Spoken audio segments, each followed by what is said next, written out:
Hey, what? Time for the usual setup, you will.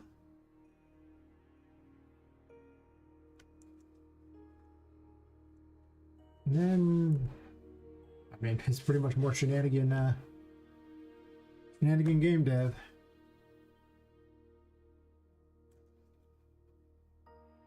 Sometimes I wonder if I should stream the occasional other thing just for fun. Then I wonder if I even still remember what it's like to have fun. Since all I ever seem to do is work on things. It's hard to say. I would say I probably don't understand what fun is anymore. It's probably accurate.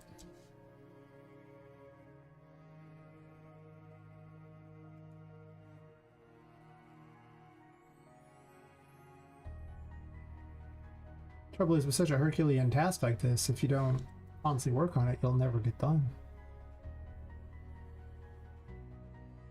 Attributes to why I have such a fast development on it, because I just keep going nuts on it and working super hard to get it done. It does seem to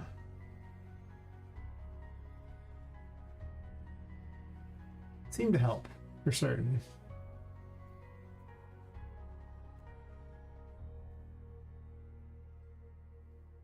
But I do wonder if maybe, just maybe, I should maybe have a little bit of a life too. I don't know.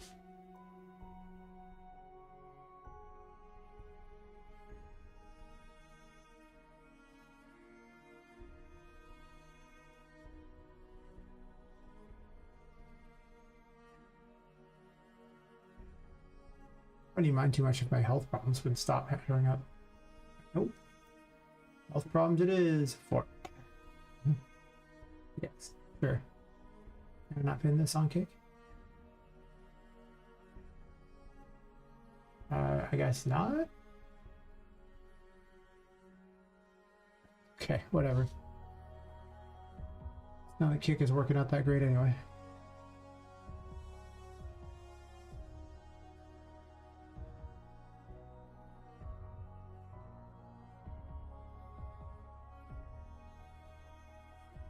Ooh.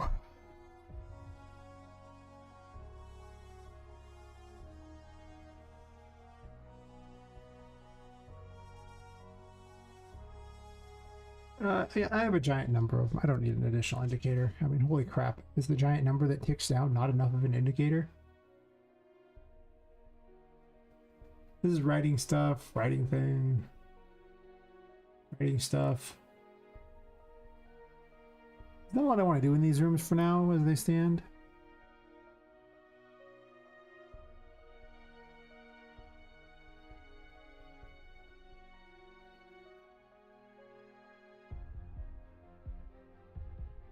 I have ideas on the waiting room to make it better. More writing. I'm not sure if I'm going to put the floating thing in there or if it's going to be a later thing, because it's not necessary for anything at the moment. So it might be a future plan. I guess I should have chat up so I can look at it when people show up. But they typically don't show up till much later, so it's like every once in a while you get someone who shows up right at the start. Every once in a while. I need toys for the campsite. Like those are the, I guess this is probably a room I should focus on heavily, even though I don't know what to do with it. I was working on this, these two things here. A level system, and I don't know. I really do want a way to make it so that the things can scale, kinda. But maybe they shouldn't. I keep borrowing from myself on that. Then there's all the UI information on everything that needs to be written. So I have a lot of writing to do. The gamma setting, which I should probably include, though for testing that might not be necessary. Most of these things I don't think are super necessary. The map needs some work, big time. Any of the AI voices, if I'm gonna have them in there, will be a thing. I don't know how much story I want in the little test version. It's just for the people around to test how the game plays anyway.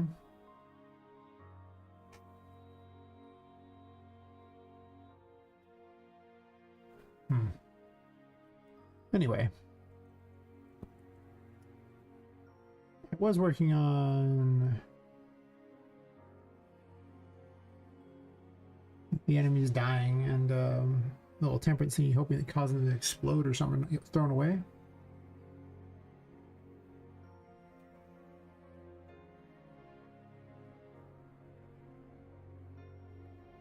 But got sidetracked a bit. Just because temperance plays a little, it's not like the best. Like it's fine, but there's just something about it that's not quite there yet. You know? Just saying. It's not there yet.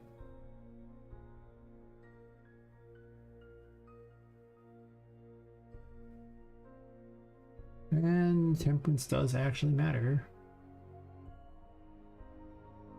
You have an additional weapon against Patrick that lets you play at range if you bother to get it.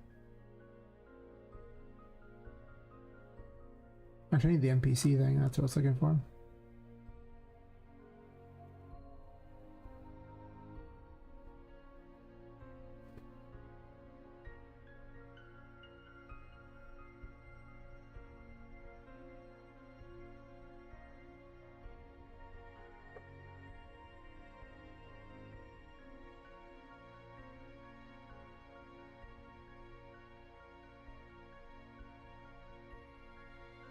Got to set up something.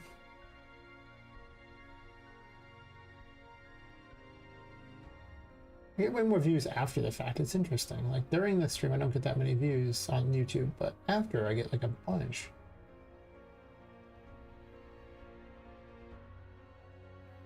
I didn't do that. Whatever.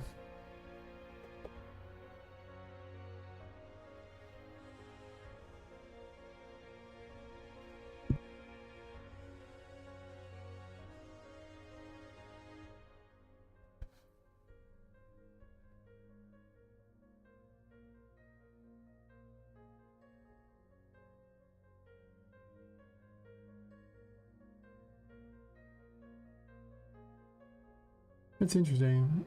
I loaded up the stream to test it and did a pre-roll for someone. Man, Twitch is just dead set on killing their site off by just advertising to the point where it's like I run ads so that you're not supposed to get pre-rolls, but that time it got a pre-roll. It's like, seems terrible. Alright, I was playing out with this.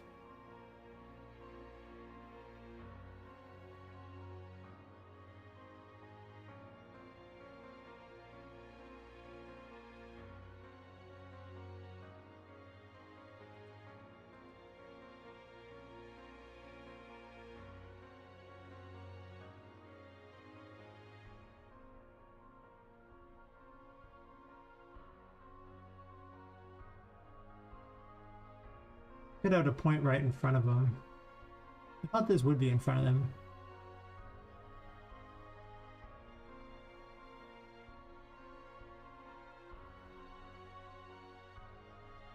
Actually, I could set the movement mode to none, right? Because if it's set movement mode none...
Not a character.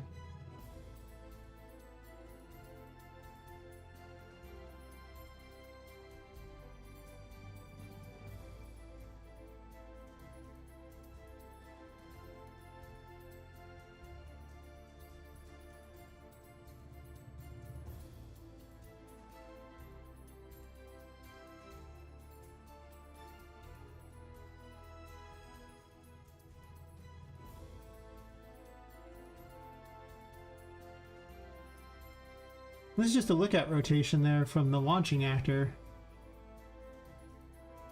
So look at rotation would just like that. The arrow is fine because it doesn't care about anything else. And the active location is, of course, you know, the player on this.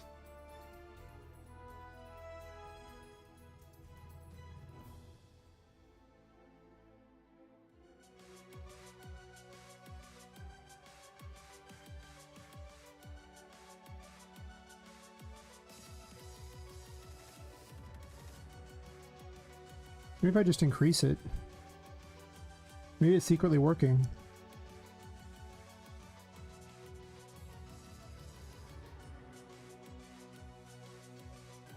I could also set it to ignore the to override these. Probably should do that, honestly.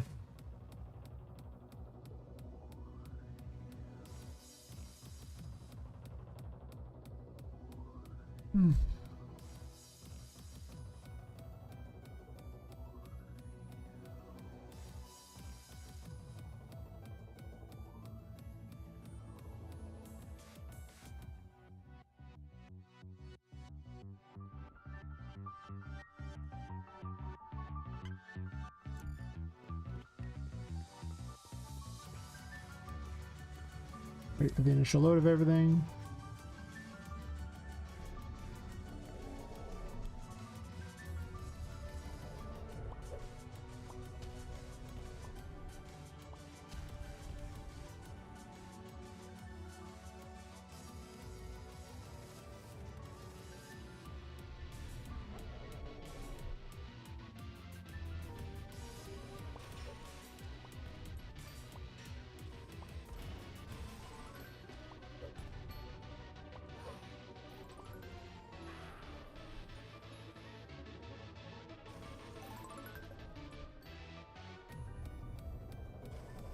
Like its movement just gets stopped first. It's gotta have like an ending thing here.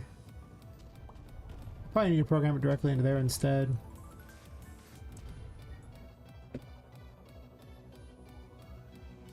Like I think that's just, it's just too weird the way I'm trying to do it. It's not gonna work. I'm gonna leave the tag dead thingy for sure, but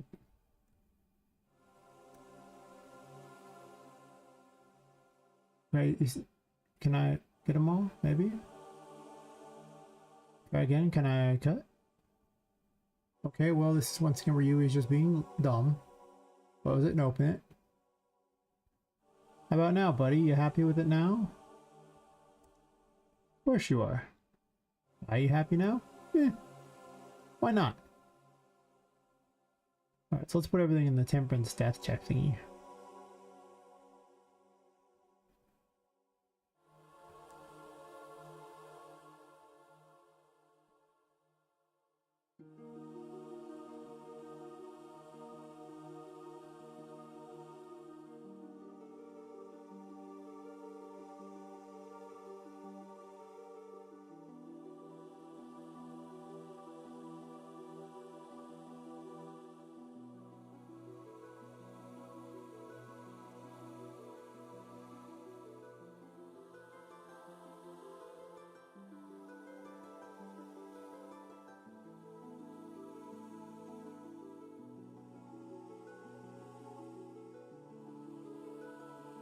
You have more than one output? No.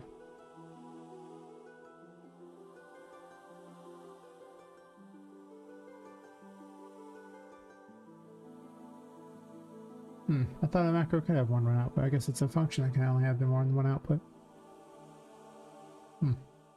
Interesting. I guess function with a return thing. Yeah, okay, fair enough.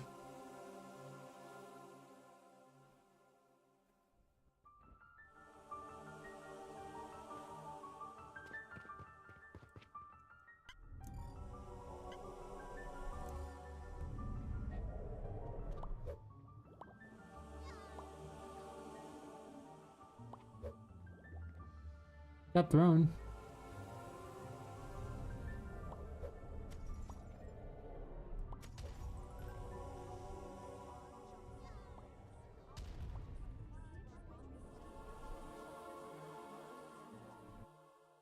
It's not fast enough.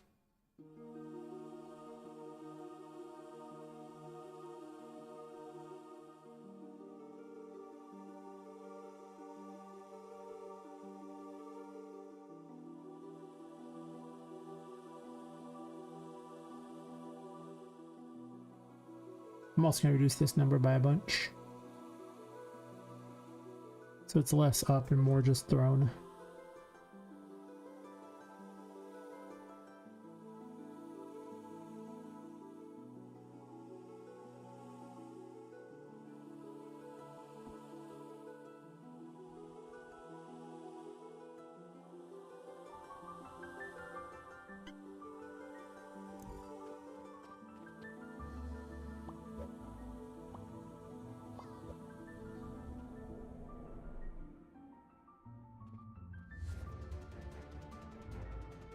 That was even worse.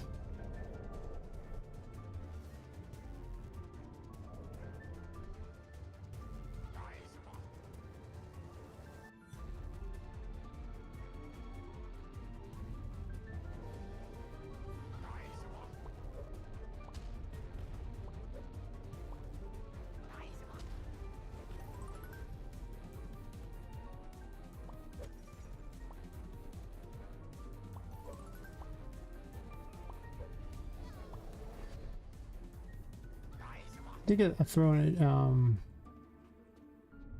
that time. It just didn't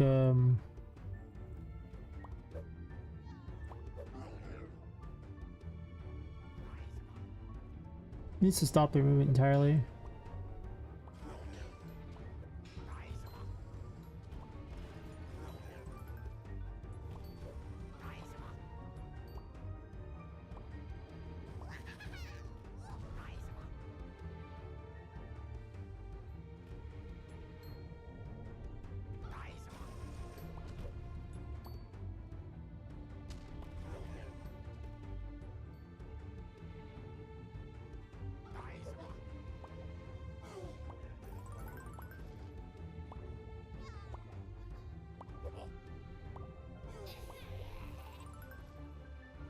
Does seem to launch him.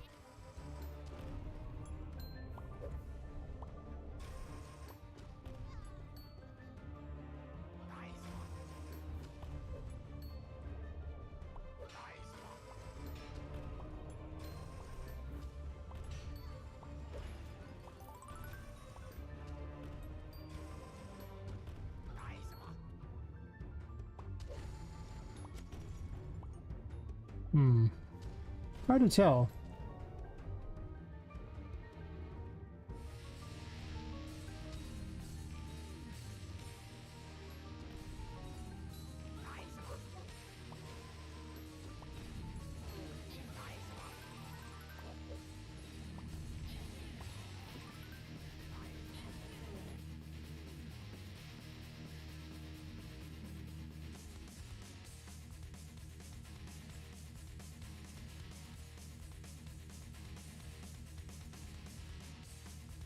Look at it this way.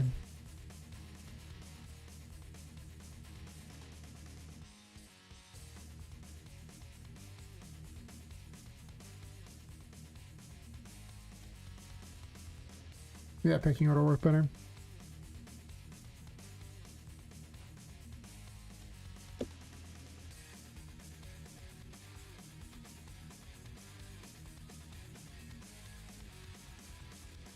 Switches back in numbers are so weird. They're like, you have 8, or you have 2, you have 8, you have 11, you have 5. Like, this is all in the span of 2 seconds. I'm like, okay. I just don't think it counts people. It's weird.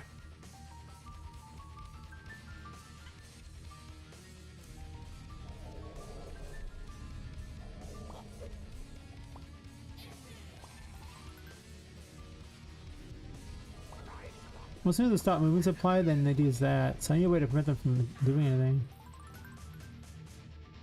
So probably just stop moving immediately needs to happen, and then after that, I can only disable their other thingy otherwise. Possibly it needs to happen earlier.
Why can't I collapse?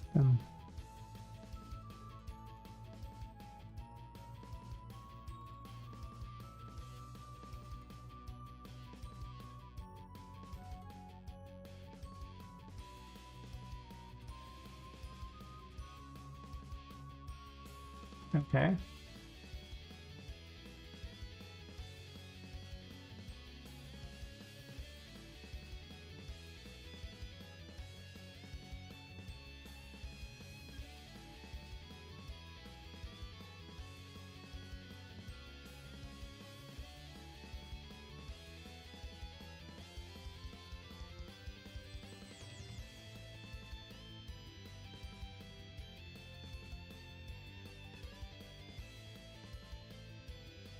Handle item drops.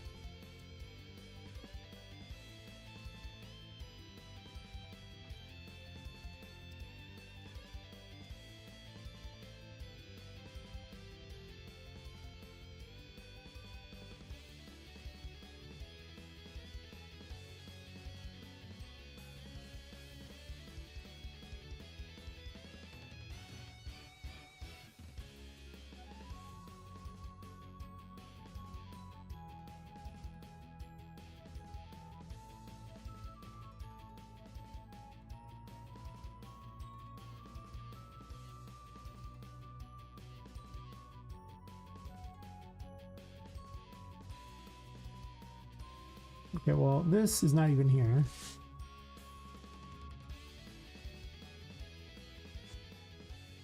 Oops, I do want the location though.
In there.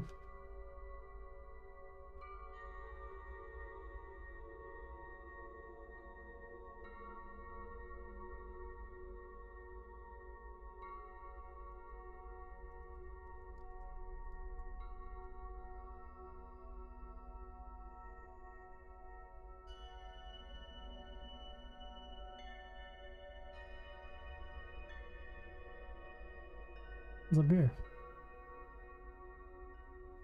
Probably try to get everything on one thing so I can keep track of where everything is at, because it's kind of a mess otherwise. Really, I don't know if I need as many graphs if I just have like macros and things like that, but kind of having everything in the same sections does help a lot. For purposes of just kind of figuring out where everything's going.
Maybe I launched them earlier. I'll just grab this and pull it to the other thing. Emperor's Death Check here. I probably do.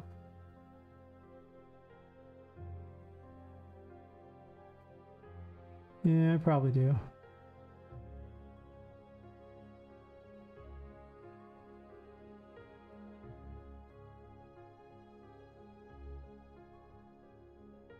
I probably take this other thing here and dump it near the end. One, like this death thing, you're supposed to wait for when they landed to actually do the rest of this crap. So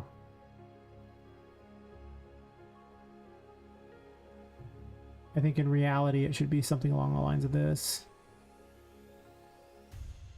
And the Temperance Death Check should be over here, higher up.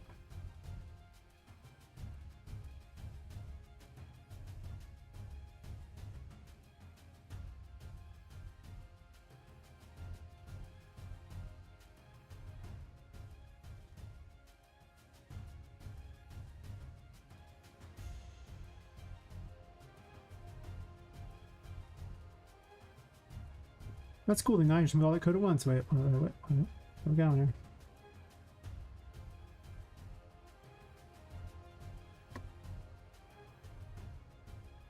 Did I forget you?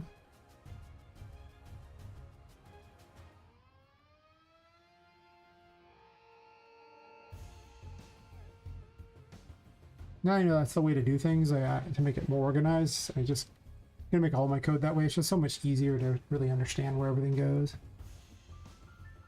Leads to a very good system. Forgot which button I had to enable all the tarot cards.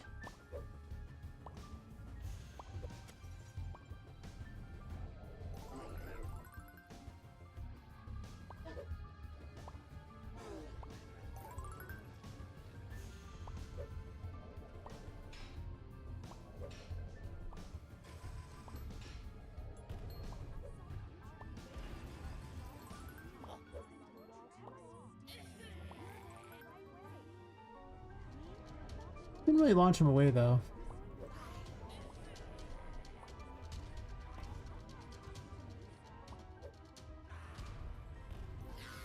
That one did.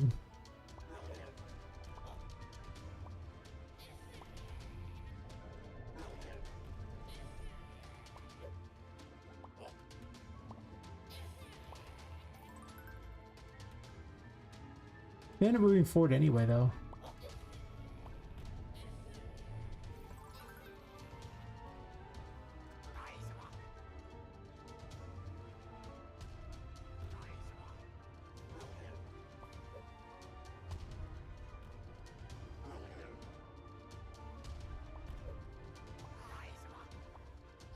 I'm gonna set all these rails to complex collisions so I don't have to deal with this anymore.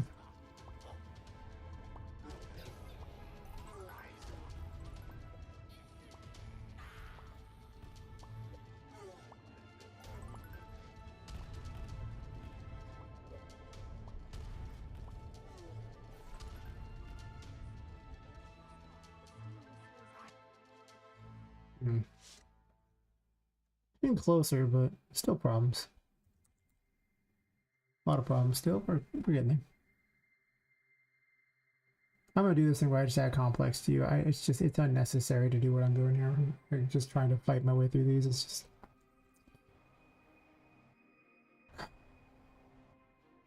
too messy and weird. Gonna have to be done at some point.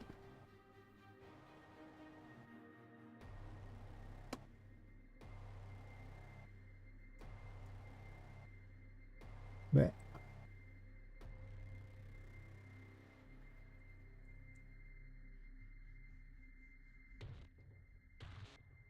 got a bit of my browse asset, but that's fine too. I'll just keep setting them all real quick.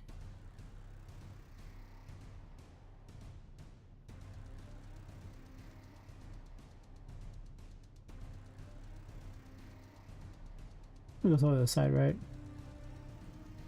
Now I gotta do those as well. Sure, just every rail.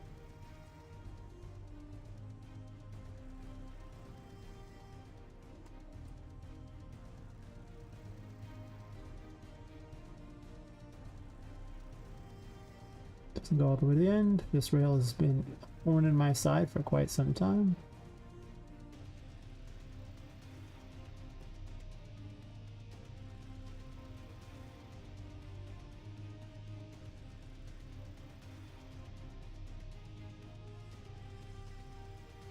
Already did that one.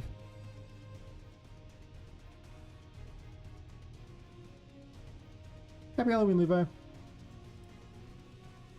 Even though I mostly hid out from Halloween and didn't really do anything. I spent most of just night in field and I was like, and that's pretty much what I accomplished today. It was not much. Guess I sold some things online. It was not productive of a day. Hopefully your Halloween was better than that.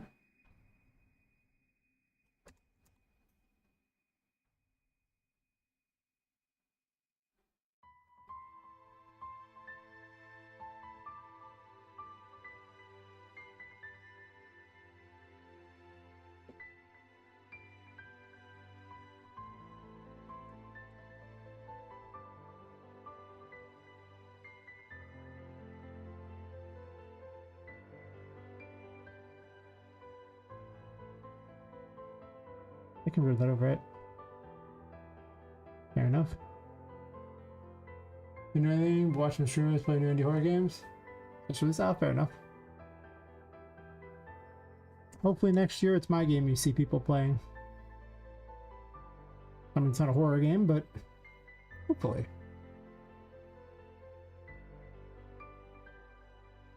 That's what I should have done all day. Just sit there and do some variety streaming or something. Feels like it'd be a bit off-brand for me though to do variety stream. The guy who never stops working on his project, like ever. Like ever.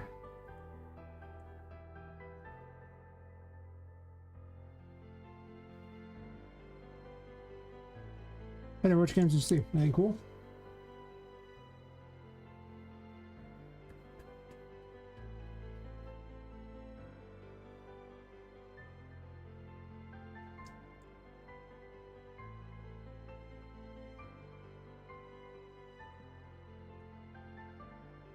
I want to play some sort of Halloween-based games.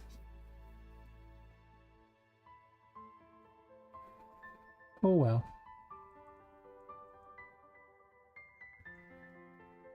There are so many rails in here. My game's on rails. Oh no.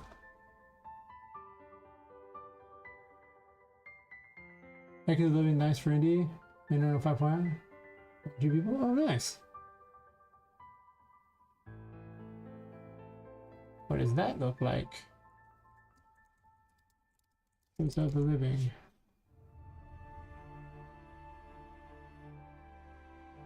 Yes, people, I am old enough that that is a thing.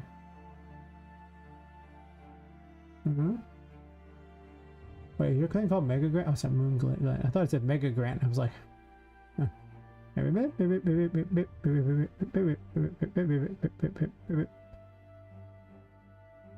It's got like cutscenes and stuff. And it looks very Resident Evil. Only not in Raccoon City and maybe a little bit earlier in era? Maybe about the same.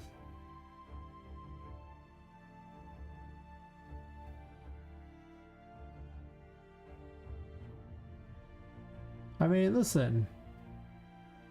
There's a real advantage to making a reskinning a type of game that people already like. Like when you try to make something that's unique, the big problem with that is who's your fan base? You got to find one. But if you just, oh look, I got member berries for you. Member berries sell.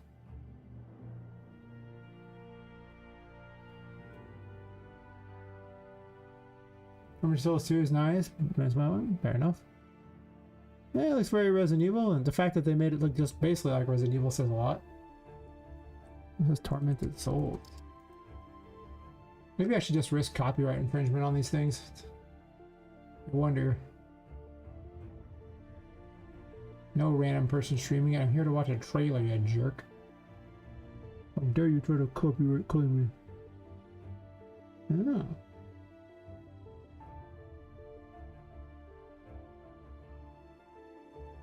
It must be nice to have like really good animating skills. Or cinematic skills. Oh. Oh.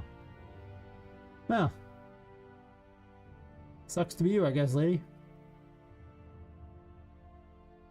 Don't worry, I'm fine. I ran it off.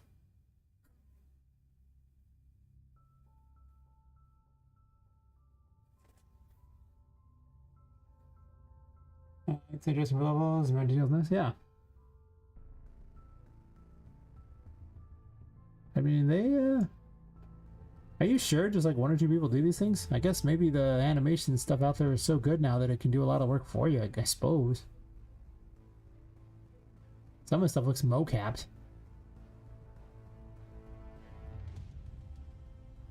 Or maybe they just have it set up really well, I don't know.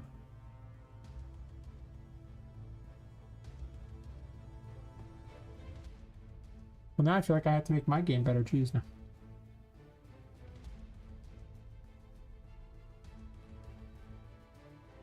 Oh no, Jesus statue. That looks pretty cool. Yeah, I mean, when all the indie games are basically copying the old school games back when people thought gaming was actually good, it's probably a good idea, honestly.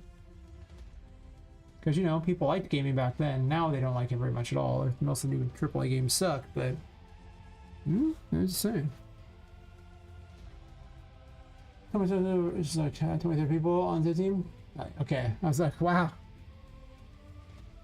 You're making me feel bad. I was like, damn, man, 1 or 2 people did that. I mean, holy crap, my game is terrible.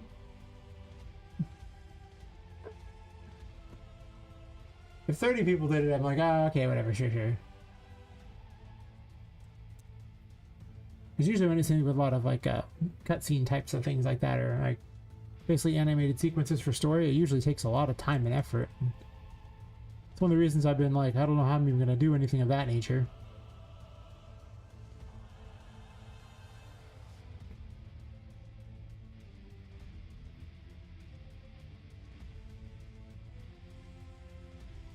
Still. Well, I guess to be fair, if you had 2 people like me working on this game, imagine how much better the game would be. Right? That's just so much better. As long as you don't overjump it. Okay, you can jump through this, right? Like, you're not lame? Okay.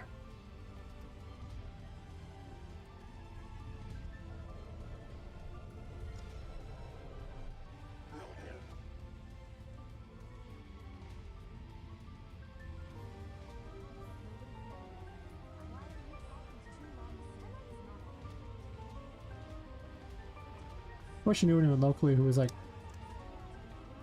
could have partnered for game dev, but nope, I don't. I know I'm so bad at my game.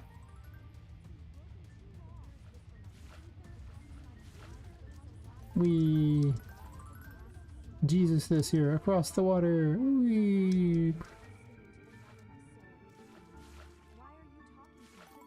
There's a really high jump there. Getting out of the water is hard. Hey, Blender, animation's so damn long. Yeah, that's the thing. It takes such an exorbitant amount of time that there's a reason why these dev teams, like for these AAA games, have hundreds of people on them. It just takes forever, and it's like, okay, cool.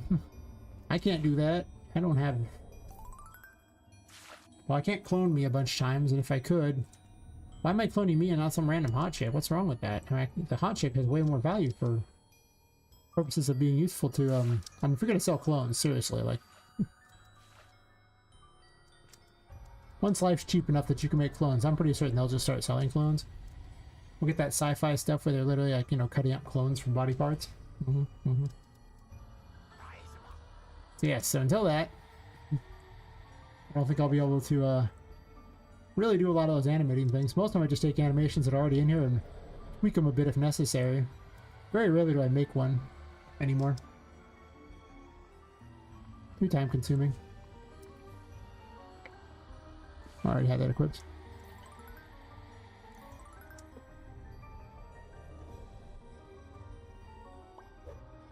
I'm gonna make them launch another direction, but it's not really working out as I'd hoped. Because they end up flying towards me.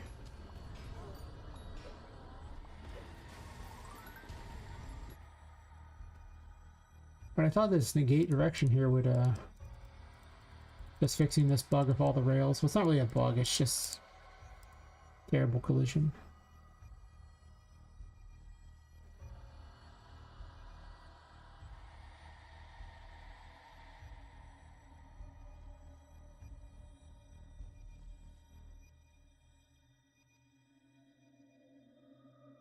Yeah, you pretty much need like a mocap system if you want to get any kind of animation done at a reasonable time frame.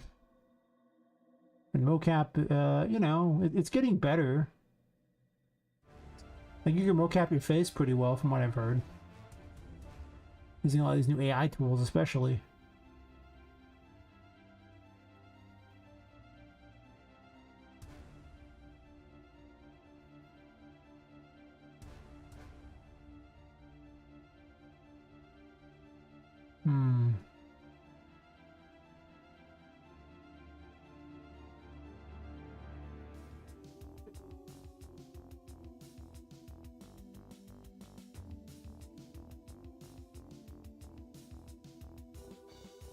I hate when they cross like that.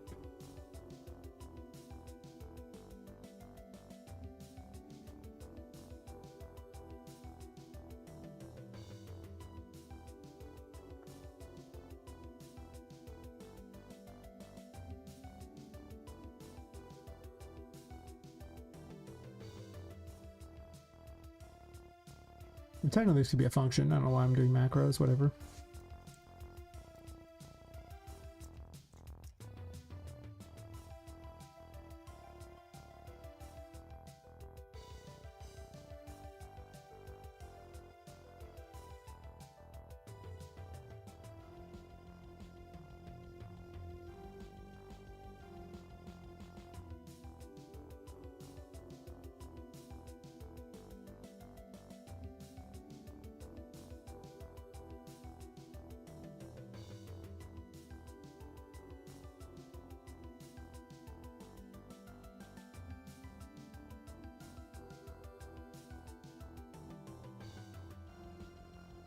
See how much cleaner this gets when you just put them all in these little things like this?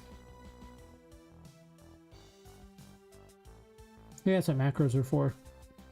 Just an organizational thing, not really to use them a second time.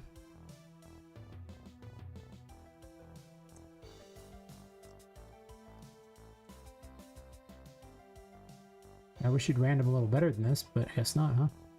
Sure, that's ugly enough. I gotta change the colors in this because the default random colors are ugly. It's like yellows, greens, reds. They're ugly versions of them too. They don't even pick good versions. It's not like it's forced green. It's like puke green. Like, why? Why that color?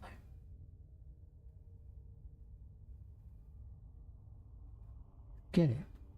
It's gross. Some people's children.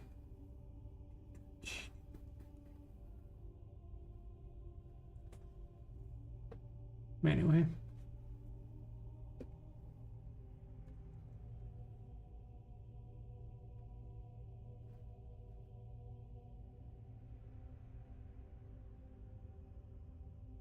I guess Uninterrupted does exactly the same thing. I don't know why it has a separate. Maybe it matters later. I don't know. Maybe I'll leave it as it is. Not hurting anything.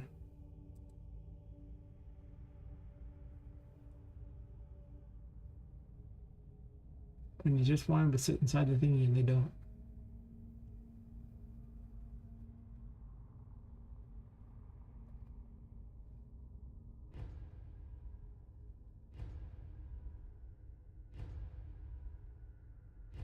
It's just when it launches, it doesn't launch very well.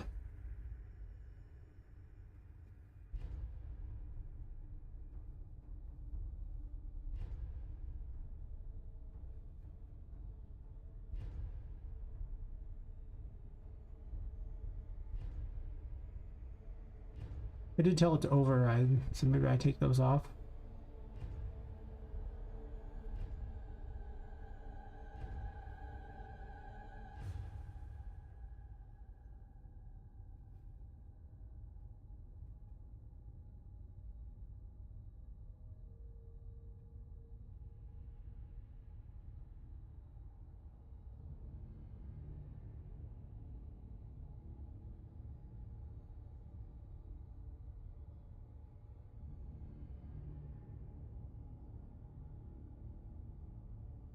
I just don't know if I need this delay anymore. Because there's a check at the bottom that whenever their velocity gets low enough, then it does all the other death stuff. So it's supposed to like spawn the death blood particle wherever they land and things. Whole system designed for basically launching enemies from. Really, it was the Fool of the first that did it. Things need force.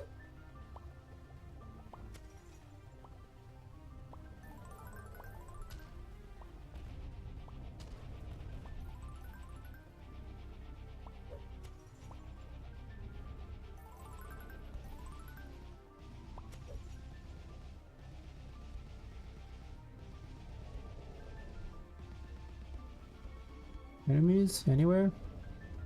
Hello.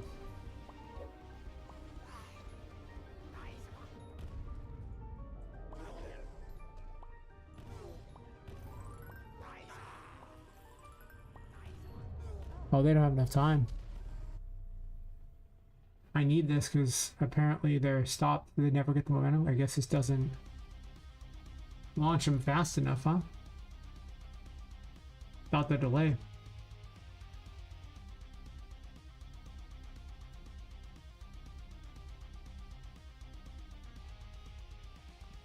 What if I negative this launch force? What does that do?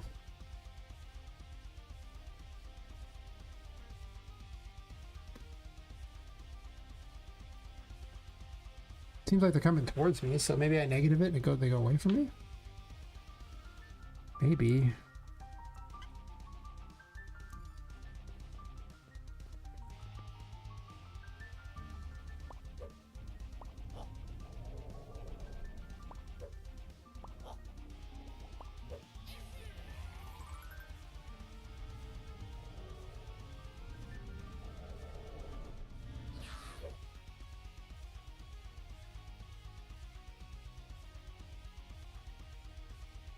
Why don't I get is how they can successfully move towards me?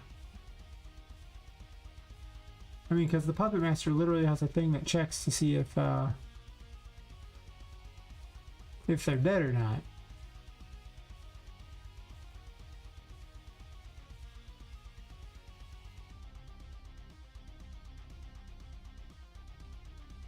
Yeah, right here. That's for player character, never mind.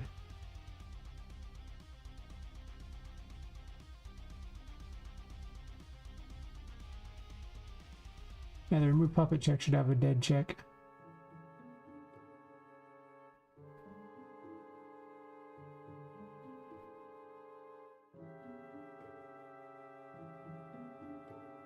What a mess.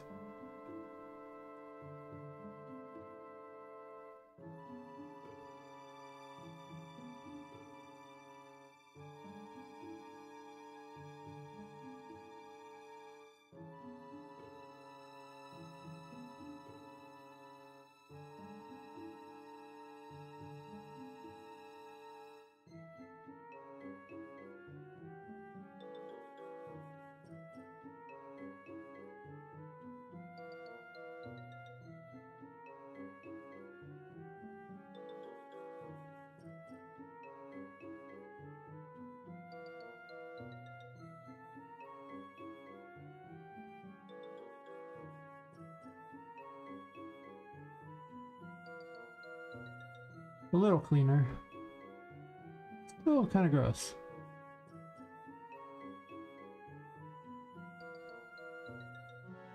Yeah, if it's dead, then it just removes it from the thing.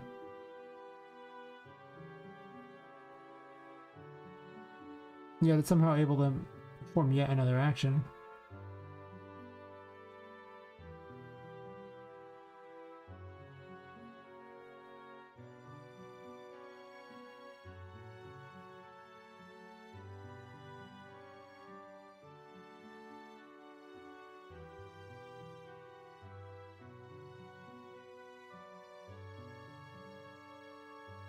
Maybe this needs to just be earlier.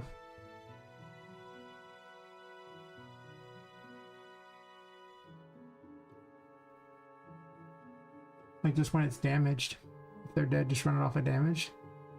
Before we get to the death thingy.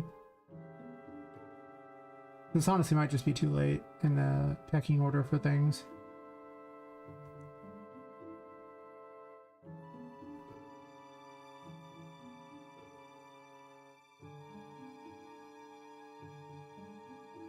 Actually, can I just space this out? I might need to. Okay.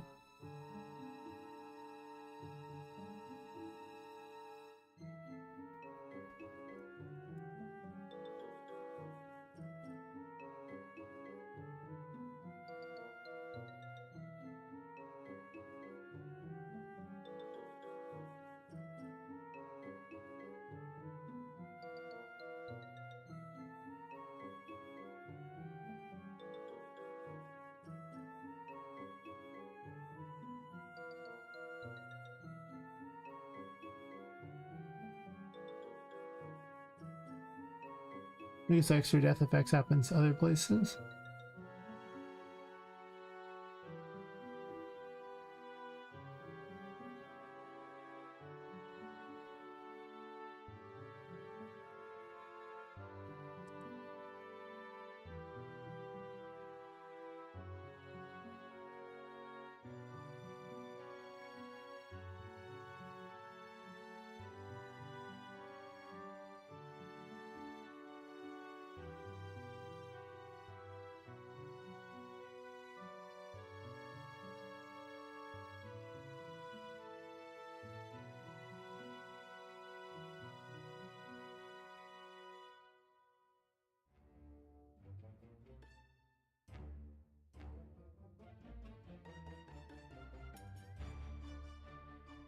Hmm.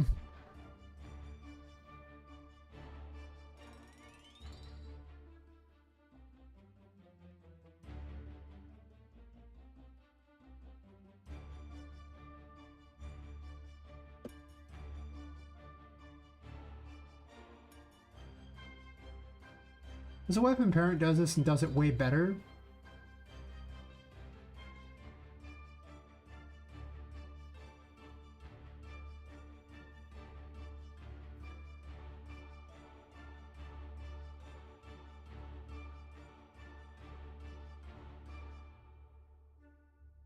But when they're hit, I do actually have access to a hit result. Potentially.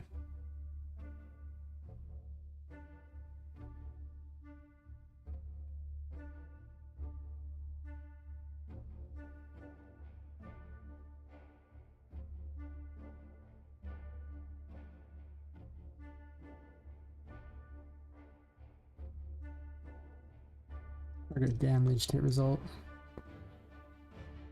You really don't want them to accidentally overwrite each other. It's a problem that happens, so don't do that to yourself.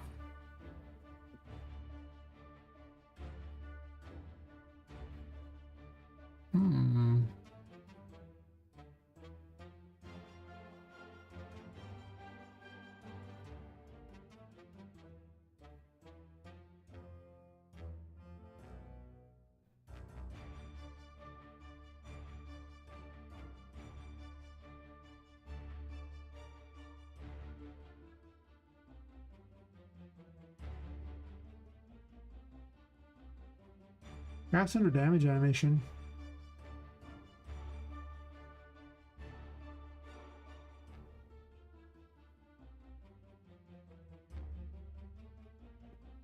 I'm not calculating dead though.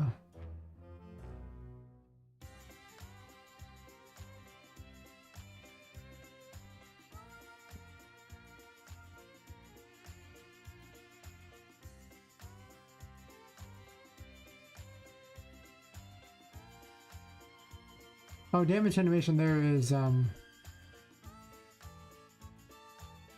widget.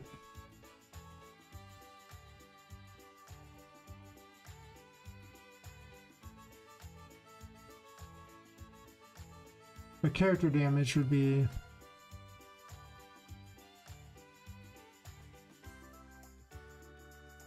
but I don't know if they're dead at this point.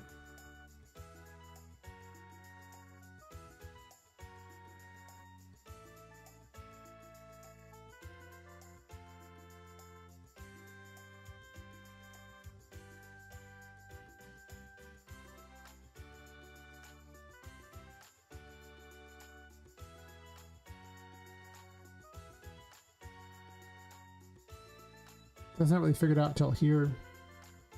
I figured it out earlier, potentially.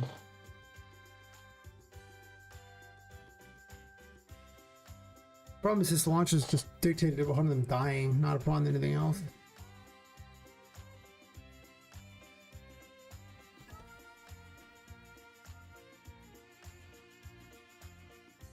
Lame. Crap floating in my water.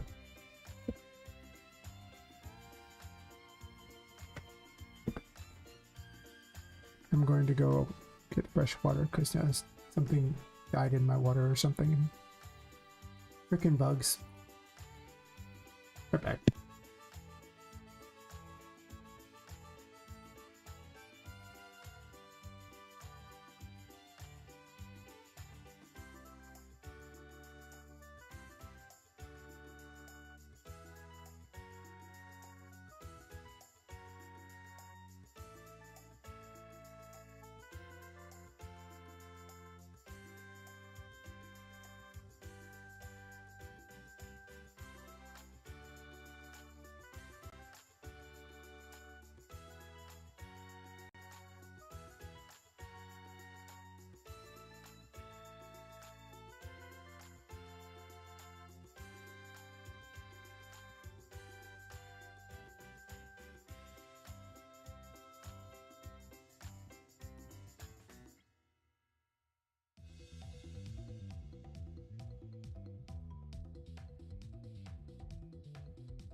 Ah, plastic. Got a water bottle. Very exciting.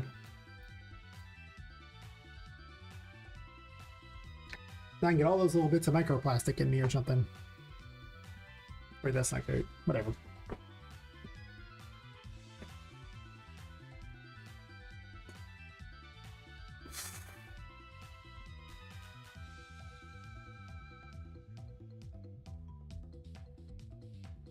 Because this one applies damage, and it does it after anyway, though, right?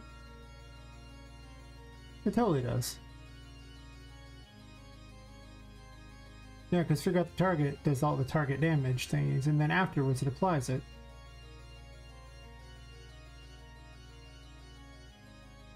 Why is there an additional intro in here? I don't know. But I hate it. Thanks, I hate it.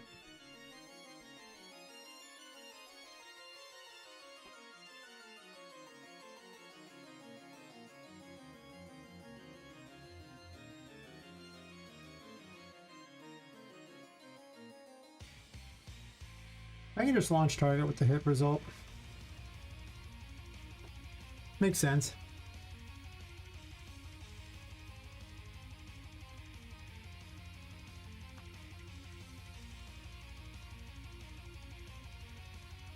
It happens about after anyway.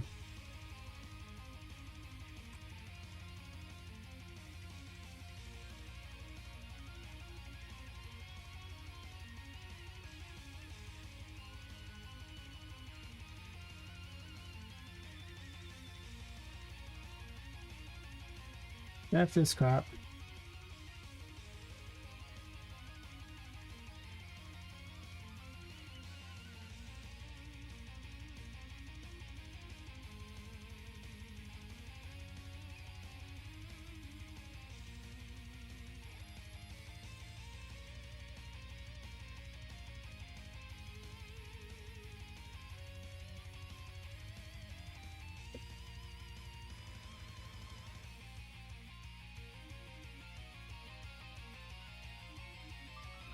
These earbuds are so much louder than the other earbuds. Well, one of them's louder than the other.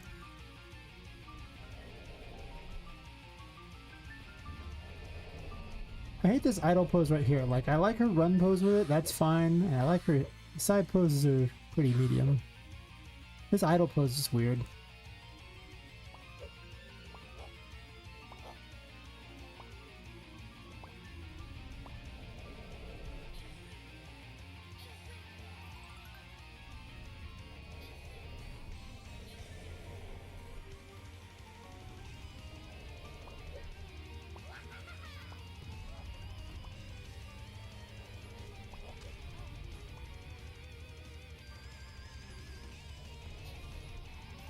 Yeah, it's like it lets them out and then they somehow are able to continue moving.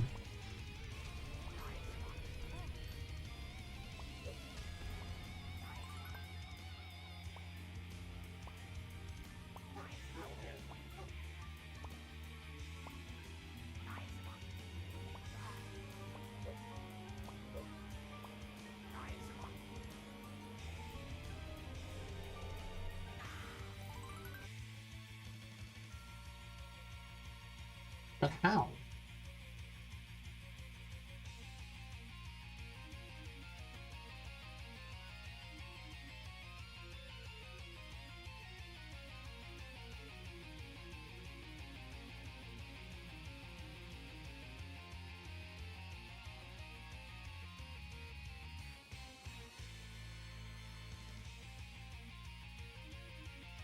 Why am I removing this tag twice?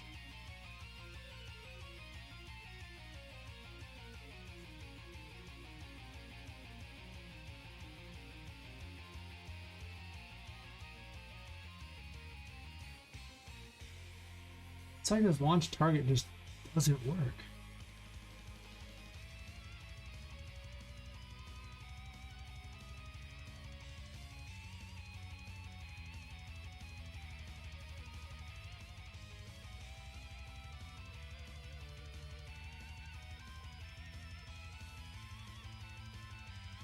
These are positive numbers, so it's not like it's a big deal.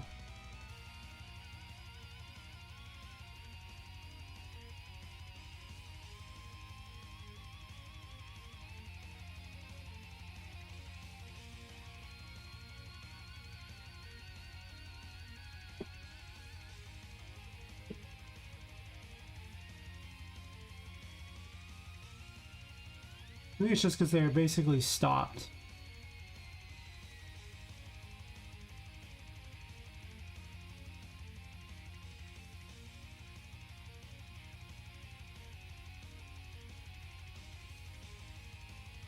Maybe it just needs to have a check perpetually in here over and over to see if the bubble's even still there. Or maybe having the one check isn't enough because there's like a brief moment where it's in the middle of doing this and it, because of that, it can't,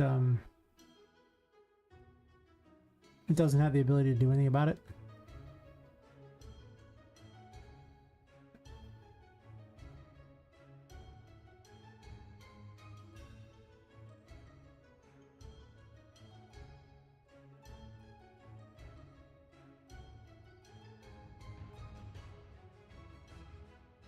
It's setting position, but I guess if I have a check in here for it being dead every time,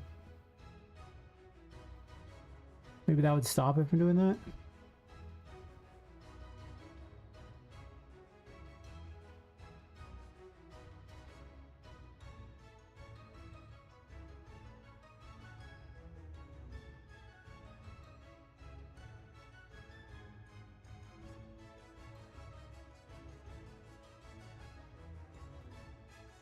No, because when it reverses, it would go down anyway, so I can't even do that. There's like a half second, but they're in the middle of that, so it won't even work.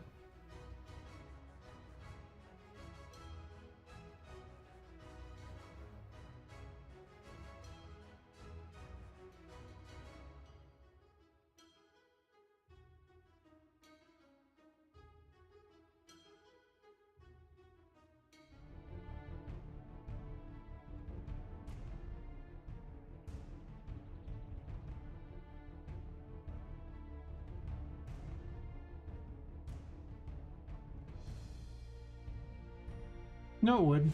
What are you doing? Because it actually finishes up by going down here. It doesn't finish up by going there. So this actually does fine. Oh.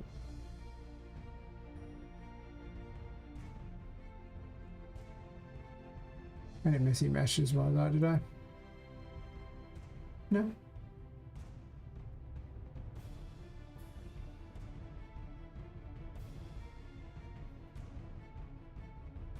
Maybe I should have one variety a day a week.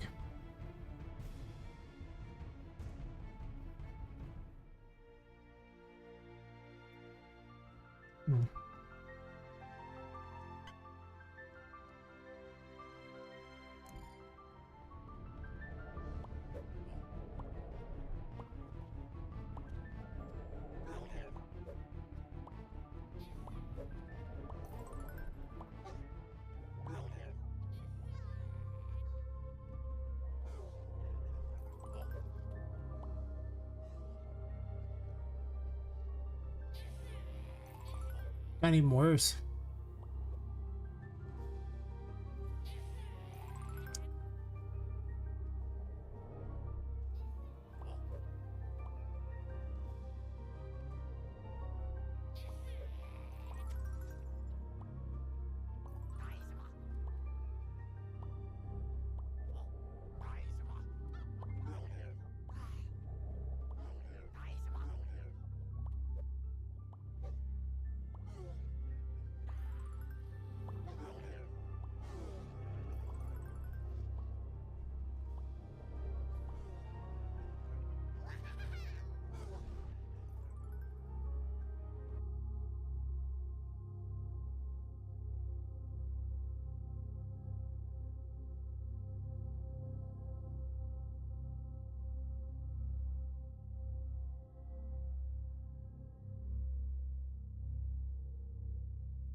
Usually launch targets is this here, so.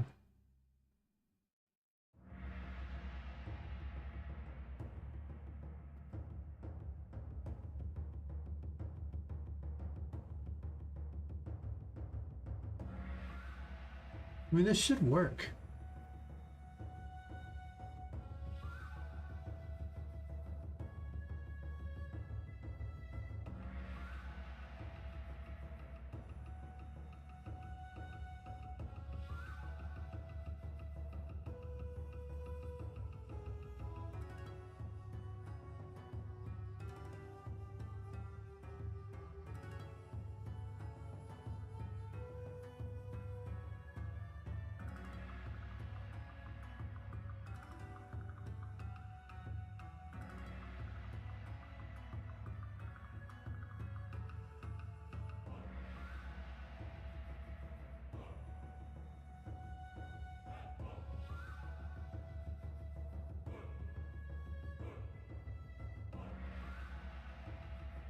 It doesn't appear to.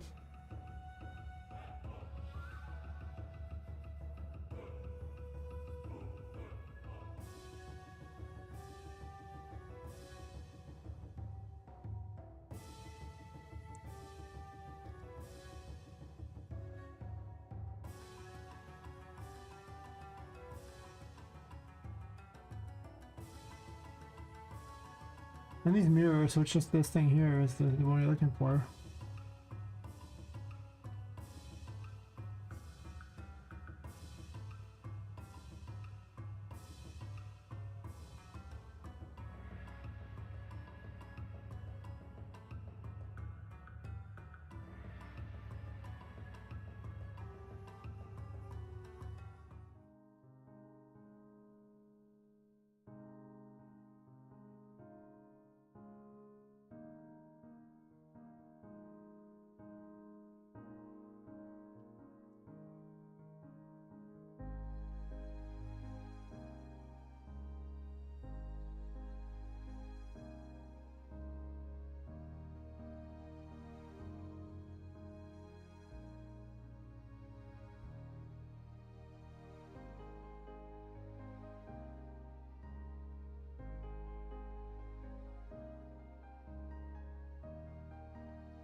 Yeah, it's like they just keep managing to move.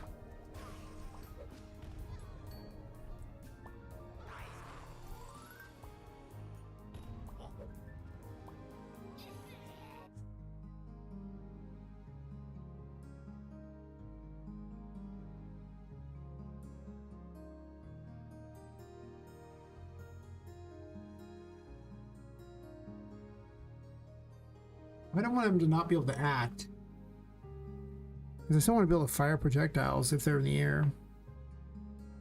So I just want to disable their ability to act.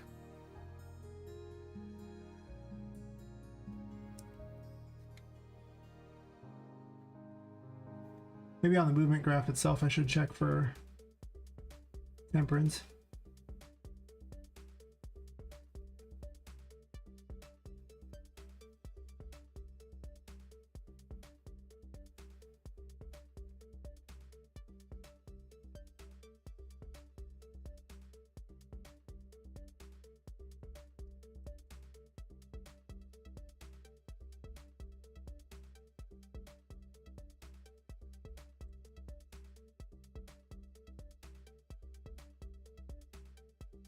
It makes sense.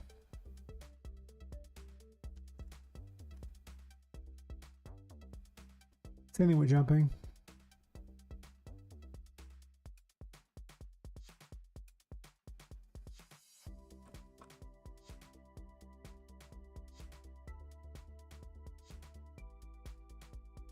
There's not even a dead check on this one.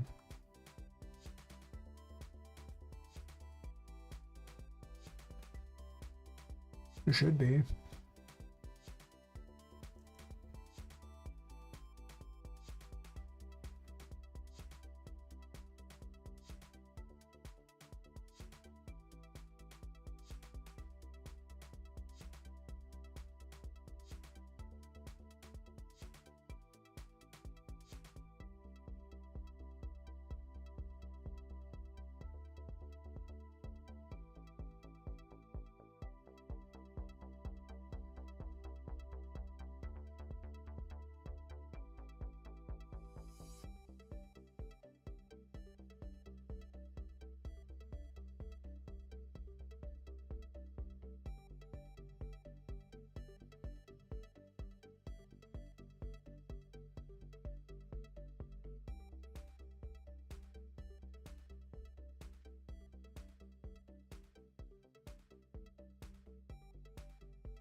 Very messy.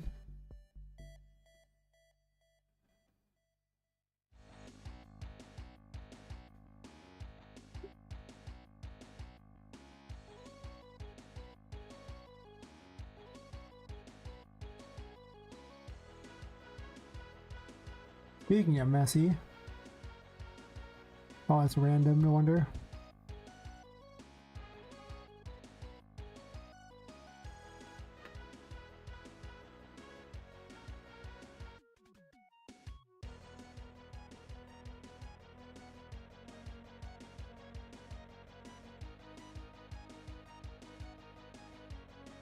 Really ugly though.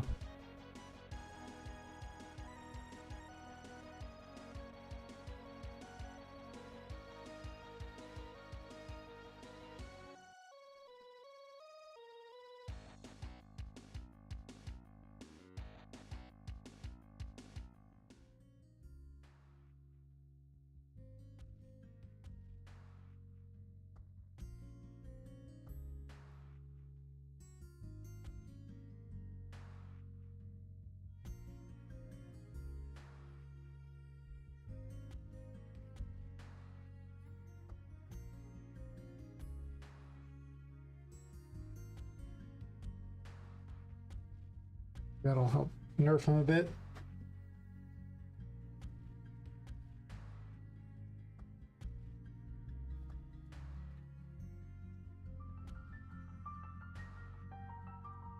Doesn't even have sounds on it yet. It might have some. It does. No explosion at the end though.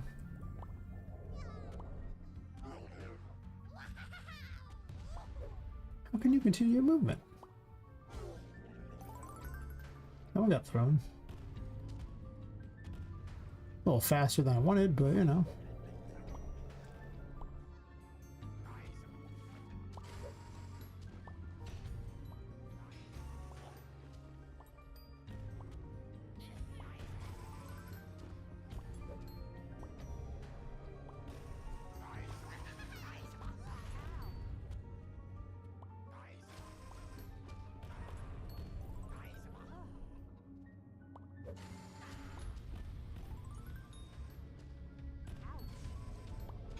I do what I want.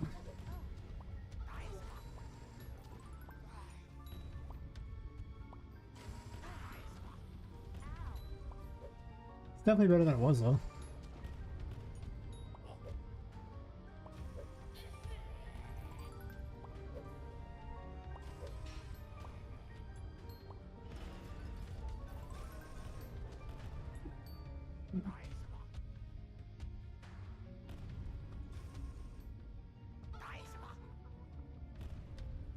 Watching if he moves again. Okay, yeah, it's not broken. Make sure I didn't break the move things.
The hell is this figured out?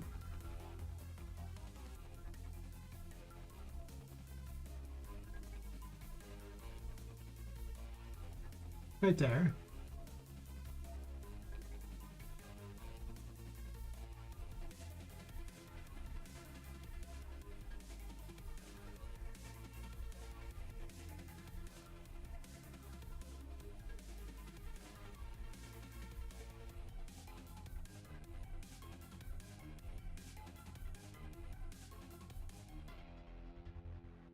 Guess this runs out anyway and then plays one too.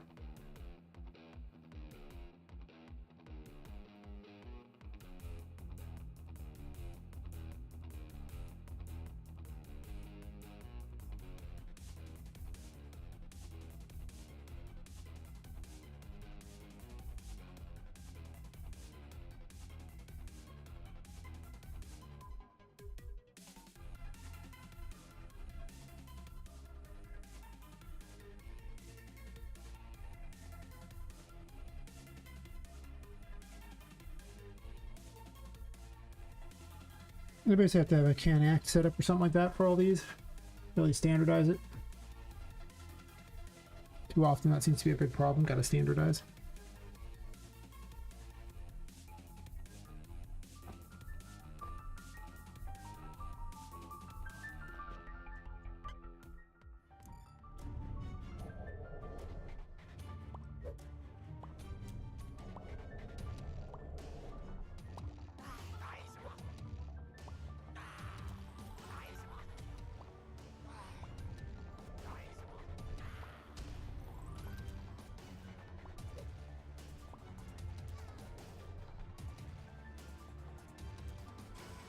Yeah, it's weird that it launches them directly at me. I don't know how it's getting the math for that.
Hmm.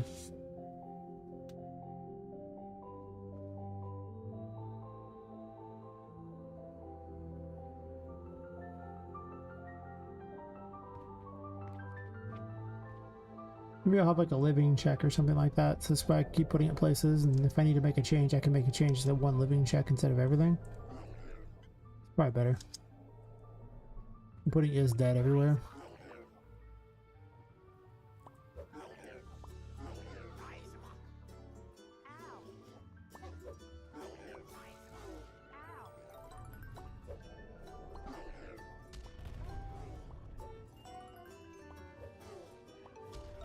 Whoa.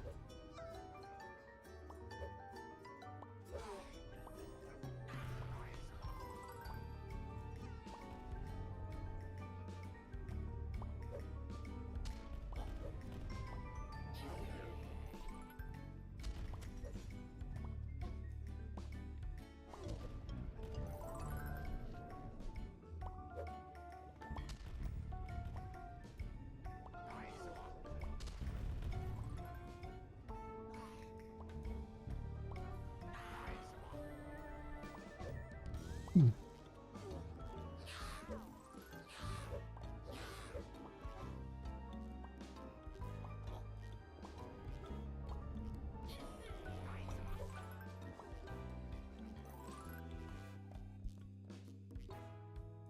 Well, it's throwing them in weird directions, but it's not actually, it's like too powerful.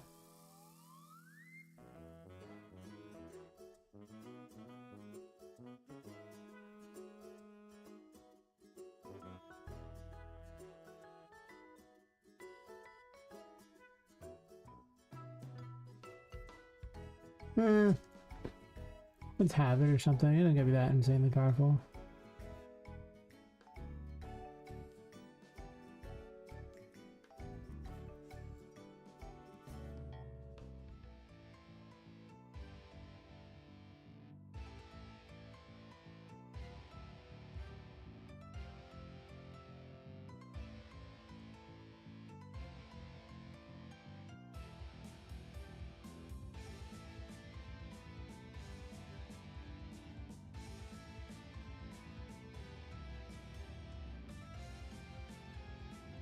Well, this won't work because the can't act option is a thing.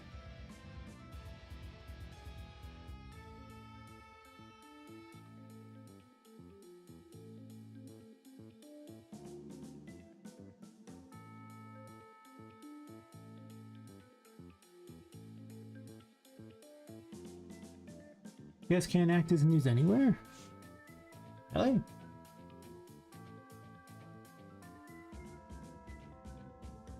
Well, if anything, I should probably put that places anywhere.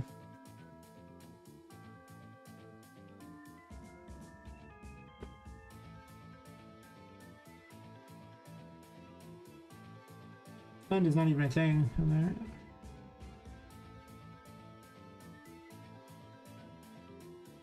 Am I gonna have a bunch of conditions, or am I just checking for death, honestly?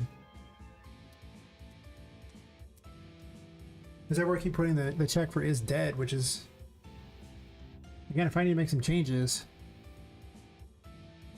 it's a pretty bad thing to have everywhere, and then I have to go back and change every single spot where it's at. But since I use can't attack now as a thing, I don't think I need that anywhere. I think it's actually a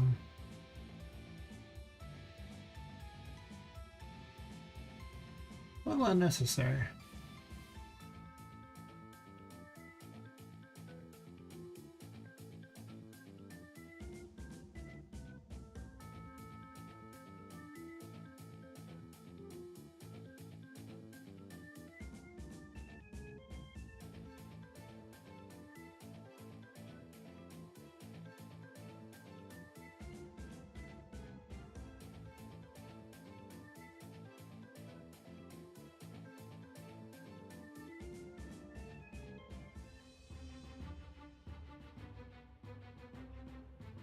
I don't know if I'm gonna need to actually duplicate all of them, because the problem is in a lot of instances they're just kind of places.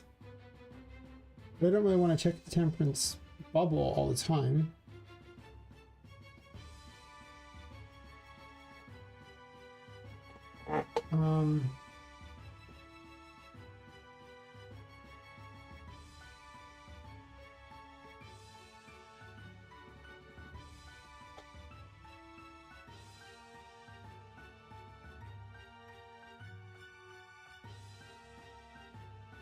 I wonder if I can standardize this a bit. Because he's checked against other things too. Never really checked against just itself. I guess it sometimes is.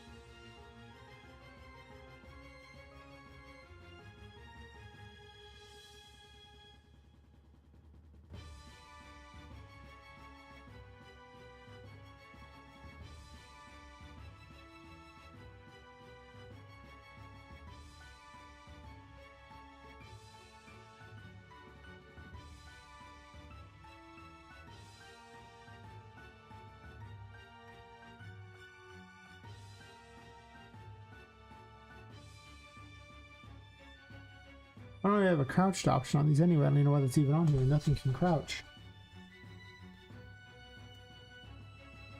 I'm not sure I want enemies to be able to crouch, to be completely fair.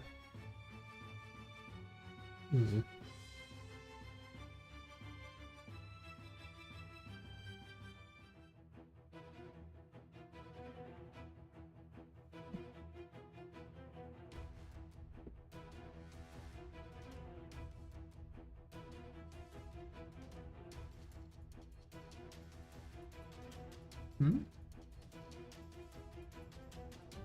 Huh. Interesting. Guess I just leave it as it is. I mean, if I'd always check just for death, I would make a macro for it, but I really don't.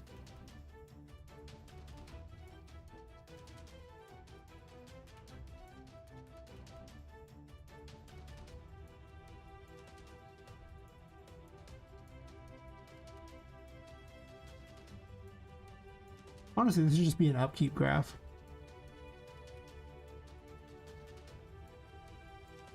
Kind of like I have in Poppet.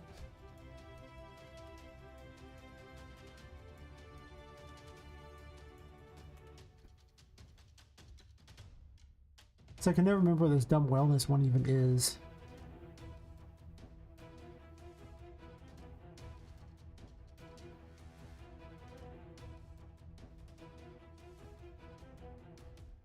That's right here.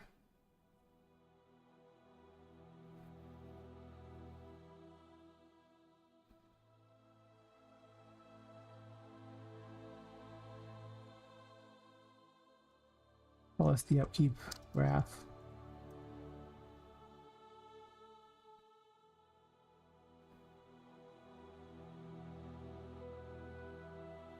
Okay, well apparently, I guess I gotta select this. That's the problem. I was like, wait, is it broken? No. Nope.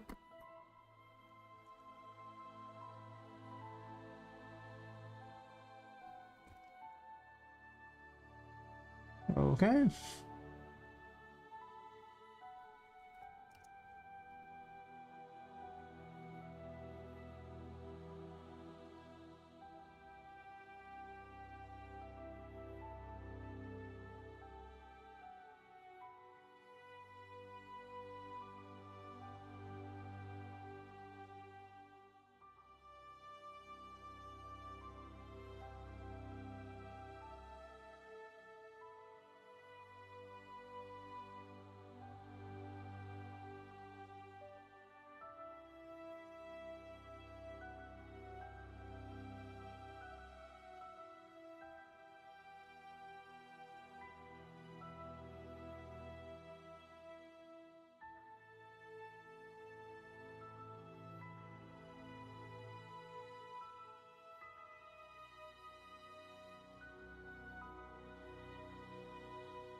Not gonna lie, now that I have this like regular size monitor and not like a widescreen monitor to my side one, I keep hiding the chat a lot. It's a lot easier to do by accident.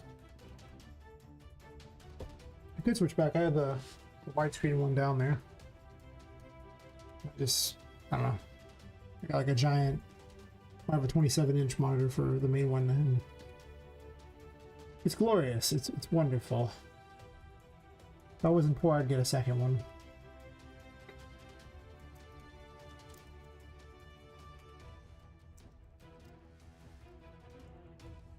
Sadly, I'm poor. So, not buying a second one. But, I would. But anyway, it's a little side chat thing is a bit harder to keep track of. A little. Does there need to be a falling check? I don't even know. I have all these extra systems I put in here, and I don't even know why they're here. Now as I organize them, I'm starting to see these bizarre systems. It's like, what was the point? What did you put this here for? Probably some idea that I edited out later.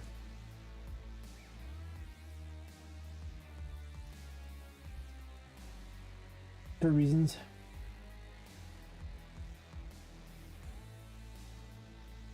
I do that a lot. Okay. It stole the meatball.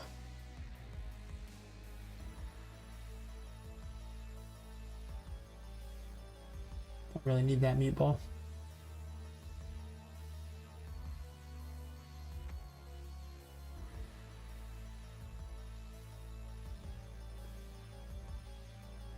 This should just be part of the forgotten check. A check that literally exists because of that stupid bug. Of course, now I know what it is, and it's probably not a big deal, and it might not even be necessary anymore. But it remains. I don't know why this is a thing. I just can't see any world I'm going to have crouching as a thing that they do. So this is a Metroidvania. Not a stealth RPG or anything of the sort.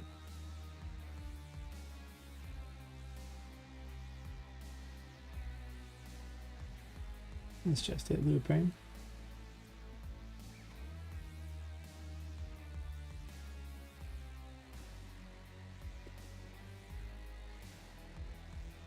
It's just me standardizing it to be just like Poppet's thing. I'm not even sure I need this dialogue and cutscenes thing. The cutscene move thing doesn't do anything anymore. And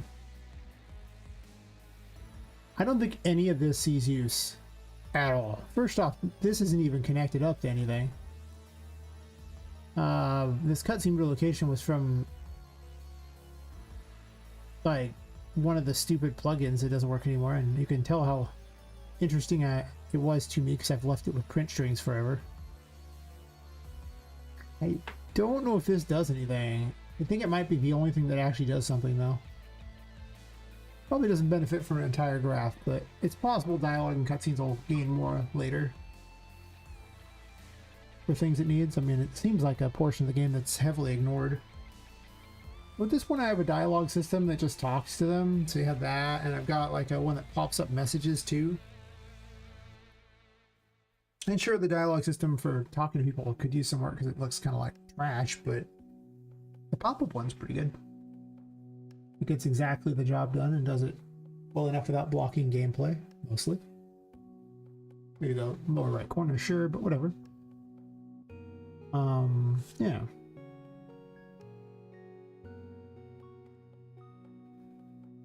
I neatened this up, that's helpful.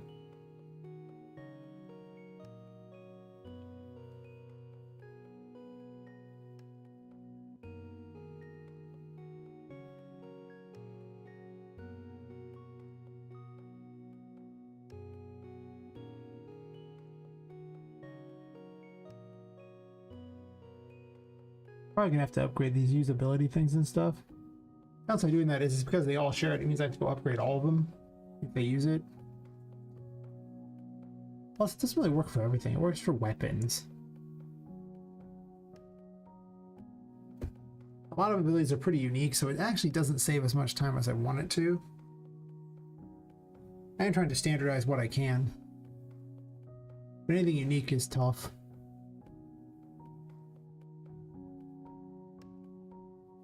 Mostly things like, you know, Patrick's bite attack, but you know, have issues with,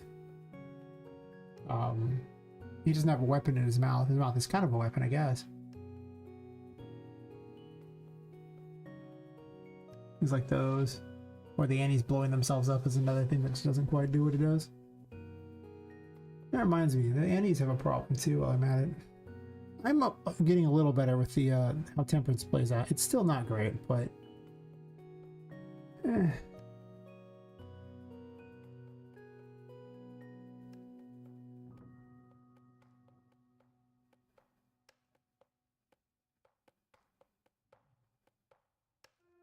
something is very wrong with the little mini Patrick on him. Like, it keeps moving around.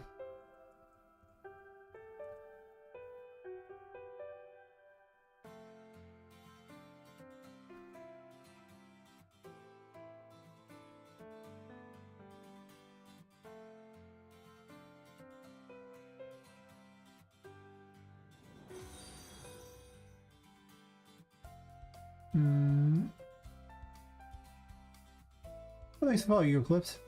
How's it going?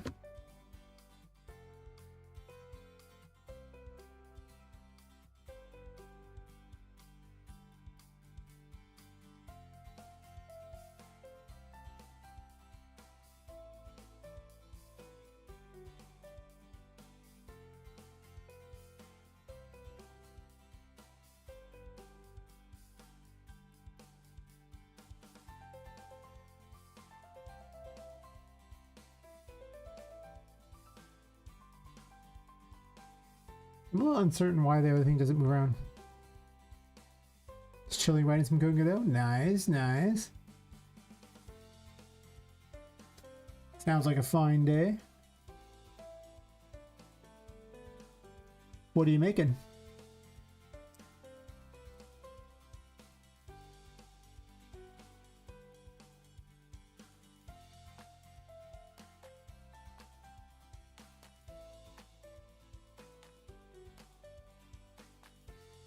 Why is the Patrick not visible?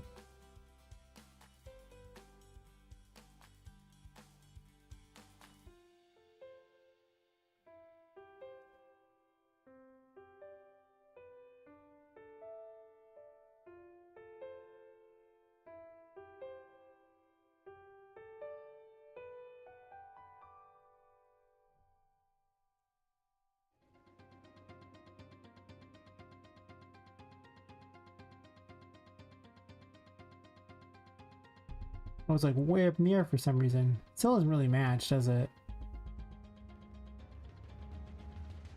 Strap yourself to the dynamite. That's a little better.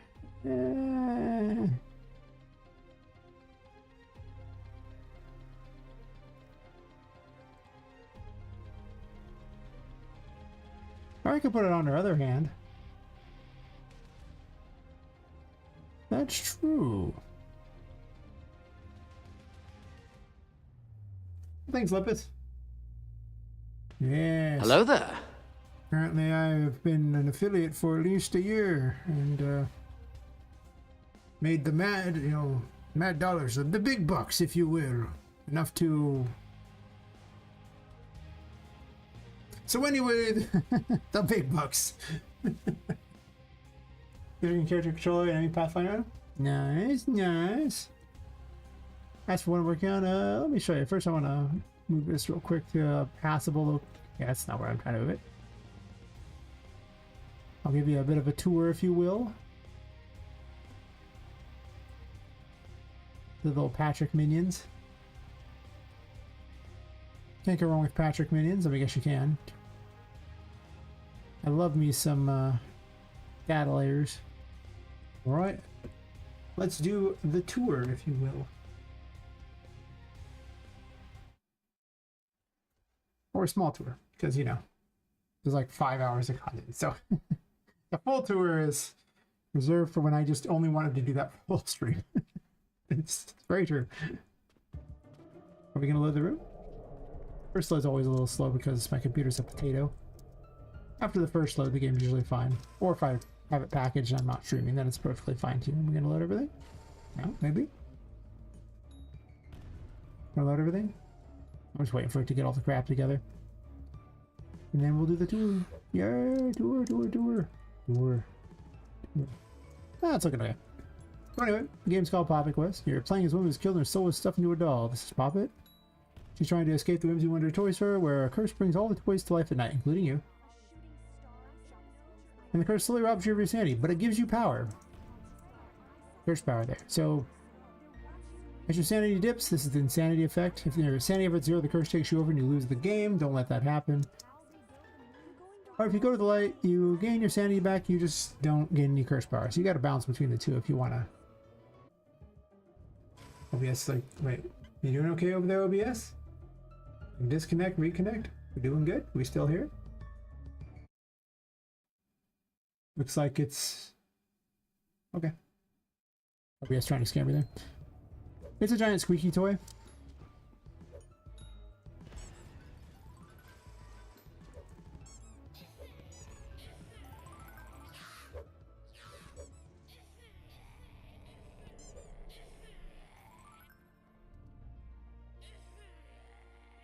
Oh, good.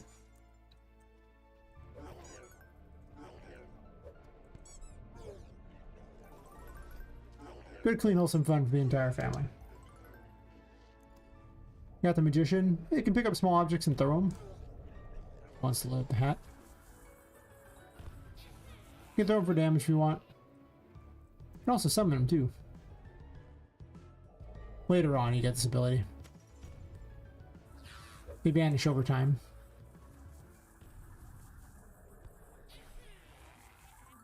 Can also manipulate stuff in the environment, such as drawers, cupboards, windows, doors, light switches, stuff. You're going the right way. My dreams. You're going the wrong way. We're all mad.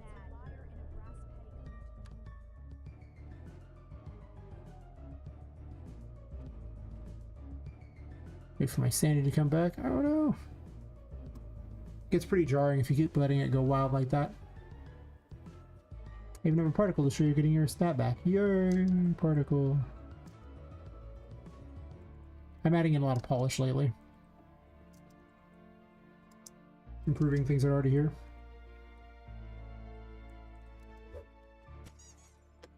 Oh yeah, this is a double jump. She gets all steampunk wings. So it's a steampunk game. We're in this big city out here. You can't leave the building because the curse is only on the building, so if you leave you'll die, but you can at least look at it. I don't even know what's going on with that thing. It just was having a good time.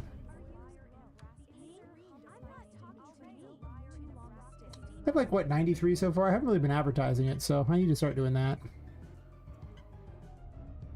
Soon, TM. Soon. I don't even have a good trailer for it yet. I need to make one too. But I had quite a bit of time out for it. I mean, the game's like maybe like 40% done, so it's not like it's coming out tomorrow or anything, if anyone's curious about that. So I got plenty of time to build the old wish list, you know? But I've been making it entirely on stream for the most part.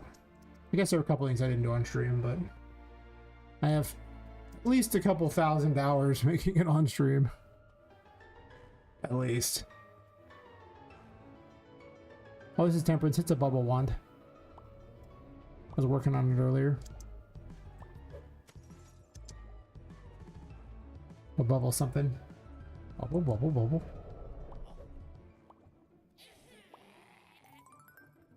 I'm trying to make it where it launches them better. It doesn't quite look good yet on that. That's okay. Now that I have the key, I can open this door. I'll even slam it. Show off some of the other fun toys, if you will.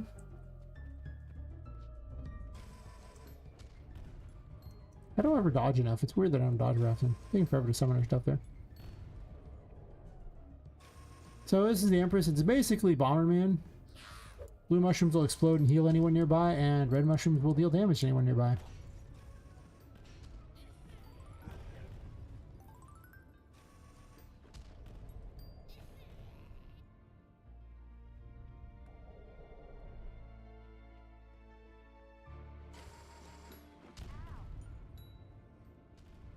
It gets about 60 to 70 FPS when the game is actually packaged and I'm not streaming, but Unreal Engine Plus streaming is a lot for my poor computer.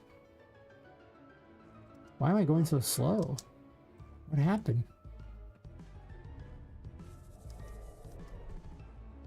Like there's a time dilation going. What in the world?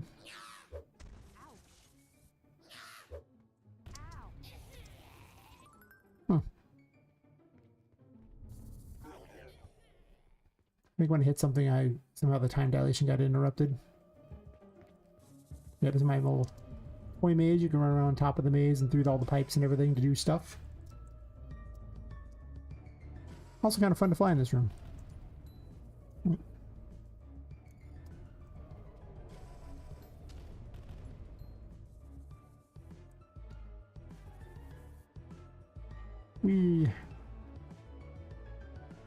I just recently put these in, so they excite me greatly.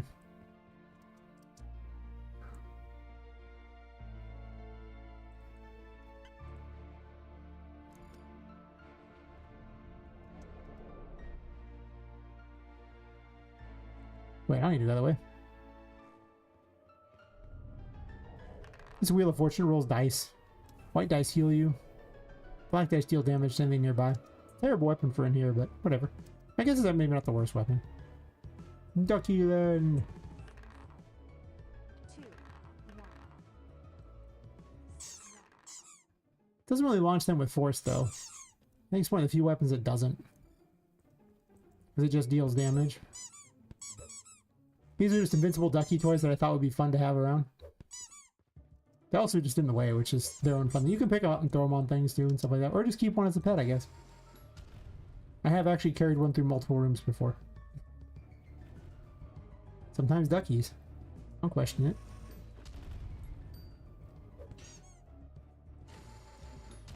There's paintings in the game that are blocked by these things, and you can use them as a map travel to get to various places in this toy store, so I'm murdering them as I go. I need to add an explainer for them.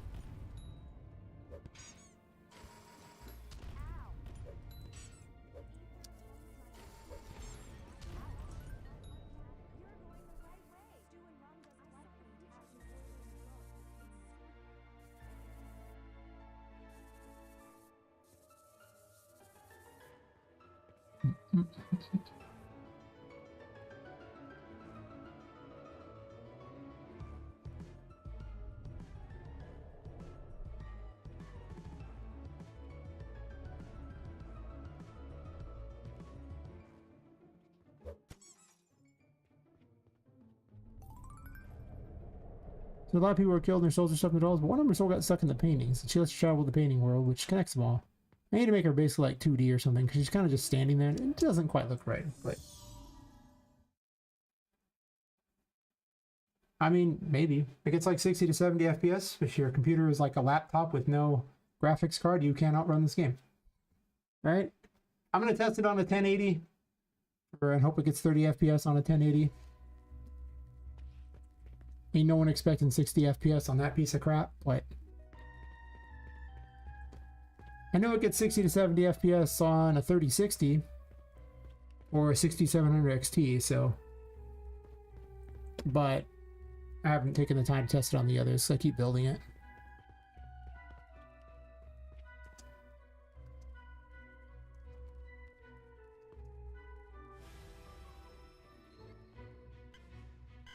All the stuff in here. You've seen the tarot menu already.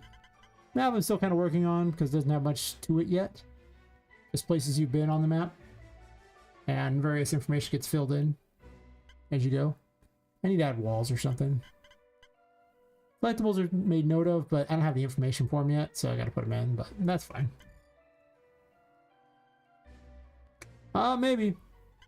I mean, you know... People like to go, well, this game made 10 years ago. Yeah, I know the Batman Arkham games were made like 10 years ago and they run on pretty great things. But those had millions of dollars behind them and hundreds of people. Guess what I do not have?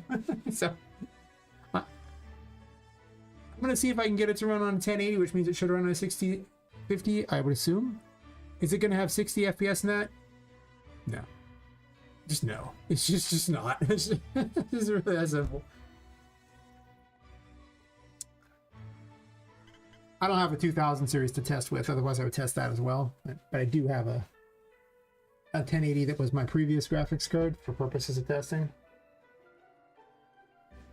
But I'm deving on a, well, 6700 XT that's running the game and Unreal Engine, and then I have a 3060 Ti that runs my streaming setup. So it's not really helping with the game, but... Which basically means that it's the 6700 XT has to run, well, Unreal Engine. Guess what's a heavy device? Unreal Engine.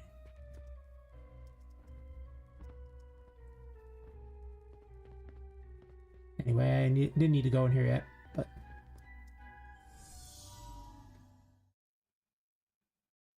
Hopefully I can get to where I'm going to try to do all I can. Unfortunately, right now we need hardware ray tracing. Well, that's not true. Software ray tracing does work. It's just for mega lights. If I can find a way to not need those, I will, but... Ooh, the performance was so bad without them. You know, Unreal Engine 5, it's a glorious engine. It's like the most powerful engine on the market. Not even close, but you know what's not good? Lumen. Lumen's not good. Lumen doesn't handle lights well. I know what you're thinking, but Lumen's a light system. Yeah, I know it is. But listen, it doesn't handle lights well. It handles them so bad, I turned it off. So I'm not even using one.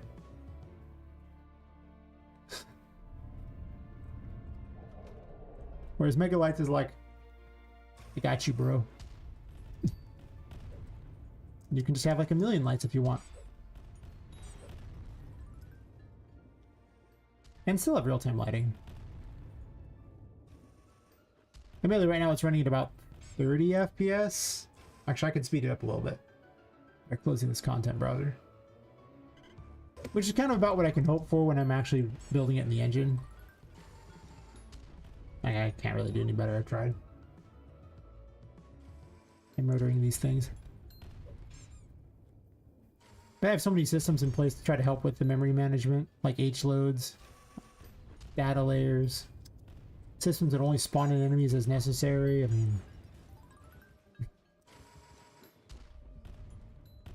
I went through and reduced the draw calls like crazy. As you know, whatever I can do to squeeze them FPS, yeah.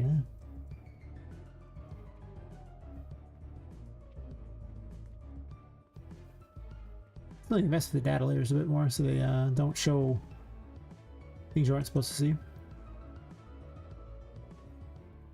I recently added in a thing that you have to backtrack through here after killing those things. And I don't know if I like it.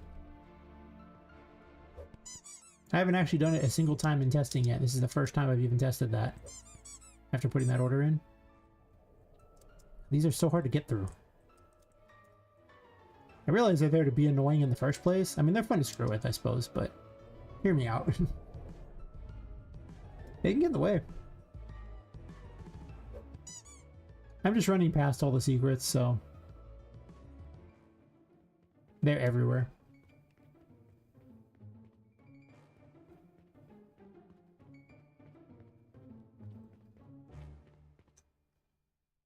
Once you've killed those, you can do this here and jump through this and then pop out another painting. I mean, I've been streaming basically full time for a while doing it. I'm like 18 months in, and I probably invest like 40 hours a week on it. I mean, I still have a regular job, so I just have no life. My great secret, if you just have no life, you have lots of time to work on your game. Oh, wait. I don't know if that's a good thing. Is that a good thing? Huh.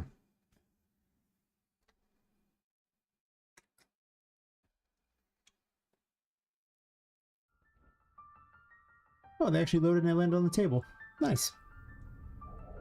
This door shouldn't be open. This is the data layers. See, they only load in as you go to them. I need to finish this room, but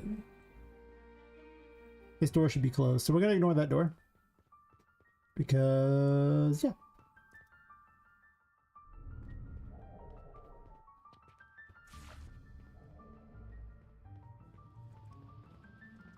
Running the right way. Running the right way.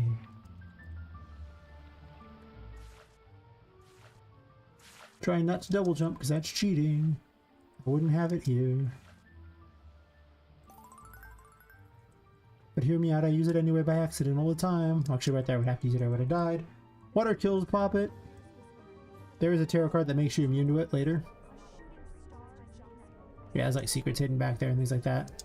I have to put in the dialogue for these. A super important log. They're not going to be called that, but I just thought they were funny to call them that. These enemies are fun.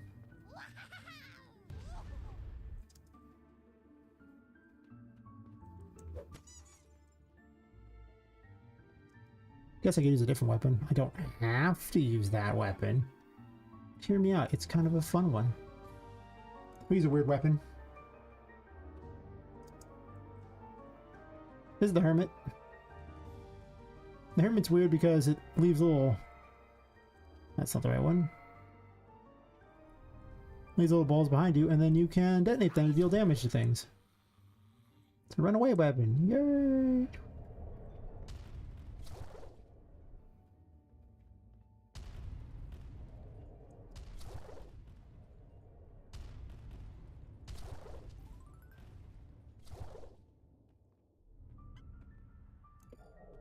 It's actually for a game, a mechanic from a game that I ended up having to abandon because it was dumpster fire. Bad, bad game. Good mechanic idea.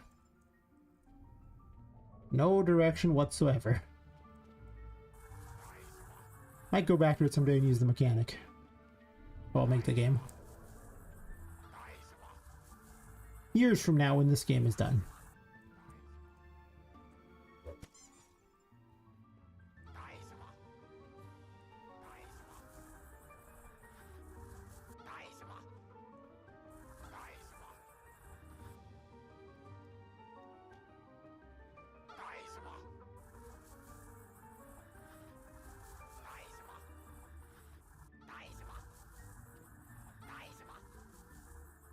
Kinda stuck a little weird, isn't it? I gotta fix that. They get a little finicky. These control the water out in the other room. Unfortunately, you can't really see the water when you use that one. It's kind of crap. I guess I have a print string. A couple of them. Slurking. I'm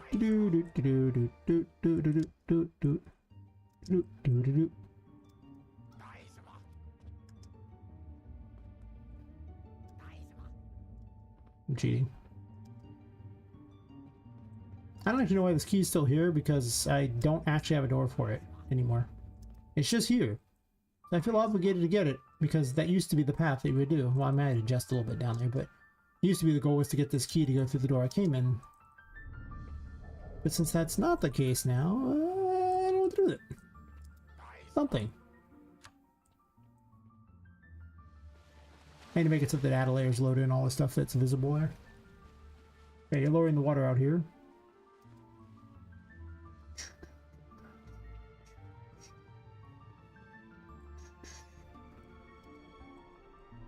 Just change the collision on these. Can I not get through? Okay, that was terrible. So bad at my game. Oh, I'm gonna cheat anyway. Alright, you didn't see that. I could have just jumped the other side too. You can just jump down to all these others, but I was trying to be all sneaky. And I failed. Okay. Those messages, I don't want them there. They can go away.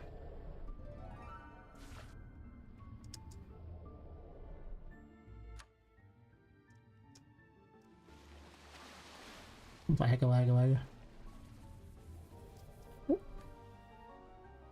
There's a little drop there.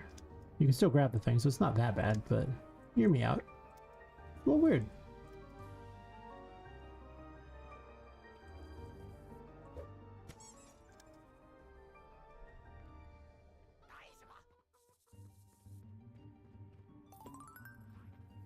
Ugh. Moon doors can be destroyed by the moon. As one of its abilities is traversal.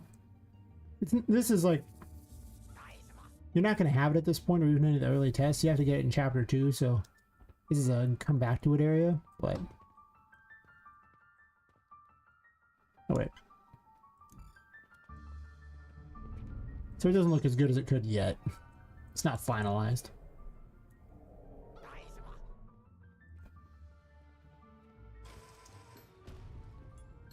No, you.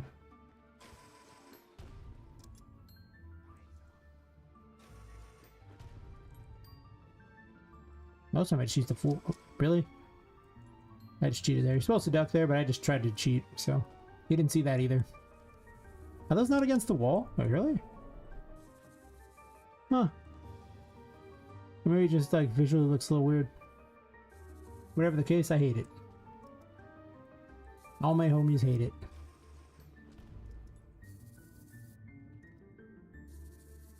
Oh yeah, there's like collectibles out here I can go get. They're all over the place. In case you want to run outside the building.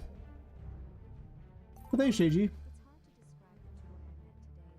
I gotta re-record these so they're louder.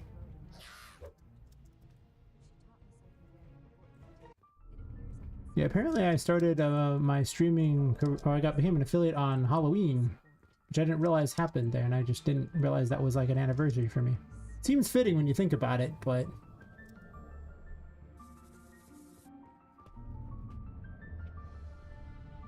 I didn't notice. Probably because I ignore Halloween all the time.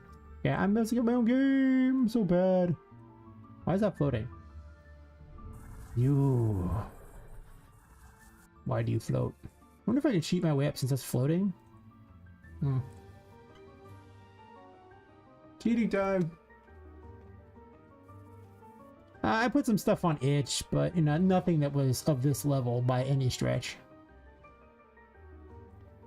And it already has a Steam page in the linked comments, so you can look at it. It does need a better trailer, and a lot of the stuff is from months back, so it's not ideal, would be the term we would use for it. Not ideal at all. Where's the cat? Hello? Should be an NPC.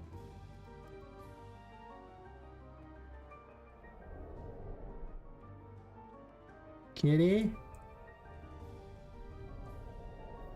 No kitty? Hello? I just added these in. That's perturbing. I was going to show you rescuing. Like, there's like 2D painting characters you can rescue. But it's not spawning in. Hmm. Did you like fall through the thing or something? Oh, you fell through, huh? Really? That's not good, because I don't think I can get him back up because it's too fat. But they're like a fake 3D thing, so you can tell they're the 2D characters. I gotta re-render him. Unfortunately, I can't really get him. Oh well. Yesterday's thingy is quite buggy, let's put it that way. These data layers have some real problems. Well, the loading system for them has some problems.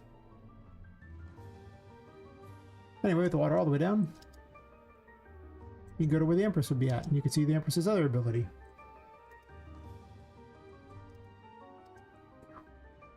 I'm using abilities I shouldn't have. Thought I fixed these so I could jump through, but this is where you would get the Empress.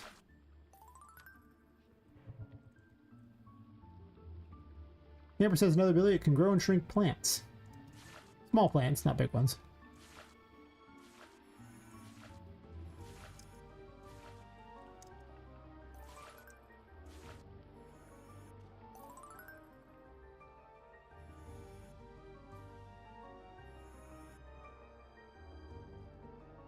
The particle still seems a little too bright to me.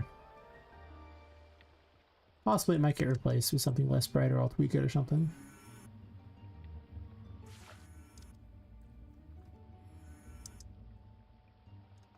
Weep. Actually included a way to get out now, so you don't have to go back through the little side room there.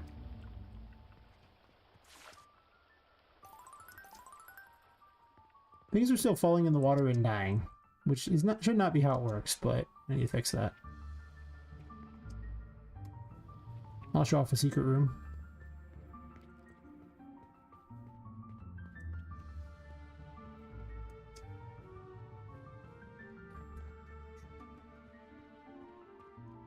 What's up with the enemies not spawning as much? Oh no! I'm bad at my own game.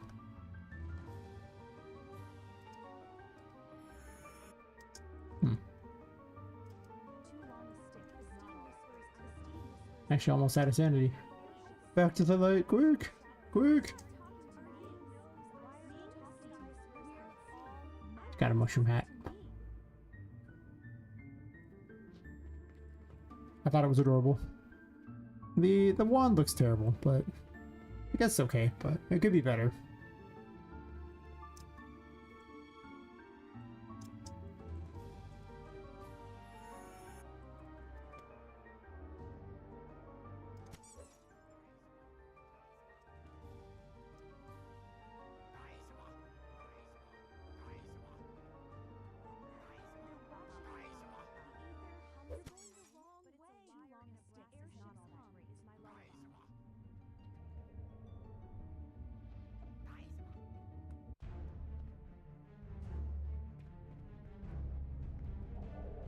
I didn't like it anyway. I'll just shove it off.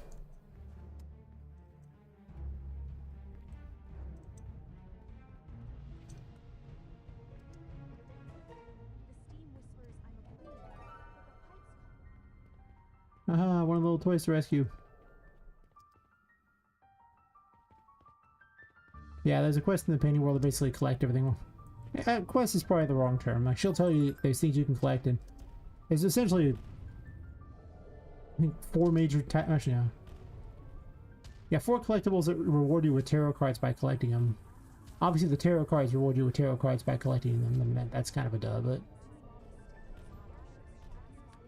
light up there.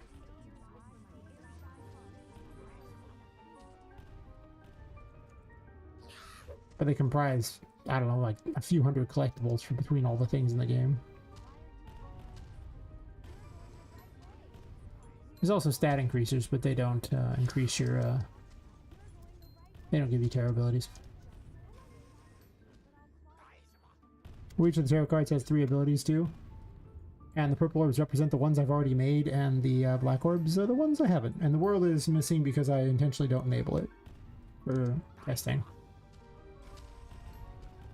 Because it is too overpowered. Come on, budgie.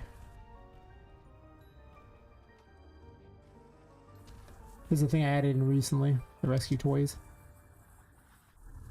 Of course, the data layer didn't load very well there for some reason.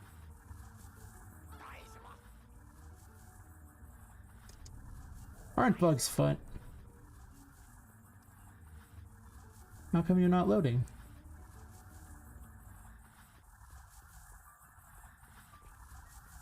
Okay. That's like the most finicky data layer of all of them. That spot's a little finicky too.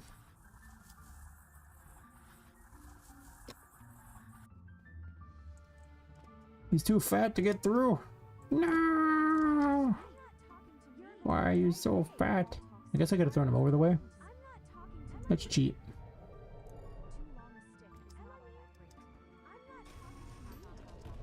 I might have to come with a plan for that since I just added him yesterday. I didn't really make a good path for him to get to this painting.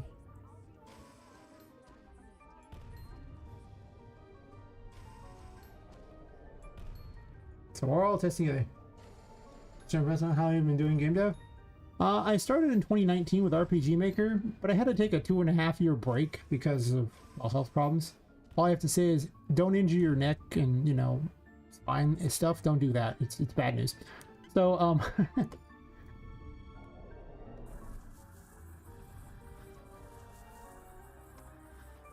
I did the only logical thing you should ever do as a game dev. You know, from RPG Maker, you go straight to Unreal Engine.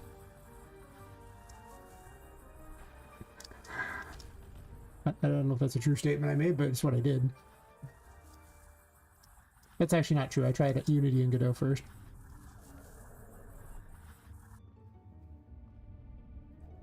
And if you rescue him, then he appears in here. Woohoo!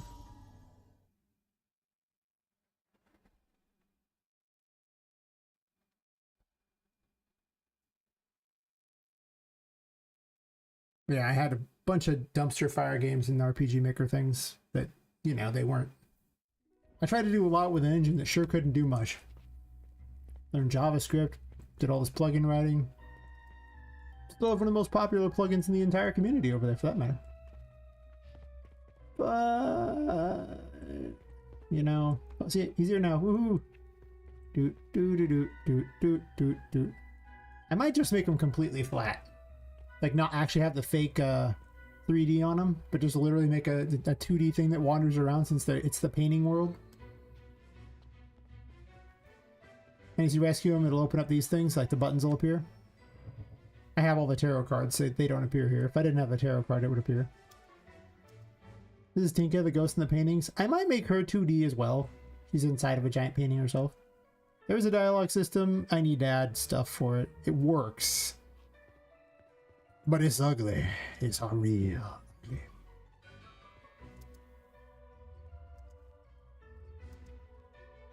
Currently rescue him served no purpose, but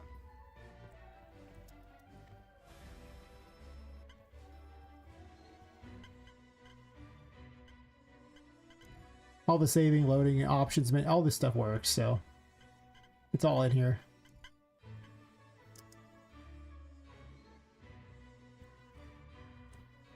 Yippee-ki-yay! I'll go over towards the first boss. Who's actually, I overtuned him. Made him like way harder than he should be. But collecting everything up to him takes almost an hour to get to him from the start. Like, I didn't even start from the actual start of the game. So I think he can be a little tougher after like an hour in. He was originally only like 20 minutes in. So I made him like for a 20-minute in boss, and then, you know, do a test. It took me, I think, 52 minutes to get just outside his door. I didn't grab his key. Oh, I need his key. Give me the key. Gimme, gimme, gimme, gimme. I could have got his key earlier. Can I get through this way? Whee! I know you can. Oh, maybe not. I might have to jump from up above.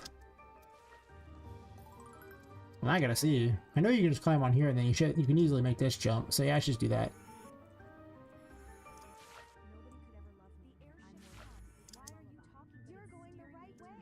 As the only tester, and the guy who makes everything, stuff is in a constant state of, what does this do? I don't even remember. I should have shrunk that and then tried to jump on it.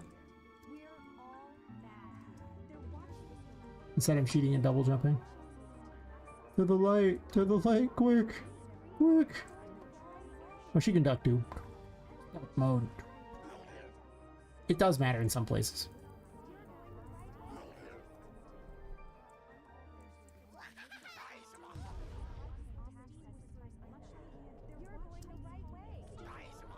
The insanity is almost overpowering. It might need to be toned down.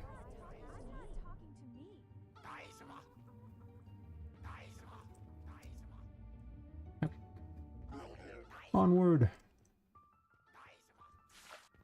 Couple ways you get over the boss for this. I'll just run this way.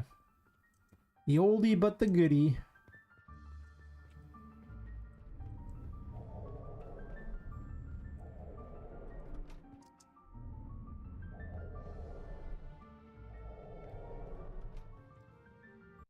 Slam it in their face. Portable light cube. There's like a key up there, a puzzle where you jump out the window, another puzzle up there through glowing a plant. We're not doing any of that. Because why not? Also grow unshrinkable pumpkins. They're just adorable. I just like them. I don't get out much, it's fine. Don't worry about it.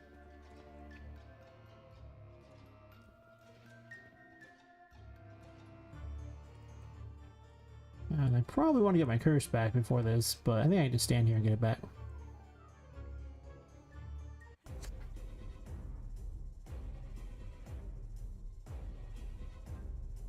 You gonna spawn in, buddy? First load, yo.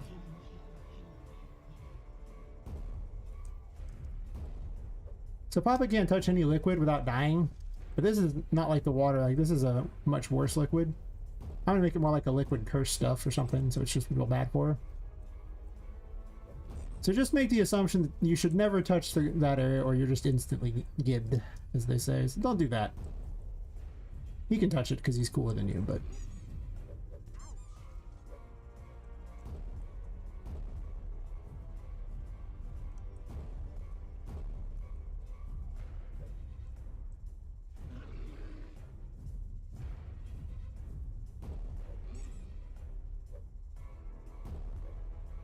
He's got multiple phases. His first phase is mostly just kind of try to hit you. What you doing, buddy? He just likes that way, huh? That's fair. It's not a bad way. I'm afraid to dodge here because of the... I'm cheating. Because of the death liquid. So I... get hit more than I would other places. He gains a projectile that's kind of obnoxious to dodge. Also has a bad habit of eating all your momentum so you end in the drink and losing instantly. I'm gonna hide here. You don't mind, buddy?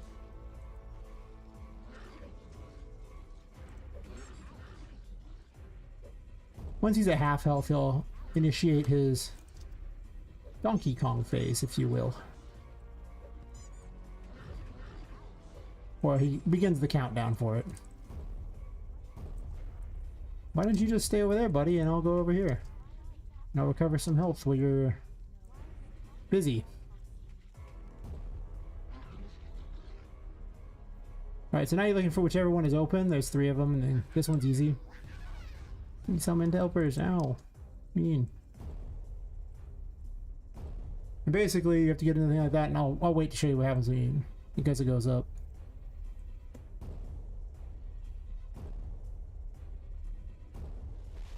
The timing's a little off, but...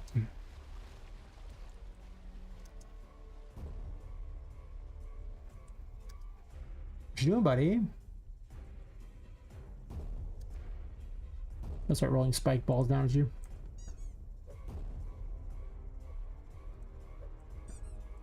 Try not to get hit by him.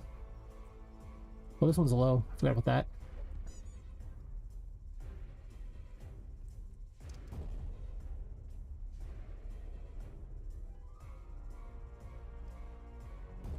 Why are you facing sideways?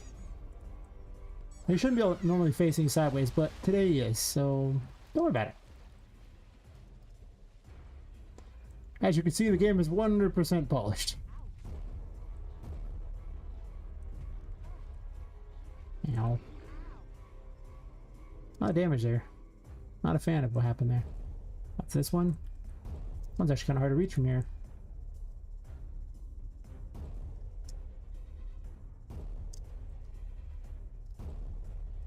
Definitely one of the worst ones. He takes more damage if he gets top. Yeah, he hits like, I think he do like triple damage if he happens to be at the top of one of these, so. The battle goes somewhat quickly, but you're probably gonna have to climb 3 or 4 of these.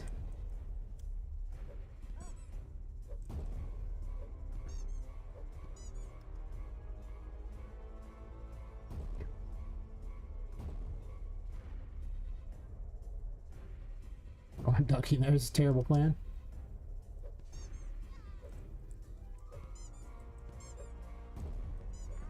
At least I fixed them. I need to check them earlier. Those are little fangirls. They're just other versions of exploding ones, except for they have little Patricks. I'll probably make them behave a bit different. My sanity's running out.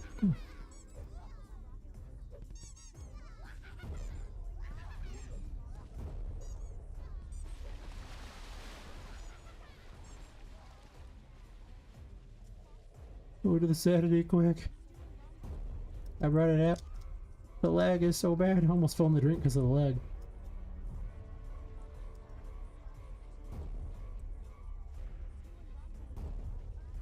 That one? Sure.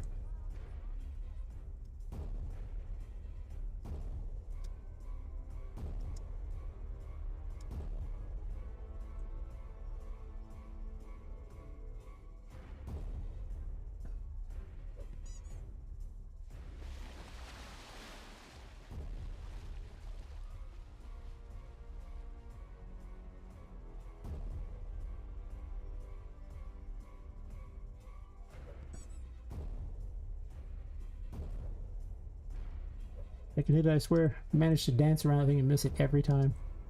Fantastic.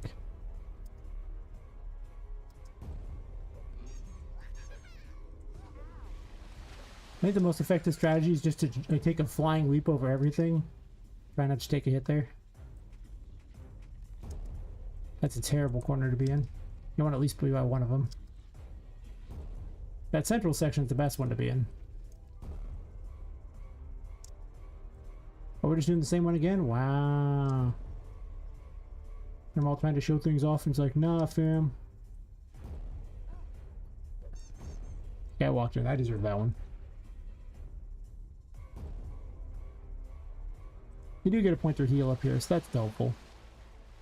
If you grab the heal, you can get here without having healing. It is an optional extra if you think you're the chosen one. So far, I'm not even the chosen one.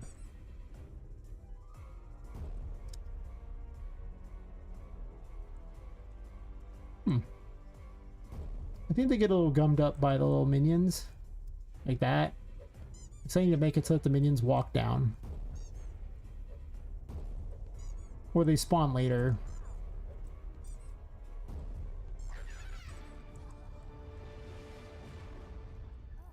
I managed to jump over there and just clock him.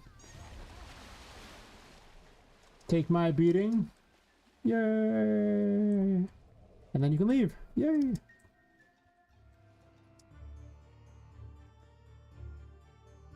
It takes like, it'll probably take about 3 hours for me to beat the first chapter. And then about like, from what I have of the second chapter, it takes a couple hours to beat that. I'm not going to play through all that, obviously. That's a long time, but I was just going to show off this other mechanic in here. And the ghost girl.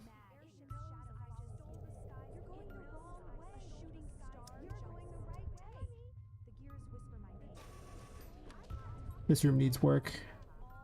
It's fine, but fine and good are, you know, two different.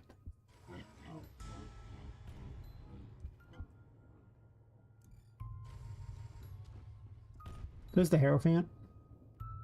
Basically, there's possessed objects in the game, and when you activate the Hierophant, they behave while it's active. So, in this case, we have possessed platforms that you can use if this is active. It is draining your curse very fast, so go quick.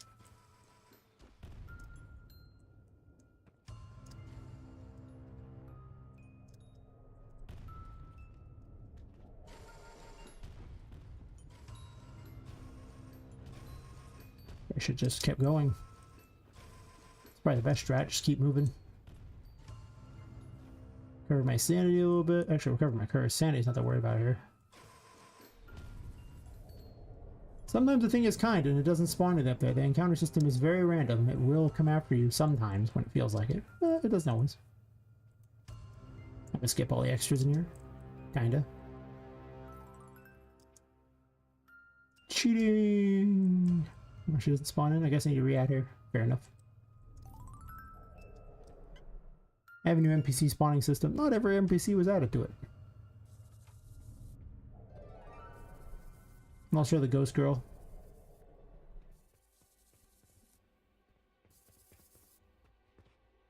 Okay, slow load, perfect. These are helpful landmines. Don't question them. They're helpful in their landmine.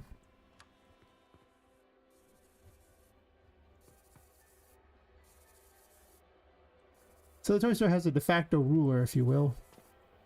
This ghost girl that wanders around, and she plays games with you of sorts. Most times she just kind of is noxious. If she catches you, it's just a KO, so don't get caught.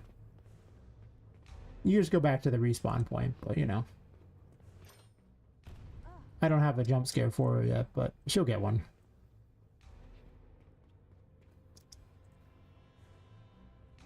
Yeah, you can lure her away from you. Oh, nope. Try to lure her away. I failed. I'm gonna do a secret area. Run out, no. Am I me? You're going the right way. The steam whispers to me. Airship's shadow. The steam whispers to me. It knows what the false state is. I'm not.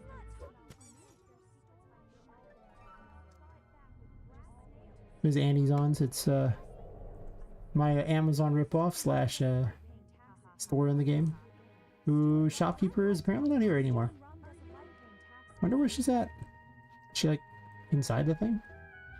Anyway, you buy stuff by talking to it. It's like a Zelda thing, basically.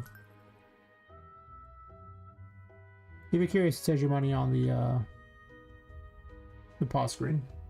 I was gonna have a second step, or a second currency. I'm not going to. It's just gonna be money. But yeah, to give you kind of an idea of how the game is.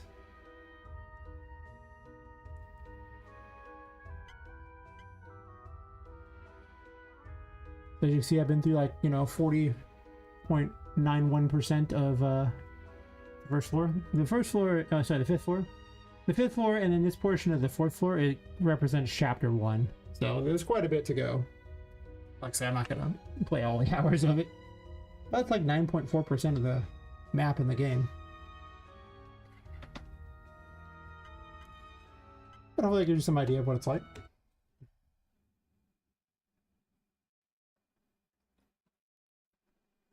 At least didn't have any real game breaking bugs. It had some obnoxious little bugs, but they weren't too bad.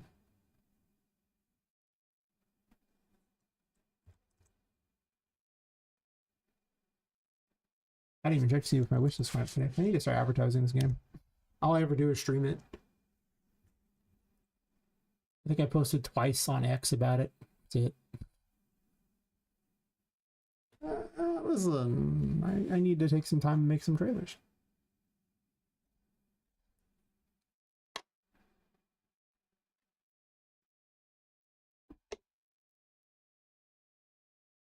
Yeah, still sitting at 93. I had 7 deletions. I think there are 7 people who just don't like me.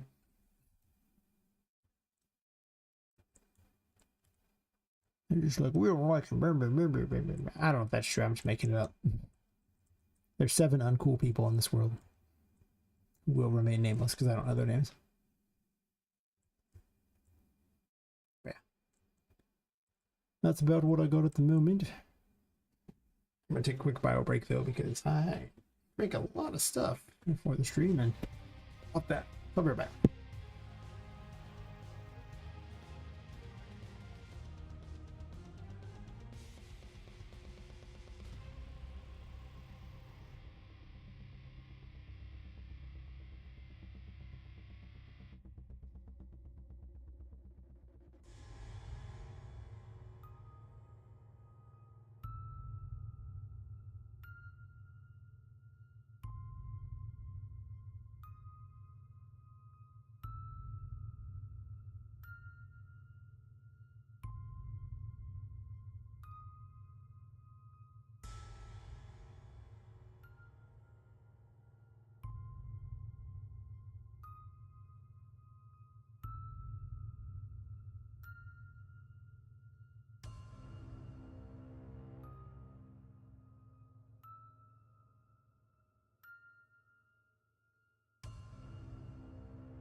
Alright.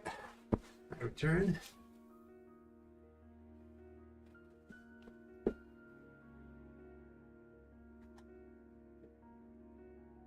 Not even sure what I was working on next. Just have a list of things that need to get kind of done. I was trying to get the. Oh, actually, I know what I want to do. I'm gonna fix a bug. So I thought about the solution pretty quickly. I was like, oh yeah. So in this room here, remember that character fell through the ground? And I couldn't get him above it? Yeah. Yeah, about that.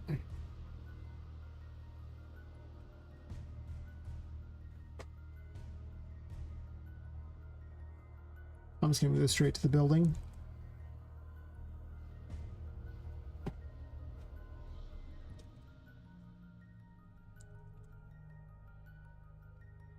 Dump it in the other partition. This way I will not have to worry about them falling through because this will load in proximity and I won't have to be in the room. Which is probably better, I'd imagine.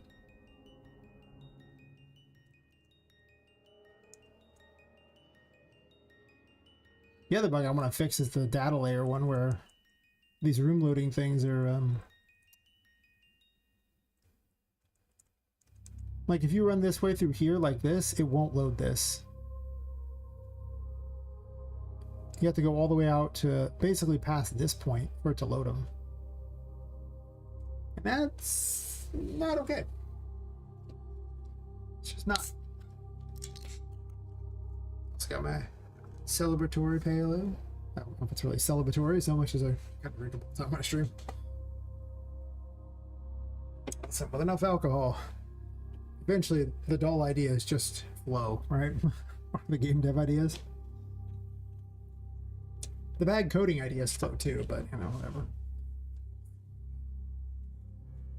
Bad coding ideas have led to a bunch of game mechanics in this game, so we don't even talk about it. Fine. It's all fine.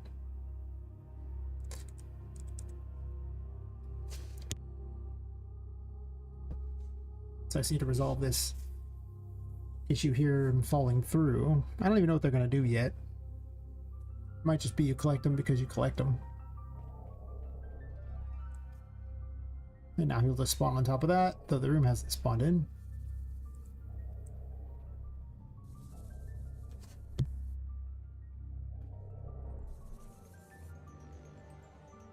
Yeah. But then you leave and did he fall through? Oh no, he's behind me. He's moving behind me. Okay, fair enough.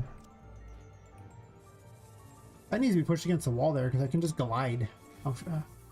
Like this gliding problem is not okay.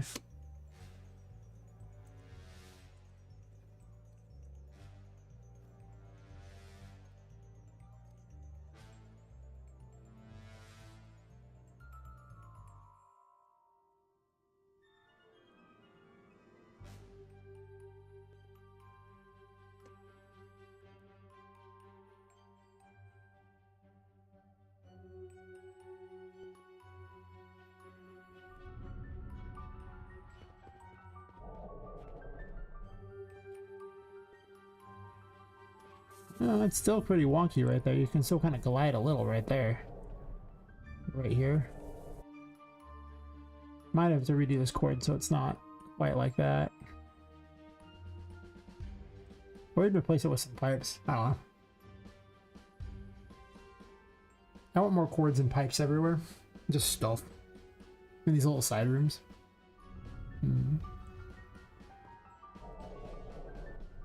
Much better. Nothing I care about over there. Now this room will load, but if you do this, this doesn't load. And I don't know why. Figure that out. Because if I go far enough out here, I have to go all the way beyond it.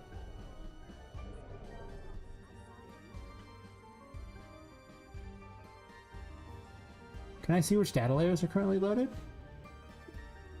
I can, okay.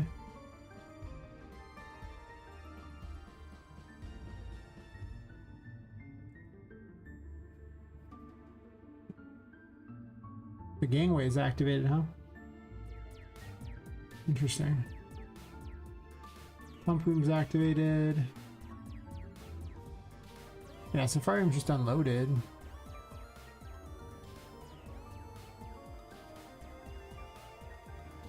Okay.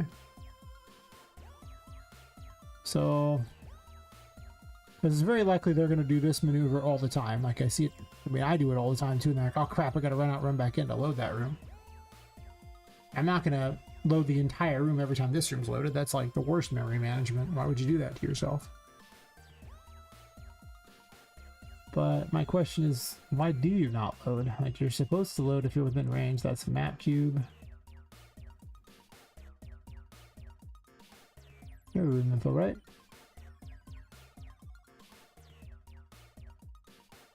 And you're not like locked into anything, you're just kind of derping.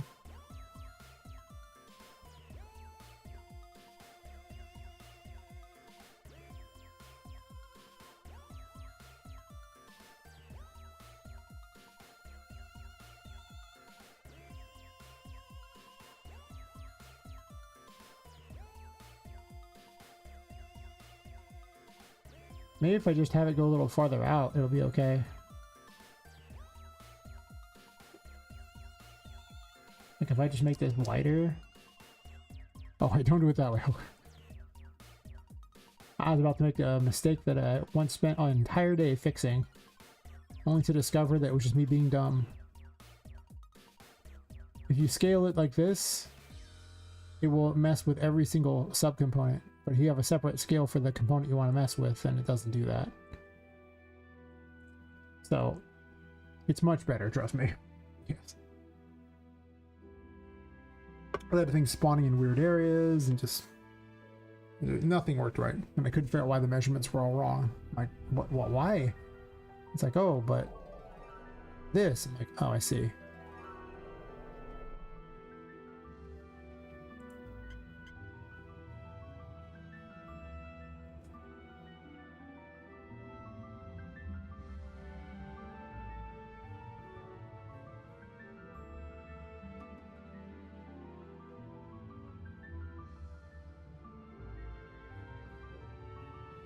Well, maybe it's that I'm not running across the activated, but it says the unloaded. They're not even loaded.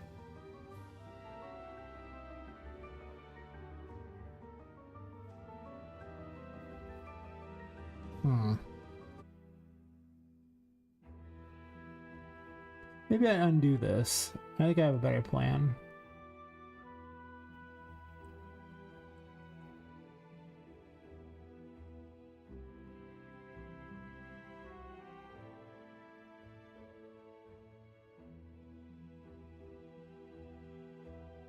I move that? Okay, sure. Room info, please. That's not a room info. That's a room info.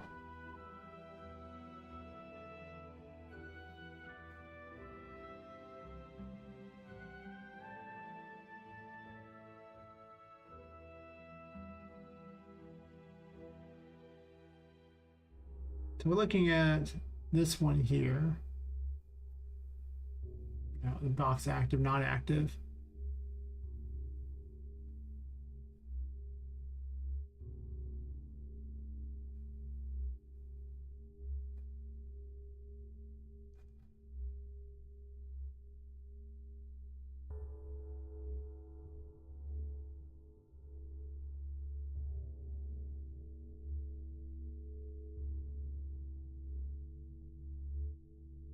This would load if I ended the overlap with it, which might be okay.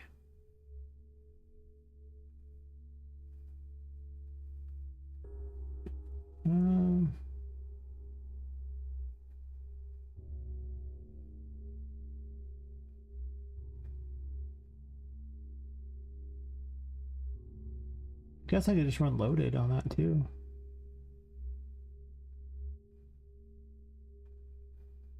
What was the code for you? Oh, it's on Poppet.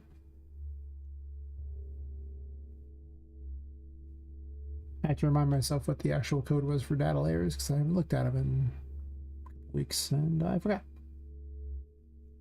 Yes.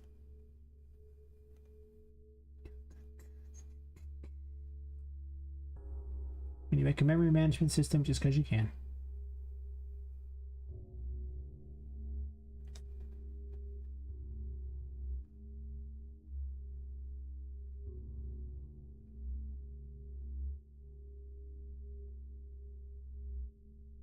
I have to find the asset here.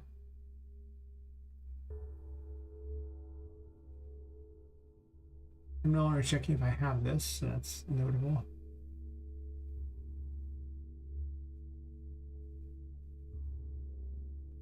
And that yields that. So current room struck this. I really want to do all that code again. I could probably just tell it to run load. I kind of wanted to check and see if it hadn't already loaded. That was a thing.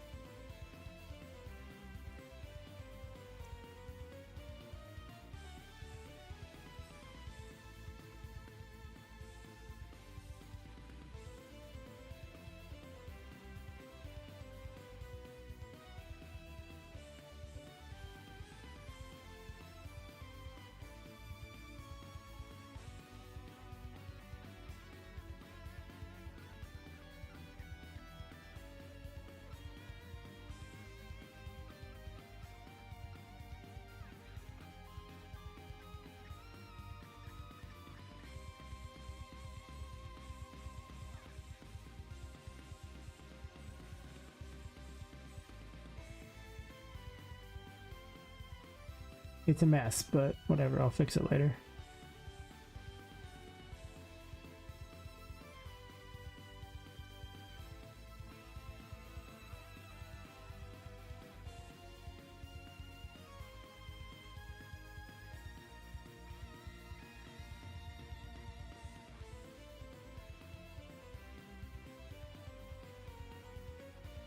If you do that, we're looking at the false chain here.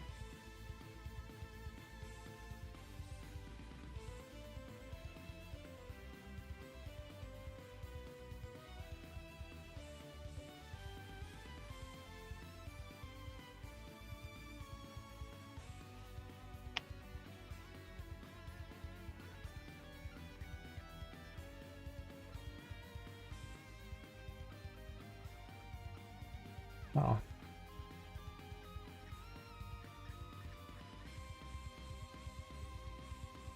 Um.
No, I'm just gonna load it.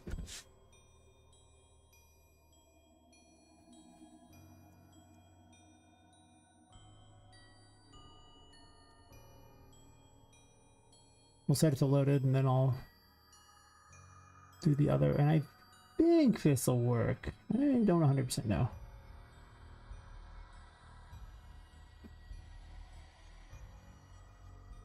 Should promote this to variable. It's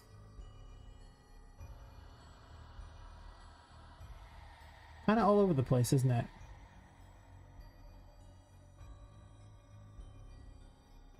Oh, I can't promote it to a variable apparently. Huh. I guess that's why I didn't do it. There you go. I didn't. Makes sense, really. So I set it to loaded, and then I also run through this code here to set it to activated. Which might work.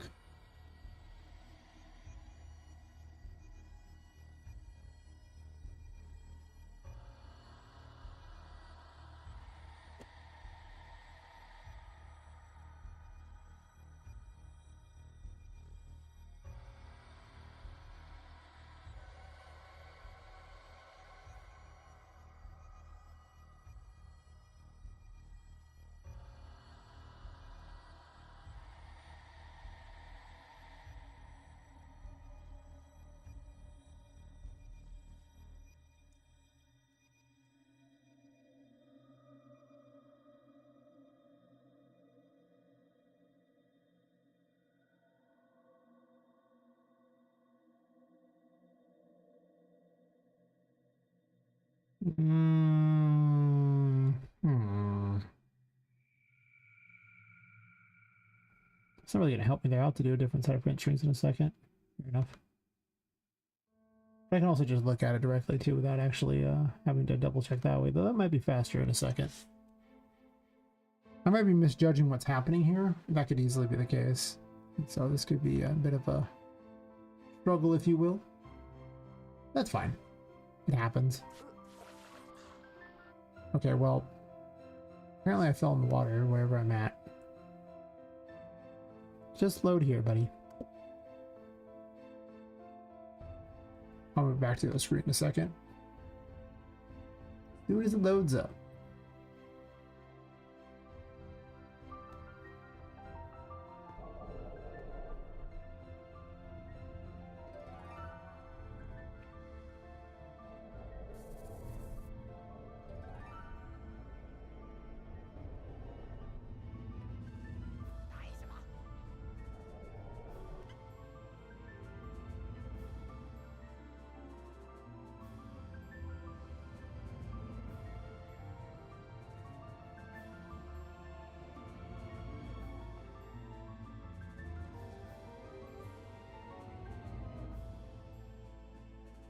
Did not do as expected.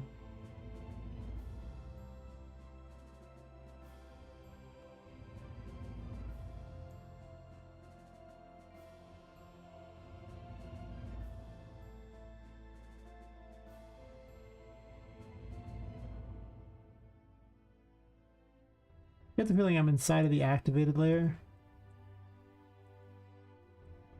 And it's like too big.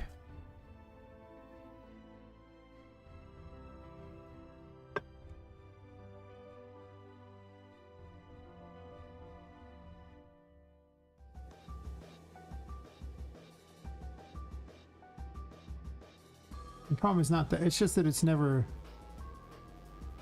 doing it, because I'm like right here inside this. So I gotta run all the way out here for that, it looks like.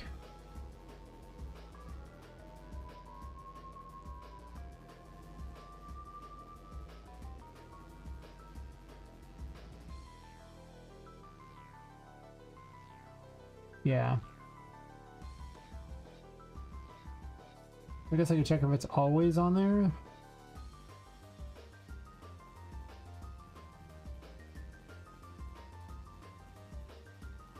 But it's never going to trigger the overlap. Each room could have a perpetual check. I don't like a perpetual check very much. I'd rather have the other looping event, if you will.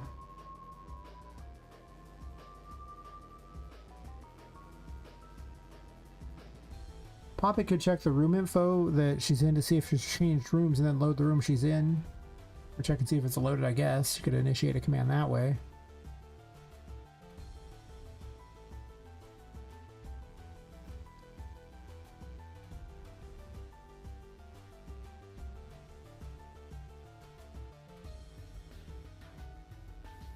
I would check on the last box, the central box here. One last attempt to load a room if for some reason you're too far in. I should probably get the job done because I'm going to load all the extra stuff that's visible from each room into each of the various data layers that they would share, essentially. So like that I'm going to do. So maybe that works. Model room info here.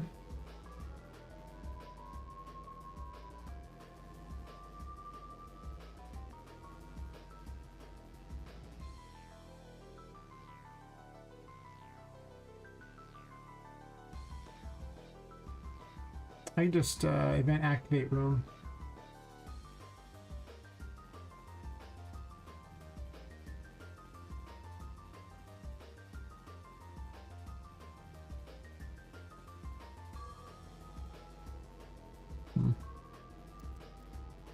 Let's just activate room.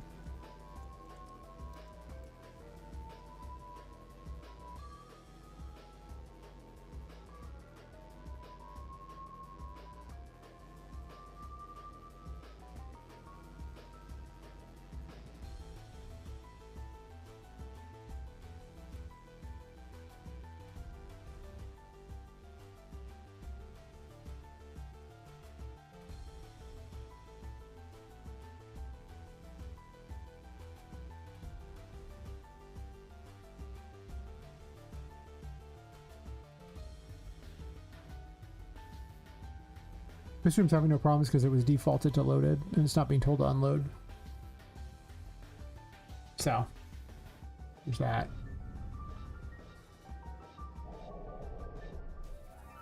And this one I enter the thing to load it.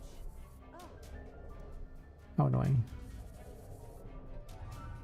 Yeah. So if it's not loaded, that'll fix the problem, letting me do this without there being issue.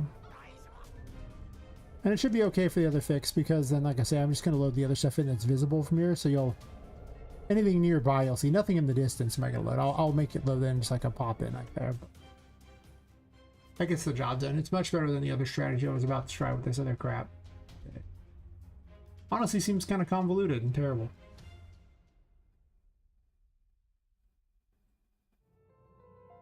And highly unnecessary.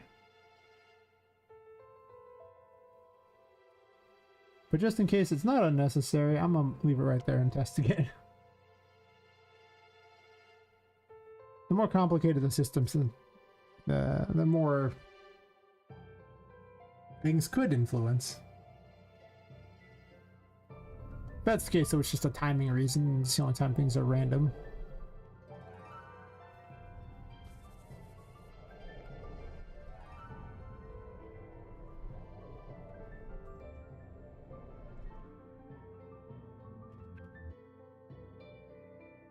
Fair enough. Disaster averted.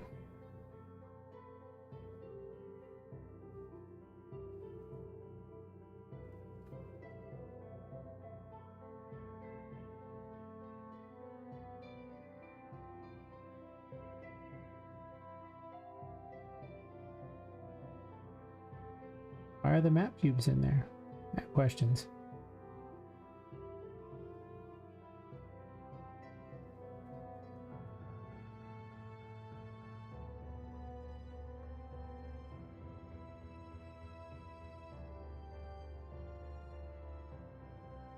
No, I kept this only because I'm going to make certain all the music gets moved over from these things, I believe, and that's it. That's the big plan. And once I've done that, I'm going to just delete them all because I no longer use a bunch of maps. I use just one. So I'm just checking the room, which is kind of obnoxious because that means that now the room data is this huge list. But it is what it is. I don't really have a good way to differentiate where they're at unless I want to have like a giant cube or something that they're in. And it's like, well, if you're in this cube, it has to be one of these ones. I could do that, I guess. But I don't really think that that's worth setting up. It doesn't add much. And it's a little wonky.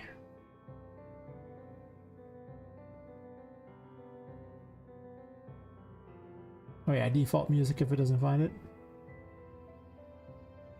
Put this up here just because less illegible. It's still illegible, I hate it. I kept this just in case I decide to put this secret rooms that appear in place of the other rooms thing, but I don't think I'm going to keep it in the long run.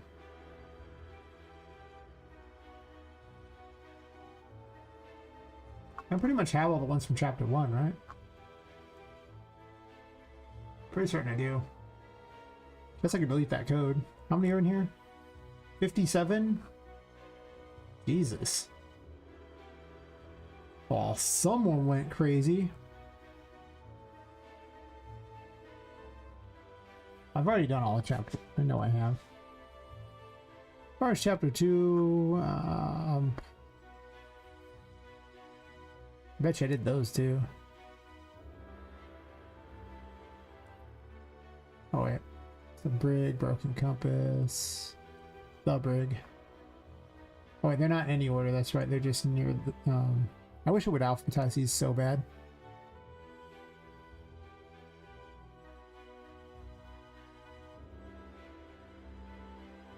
Can I search this way? I can. Hell yeah, brother. That makes my life good. I thought I couldn't search. I'm pretty certain I've been through all that crap.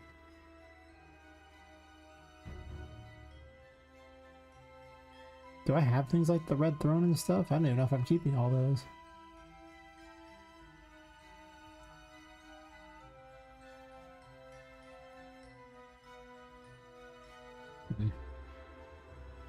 I'll think about it. Chapter 4 didn't have much of anything yet.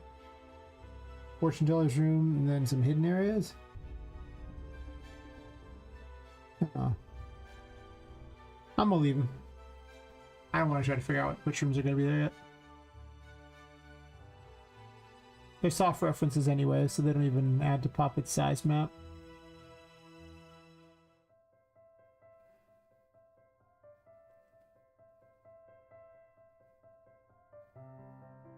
Oh yeah, this also had to be for both of those.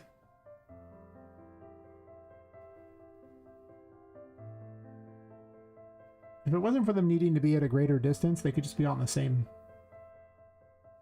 thing. It would be a lot easier code-wise, but they are, so yeah. Don't know why that's up there, it's weird.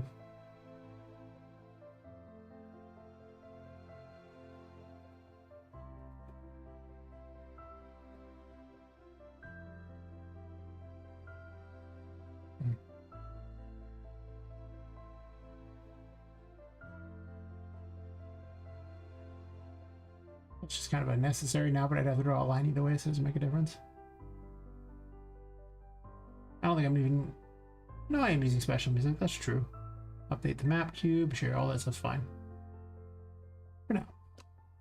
That solves that issue. I guess the next thing I need to actually do is finally just get over myself and add in all the stuff that's visible to both sides. Because otherwise, you'll just see this pop in. It just looks terrible. So basically, from here and here is everything you need to see, and mostly I just need to get probably out to about here, I would assume. You know, if you can see everything that loads to around here, you're probably fine. If there's a little pop in beyond that, whatevs.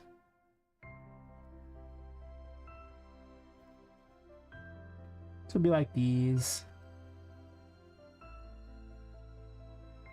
Can you see any more than that? I mean, you could vaguely see like that mushroom here, probably. And beyond that, I don't know if you can see much else very easily. It'd be like about here. Probably see the dome. Yeah, you can see the dome. Pretty pronounced. Okay, well, everything I clicked there was incorrect. And I should feel bad for having clicked it. All these lanterns. So we load all those into there. And those can all be in the pump room.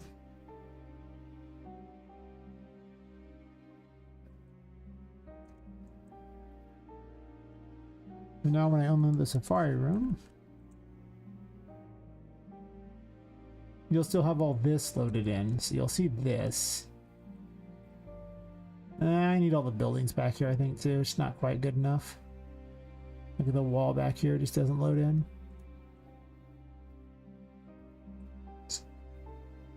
So probably the upper deck. Also from here, you'd be able to see a bit out there, too.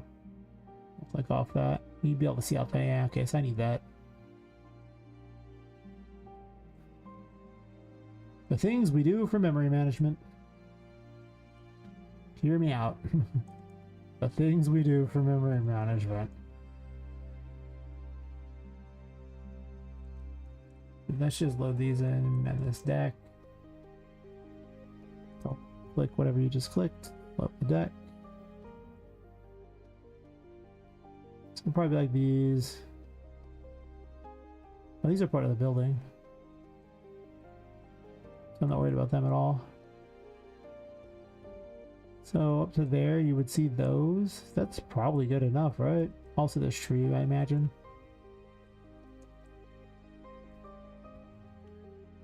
I want it to be relatively seamless. If off in the distance there's a slight bit of pop in, I'm not that concerned. I don't know if I added this tree or not to it. Oh wait, pump room.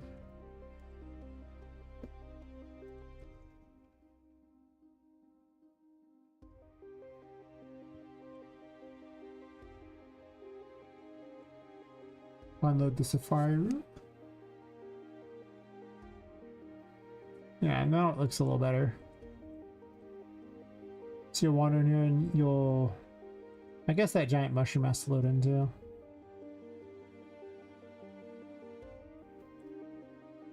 But you will see that mushroom. Yeah.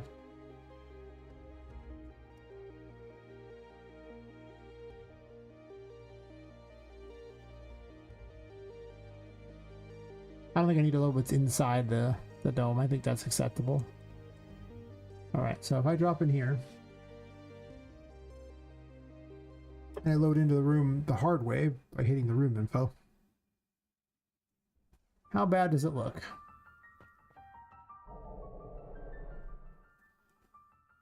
Like it didn't even load the room I'm currently in. Wait, what? Pump room.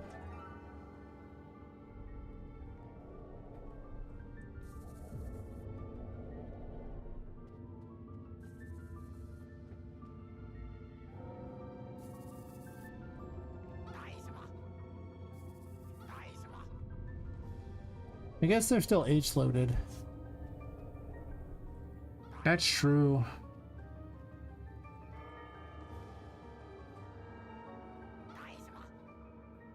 So even though like it would load the rest of the room in right around here,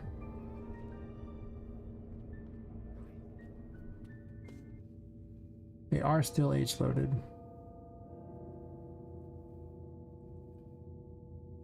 So you won't see it. I could make the H-load much larger for everything. Maybe I do that because I'm not loading as many assets anymore, so I don't care as much. Is everything in the building H? Okay, then I'm just stuck in this. Everything in the building H though worked fine. Did I move everything or something? No, just clicked it. Yeah. Sometimes I accidentally move things a little bit.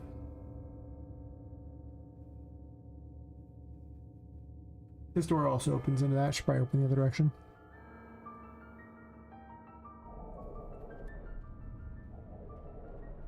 Yeah, everything in the building looks like it's fine. It's just stuff that is not in the building. As I'll get closer to it, and I haven't loaded that room yet, but... Right, because if I look at the room, it's not considered loaded. No, it's activated. I did kind of run from a distance, though. That's true.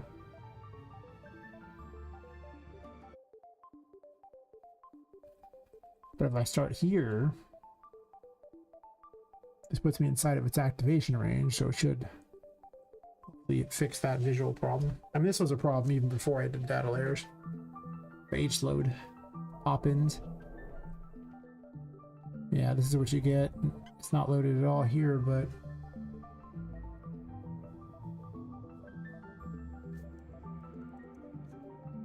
My control room's activated though.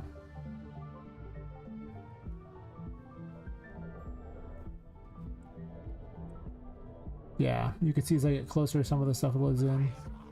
If I'm not in the actual room yet, that would load the room itself there.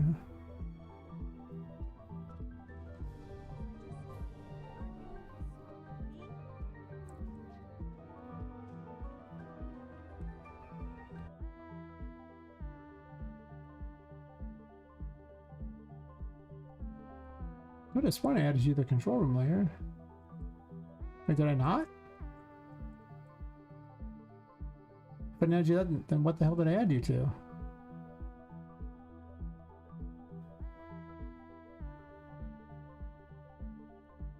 Oh, they're in the pump room.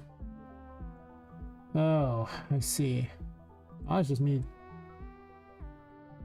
being bad at my job.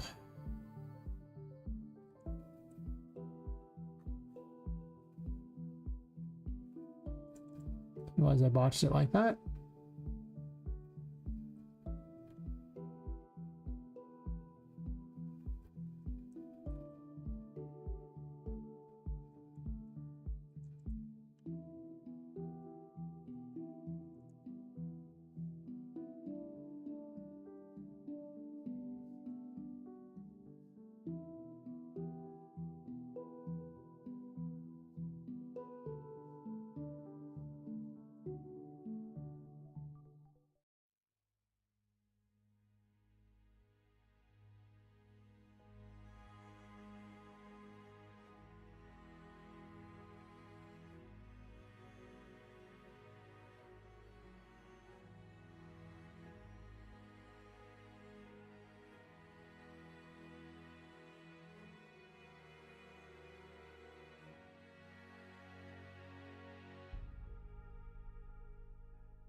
The rest of this crap needs to get added into it too, apparently.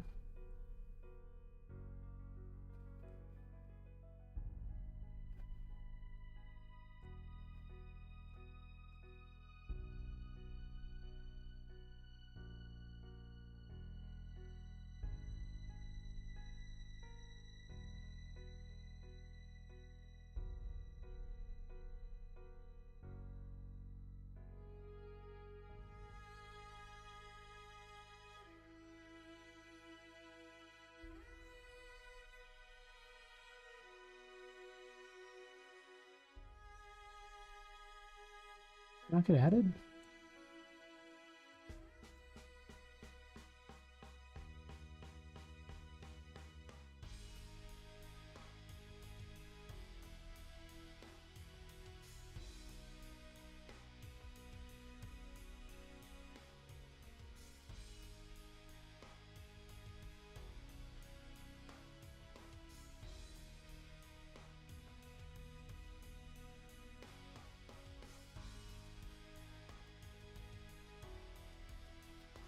Yeah, those, the embellishment there. Yeah, those things, 3 things for certain, the lanterns as well.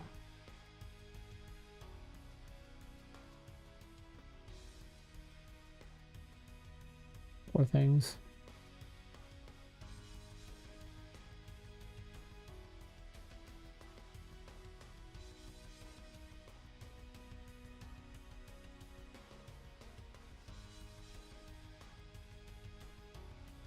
Oh, apparently I can't do it that way. I have to, as soon as I remove them, do that, they're no longer selected.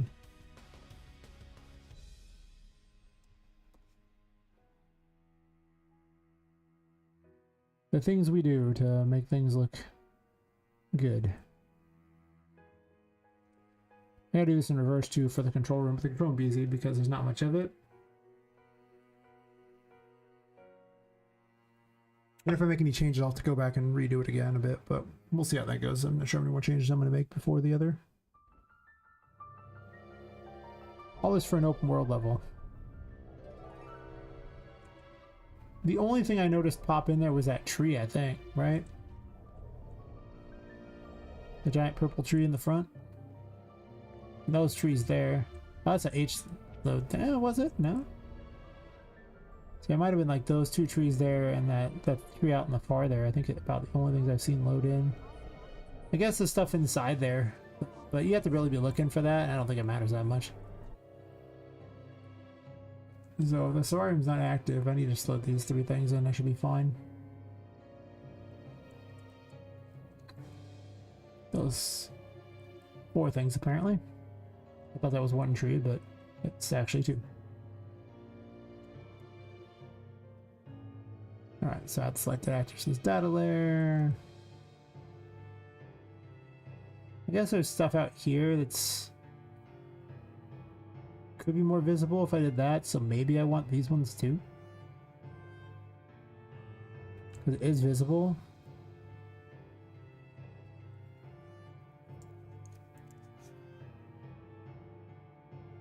Only barely, but I'm trying to avoid popping. I don't even know if you can notice those tables from here. They're not that visible. Yeah, I don't think you might notice the tables, maybe. I'm not even sure you'll notice those plants, to be honest, but you might.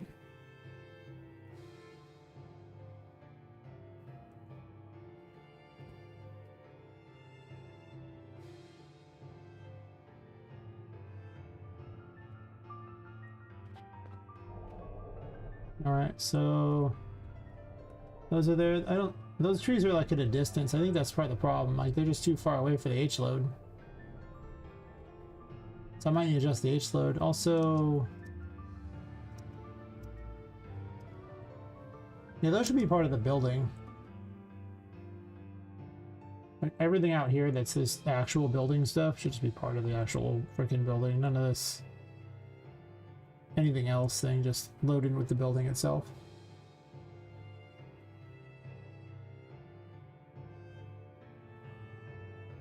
But I guess to be fair, actually, maybe I do a different test here. Maybe I add those to a different grid.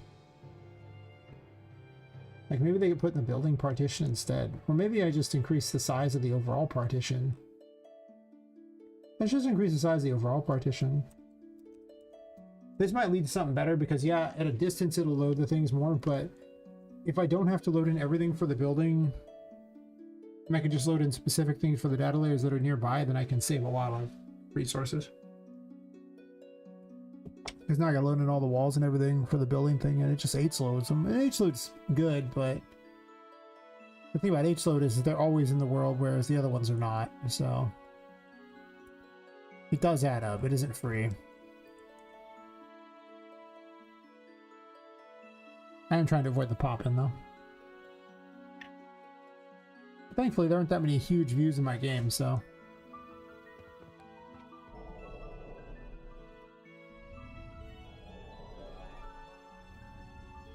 Even then, their pop-in is really far.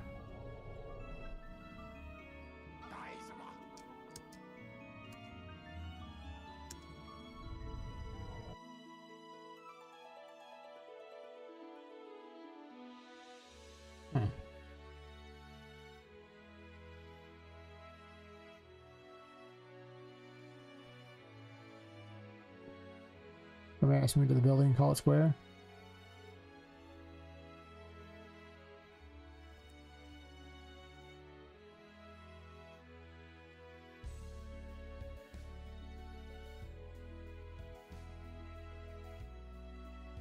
And then technically in the control room too.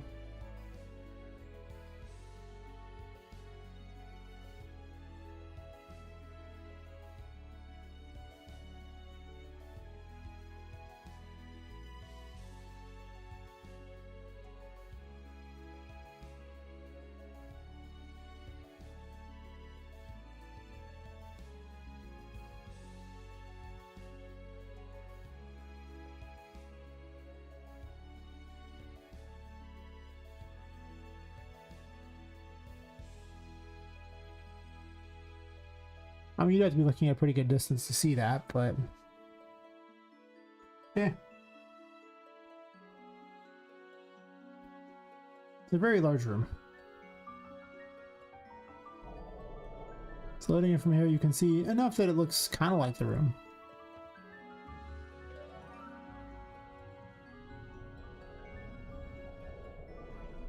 It's still pretty good loading at a distance on this stuff, though.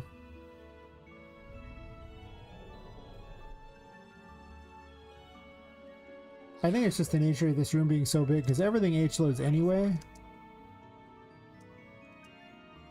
That is kind of awkward.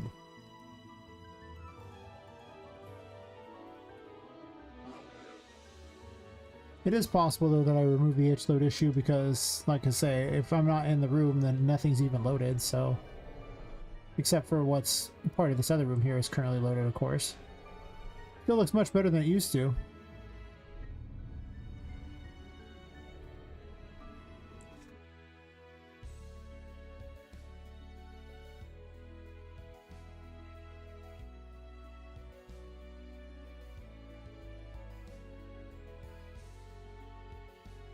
Be like 15,000 or so. I gotta do a big H load now.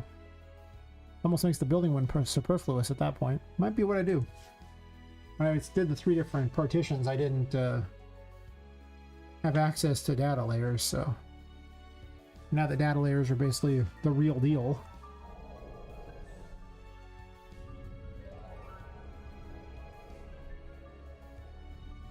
Still pop in really close. If at all. Wait, what?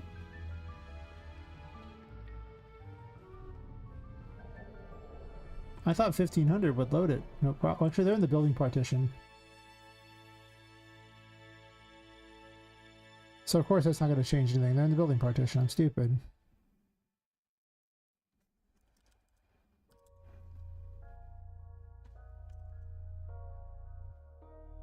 I don't want to move them back to not the building partition. Also, yeah. You guys data layer everything.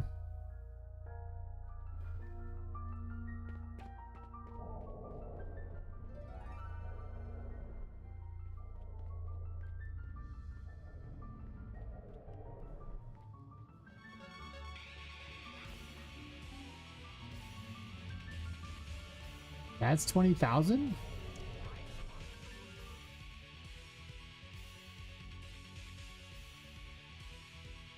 Now I'm curious what's up with this. Now they're in main partition.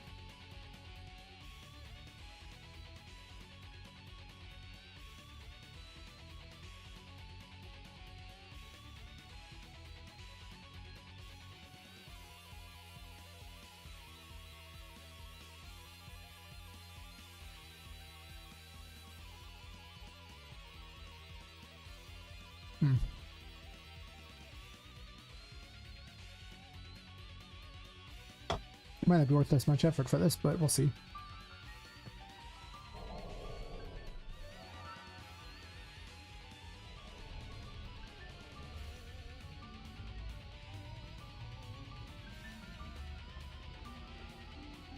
I guess that's a little farther away, but not really.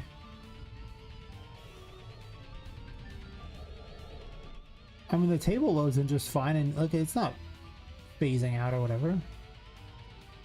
So like way back here, it looks like.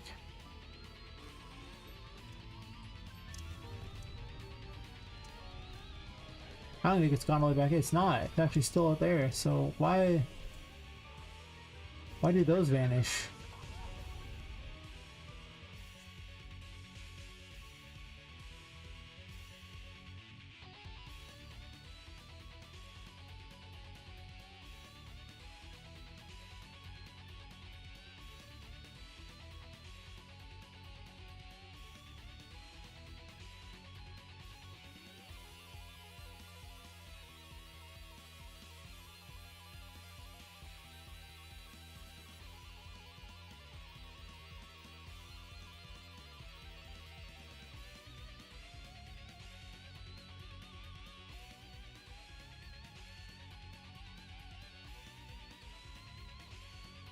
I don't know, he's merged.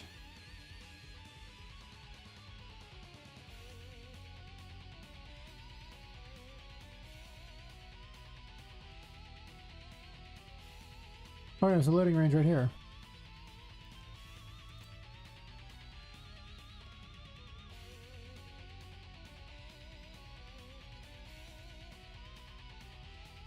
So...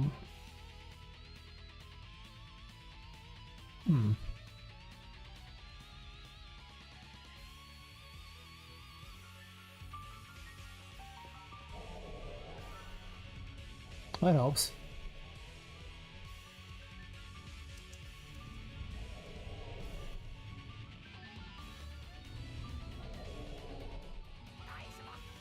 I probably don't need 20,000. That's huge.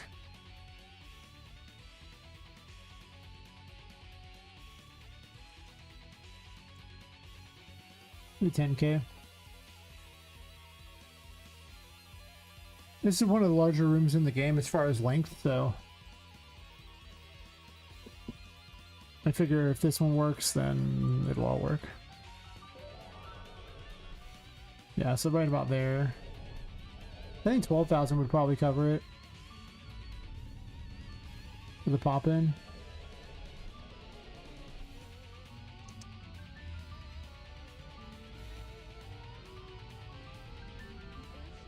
You see the shadows get more complicated, but I'm not worried about that. See like 12,000 on that one?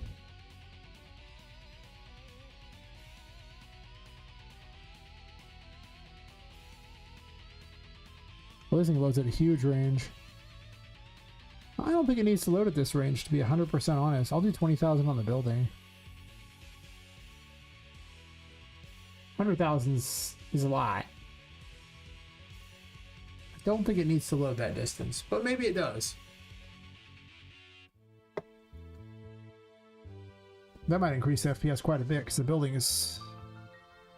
I mean, this giant building around me is pretty, it's got a lot of blueprints things in it. Oh, I'm looking at this. Actually, looks like it increased it just by that alone. That's way better. I haven't even, you know... I unload the room and you can still see out there. But it hasn't loaded everything in the room, it just loaded the stuff you could see. I guess that loaded out there, you could see one thing that loaded. One crappy little...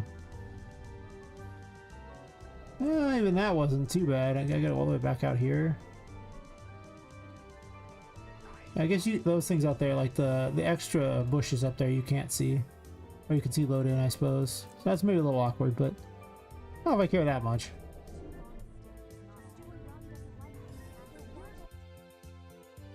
But I think it's overall okay. Then there's a control room. I think I'm just going to add everything in this room that's largely here to the other room.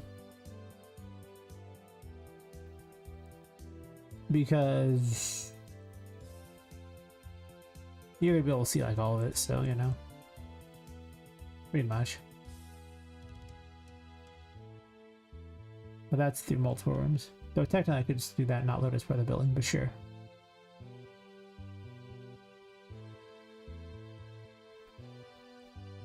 Alright, so I do this.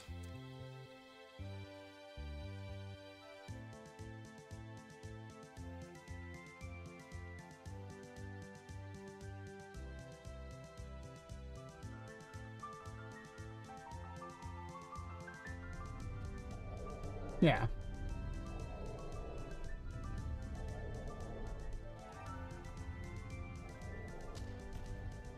It's much better. Pump room suffers from a similar problem. I have to have it load into just the things if it can be seen from this room.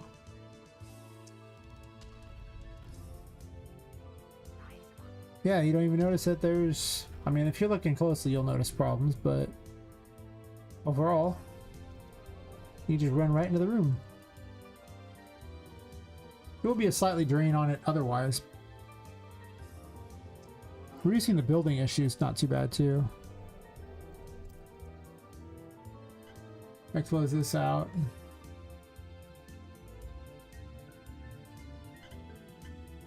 That's about what I expect for when I'm running it in the engine.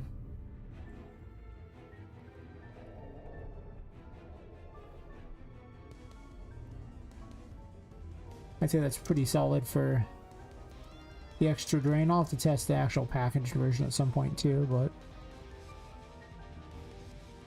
if I get 30 in this, that means it's 60 to 70 packaged.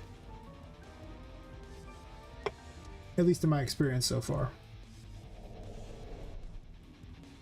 Dropped a bunch here, but that's because I briefly loaded everything somewhere. I don't know what I did.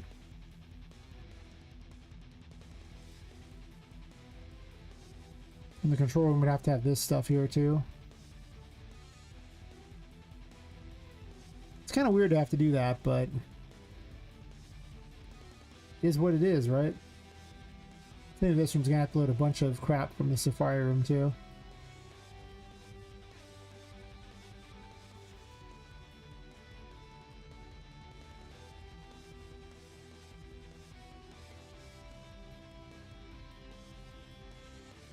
At least I inadvertently fixed the problem with this one, right? Because it was in the test I had to run in and out of it a bunch of times in order to get it to load. If anyone remembers that. And it was like unloading the safari room over and over too.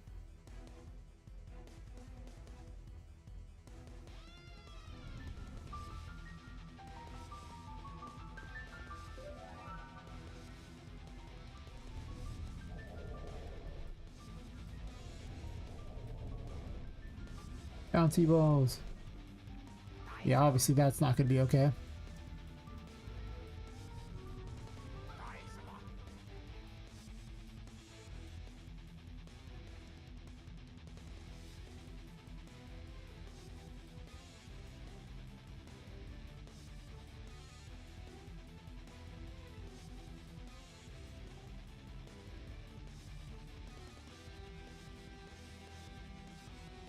I mean, mostly it's all the stuff that's visible above this rail.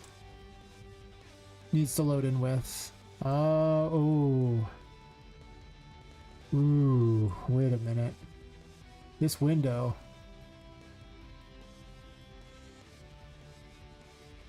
Do I just load the entire safari room from the campsite? I mean, it's not a bad idea necessarily.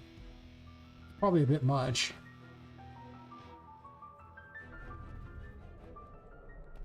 Oh, I'm in the safari room. It counts as a safari room.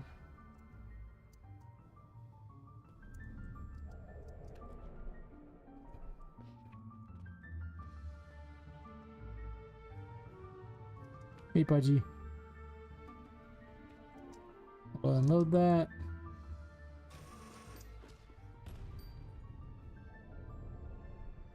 Oh, you see all that popping though.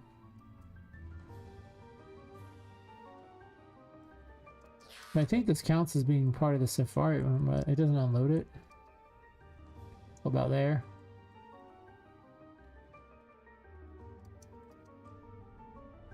But you can jump to here from above too, so yeah, you'll see all that pop in.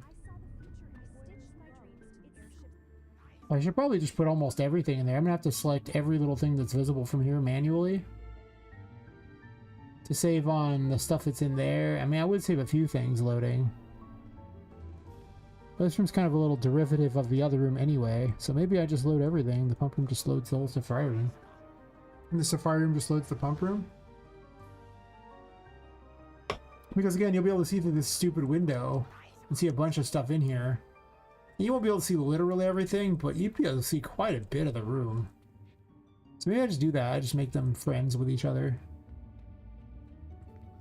It's not that many additional things. And it's not like this room here will load the stuff for that, because it's just loading stuff it has that happens to share. And this would load that. It still makes it the worst room though, because it's full of so much crap, but I might pass up on all the crap down here I wouldn't need to load. So there is stuff I wouldn't need to load. You wouldn't need to see anything in here either. That is quite a bit of stuff that doesn't need to load, isn't it? Damn. That's right, it is. Alright, fine. Whatever. Jeez. Jeez. Jeez. The things we do for optimization. I don't really plan on making any more changes to this room, and if I do, well, it is what it is. Fine. Oh, this is all one thing. I love that. All my homies love that. To be 100% fair, I could actually, no, I could merge all these together in one giant draw call. That might be better. Maybe not.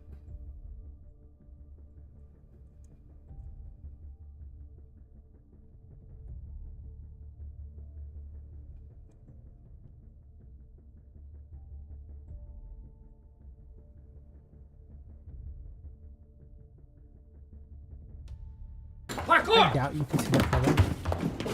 Michael! Parkour! Parkour! Extreme! Parkour! Parkour! Pretty much parkour, yeah. You're not wrong. I mean, listen. Every game needs parkour. Real life needs parkour. I once had a roommate who... He wasn't a very good roommate, but... We were like in downtown and... Going, I believe we were going down a staircase. And he's like, I can do parkour. And then he, sure enough, he did some like weird wall jump, God knows what, off the stairs. I was like, man, that hurt just looking at it. Yes. Whatever you just did, I don't like it.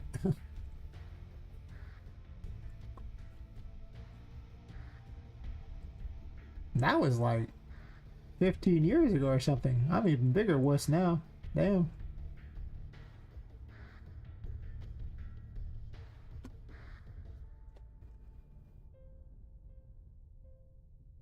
Still gotta get all that, huh? Yeah. Man, this window foobars everything, doesn't it? Yeah, you can see like everything. Like there's almost nothing you cannot see from here. I'm basically just everything from this over, excluding what's down here. You obviously cannot see that. But everything from this painting over, you can see. Maybe not some of those mushrooms, maybe. Yeah, probably not some of the mushrooms down here. You can see a lot. Damn. Whatever. It is what it is. I'm just going to keep adding them all to the thing until I get everything. I got to give the illusion that everything is solid, that the world is real. That's right, Neo. You're not in the Matrix. It's all good. It's fine. Don't worry about it. Okay, I selected something I didn't want there. I don't know if you can see this, but maybe you can definitely see that.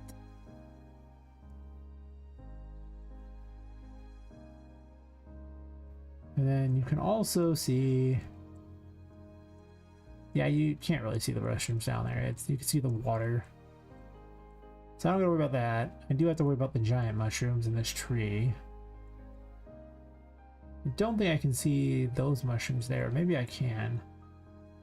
Not really. I don't see a single angle that shows those mushrooms. You most certainly can see everything along here.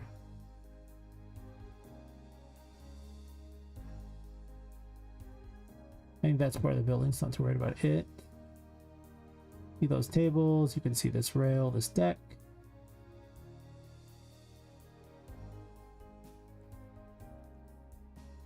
See that over there, you can see the pipes.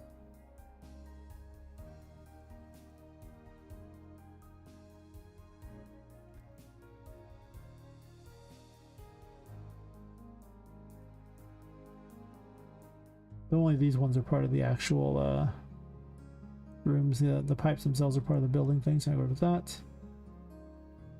I believe you can see all this crap too, so I'm just going to go ahead and add it to the mix and call it square.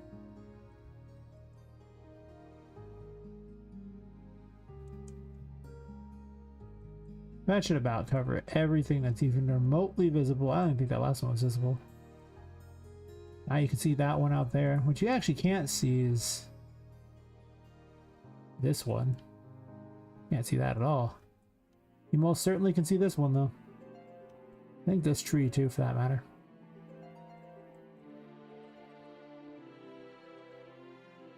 Barely. I'm just gonna add these and get it over with.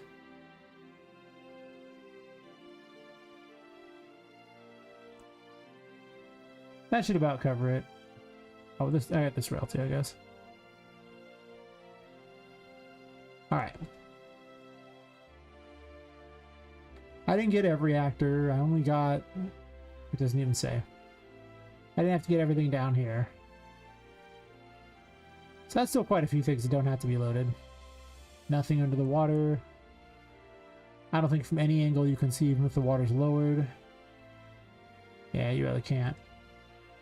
Cool. What'd I miss? Something's kind of vanished there from my view.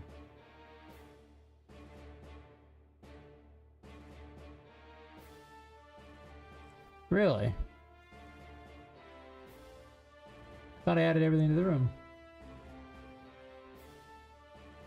I guess you can't just keep on doing, huh?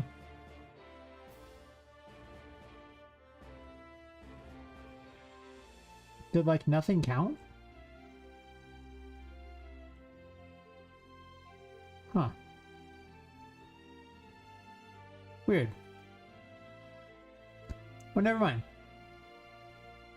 Because I added them to the safari room, and I'm a little secret. The goal was not to add them to the safari room. So I just foobarred that whole thing. Good job, me.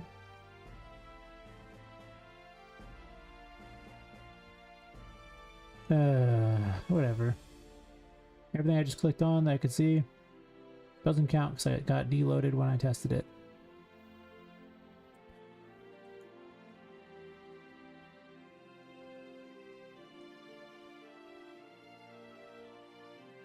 I'll make it work. It'll be good.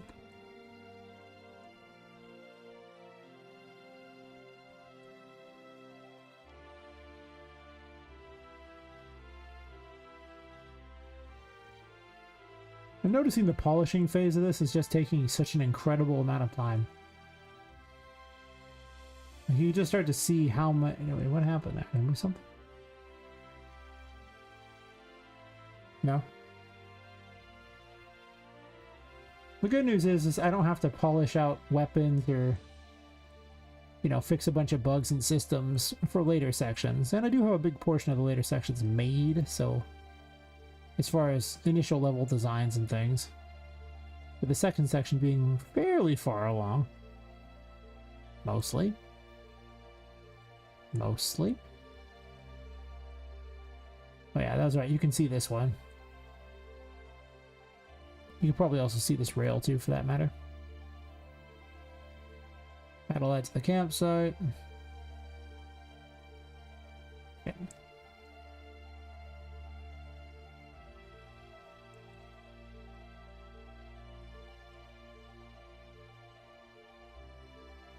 We just unloaded there?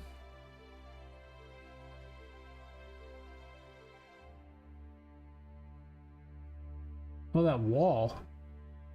Yeah. Okay, well you can kind of see over here. Kinda.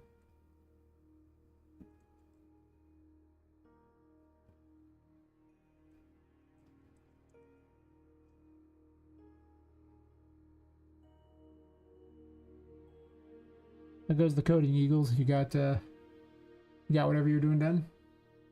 What did you say you were doing? You said you got a character control enemy pathfinder done.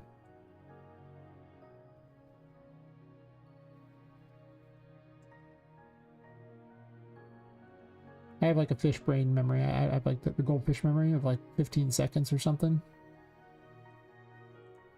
Apparently. That mushroom.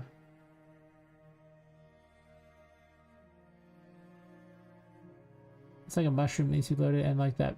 I think it's just the water coming down from this, and the mushroom, the thing like that were the big things that I noticed missing.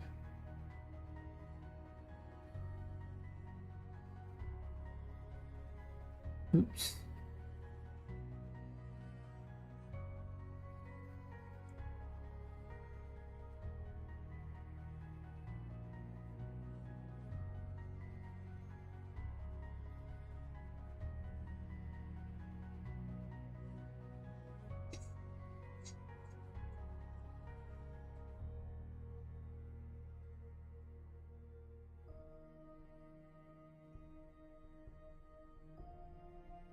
You can just kind of see like everything, can't you? Probably from here you can't. Some of the lighting goes away. So I might want to include this light purely because the lighting goes away. And it's a little bit weird. Not like super weird, but it's a little weird. And from here you can kind of... You could jump probably to about here, or jump from here and then see all this crap, so fine. You win. I'll just add these to the campsite just in case. That should about cover it. Now you should be able to run in and out and have it be relatively fine.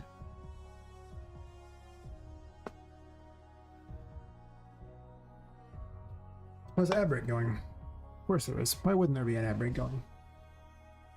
All my homies knew there was an ad break going. You can't even see like 90% of it. Actually, there's a little thing there that vanished. That one right there, it was visible. It's enable double jump. So far, it's mostly that one thing. Yeah, it's like one thing.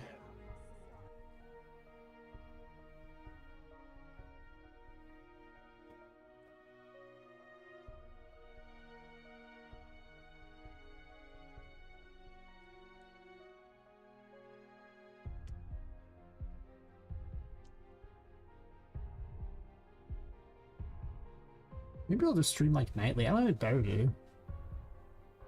Of course, if I sit here all the time, it's probably not healthy. Also, some things I don't like to work on stream.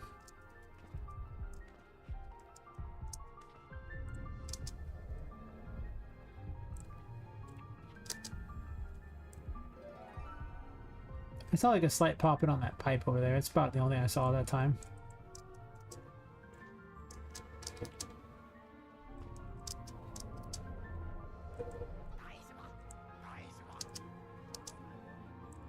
There's trees down there.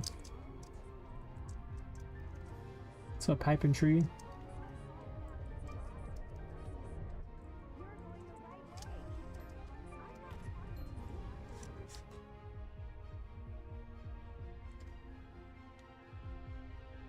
Yeah, this tree, and this pipe. Both popped in. That should be good. And then for the campsite, I'm just gonna select everything. I'll say select active and data layer. I just want all the ones in the current data layer. Okay. Click off. Oh, never mind. Of course, those are all there. Well, it's fine. It's added in that direction, so of course they're going to go the other direction. So technically, that's all in there. That's fine. That's actually pretty useful. And I can just do this and just add this back, and then that means the safari room will basically just load the campsite anyway. But when you're in the campsite, there'll be a few less things. I guess I could, with all these like that, I could remove like some of the duckies and things you could never see probably. I mean, technically you wouldn't be able to see much. I'm gonna change this one a bunch anyway, so it's fine. That should prevent pop-in issues. I gotta do this for every room combination. It's terrible. It'll be worth it though. You won't see any weird pop-in. Memory management will be better. That's so cool. During the ad, it said I had 11 viewers, and then as soon as the ad's over, it's like, yeah, 4. I love how Twitch doesn't count viewers the way it used to anymore. Hopefully it pays for those 11 people watching. If they're going to show them ads and then say I don't have them, that's weird.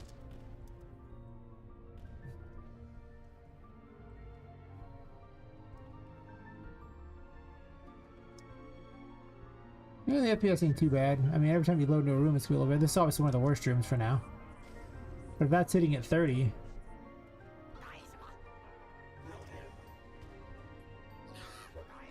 Because I mean, even now, there's 2,332 actors loaded.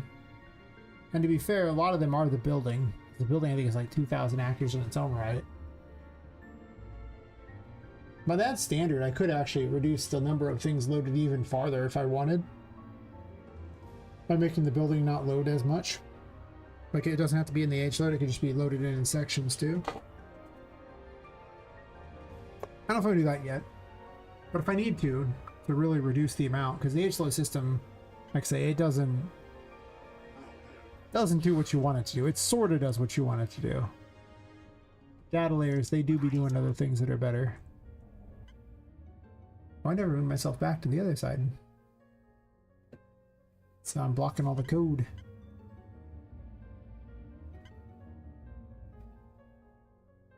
That's exciting. It makes these rooms operate much better.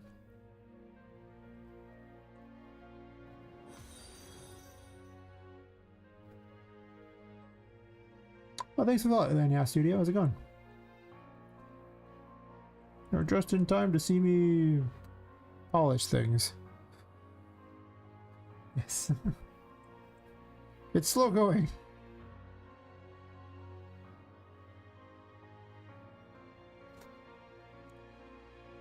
Secret is to greet all the lurkers, and once you greet the lurkers, they're happy. They don't ever really talk to people, you understand. That's not what they do. They lurk in the shadows. And all they want is to be noticed, but not noticed. It's complicated.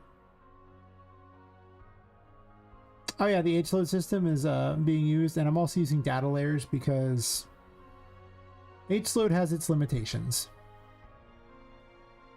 So you can see the data layers here. Like I don't have this this room won't load in. Let me load the thing up real fast. Maybe load it real fast. I may need to reboot the engine. It's been going for a while. I was just adding these to the data layer, so these are both sharing a data layer, but this doesn't share a data layer yet with it. None of the things that it do, so you won't see it pop in until you're in it. But these actors don't exist in the world unless you're inside that data layer, so that helps a lot for memory management. And as soon as I get outside the range, I have it set to deload them. Which is not the same as the, you know, H-load, which keeps them always in the world. I do have H-load for the city out here, though. That I got. Sometimes you just gotta take a look at the city. So for the building, and there's an H-load too for when things are spawned in, but I've been kind of relaxing that a bit. But yeah, the city has a very large H-load. But you can't leave this building anyway. You're empowered by a curse on the building, so it's just here for a lot of visuals. Oh, thanks. So I'm going through the process of making these things visible from the other rooms that they would be in. Just the important stuff. It's like when you walk in, you see it. Nothing that you couldn't see. It's a little tedious, I'm not gonna lie, but it's just so good for immersion. See, because right now, if I load this in,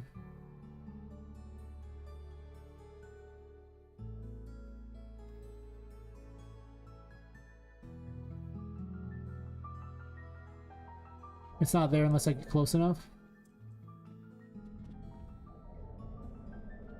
Is this about where the thing spawns? So I'm gonna add them over to this one too, and then they both load it together. Yay! Interesting.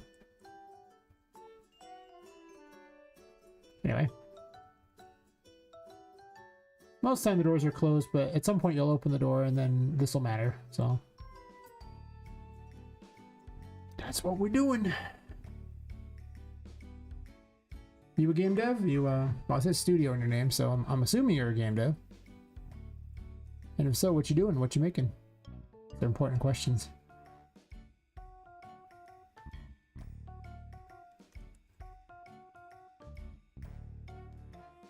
Load all these in too.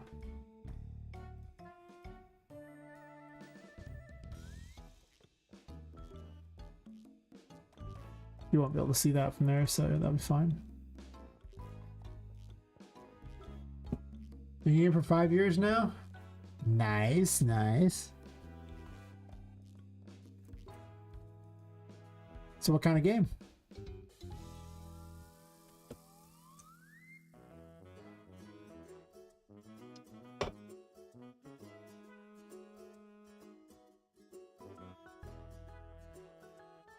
Third person story based?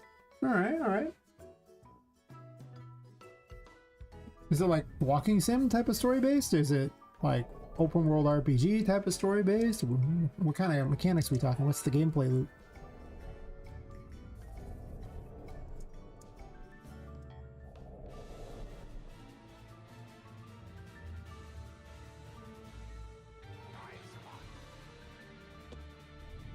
The illusion is still here of these things, so you don't ever see anything. Well, I guess you see a little pop in there.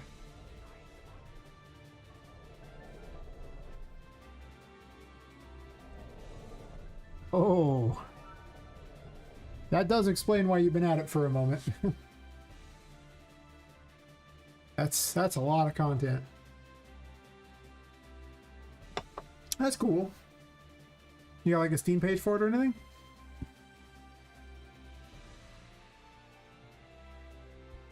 Something you want to show?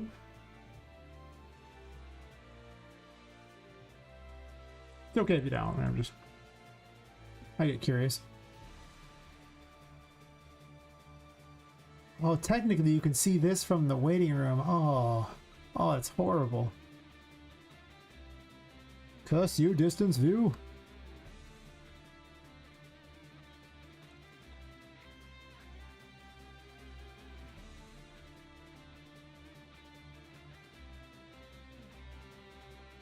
Not yet, sure. I see. I'm probably gonna redo this room, but until I do,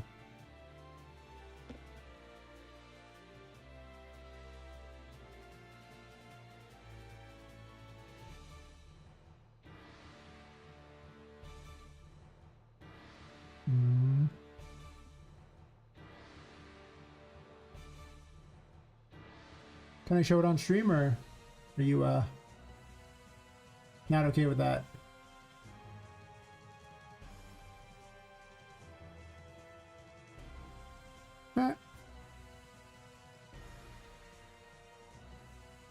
See what you're working on.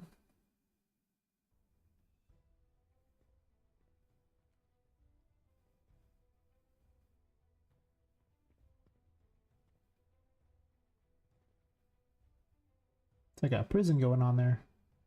I guess a fortified encampment, potentially.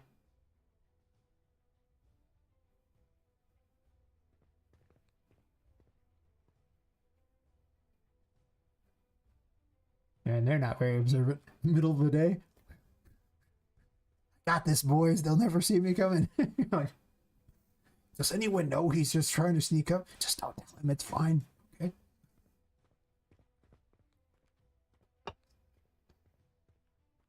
Sorry, guys. I'm stealth. I remember a game once like that where you had a high enough stealth stat. You could literally just hide in broad daylight right in front of him in the middle of battle.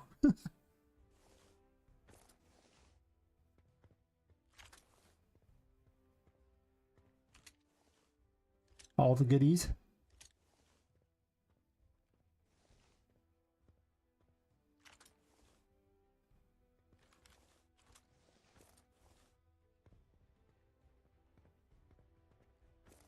The prerequisite bow. Now between Lara Croft and like freaking which are the Tomb Raider games and The Walking Dead, people got so excited by bows. I guess they've never fired one. They're really not that great. They're quiet. Kinda. They're not as quiet as you think.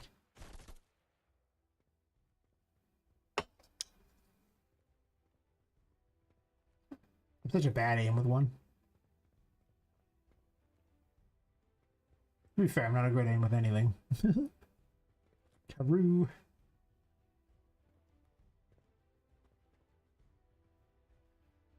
Nice, nice.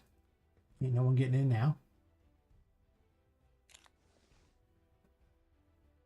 Huh? Seems like you're coming along.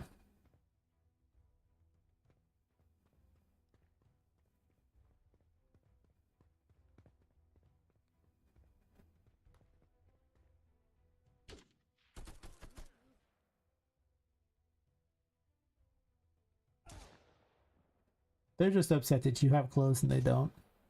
I understand. If I didn't have clothes and I was orange, I'd be kind of upset too. I mean, to be fair, if I was orange, I'd probably be upset. Like, how did this happen? Why am I orange?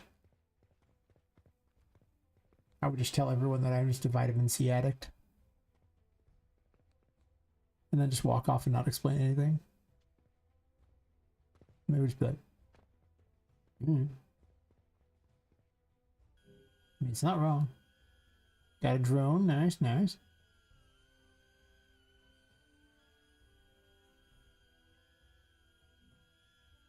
Oh, I have the flashlight on it. That's sweet.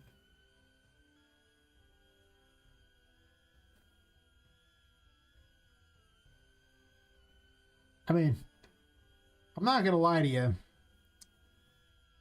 I would play a game that's just called Drone, and all you do is you just fly the drone around and do things. Like, what if the drone was just the character? The drone collects upgrades and things. The drones become sentient. I mean, I would do that. I mean, I would. The drone spawns an axe and starts chopping down trees. You're like going, drone craft. Oh my god, drone craft. The drone's goal to build all the crafting things so it can build its own drone army. He's so weird. Is the other one newer?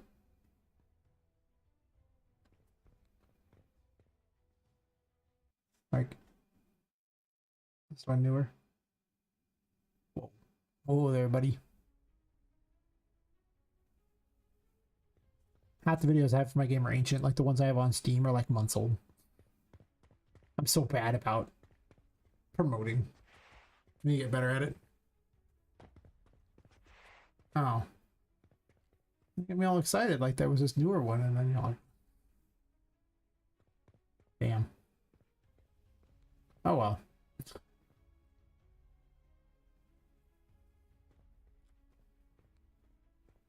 Into the bunker. It's got all the indicators.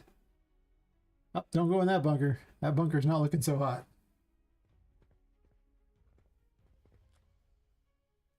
It's like, I'm just gonna go ahead and ignore that I saw that. He just leaves you like, oh, okay.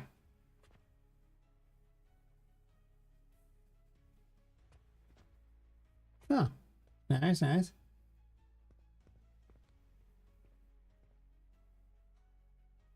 Oh, that one's asserting dominance over all the devs.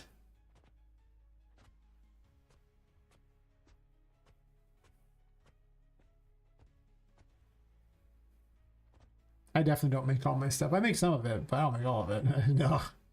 Nah, man. Nah, I'm good. My game's already gonna take forever. Ain't never getting done if I'm making all of it.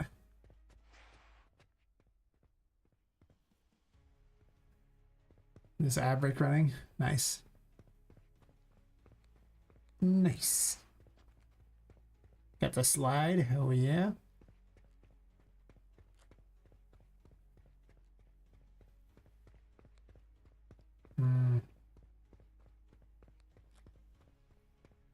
Somewhere in the distance, I can see my house from here.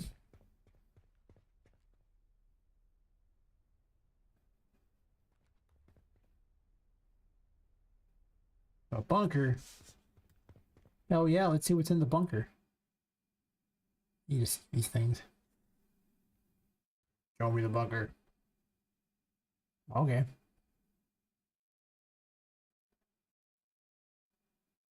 It's coming along. Much better than the other version of the bunker where you just fall to your doom. You're like, well, I didn't like that anyway. You're like, huh. Silly bunker. Why you no load? Oh no. I mean, you know. Get some spray paint, tag things. Some hot jet set radio action, if you know what I'm saying.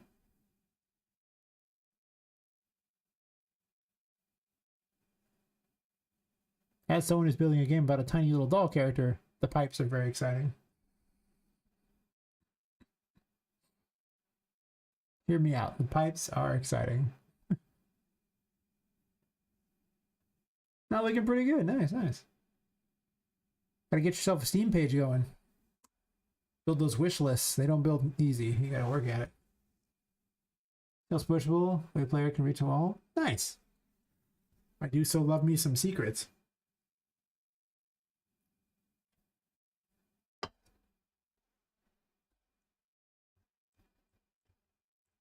Do so love me some secrets. Probably too many secrets, if you know what I mean.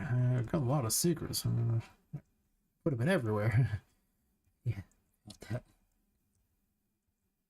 I think you can only see that.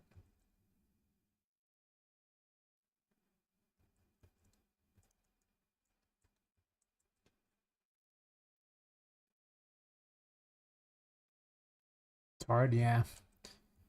Yeah, you've set yourself up for a very, very large project.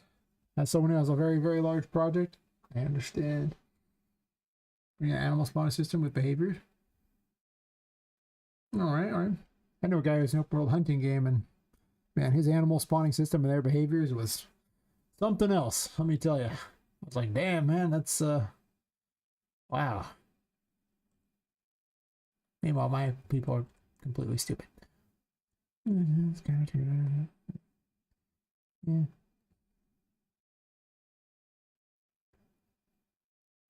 Let's add this to the pump room so you can see it. This one too. 5 years ago, 5 years working on the game. Yeah. Well, learning an engine can take quite a while. I feel you on that one. Yes, I do. Yes, indeed. Yes. Yes, indeed.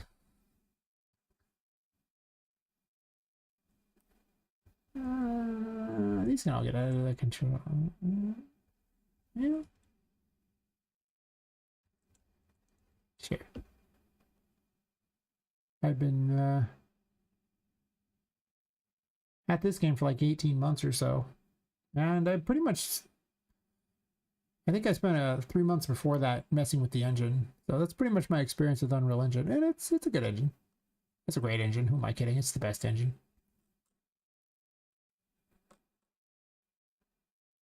I am one with the Unreal Engine now. It understands me.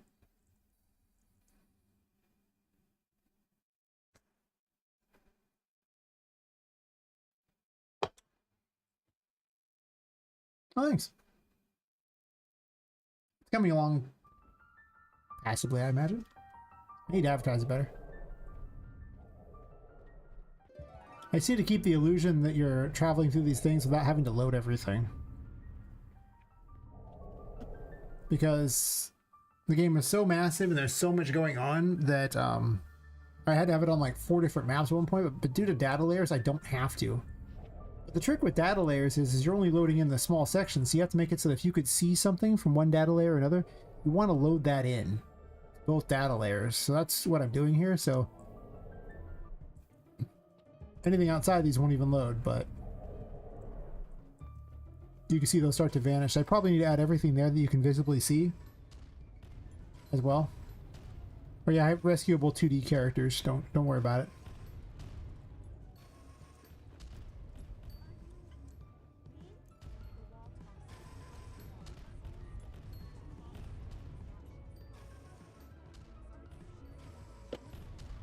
So it's just a polishing because there would be somewhere close to 6,000 different actors on the map if I had everything loaded in, not including enemies. Enemies spawn in.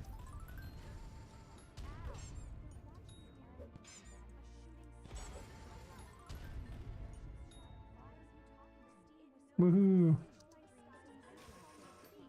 My character's running out of sanity. I'll hide.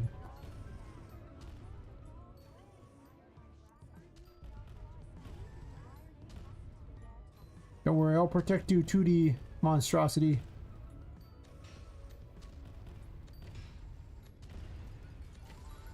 Aha! No, pistol.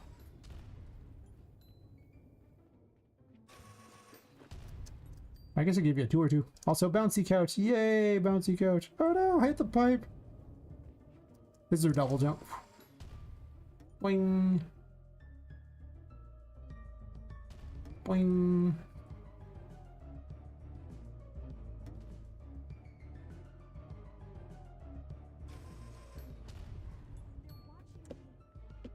Yeah, the main mechanic of the game is if you're in the darkness, you gain curse back. Basically, you're playing as a woman who's killed and her soul is stuffed into a doll, and she's trying to escape this toy store where all the toys come to life at night, powered by this curse. And if you're in the darkness, you gain power from that curse, but you lose your sanity. If your sanity ever hits 0, the curse takes you over and you lose the game. If you go back to light, you don't gain any power from the curse, but you gain your sanity back, so you gotta kind of bounce between the two. And she uses tarot cards for abilities. This is Justice, which is just a pistol so far. I haven't added its other abilities yet. Got his cool little pistol gun. This is Poppet, the main character.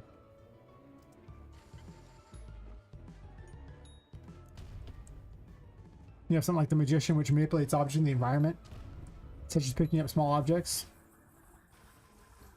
You can also open doors and cupboards, windows, stuff. You can even summon cubes too, that you can throw. They vanish over time.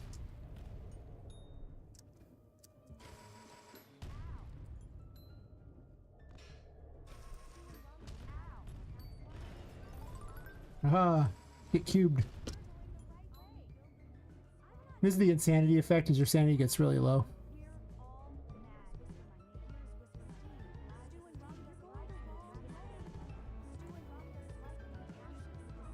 These toys are rescuable, so you can take them with you places.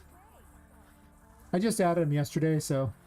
But basically there's a painting world, and a ghost lives in the paintings, and she'll let you travel through them to get to the other places in this toy store. And she wants her friends back, so... Her friends are all 2D. So you can run them back to the paintings.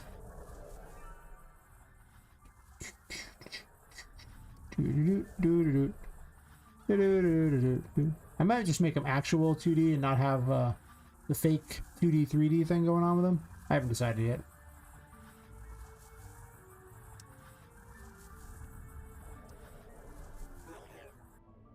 Do that, and they appear in the painting world. And you can go, woohoo!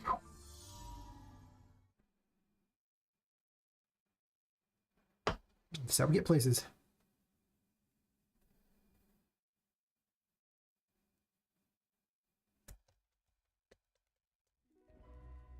And this is the painting world. Yay!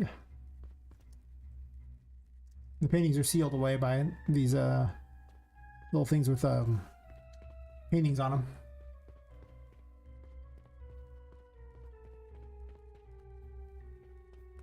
If you have some sort of video of it, I'm probably not going to download it and run any game. I did that a couple times and then I got hacked for it, so I very loath to play anyone's game directly without double checking everything first, if you know what I mean. Oh, it's a video? Oh, okay. Videos I'm okay with. I just, I used to be really helpful of helping people with their games and testing them out until I hacked 2 times being hacked, and I was like, never mind. Is this copyrighted, the music? Is your music copyrighted? Because if it is, then I won't play the sound, but if it isn't, then I'll play the sound. I'm streaming on YouTube as well. And YouTube is finicky like that. It's your own music? Okay.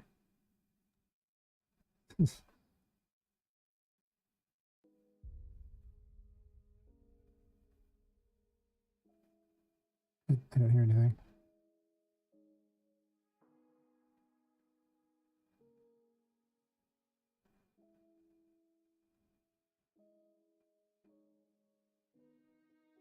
Okay, I can hear it. Oh, nice.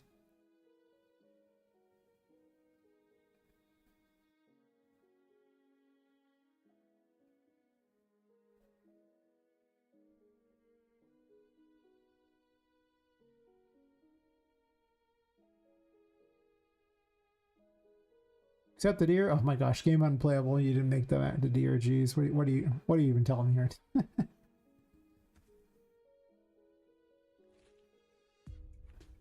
Oh, did you?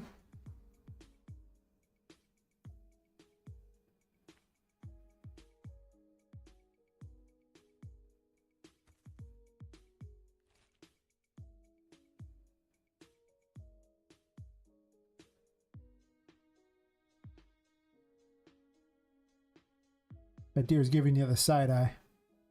Don't take crap from that deer. He's like, you didn't make me, you don't own me. And he just, you know, he's just purely disrespecting the player right now. A year to make that dude? You don't show off his face. Oh my god. I mean, he seems pretty good.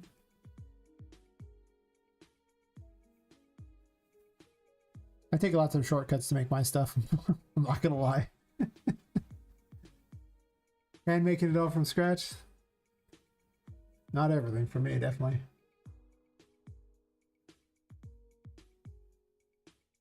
Like I made like Poppet, and I made, well, okay, I made the female characters because listen, I know what I like, but I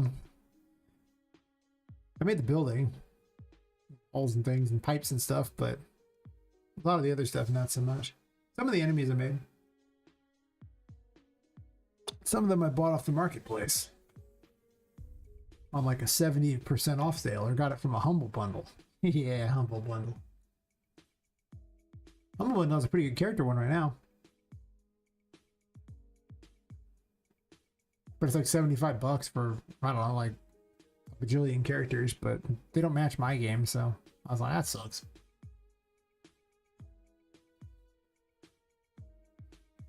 So why did you switch to the other game and not just continue with this one?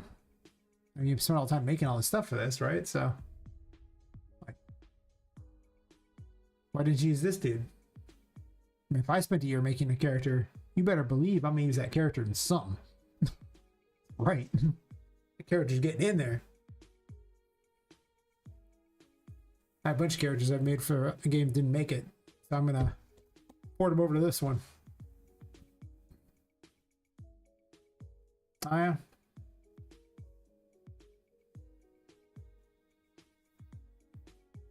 Yeah, you got to play around with a lot of the H loads and then the foliage actor things and stuff. It's everybody likes to make open world things, but the simple reality is the amount of memory management you got to do for open world stuff to make it run on anyone's computer is super high. Like it's I actually just recommend against big open worlds for the most part for, you know, small teams or solo devs because of the fact it's so, I mean, the memory management alone takes forever. I've had to do so much memory management for my game. Yeah. You got to limit how much you have. You got to pick the foliage that has, like, you know, low poly counts on it and things. You could try to use nanite, but in my experience, nanite just lowers performance and doesn't actually improve it at all.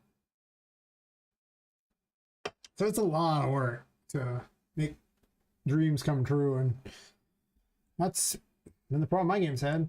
I mean, because this is a giant open world map, and this city block is the size of the default open world map, if you're curious. So it's way bigger than it looks.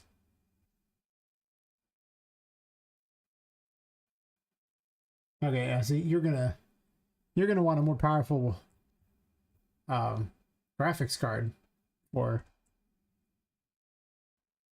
doing the kind of work you're talking. And more RAM. Open world things require huge amounts of resources.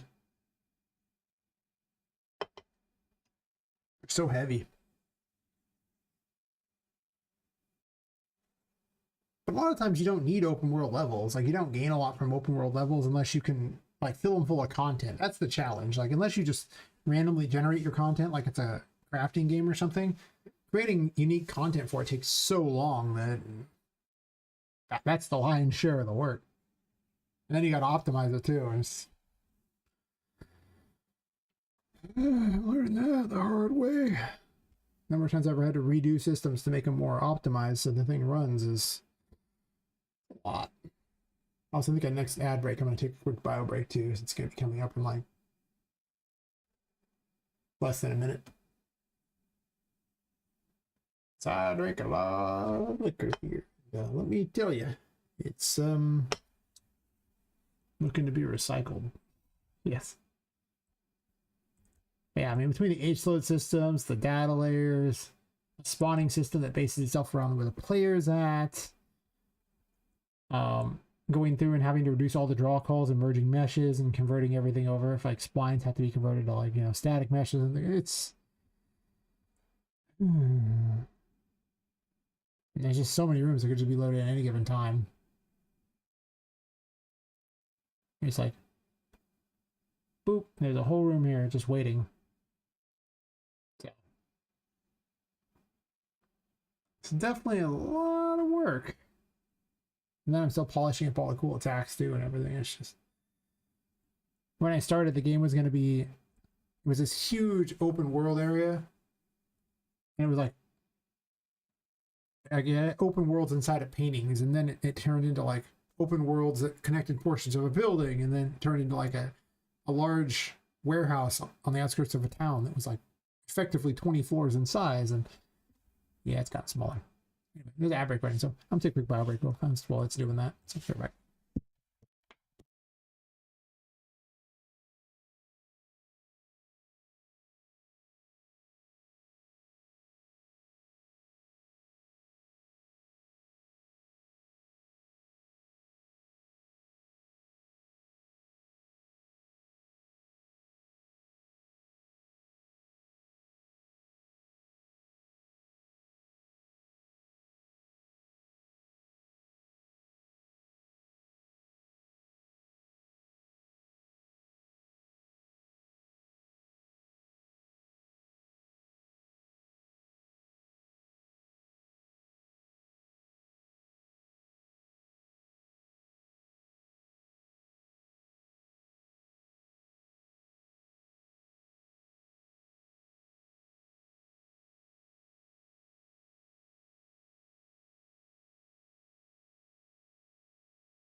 Man, I forgot to turn the music back on. Happens. Alright. Catch you later at Elon Studio. Alright, I stepped out for a second, but you know, those ad breaks. Try to maximize the time that you're not being watched to really just take off the restroom breaks, honestly. Only 4 off the old 650 followers on there. Hell yeah. Music back on. Maybe get more music. Maybe I'll use some of that Twitch money that I get for it. Not that I get a lot of Twitch money, but if I do.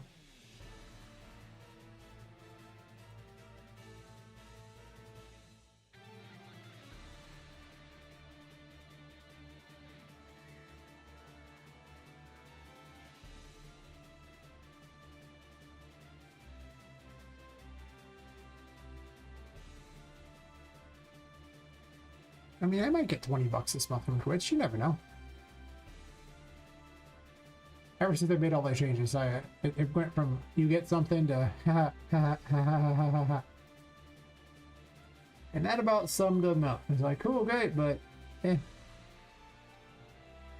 Alright, so I'll deal with the data layer thing later. Because I'm probably going to make some changes to them, so I don't want to get too crazy on that, but at least now I know the system works for that. They did solve a major problem with them not loading very well.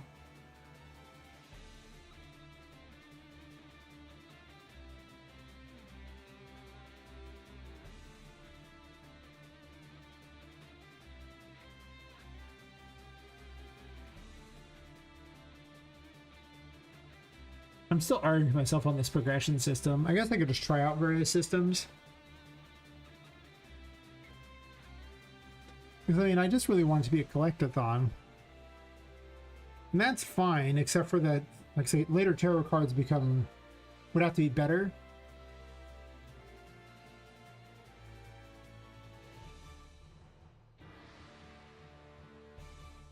But they all have such unique abilities. I'd rather they, like, level up so they're useful along the way. But then you might just use the same one the whole way. But I guess, to be fair, it doesn't really matter, because if my reward for collecting more tarot cards is that's how you get levels, then you would already have to explore all over anyway. That would make the max level 66 with how it's currently set up, which is such a weird number. Because it needs one more 6 for it to be, you know, a demonic theme, and I'm not doing that. It doesn't match the number of cards in the tarot, which is... what, it's like... each of the regular suits has like 14, right? So it's 56 for the regulars. And then, so 78 would be the max if there was one of every tarot card. But it's not set up for one of every tarot card, because I just didn't do that.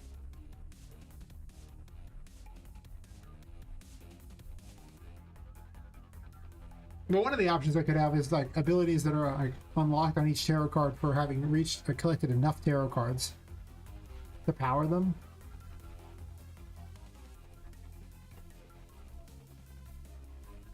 I didn't really build the game for that, though, is the issue.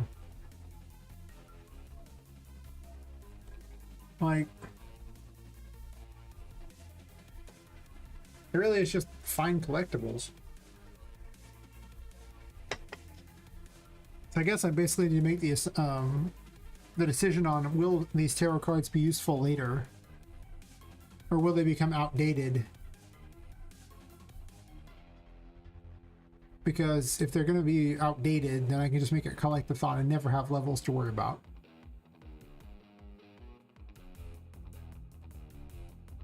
But if I don't want to be outdated, then I need some kind of way for them to gain some sort of power. But then if I gain, like, they gain higher numbers, Poppet's health and curse and sanity aren't tied to that either. So I could tie her health to it, and the curse too for that matter, and then just have sanity be a thing you have to find upgrades for. I don't really want to tie sanity to the number of tarot cards necessarily. But if I did that, like, let's just say I had, you know, we'll say 78 levels for Poppet, and I simply upgraded her stats every time, and then everywhere there was no more collectibles for each of the individual stat increases. There was just simply the various cards, and every time you got one, you got the upgrades. A lot less collectibles in the game. Might pan out better though. Might.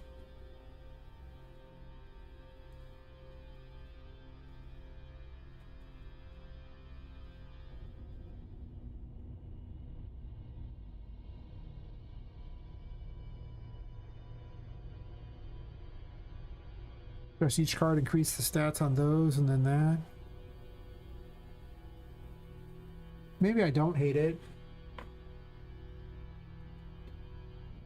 There would be a lot less collectibles. Which is important because right now there's already just the tarot cards alone have 66 of them. And I estimate there being somewhere between 80 and 100 rooms in the game. So, I mean, a good portion of the rooms have to have at least one tarot card in them.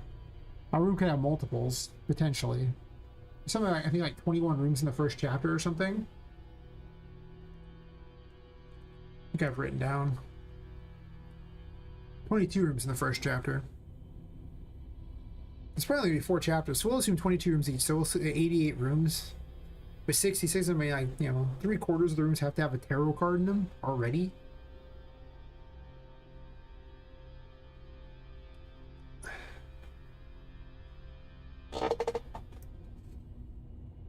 It would be really neat and easy if finding the other cards gave you a level and increased all of your stats.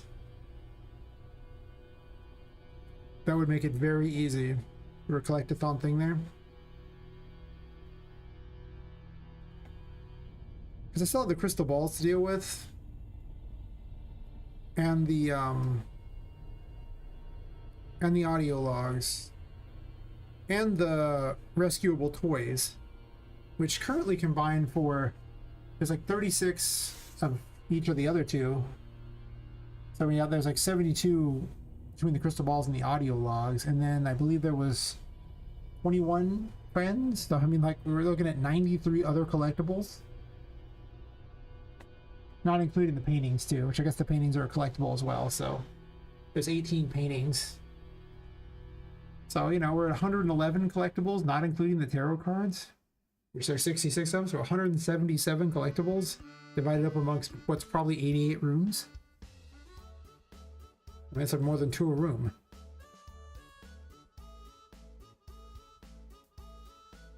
Maybe I do that.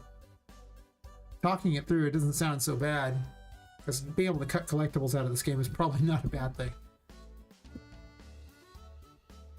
Because at this point, I'm having to put, like, you know, 4 or 5 collectibles in, like, each room. I can't even afford to have areas where there aren't collectibles because of the fact that I need so many collectibles that they're just everywhere. And I don't think I'm putting any other collectibles in, so maybe I do that.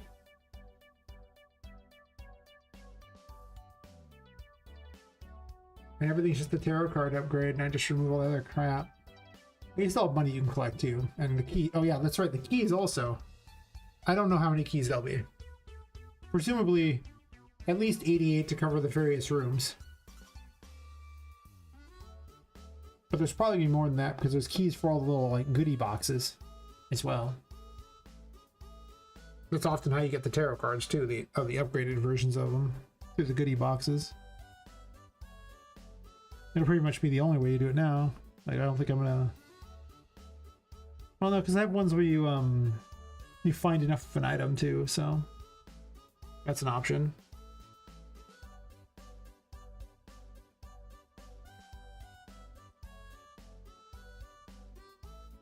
So let's say I do that. How much do you get for each thing if you get a tarot card?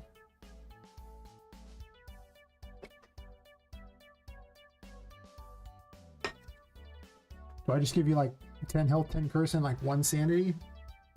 I don't really want to upgrade sanity that much because it causes problems if you upgrade it too much. And you're gonna get a lot of tarot cards. A lot of them. Because up to Patrick alone, there's what? The Fool, Magician, you're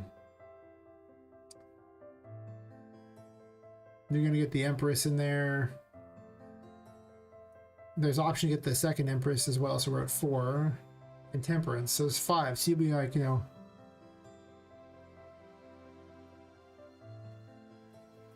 I could start her at level 0. She collects the Fool in the beginning, gains +1 levels. Makes sense. She wouldn't have any power before that otherwise. Which makes her level, you know, 5 when she fights Patrick at best. Well, how powerful though would she be to fight Patrick? I guess I would want the average to be like 100.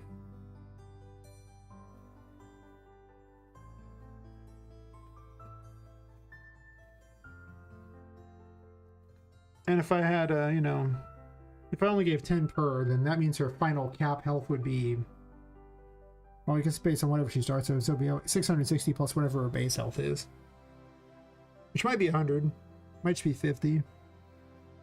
Such a weird number though, right?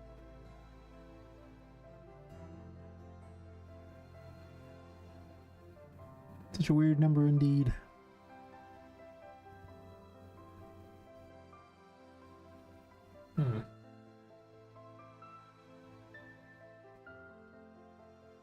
It's not a bad idea though, tying it all to tarot cards. I mean, they're pretty much the theme of the game, right? A very major theme of the game. Alright, well, let's build that system, shall we?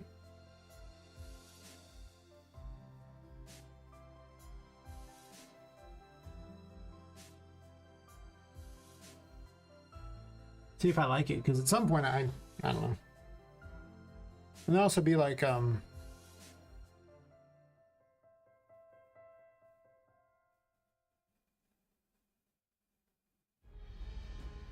the other question is, the weapons, am I going to base them on some sort of stats? Like, am I going to calculate it on stats very RPG style? Or am I just going to have listed out abilities as they get stronger? Or I should just say greater numbers.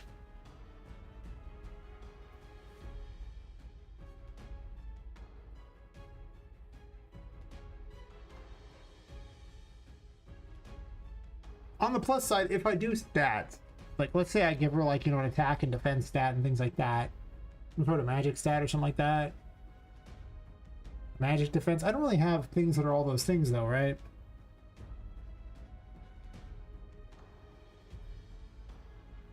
Like an attack and defense could make sense. Because right now you basically just suck it up and take full damage from everything.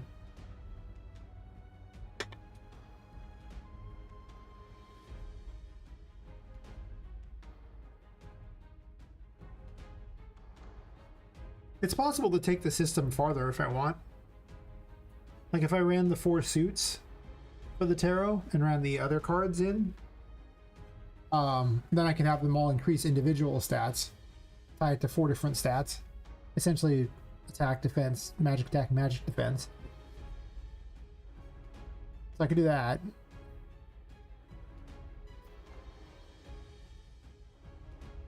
I'm not really using those stats is the issue. Like,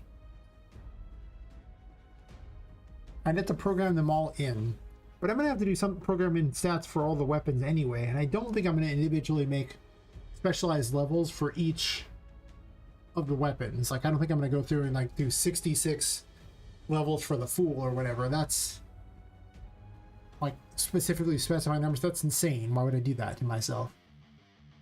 I'd want to have multipliers essentially.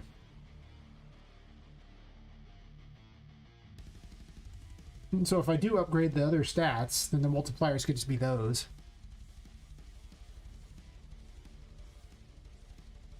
Which makes it a lot easier for that purpose.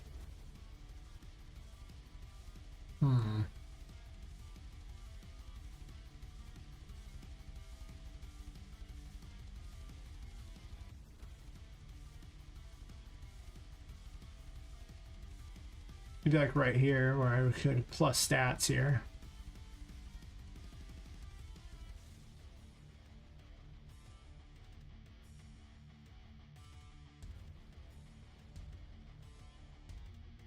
Already add one there.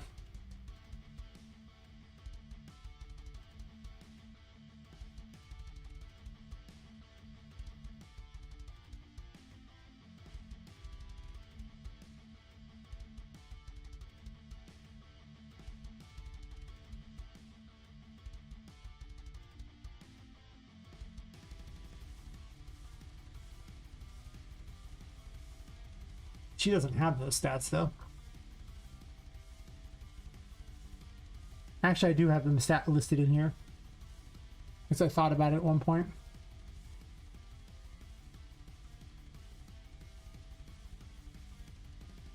They're not listed on her thing though. She doesn't have a stat sheet.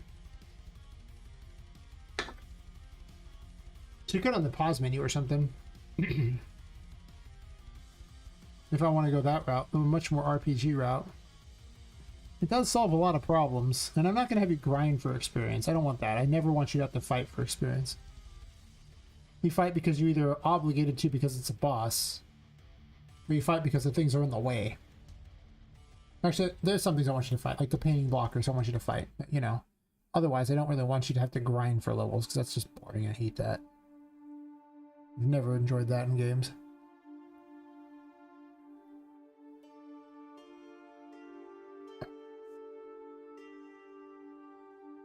Just be me doing the same code over and over, which is kind of awkward.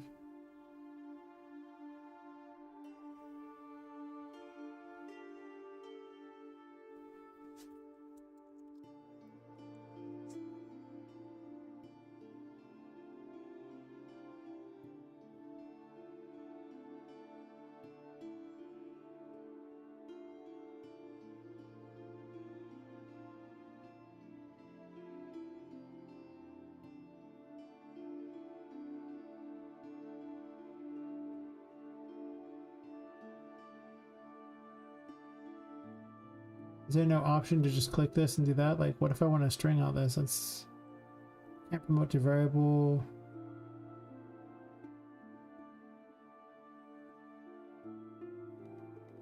Sure, let's just connect this up and see if it converts it over for me. Yeah, so I can just type them out now. Just need the conversion. Oh. You can maybe do that, huh? Aren't you a dick? Connect down there then.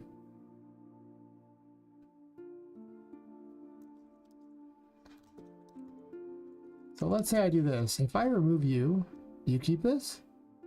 Oh, good. So weird.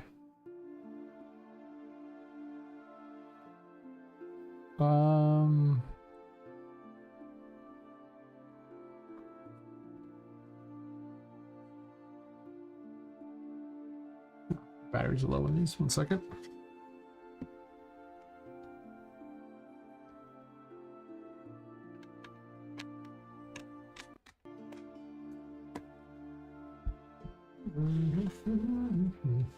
This has been a really important thing that needs to be resolved at some point. It's pretty hard to balance the game without it.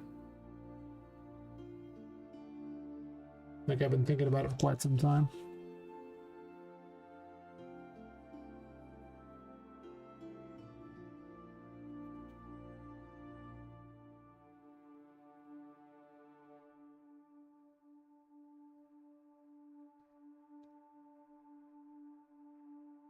But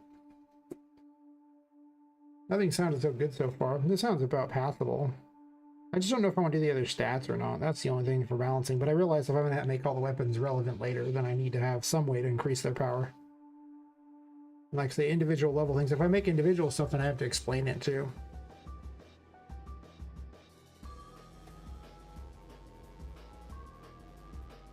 Or some way to show what each level increase is.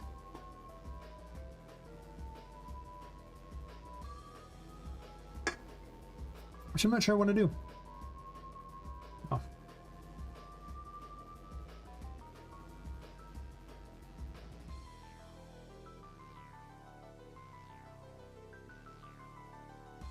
Oh. I'm not going to want to increase them all though. For that it'll have to be individual ones, individual numbers.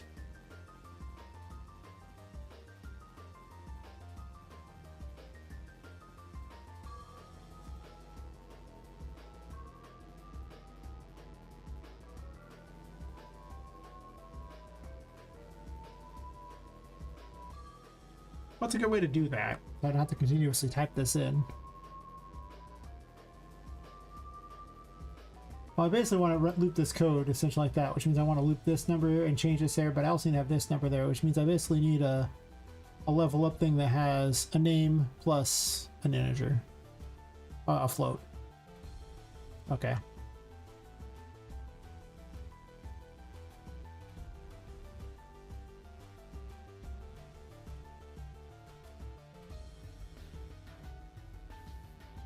I'll call us the level up info. Nope, not name strings.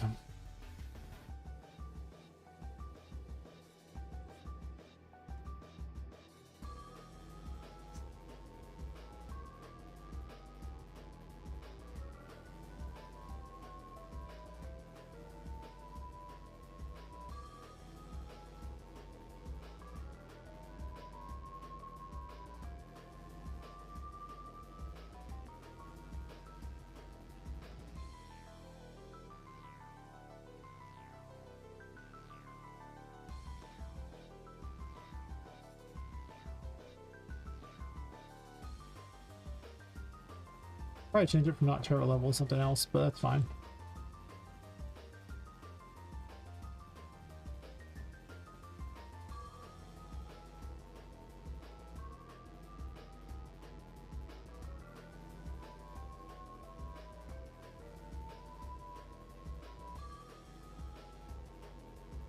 I get so much work done streaming. I really should just stream every day if I want this game to get finished. Just literally just go ham on it. If my health wasn't so crap, I probably would just stream every day. I really enjoy working on this, and I mean, it just benefits the game. Yeah, so be just map key next to both those, and I just connect value here. I can promote it to variables, but I don't think it's that necessary for this one small area. Plus, it's almost kind of clean. It's not like the cleanest, but it's legible. So that's not bad. Share whatever. And then... No, it's just bugging me.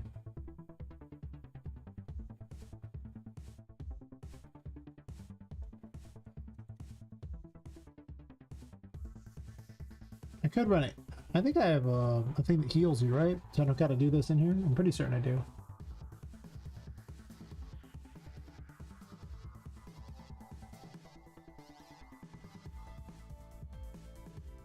Don't know where it's at, but it's in me somewhere. I have a dance. Oh, the Y key. I forgot I had a dance. Ah, the water interactions that don't work right.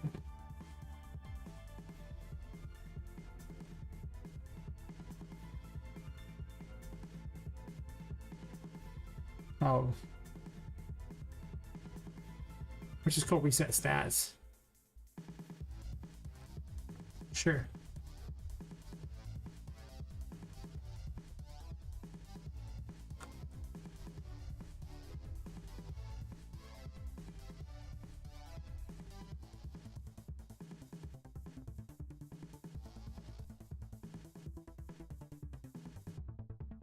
I programmed so many things for so many different scenarios that I just kind of... I have stuff to do just about everything, it seems like. It's not even true, because I have so many new things that I keep adding, because I'm supposed to make 66 terribilities, so by the end of that, and the 80 some odd enemies and 14 bosses, I'm going to have a lot of new things that just... You know. Yeah, it's just going to be tough. It's going to be...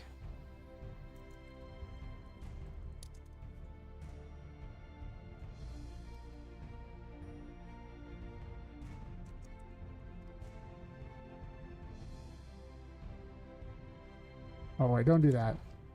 Plus 1 sanity. That might not be enough.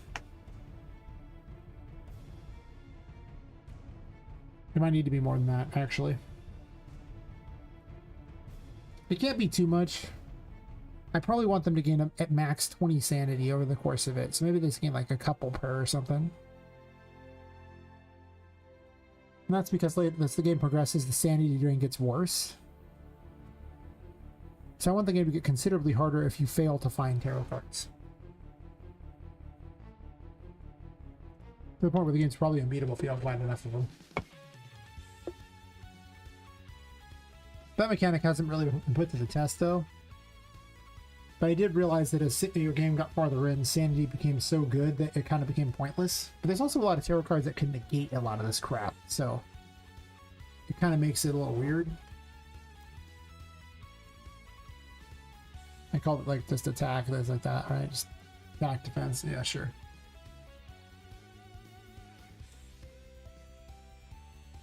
I might just do attack and defense. I don't know if I need an extra thing. I don't really think that you're taking a particular type of a thing. It gives you more advantage for stuff versus...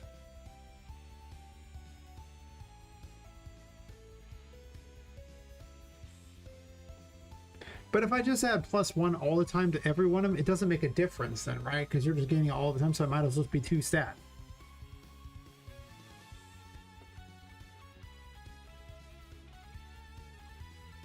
The only time it would matter is if I decide to do the other. I mean, I'm gonna include them all in the mix just so I don't have to program it later, probably. But I don't know if I'm gonna use them all. I don't know what the calculation is gonna be, and maybe it's gonna be different as you level. I have no idea. Maybe there's gonna be some sort of data table for it, or individual level progression. Maybe it's just fixed. Yeah. I'll figure something out.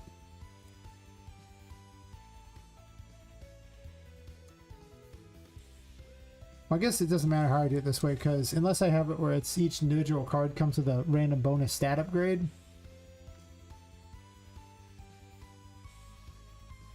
The downside of the other method of having all the different tarot cards for all the suits is that I don't have those. They would need to be made. Which means I need to make specialized ones for all of them, because I have ones that are mostly just designed for the 22 major arcana.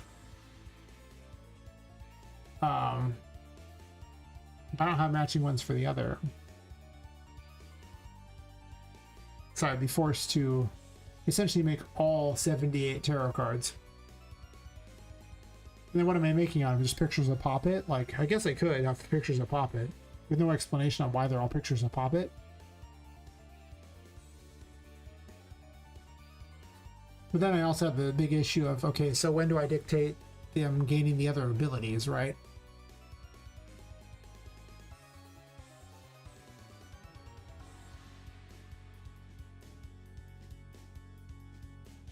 I don't want to do it that way.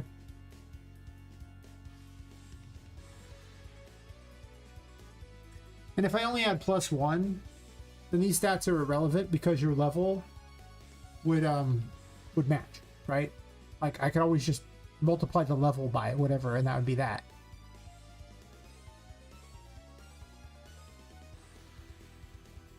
Because there's no reason to have separated stats if you're just going to add to both of them +1 anyway.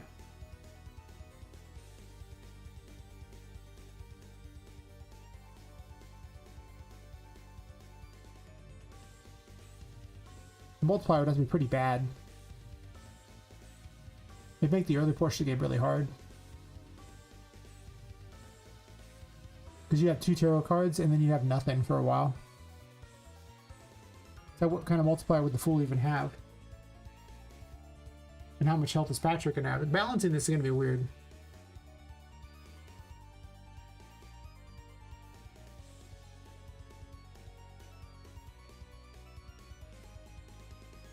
Like, so I'm going to leave these numbers here, but I don't think I'm going to use the other stats. I might just do level times unless I decide to have some way to make it more complicated.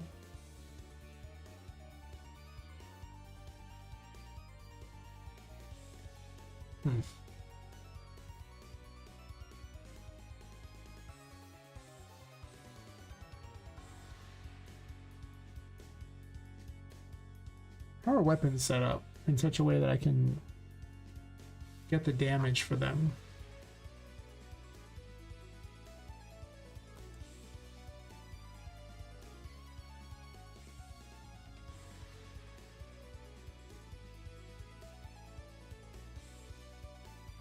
One of the best things about streaming this is I just say the stuff out loud, and some things sound really effing stupid when I say them out loud, and other things sound really good, and some things that sounded stupid in my head sound great out loud.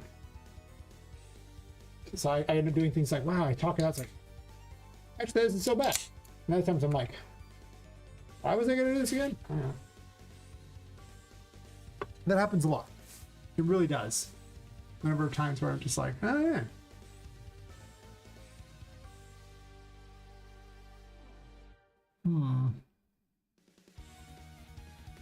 So, where does weapons pick up the damage?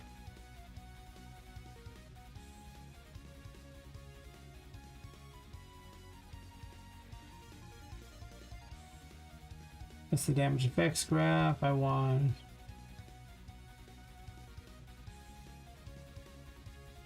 Player stats is easily pullable.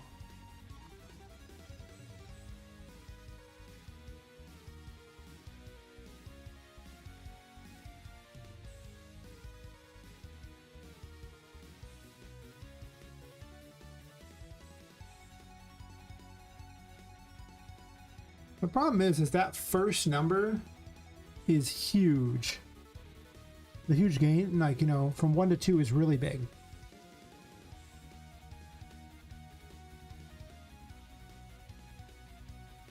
Because it'll be basically double. Right? And then each additional upgrade is less. Because it's no longer like the same ratio.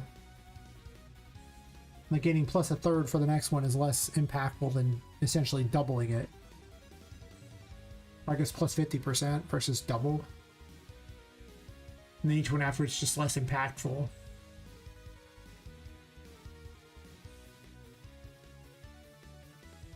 I could just be like the fool does, you know, your level times 10 in damage.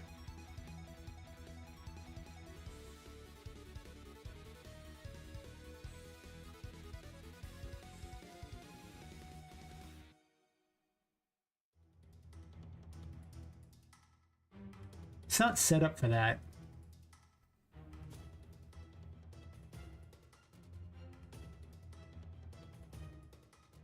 I need the number hidden somewhere, so it could be in the struck tarot cards, I guess.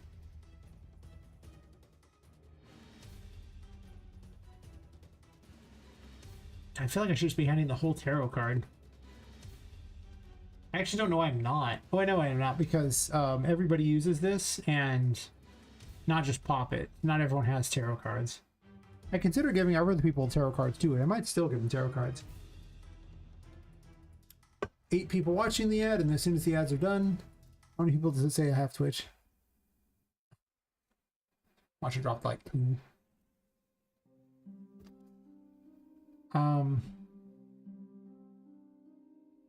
What do I fit for the struck tarot hand? Trying to figure out the best way to loop this in. Struck collectibles. That's just tarot, I believe. Tarot cards. Tarot card info. Yeah, sure.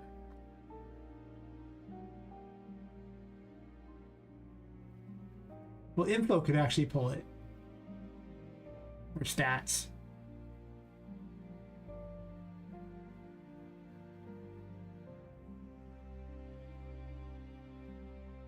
Too much work I've done motivates you? Nice. How about you know? As long as you keep working on the project, it'll always be that much closer to the end. That simple. Right? People keep going, or they swim with me like, how did you get so far in so little time? That's because every stream I only work on the game. Every time. I don't take breaks, nothing. It's what I do for fun. And I mean, if you check out my YouTube channel, where I have the full playlist of everything I've ever done on this. Okay, I haven't put the last few in there, but there's currently 257 videos in the playlist. Sometimes it's 8 hours, sometimes it's only 5, 4, you know, whatever. 2 a couple times there, 8, you know. Early on I was less into it as much as I am now, and yeah. It used to be a paper ZD game, so you can see some of the initial early on things. I had so many bad ideas. So all this stands between you and your dream is a lot of work. But if you're having fun, does it really work? Oh man, I remember this terrible map. God, I remember this terrible map all big time. I made this big old huge open world area. Hell yeah. I remember you. Caves and everything. Hell yeah. I keep this to remind myself too. I made the water red and everything. Yeah. This got big. What video was this? That's still part of 1. Quite the epic journey, let me tell you. It didn't take me long to switch to buildings, that's for certain. Mistakes were made. My coding was so bad back then. This is the project that basically taught me how to use Unreal Engine, so. Yeah. My dilapidated warehouse and things like that. The journey is epic. I'll have to take, like, 1 minute of every stream, like the best minute, to show, like, later on, a time lapse or something. This was the dumb crap I was doing. But yeah, in case anyone really wants to watch.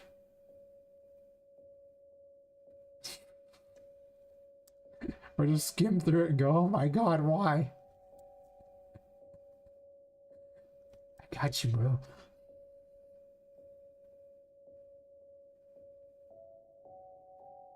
Yeah, every time I make lots of bad decisions, lots of things don't work out. But enough of it does. And have a great time doing it. Perfect. Am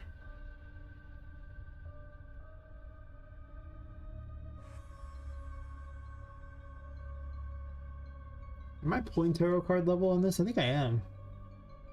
No.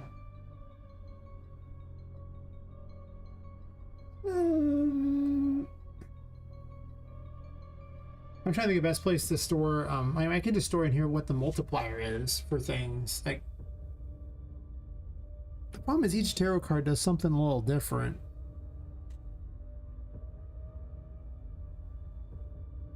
But if I'm pulling them all onto this, for the ones that swing,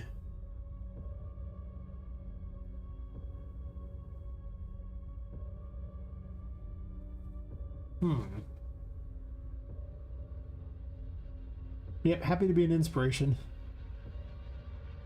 Always happy to be inspiration.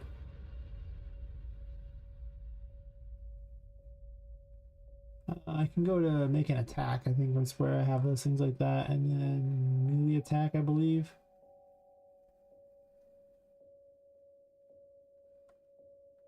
Yeah, it'd be like right here. I could find it all and then multiply it here if I wanted.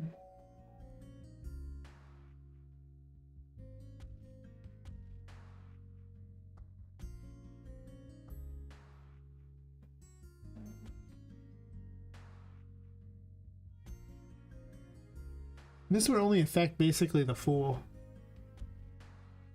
and like the Death Tarot. Those are the only two that actually melee attack so far.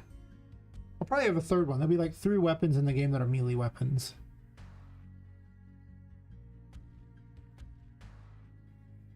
Because most of them have weirdo abilities. So changing their damage based on that is going to be so much harder.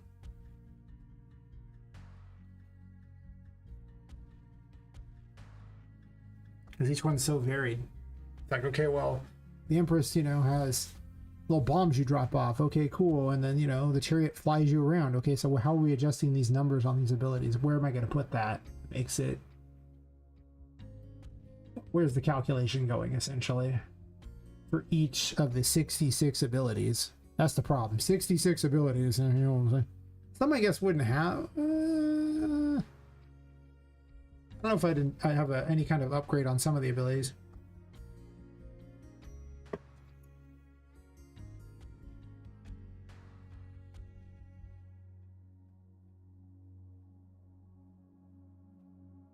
Unless I only adjust their damage and numbers.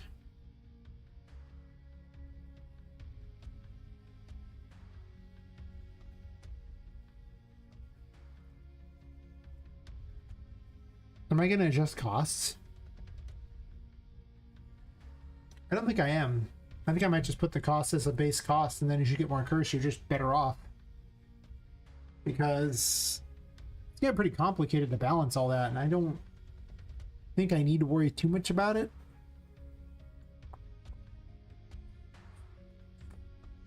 Because by just giving you more curse, that in itself is its own method of balance, right?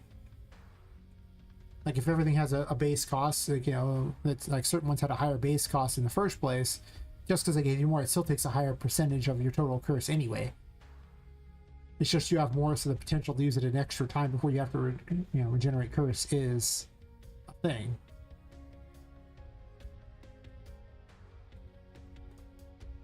So maybe it's just healing and damage that get adjusted.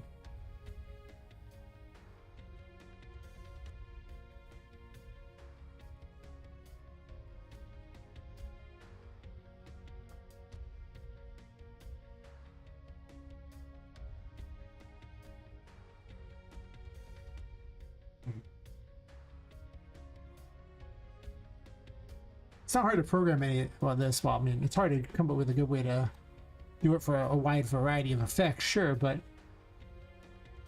it's more just I'm trying to decide which one I like best before I program it all in and go, oh yeah, by the way.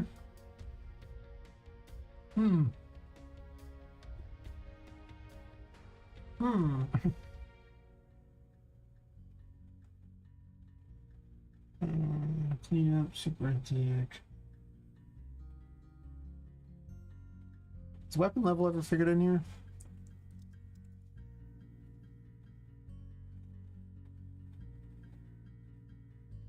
Find refs.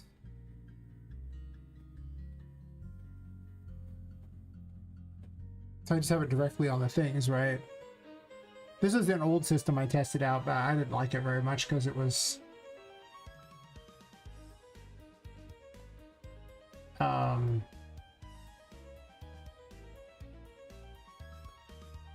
actually, there wasn't much of a good reason for why I didn't like it. Just was kind of there. Where I just simply assigned the numbers here, and every time you gain a card, you gain +1 level.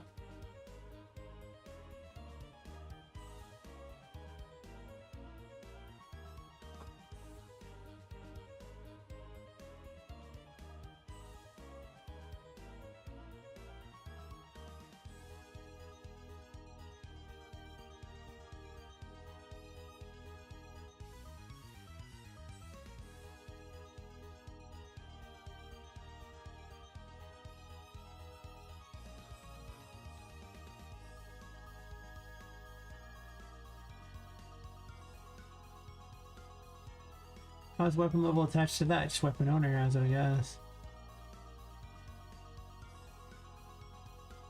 I kind of just removed it from my usage, I guess.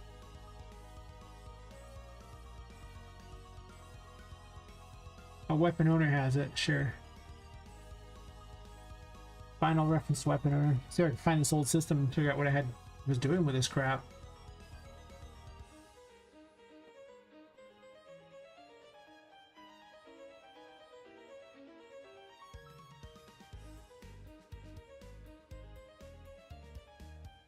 Well, here I could sit there and individually set each of the things if I want specific numbers. But again, without actually telling you, it's pretty hard to say what it would do.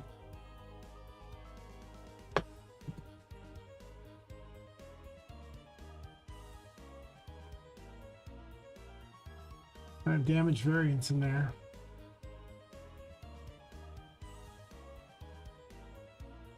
The system was not built to do what I'm doing here. I did have the weapon level set up though. I just don't really want to do 66. I can't see any world that's a good idea. And if I was going to do that, what I would actually just have is a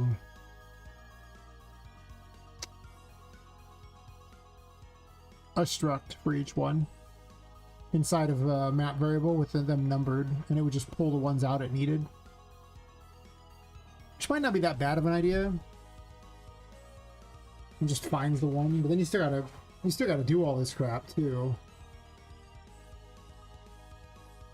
I do have the option to put them in here, because I can add any number of info things here if I want, or stats.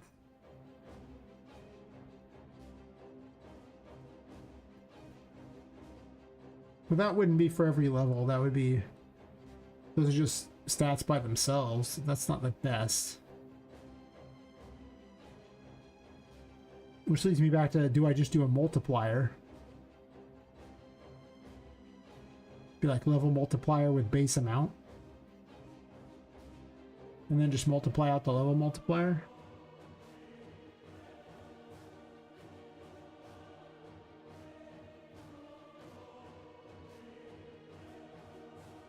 I'll also have to calculate these for the menu too.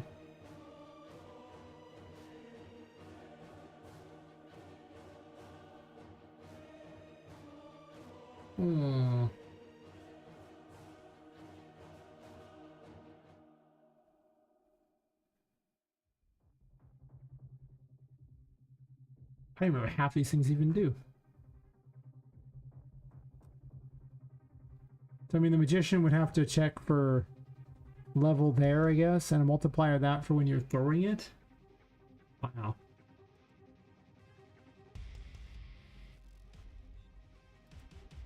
Okay, this is going to be convoluted as hell.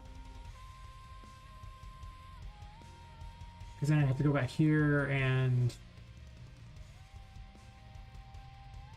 The actual movable object is what covers the damage on that.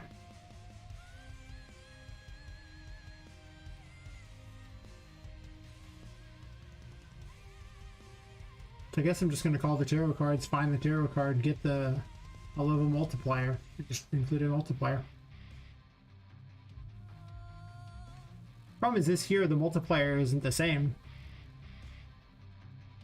Because this has a damage amount of default damage, so when it changes the damage amount, it goes back to that.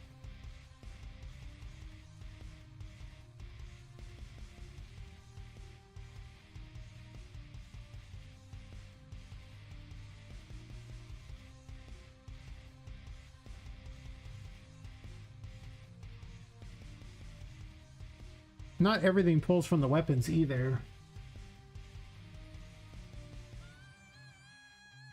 Because the magician doesn't pull from itself at all. It has nothing on it. It doesn't do damage. The cubes it makes do damage, so those wouldn't even help. I guess the tarot cards like that, these things here, I'd have to call the projectiles and send in the projectiles, it looks like. Stuff like the star healing and everything like that would be...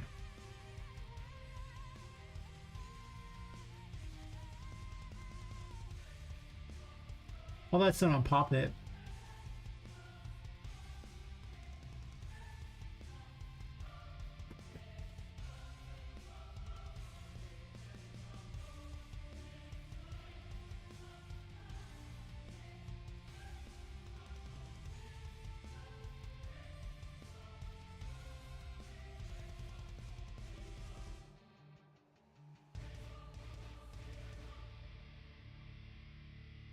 Yeah, this whole weapon level system isn't even very effective.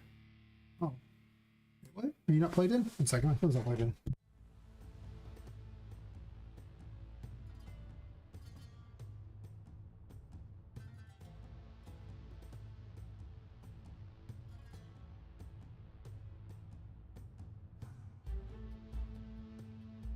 I use it as a camera, and it's all like blah blah blah battery. It's a pretty good battery though. I mean, I don't think I even fully charged it in like 5 hours and 21 minutes into the stream, and it's been recording the whole time, so.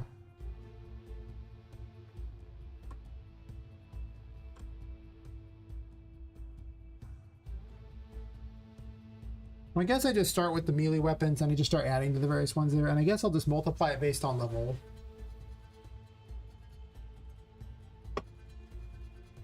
Because I don't really see any other method that's going to get the job done particularly well, I don't think.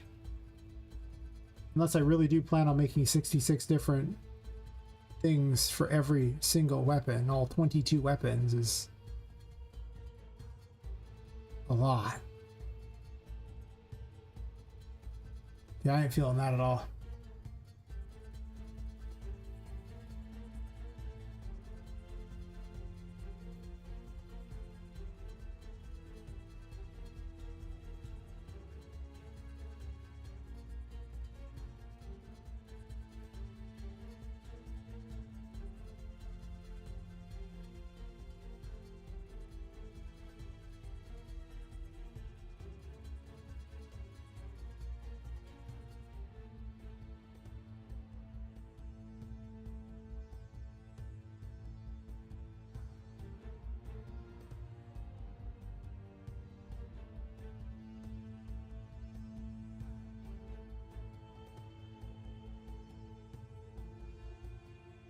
Alright, well, let's double check out this. So weapon owner did this. Spawns a projectile class. Weapon owner.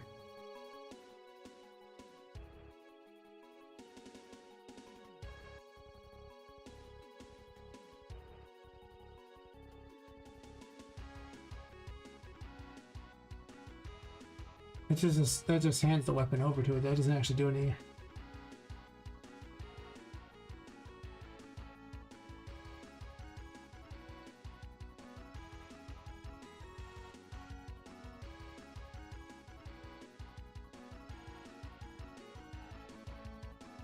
Okay, so it's basically pulling that there.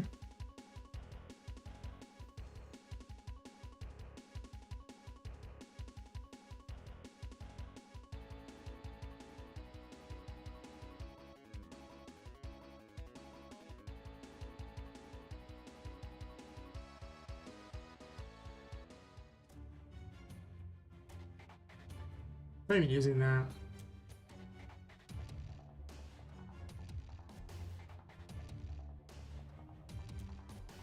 I do have a surprising amount of spell ones.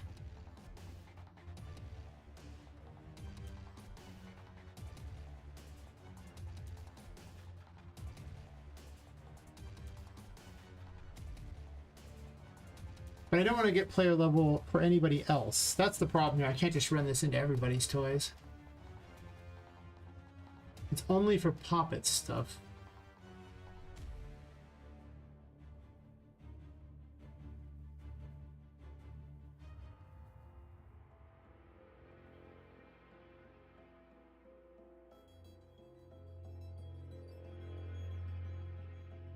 Why am I even...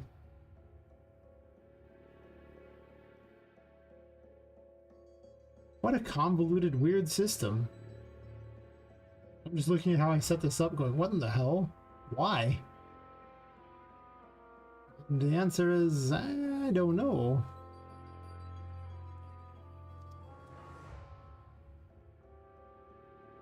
Well, don't override it.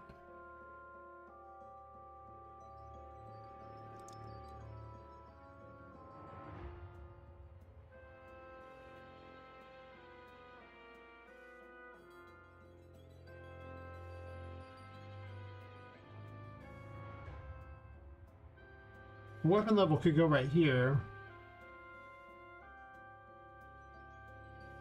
But at that point I could just easily pull the player character directly from there.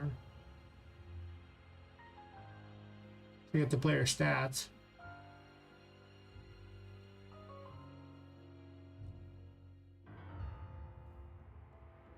We'll use this as a good example, because basically the weapon parents got to figure in for all the stuff like that. I guess I could also increase the level of enemy things too, but I think I would just have them have fixed damage, right? Like they have like a damage amount they do. And they don't need anything else, because why? That's true.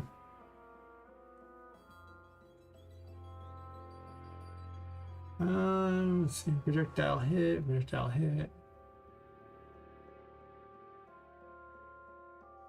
Rotate projectile.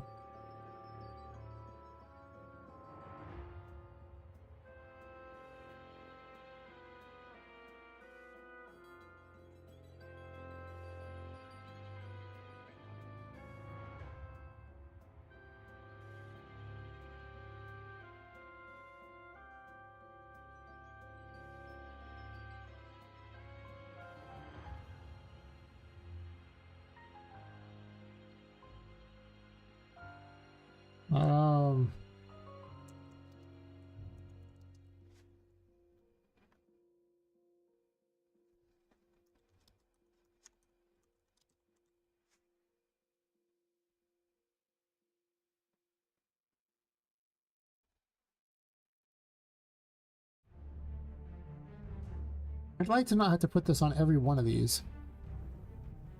This is fired by the weapon pair.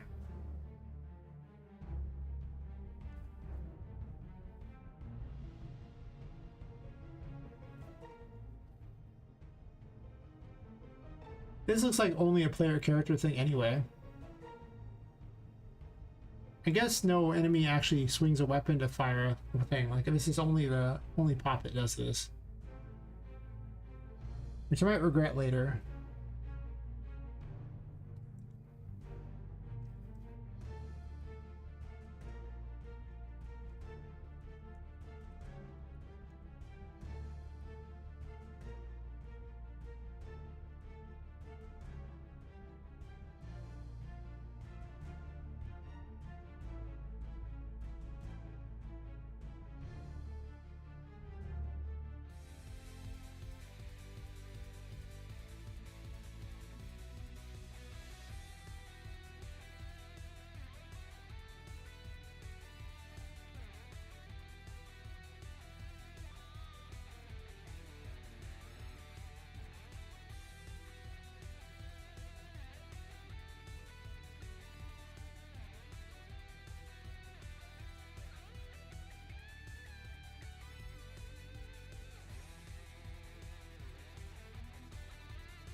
Probably want to do this differently, but for now, let's just start making a method here and just make anything first, then make it better later.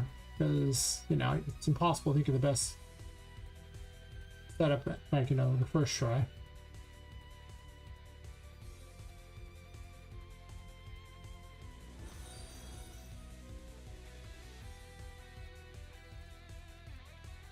Thanks for following me over 030Y. How's it going?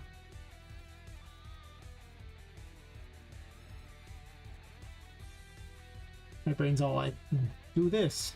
And it's also like, do this.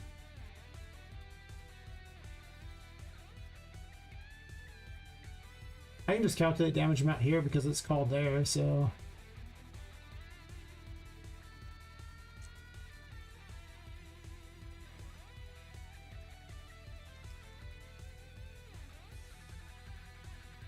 This doesn't really do damage variance, though, is a problem.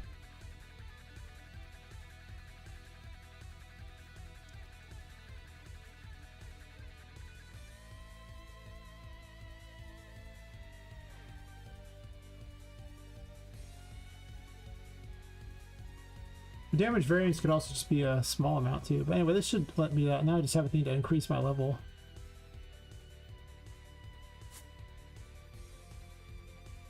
I believe I had a very convenient dance thingy already set up, which will be great. Player stats. No. Is that not what I called it? Did I just call it stats? It's in fact called player stats. I don't know why I couldn't just get it, but sure. Find total level. Add 1. And then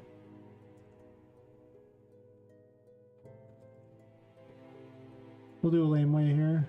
Find tarot level.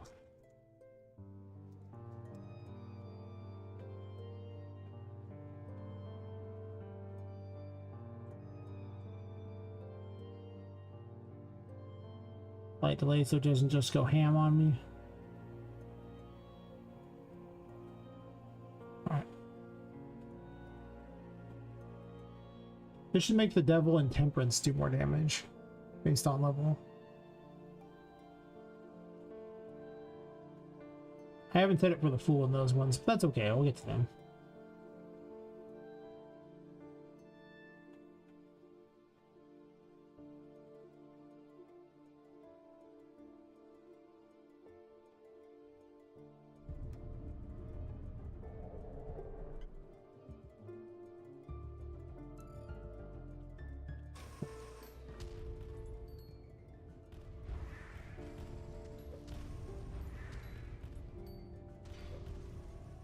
B5. I took 0 from something, I don't know why. Did that foobar their projectiles? It might have. I think so. Huh. Unfortunate. Alright, hit Y.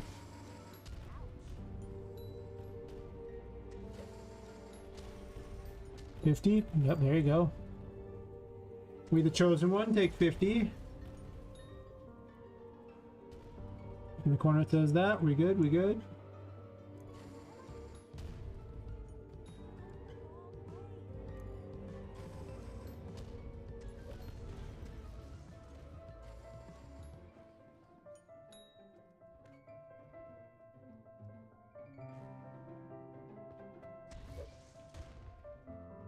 Four, hell yeah, we the chosen one. Plus level. Plus level. Give level.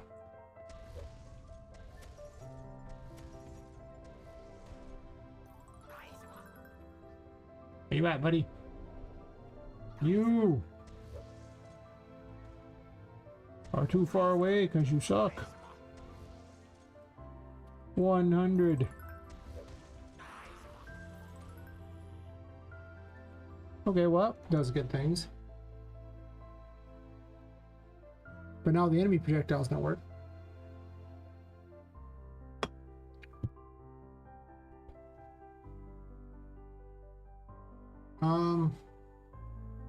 I can assign levels to the NPCs too for that one.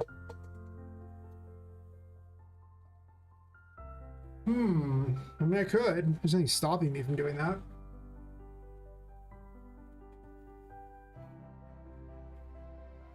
Allowing them to have greater stats. I mean, they already make use of the weapon system. Not for everything. Some things don't make use of the weapon system, but I could probably fold it in pretty well. Or I just make them static for what they are. I mean, am I going to increase their levels, or am I just going to have, like, you know, static enemies throughout the game that are just, when you're in this area, they're this powerful?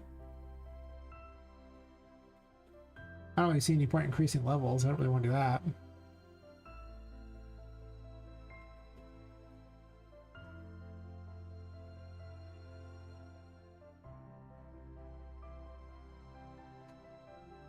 Also, while I'm at it, for testing purposes,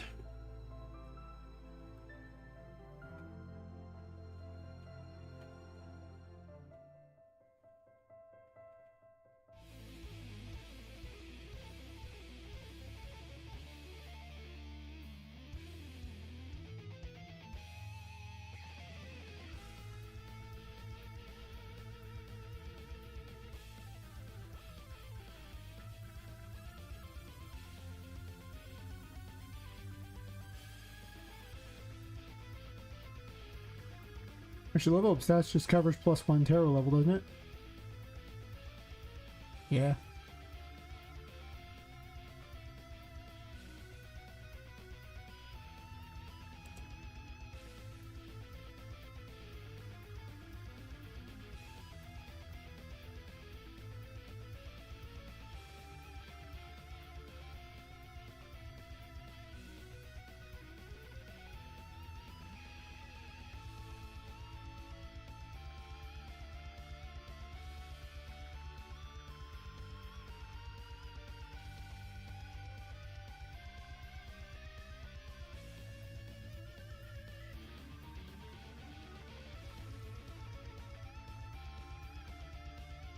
So as far as this goes, what's his projectile parent? What I'll do is I'll probably just check, make sure it's greater than 0.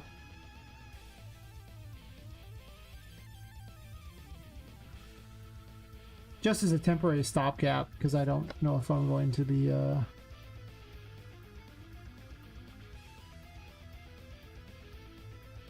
rolling with it otherwise. Let's see. So if that's greater than 0, do this, then do this, clean this up. Well, okay.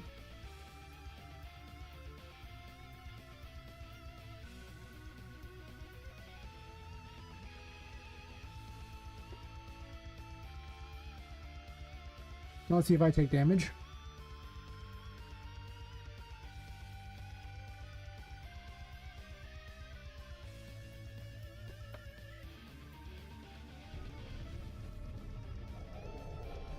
Shoot me in the face. Shoot me in the face. Yeah, back taking damage. I have been shot in the face.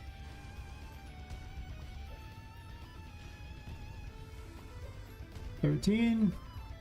This has variance on it. 17, sure.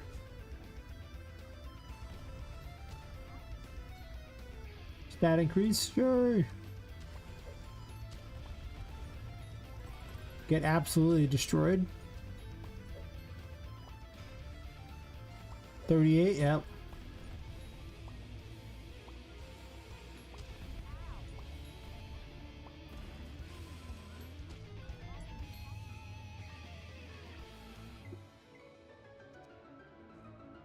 I guess it does have more of a proper level system. Admittedly, it's not by grinding. Ain't nobody like grinding. Now they just get mogged by anything.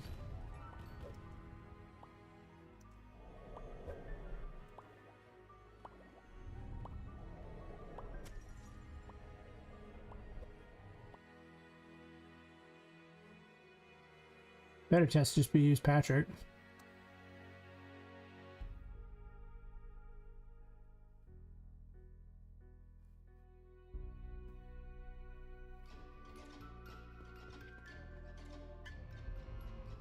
Balancing this is going to be rough.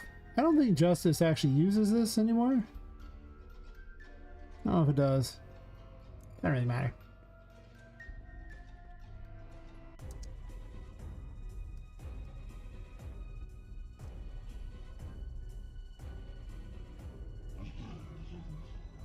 Ah, level 10. Get wrecked, loser. Oh, you'll 250 damage, yes.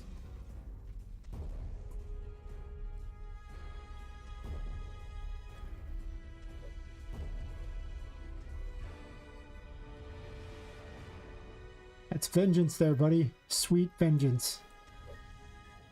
Okay, we can agree that it works. The level 10 putting you at 190 is a little bizarre. If anything, you should probably start at level 0.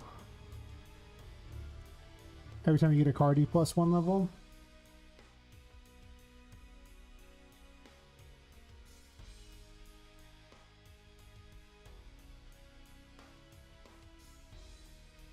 I could just start you at 1 though, but then the number's weird.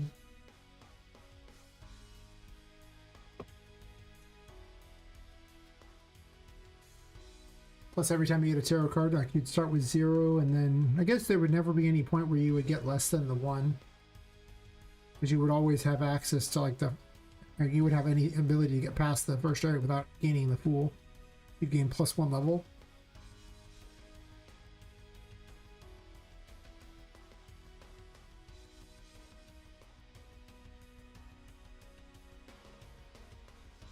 Or I just say you're level 1 anyway and just say plus 1 tarot there. But then you start the game at level 2, which is so weird. Of course, if I don't do that, every time I test the game, I'm going to have to put the stupid level up thingy plus 1 just so I can level. True. That's very true. I guess that's not... I can actually just, you know, take this level up stats thingy and dump it on my little cheat thingy. It gives me all my abilities.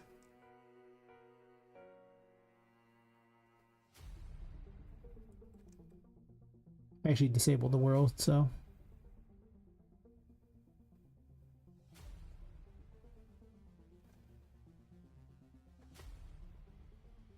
I haven't even put all its overpowered abilities in yet, because I don't really need to yet.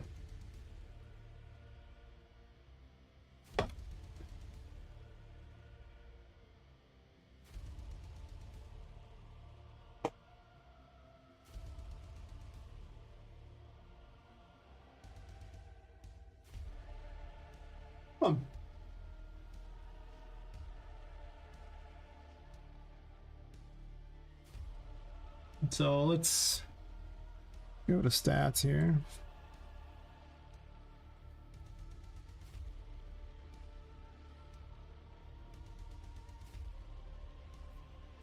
Start to terror level up. El Zilcho.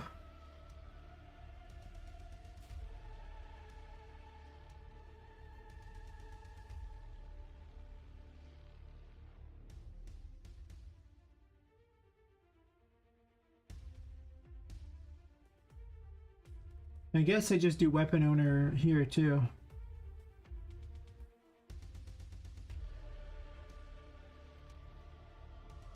This needs to be massively expanded.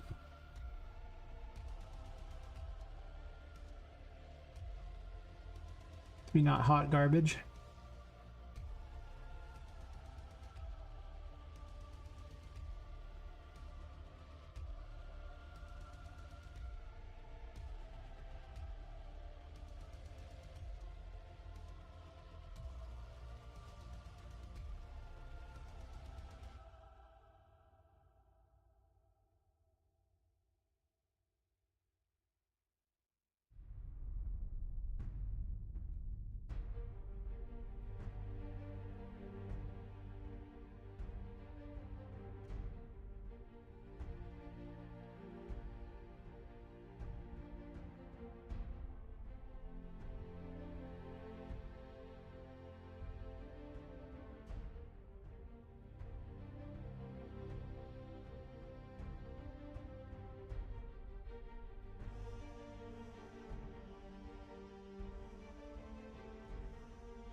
Weapon owner seems like it would make sense to get this, but it doesn't really do what you think it does, because it's just going after the target is just the actual spell there.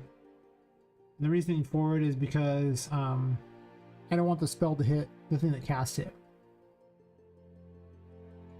So it ignores its owner. Which is why I'm sending it. So what I really actually just need is just another interface for this one here. Just get level or something like that. Get owner level.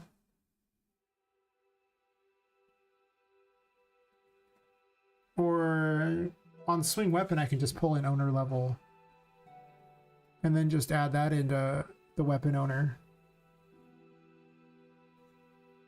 That's true.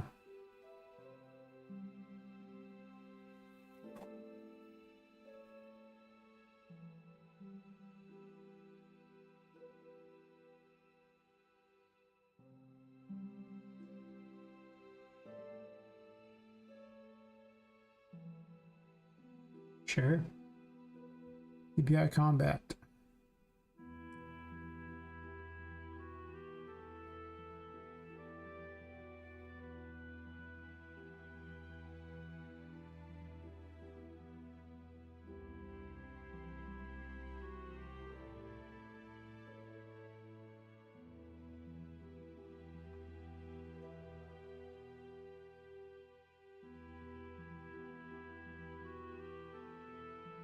Be nice to just hand everything over as one thing here, but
About to truncate, I guess.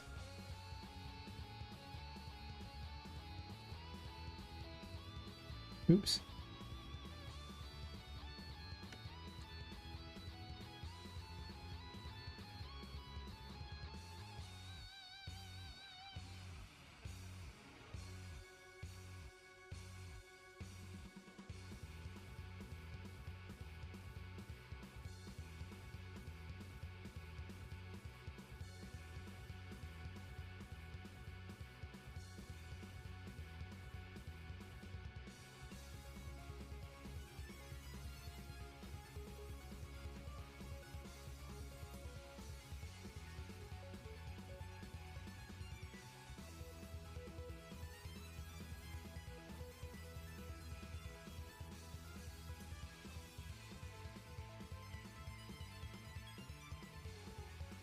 Alright, so where am I tossing this in if it's going to be anywhere?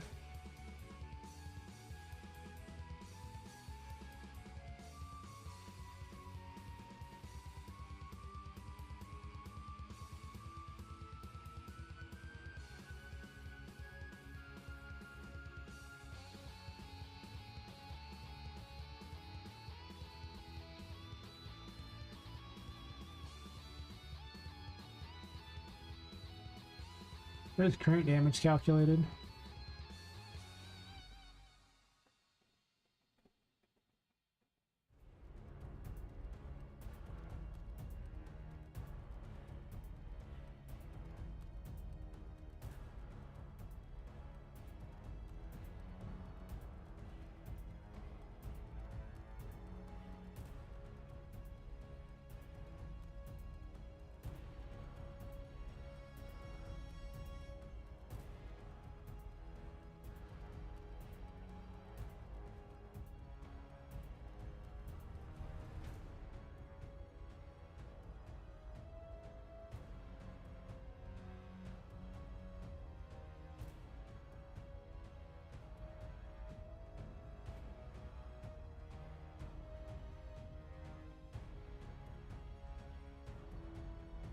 Calculate this first.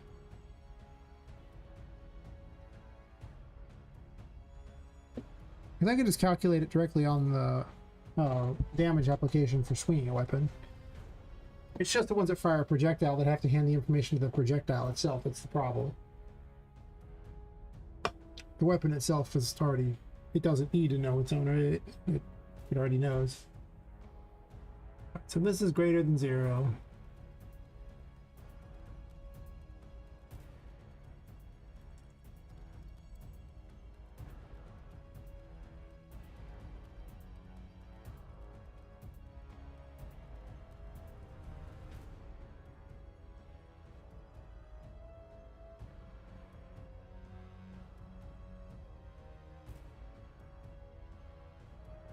Put this here.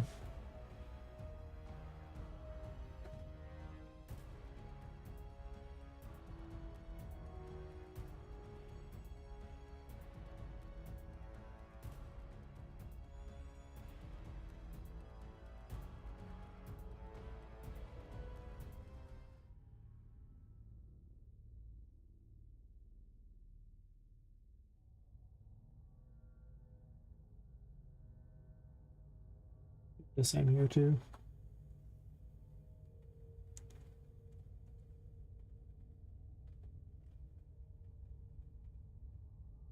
I gotta calculate it either way, so. Well, actually, what I could do, hear me out. I can calculate both first, and then I can apply this one time afterwards. So I'm gonna do it anyway.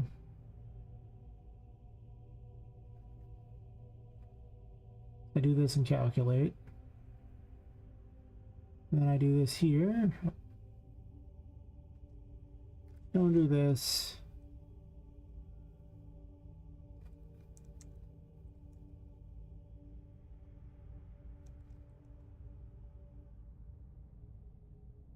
The level. I'll just get current healing.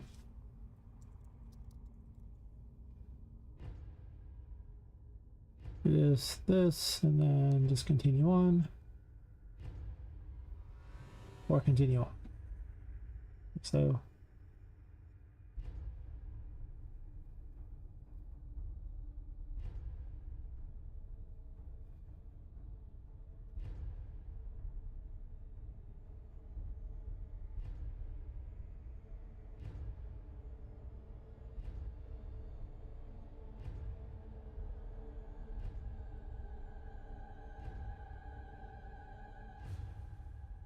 actually get the job done.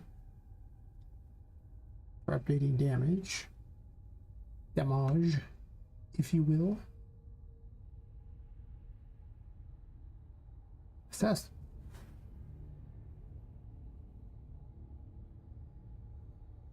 That shouldn't affect anyone else because no one else has levels yet.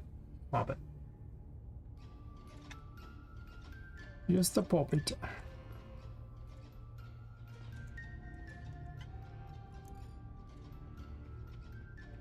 Hey, why are you level 35?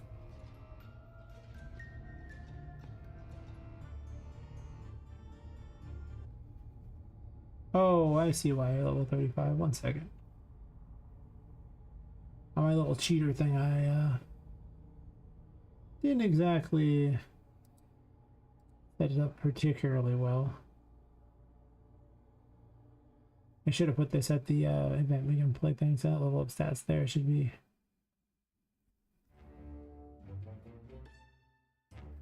down here.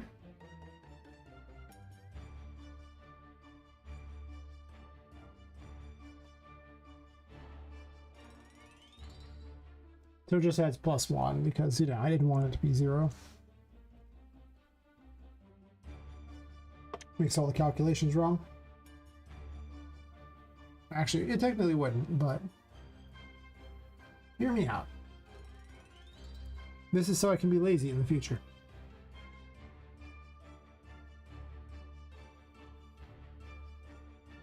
Which is pretty good. Did I not play? I thought I did. I was like, this is taking forever. Yes. One, perfect, perfect. Perfect. Make sure it does damage, then level up a bunch. See how much damage we can do.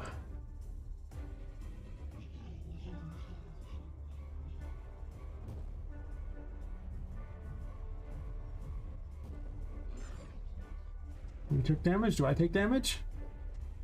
I most certainly do. Wow, that hurts. Don't step in the pool. Pool is closed. 26, huh? 25. Level up. 21. It's not avoiding the damage.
Nice spell weapon doesn't actually Not damage, does it?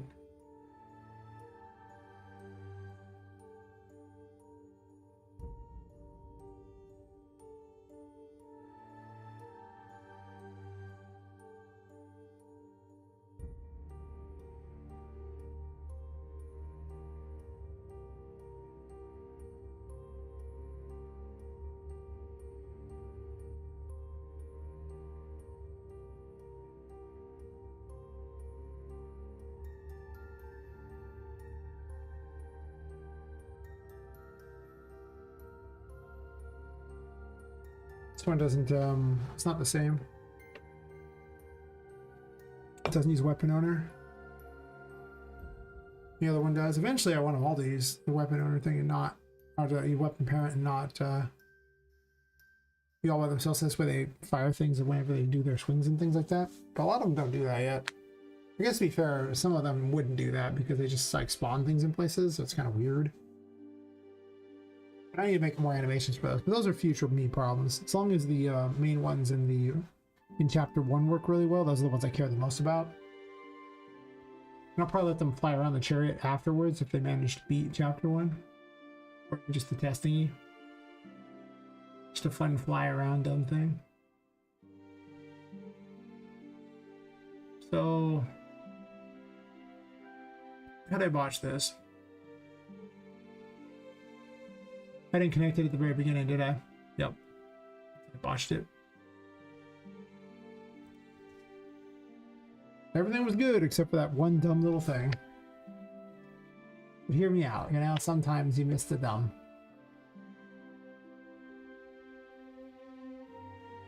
I'll take a bit of a bio break here in a sec.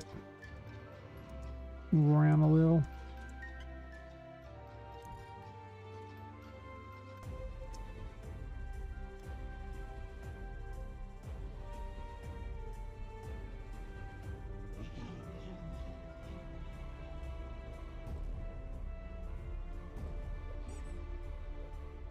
Alright.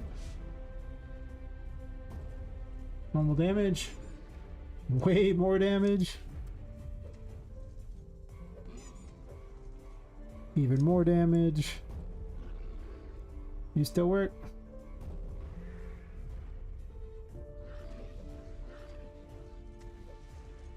You most certainly do.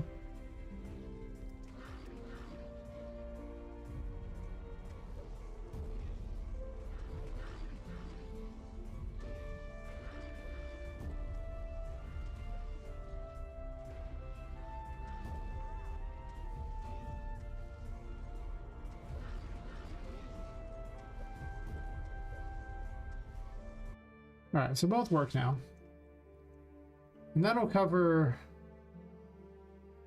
like the Death Tarot, the Fool Tarot, Temperance, the friggin' the Devil. It's not going to cover stuff like the Magician or the Empress, both of which need their own special method of doing this.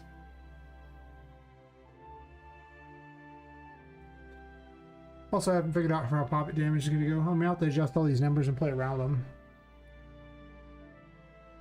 Obviously, the base damage on all the weapons is going to be a lot less if it's going to be friggin' level up every time you get a card. Because, you know, you could potentially be level 5 by the time you fight Patrick, so... I'm going to make the assumption you find the exact number, and if you find the extras, congratulations, you get a bonus, basically. That's how I'll work it. Because there's going to be 3 you're forced to get. So I'll build Patrick around assuming you basically have 3. Probably putting the damage really close to what it is now. Anyway. I'm going to take a quick bio break real fast and stretch my legs a little bit and come back and stream. Probably in a couple hours, honestly. Sorry, back.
Alright, I'm sufficiently cold from being out there.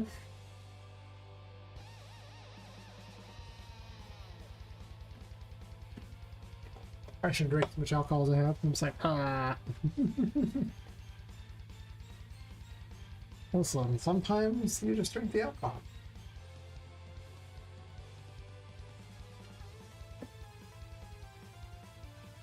So, how in the world did I have these set up? Is it just spell attack?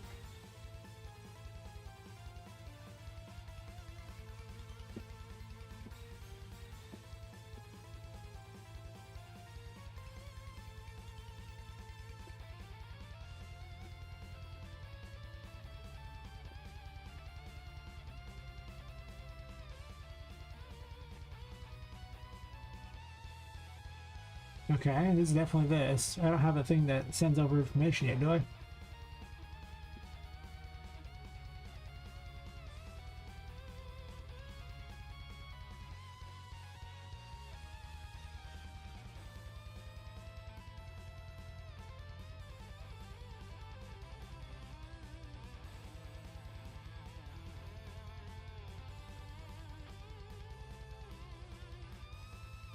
It's just gonna be here. The spawn actor here, and the spawn projectile is that. And it's just swinging a weapon, so.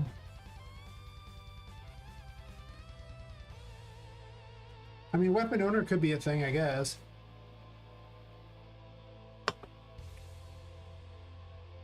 I could just save myself an extra thing.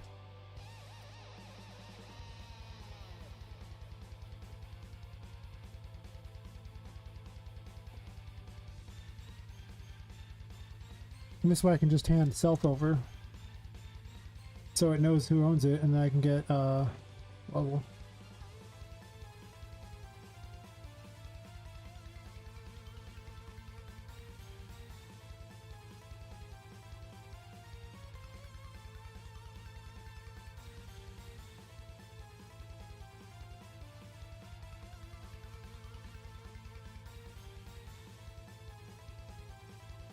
I thought about making a macro for this. I'm not even opposed to that, actually.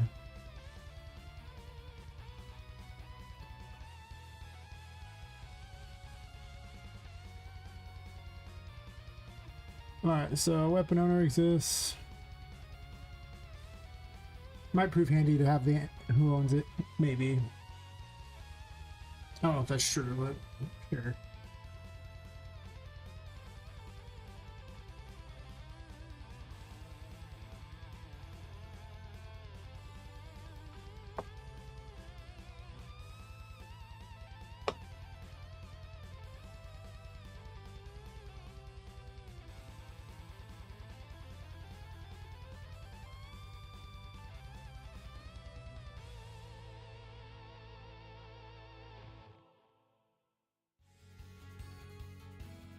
Um,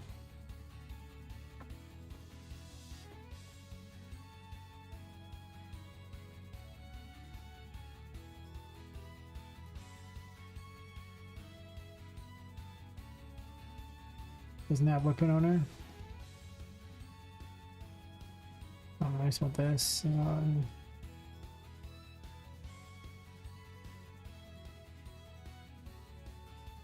This is not a projectile. All the placeable stuff doesn't have a parent because they're so varied. So I haven't really bothered to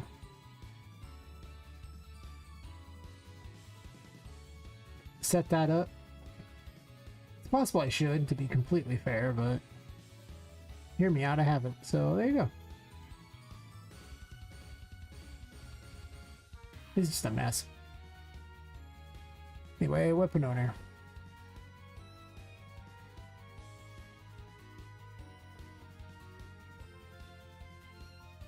I don't know if I care, but weapon owner already exists. Really?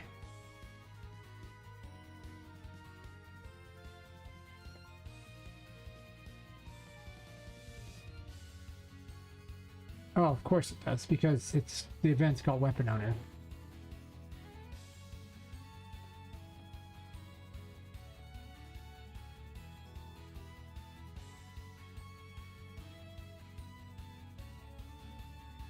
Weapon. I hate the little zero. It bugs me.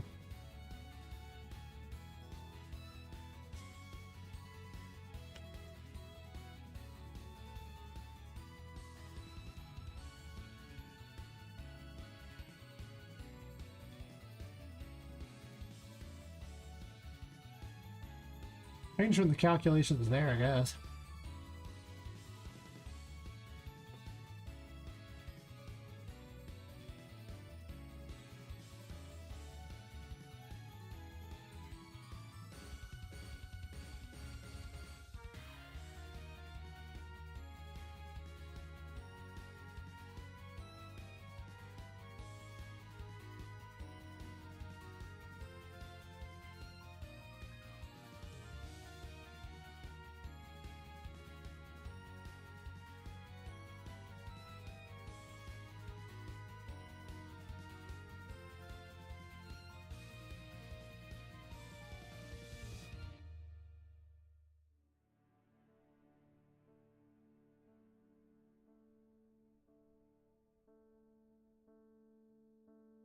I'm definitely gonna have to make some changes to this so that it's not overpowered, but that's a future me problem.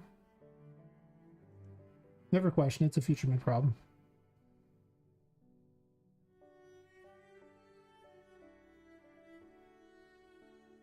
I think it could not be a future me problem, but hear me out, it's a future me problem.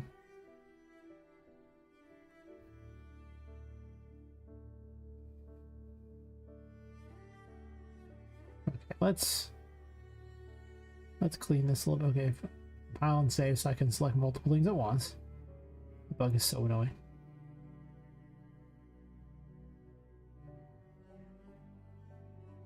Yeah, you see where I try to select them all at once? Yeah, is that cool? Thank you.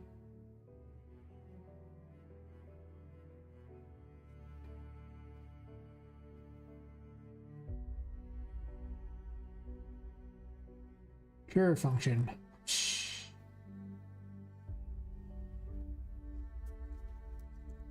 Calculate damage. Damage.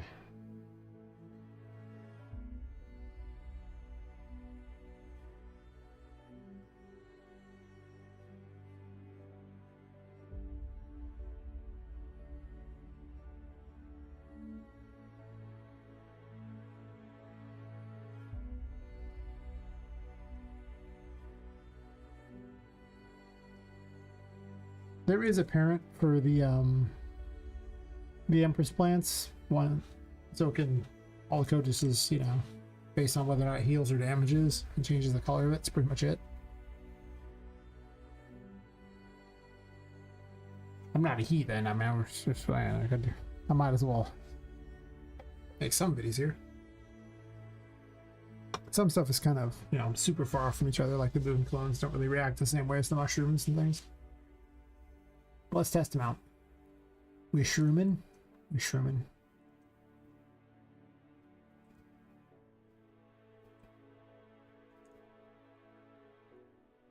A lot of the rooms are not good to fight in. This room's usually a brawl.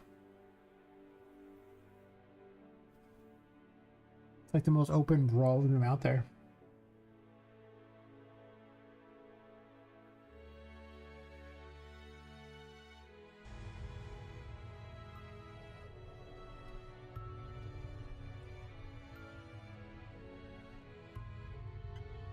I gotta set our base stats a little lower if I want to do that. Let's make certain it does damage. That's healing, that's not damage.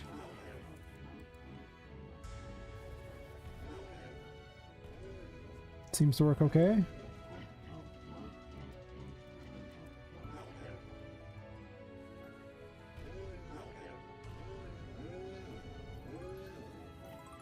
Definitely much damage. Damage.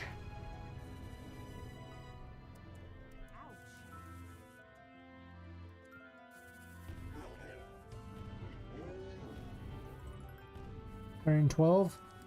Hell yeah.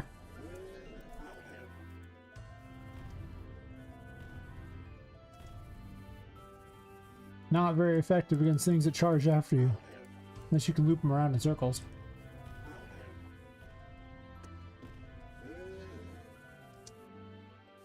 At least we know it works. That's one down. And many more to go. But I now have a system that will work mostly. And then I just basically have to do the same thing for all of them.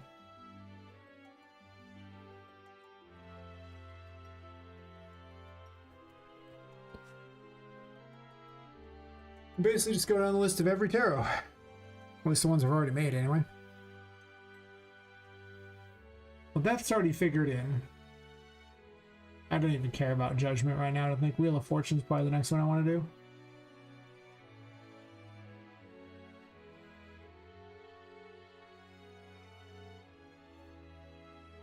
Are you one that swings the weapon, or are you one that does the other? Which one are we?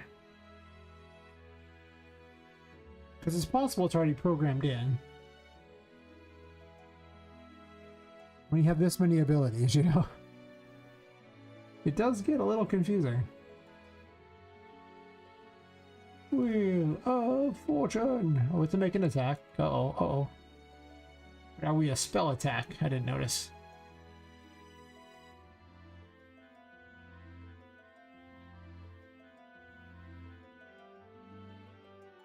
Yeah, I cast a spell. It's not a melee spell. I should probably rig it to be a melee spell, to be honest, but...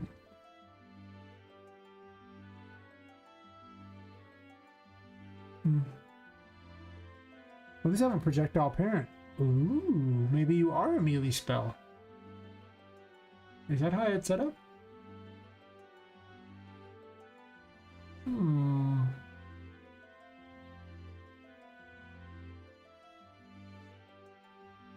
Yeah, spell attack. So it needs a weapon owner. But projectile parent could just have the weapon owner too.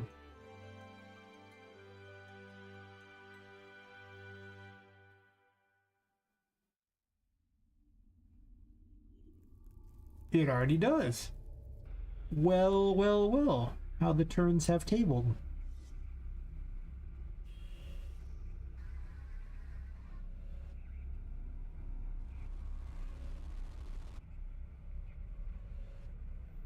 I'm gonna test it then. See if I can do anything special, but I don't think I do.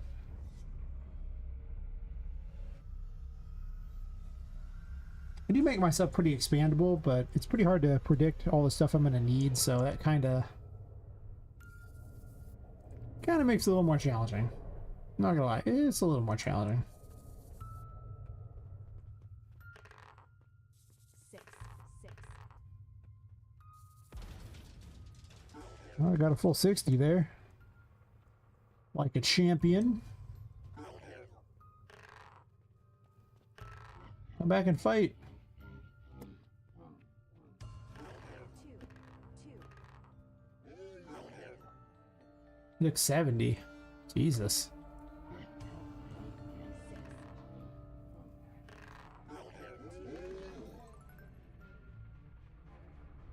Well, it said 6 and he took 6 and 60, which is the number that you would expect.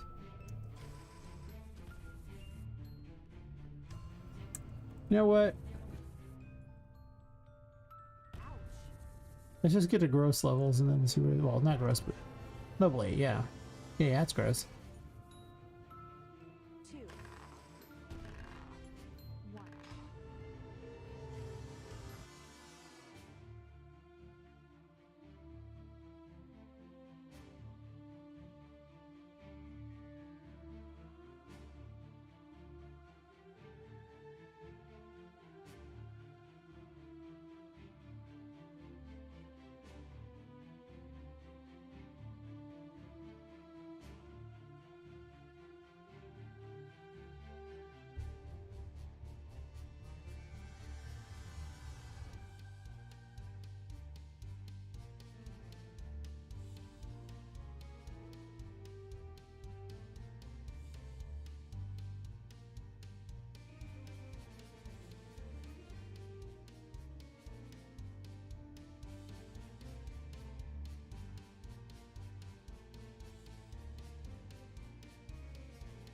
I have a base damage amount because what damage amount isn't good enough for me?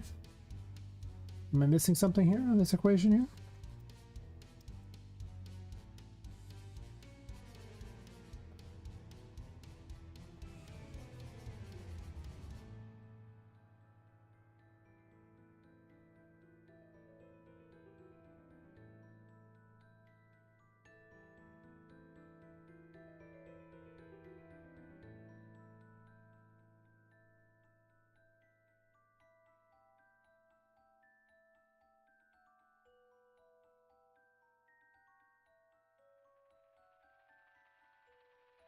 Please don't stay in the world, so it doesn't matter that they multiply, because they're never going to do it again, so I don't care. Weapon parents, that's the third one. Projectile parent. Actually, just using damage amount to set the base damage amount.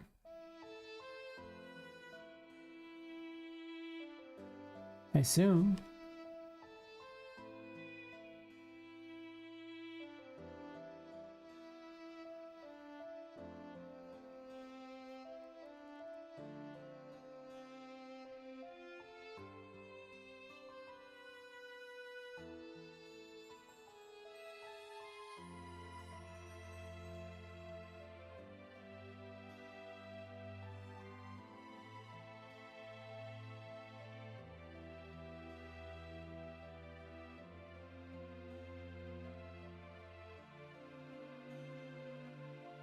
It's only the one spot, right?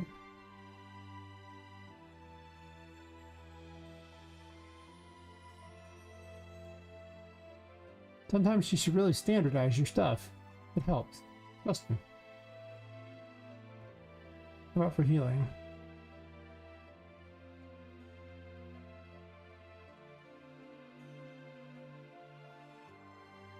Why might I keep the overlapping stuff? I was considering making this where you had to be near it to heal from it. I might still do that because it seems really good otherwise. And having to position yourself, like the limitation really makes a difference.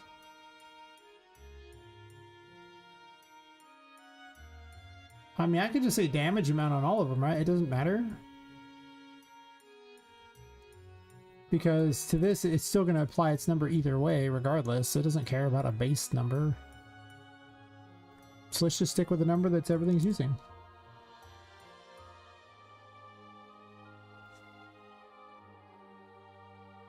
This number's gonna have to be much lower on the base too. Like the balancing this is gonna be so challenging.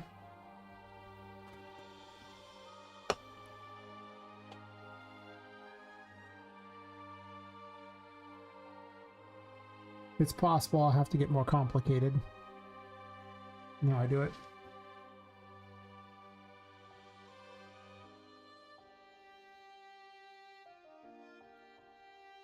But as long as they just do it initially, that's a good start. All right, you know, you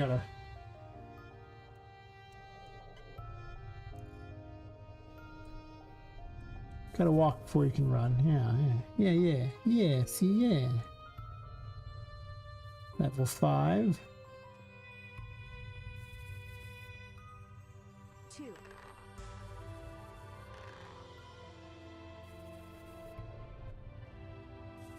I'll just take the hit.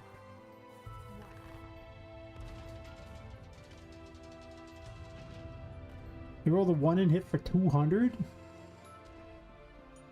That doesn't seem right.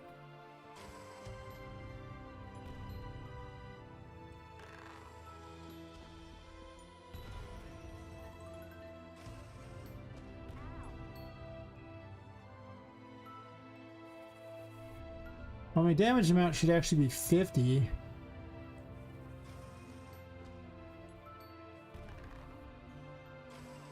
One. Okay, I did 50.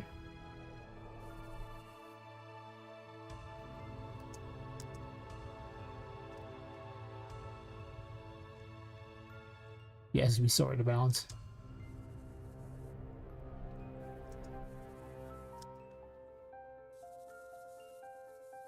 I'll have to make the upgraded number much lower on this. Like it'll be like +1 every time you do it or something.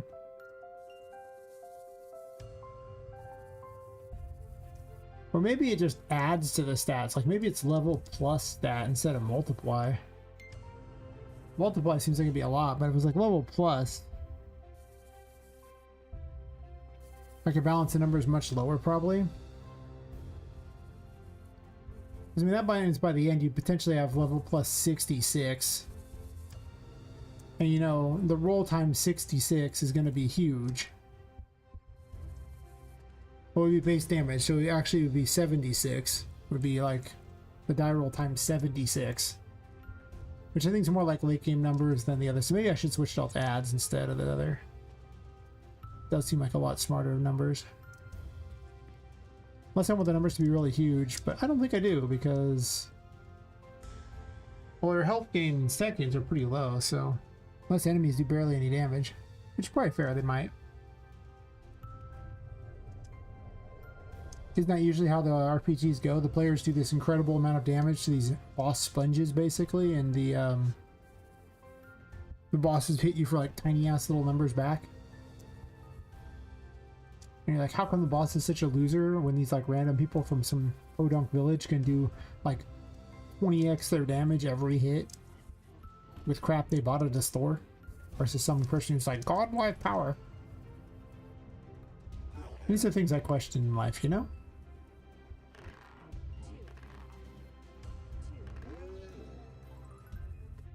Yeah, because at that point she'd be like level 5. That's kind of what I'm thinking. She'd be like level 5 or 6. Actually, she'd be level potentially 6 by this point.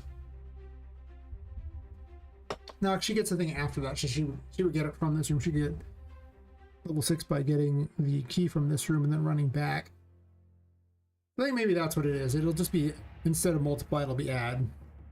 Staying here.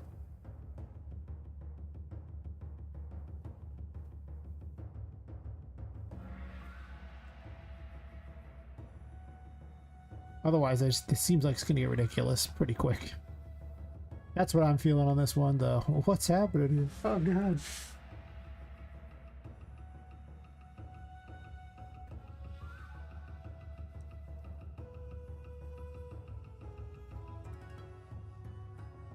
Which means that I could be like base 10 and then the upgrades don't seem like they're a lot, though, right?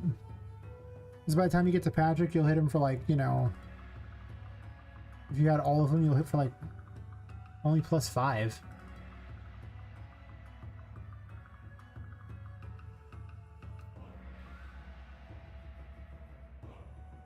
And multiplying seems like way too much.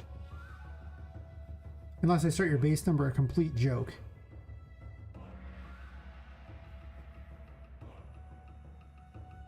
Because I mean, you know, if I started at 5, by the time you get to patch, you could potentially hit it for 25 damage a shot, which is actually, I think the base damage the full anyway.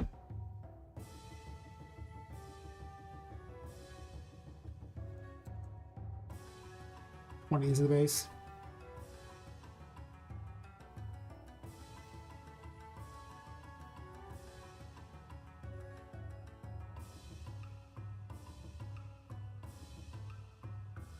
And +1 is boring. Early on it works out good, but later on it's boring.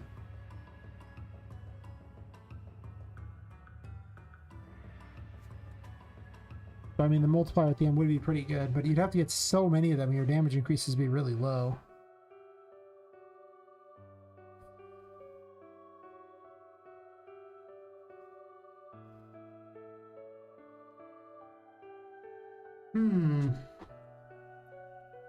One of the big problems I have is that you'll get 2 levels pretty quickly. Actually, you'll have to play one level pretty well, level 1 for a while with the Fool. But then the Fool's base damage can't be very high. Are you just gonna be hitting for 5 the whole time? It's gonna be miserable. Get the Magician 10 damage won't be too bad. Hitting for 20 basically just completely KOs most of the enemies early on because I just rigged them to kind of like die in one hit. But you will go an excessively long time before you get another level. Like a really long time.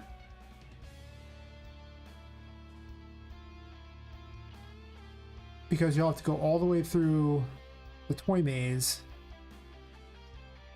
get the waiting room key, then back out of there into the waiting room, murder all those things blocking the painting, then back out to the toy maze, go back through it again to get to the painting, jump out into the safari room, go get the control room key, go to the control room, lower the water, jump down into the Empress pool, then find your way into the machine room to lower the water there, then come back around, then get down to where the Empress is for your third level. So it's like an excessive amount of time, but you really don't do a whole lot.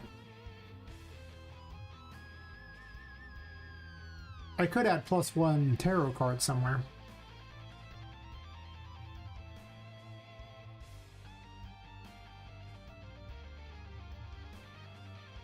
I considered making strength required in order to grip ledges and stuff. Like once you get it, you gain the ability to grip ledges.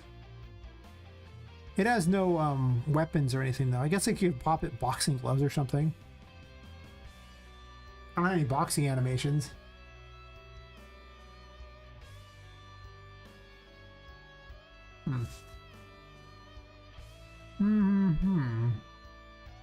Interesting idea. So what do we do when we have an interesting idea? We immediately go to Fab and see if there's a free version of boxing gloves.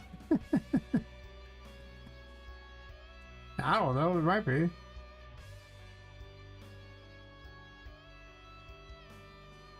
Just wants to load.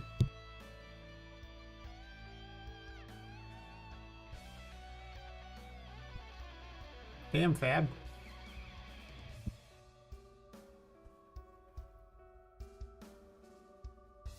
So painfully slow. Boxing gloves. Filters. Yeah, hide the mature content.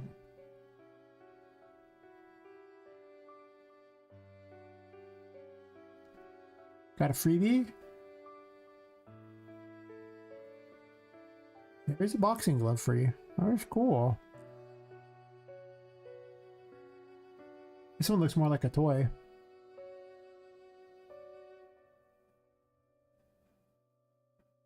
I mean, it's $0. Nah, this is way better looking. I could get Poppet boxing gloves. I just don't have any animations for her boxing.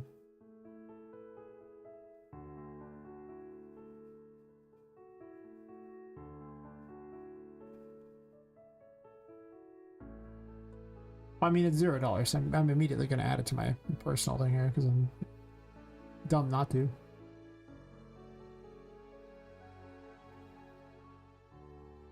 Download only. Import it directly.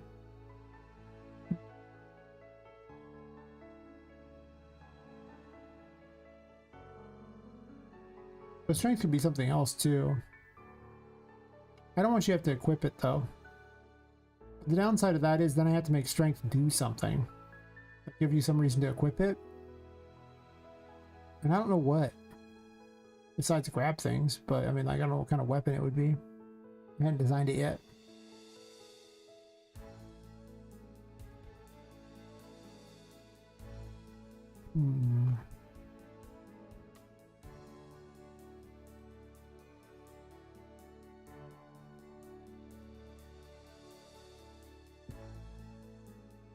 I worry that the upgrades are either meaningless or not, or ridiculous is the problem.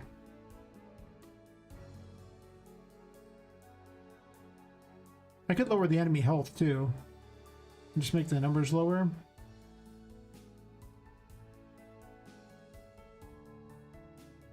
That wouldn't be terrible. I'll go back to the multiply thing just to kind of keep everything the same, but I might want to change that.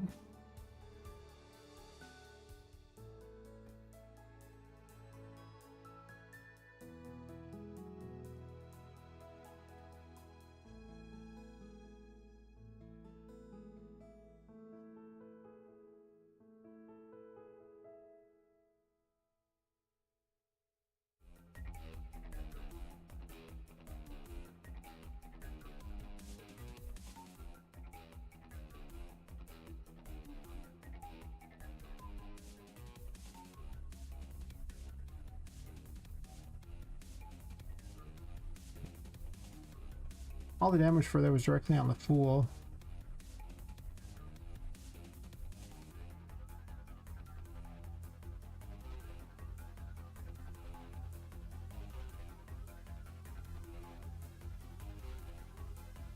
Well, I've made it like 5.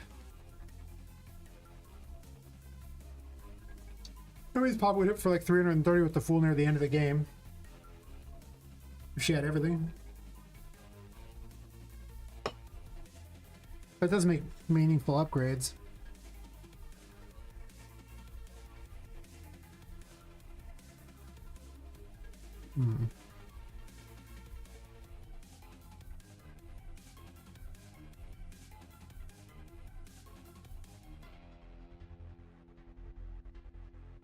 Hard to think about it. Do some testing or something to see how it plays out would be probably what would need to happen. I guess I was programming into the other ones when I think about it, because why not? Do these even work? Actually, they don't even do damage yet.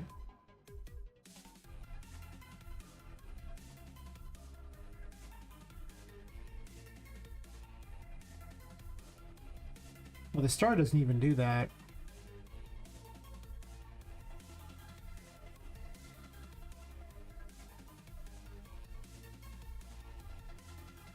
It's just healing based on the number.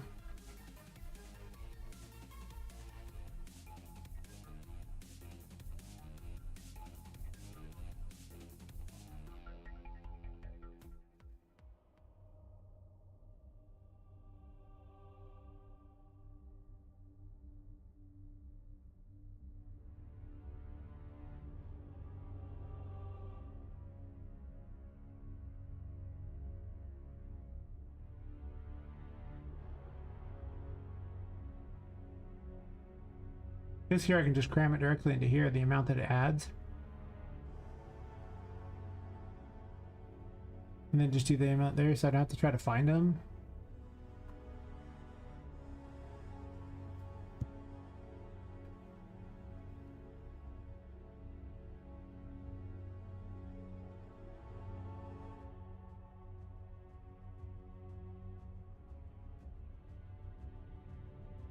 I know it does 2.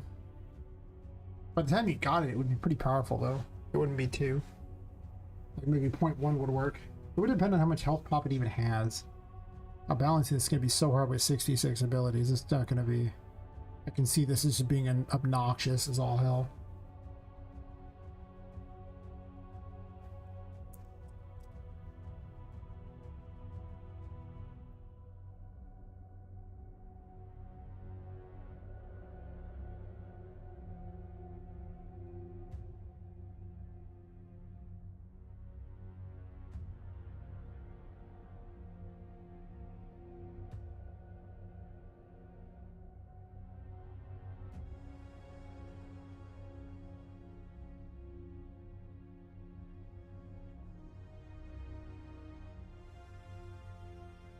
Change the player stat thing? Wait. So I changed the right one. Since it wouldn't come up, I was wondering if I did or not. I probably did, but just in case I didn't.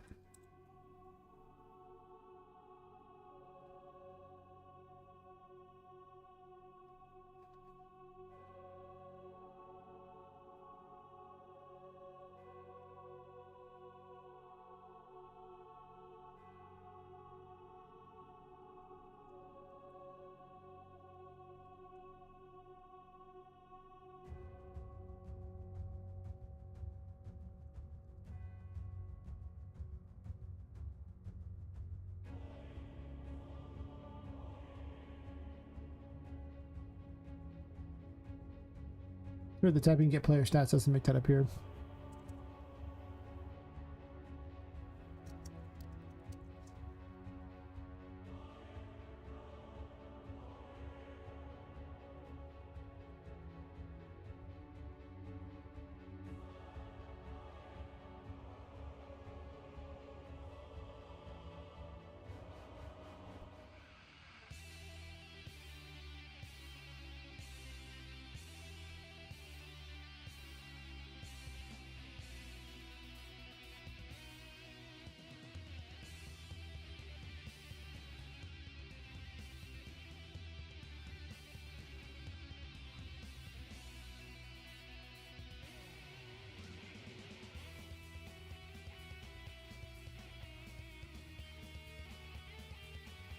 Oh wait, now it's wrong.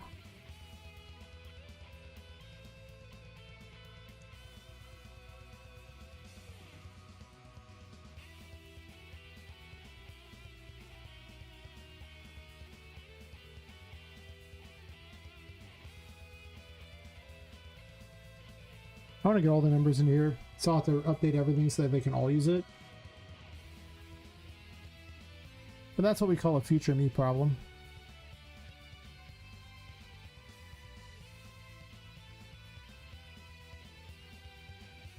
This game's gonna be horribly unbalanced.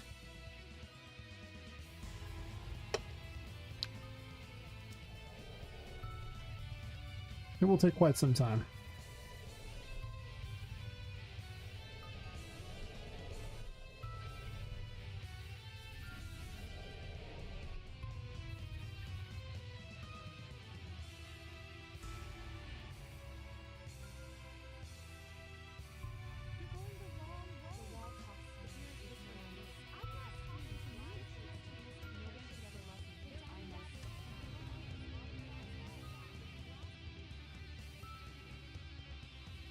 You'll be pretty... Yeah, we'll be somewhat up there by that point.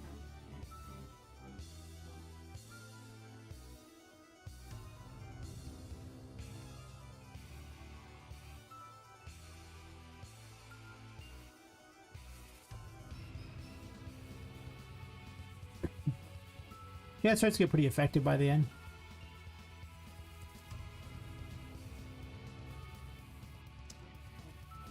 Probably gonna have it to level 10.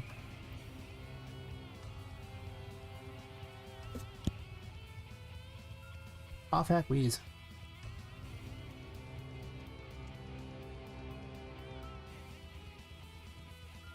I could probably balance it this way. Be okay.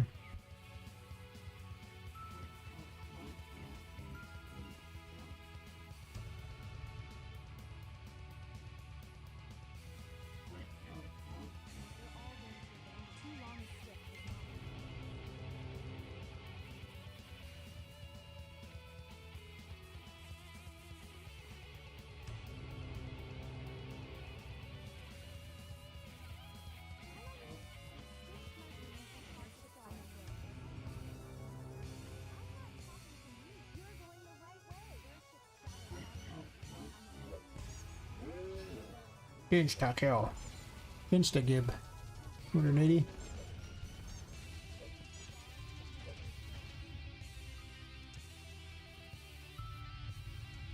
I'll make the level indicator, but I think this can work. Like, I can see it. It just, it's gonna take a lot of balancing, I think. I just need to start the base numbers lower and maybe give her a bonus tarot card early on or something just to kind of... There's a really long way between those. I really went overkill on that, I think.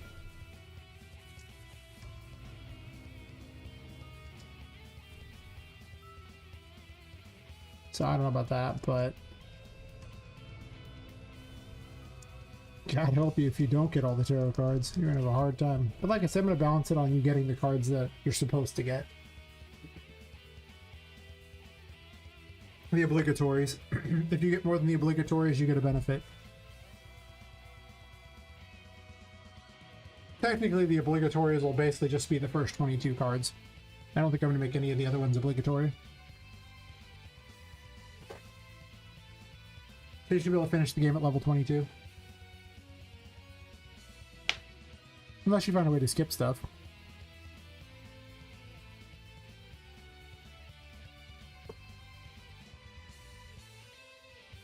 I'll have to see how that works out for making them those ones obligatory versus not, because then I have to make certain that the first ability on every tarot card is the one that's a traversal if it's going to have one.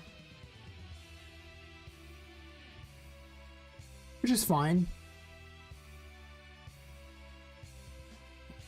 I might even make them all obligatory, actually. Like, Temperance is not obligatory. You can miss it. I mean, you can always go back for it. It's not like it's permanently missed if you don't get it the first time, but you could miss it. Technically, the Devil's not obligatory. I don't know how you're going to miss it. You'd have to be blind, but... I don't think the High Priestess is going to be obligatory, though. It might be.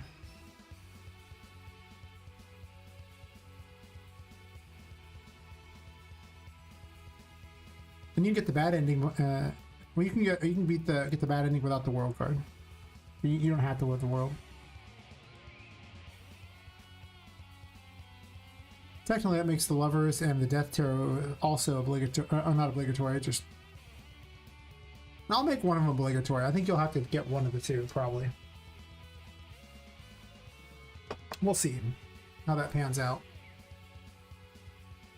It'll just be like you require one, and I don't care which one you get.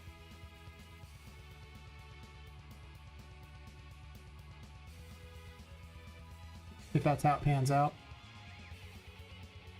But I imagine you'll get to the later bosses, and because you won't have the damage multipliers, like the bosses would be taking forever to kill. If I increase their stats to make up for assuming you've picked up a whole bunch of tarot cards and you just never picked any of them up, that would just be like, sucks to be you. So, am I gonna make strength through that? What did I even write down for the strength tarot? Like I wrote down ideas for every tarot card, and I did it just one night where I'm just like, okay, these are a whole bunch of ideas, and a lot of them aren't going to make the cut, I imagine, because we'll see how they even play out. But I thought I'd come up with an idea for everything.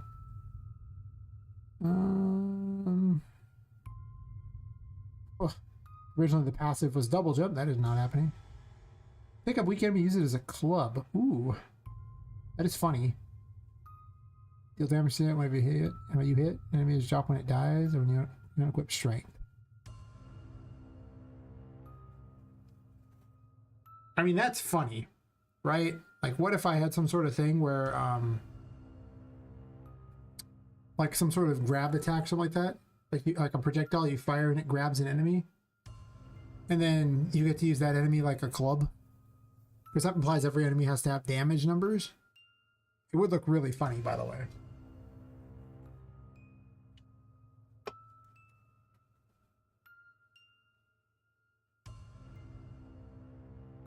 I mean, it would be funny. To worry about an unboxing glove. See, past me was way more creative than current me. Some nights I just have the spark. I'll just write down a million things and I can write a whole story or something. And other days it's like, the trick is to figure out, well, I usually have a spark for something. It's never necessarily what I want though. Like there'll be one thing where I'm like, this is what I can do tonight and I'm real good at it. And other nights it's like, I can't do that.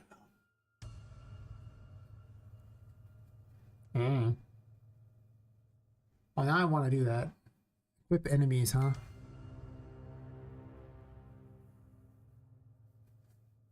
I mean, would she just swing him like a club?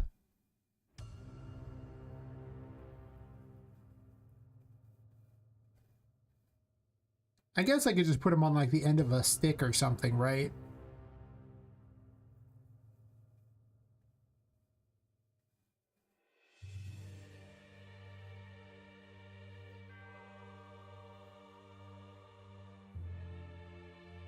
So this way I don't have to have some special animation for how she holds each one.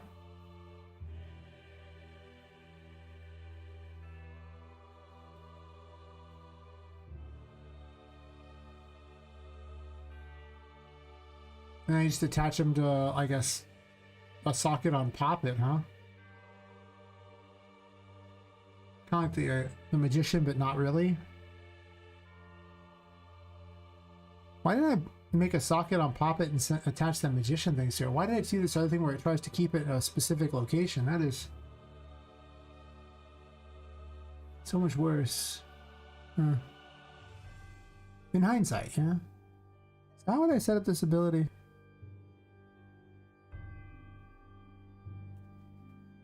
I mean, definitely it would be some sort of a pull that they're on. It would make no sense for me to try to have Poppet grip each enemy. Like, there's too many enemies. They'd never figure it out.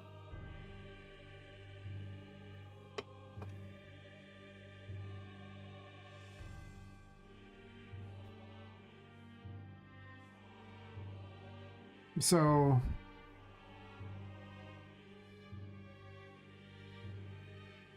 What would the controls for this be? Like, let's say you fire a projectile that grabs the enemy.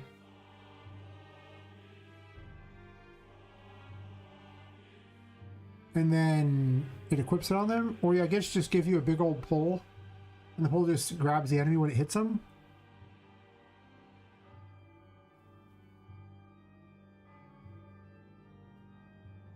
Problem is, at that point, what you have is a crowd control device, effectively, like you have a way to imprison an enemy. But to be fair, most of the enemies are throwaway, and it would only be weak enemies you could grab.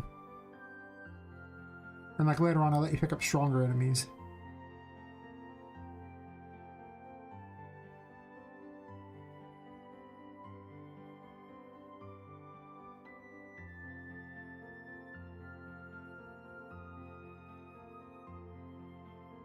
But if I fired a projectile that grabbed him, and then just, I guess you could move him back. Maybe like a ranged toy though, that'd be pretty strong. To a ranged thingy that captures, be like better than Temperance probably. And maybe not. I'd have to have some way to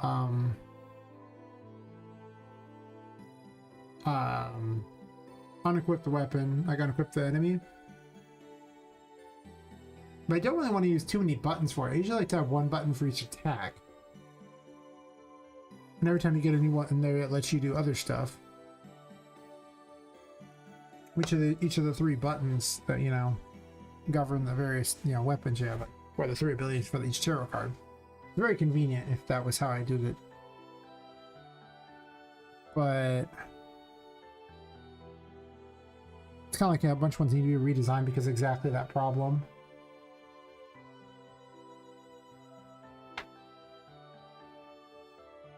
So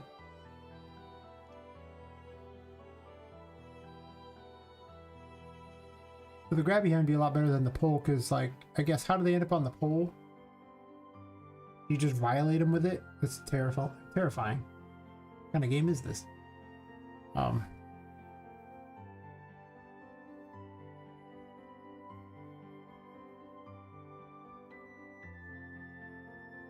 I don't really have any kind of grapple animation anyway.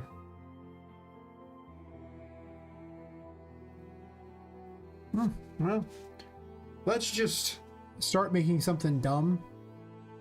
See what happens, right? Because, you know, what's the worst that happens? It sucks. Okay, fine. The first time I made something that sucks. And it probably won't be the last.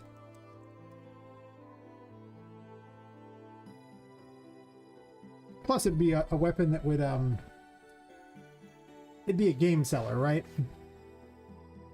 I mean, equipping enemies and hitting people with enemies is funny. Like, why in the world wouldn't you want to do that with your time? Like, right?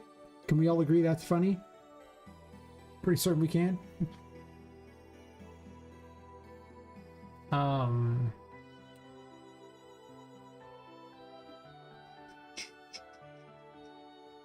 I guess I'll dupe a weapon. Is that what I'm doing? Like, sure.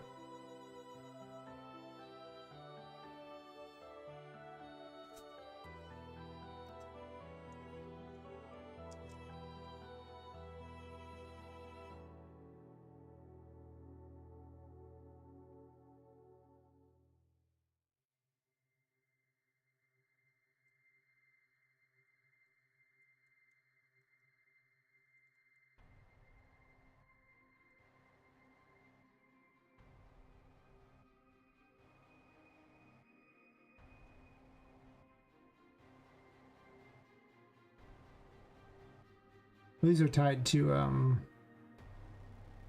the others here. So a static mesh for.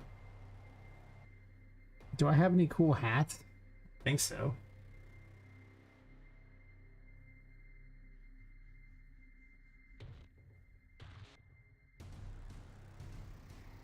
Give her like a bandana or something for strength or something. And I got some random hats. Maybe one of these hats is cool. Whatever. I need a hat.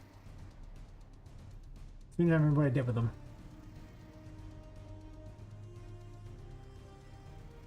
Actually, a bunch of cool things too. Oh, I have a spear too. Wait. I can put him on the spear. Oh. I could just have the spear swing and stick things to it too.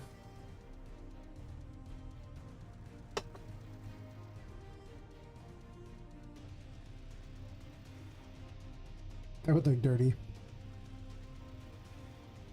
I forgot I had all these candy weapons. Oh, that's right. I had the candy mace. The rock candy mace. Doesn't really show up very well, does it?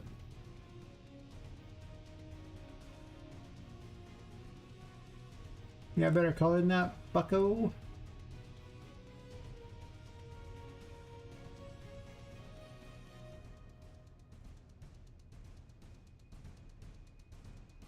I don't really see a color in here. Hmm.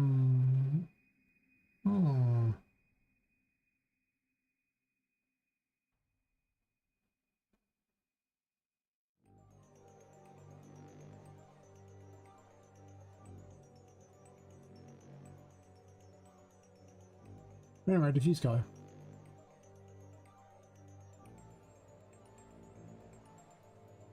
That is impossible to see.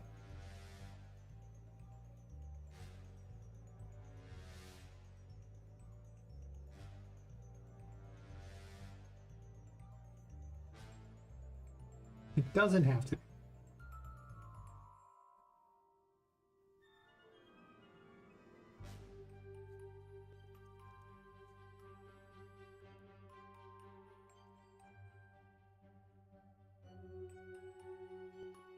Doesn't look very much like candy, does it?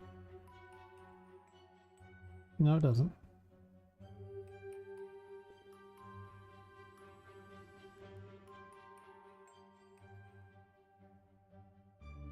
I'm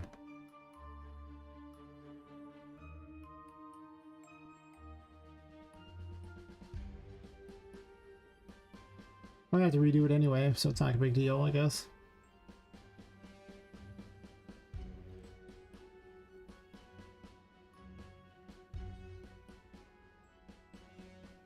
Don't think about it. That's why I got an axe. Forgot about all the candy weapons.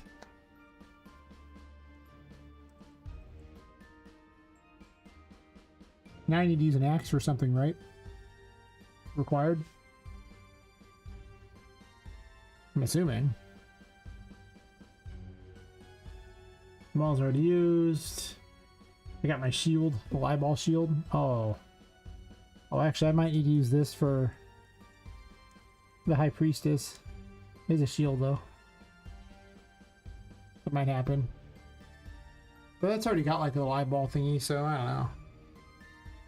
And then, of course, the spear, which, I mean, the spear isn't bad, and I guess I could use it. You just stick enemies to your spear?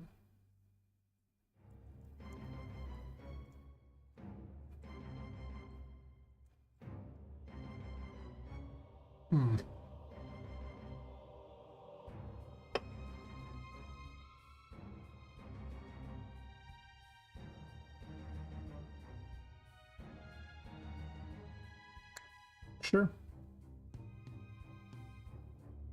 If I don't like it, I can always change it.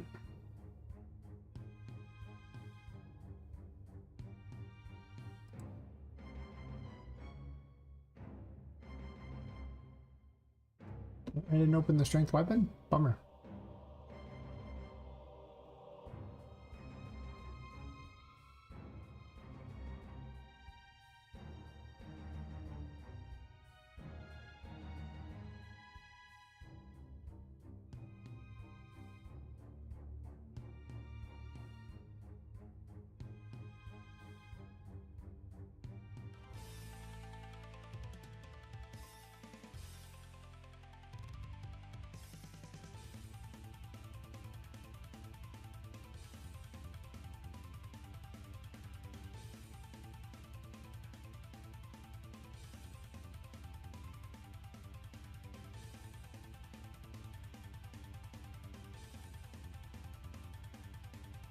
Anyway, the next way up here. Or not.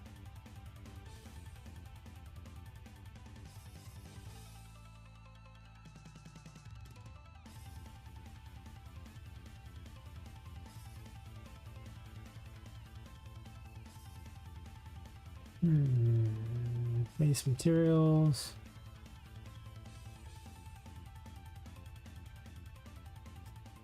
Make the fool visible.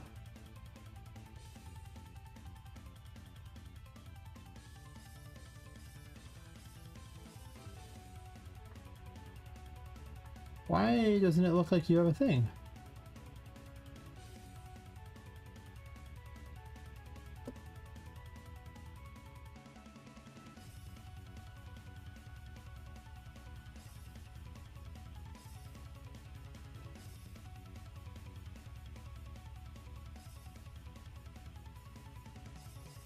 You must be having a variable somewhere that changes it.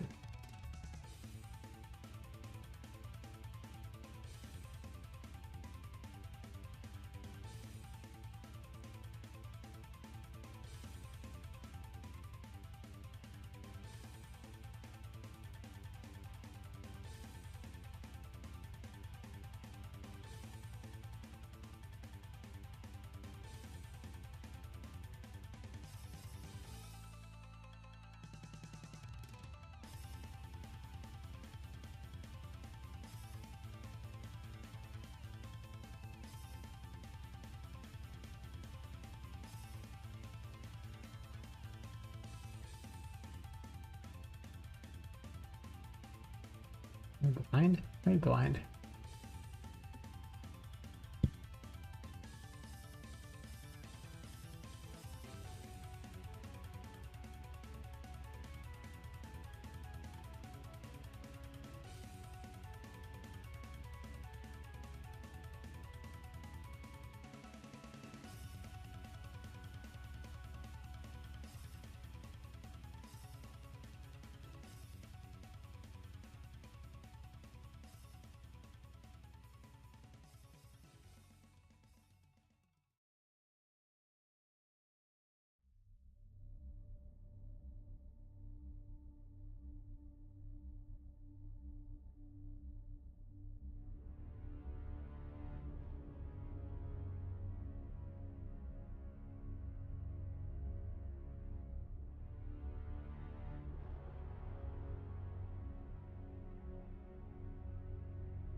Oh, thanks, Hell Victor.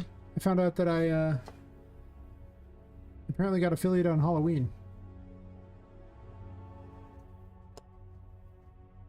The things you find out, right?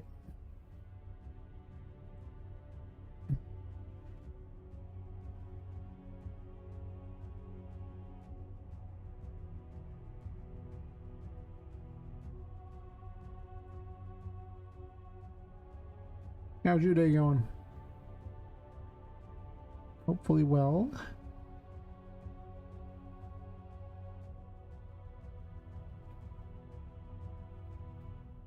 See, to find with this particular mesh, that's weird.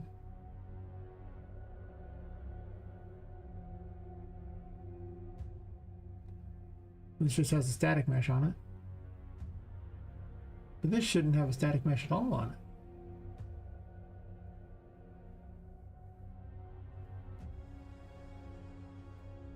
How in the world?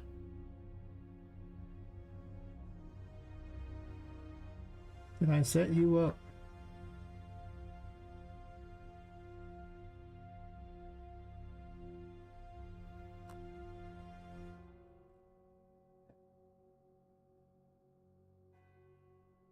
I don't understand half things on Twitch. That's fair, neither do I.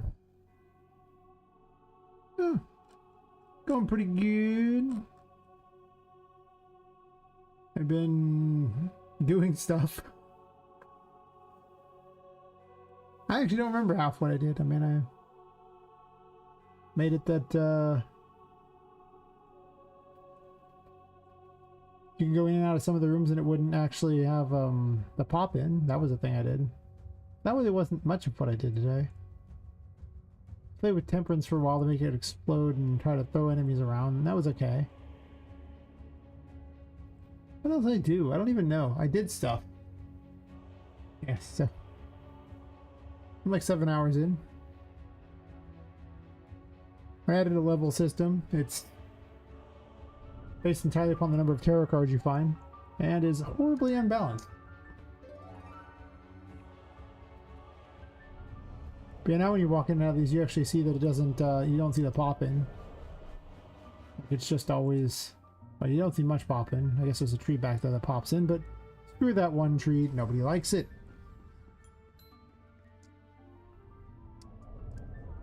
I started doing that with a bunch of the rooms. Not all of them yet, but...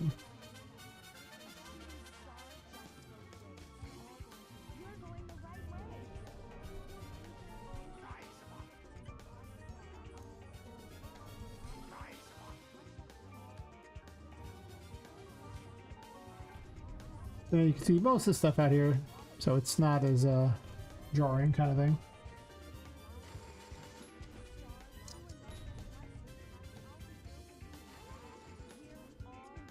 Also, increase your level to a lot. Your stats go up. I'll load this in, buddy. Now I hit it for a lot of damage. 486. He hit me for 10. He took 414. Yes. Yes, get wrecked, losers.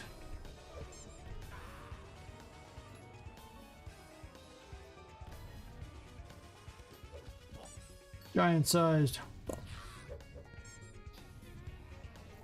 Doesn't even tell you the damage, it's so much.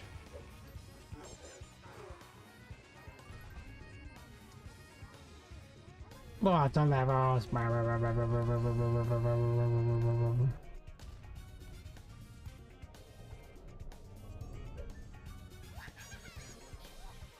Take over 1,000. Ha ha ha.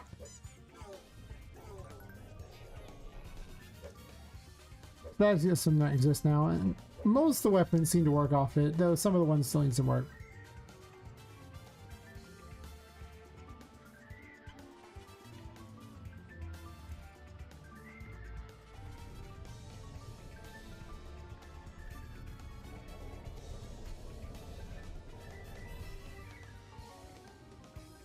I'm not sure this one works that well off it yet. I guess the number's not that big. That works pretty well off it.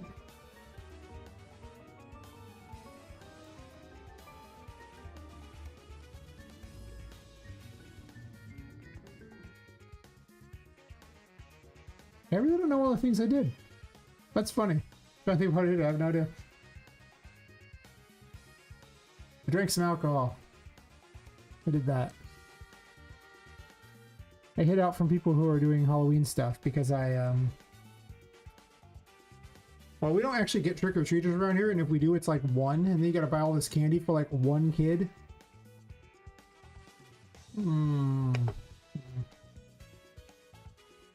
We ain't doing that. Nah, man, nah. I did some other stuff too. Bugs me that I can't remember what it was.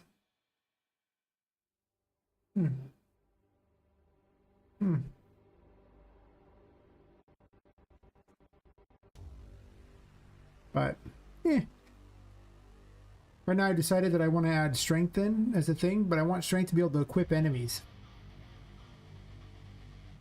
Probably at the end of a stick, because I don't have any way to really grip enemies. It's like you equip the enemy on a stick and you bash the other enemies with the enemy on the stick so that the enemy takes damage and go to the enemies you hit. And it lasts as long as the enemy still lives. So it'll probably be like a weapon that the first swing grabs something and then the next swing does damage, and to have it do multiples of damage or something like that beyond that, I guess.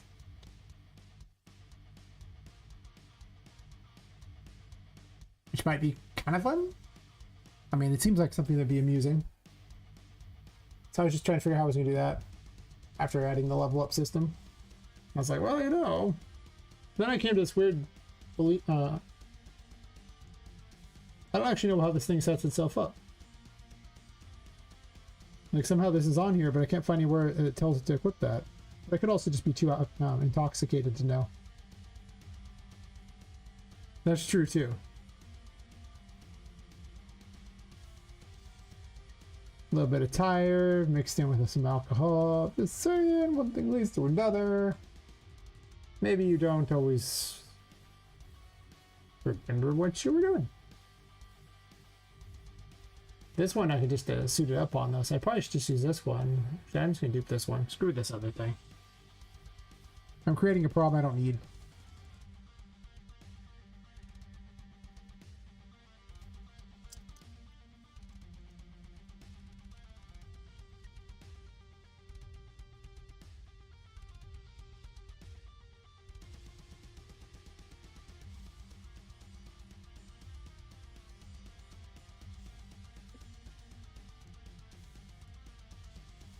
That's right. All the weird stuff comes about later. People start to realize how far the rabbit hole goes. But you understand, there is no getting out of the rabbit hole. It was only the hole. And the entire warren waiting for you. Oh, I should not have done it that way. It's gonna take forever to delete it now. I'll probably go to like 42 minutes, and then after that, I don't know, maybe I'll just stream over the weekend too. I mean, I gotta meet someone for work tomorrow, but I don't have a lot going on lately. Could just be streaming all the time. As long as I feel healthy, I don't mind doing it. I enjoy streaming.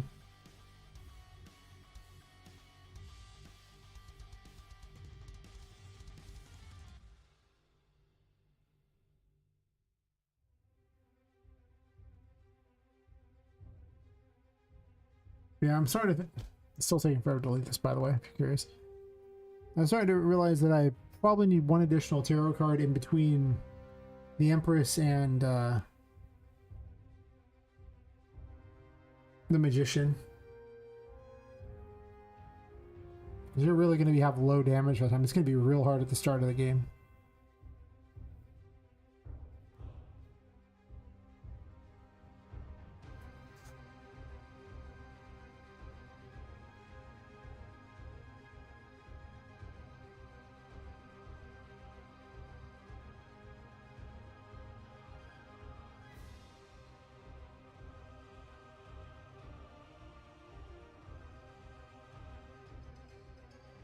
Wow. Like, it's gonna delete it eventually, right?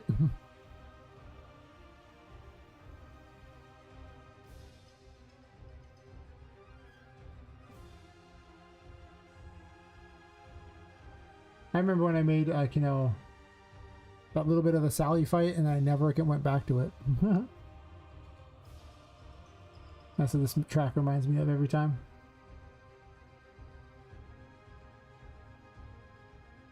That's a big weapon.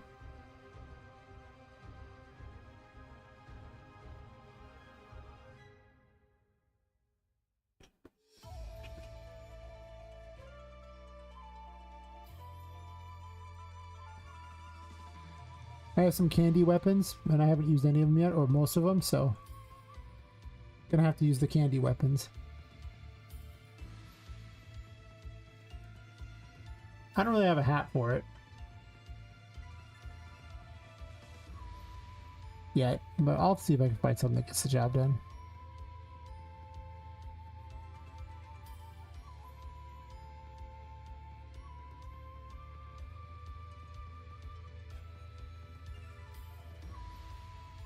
I got lots of weird looking military type hats. Whatever that's supposed to be. I need like a bandana or something. A badass bandana. She can have a weird little funny hat.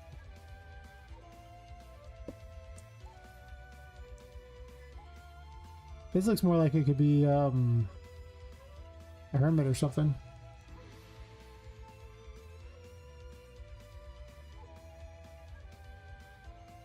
A military hat.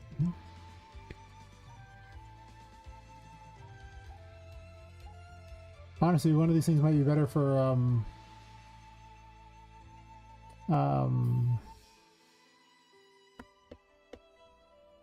the chariot.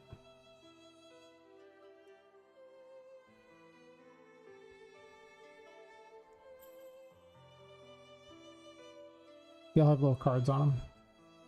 Why do they have cards on them? I don't know. For some reason, this person had a card fetish, and I just used it.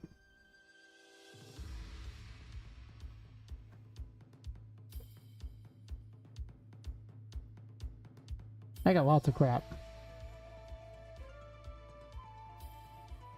Including little carriages and stuff. Why? Eh. Why not? The other option is to do the boxing glove thing that I got.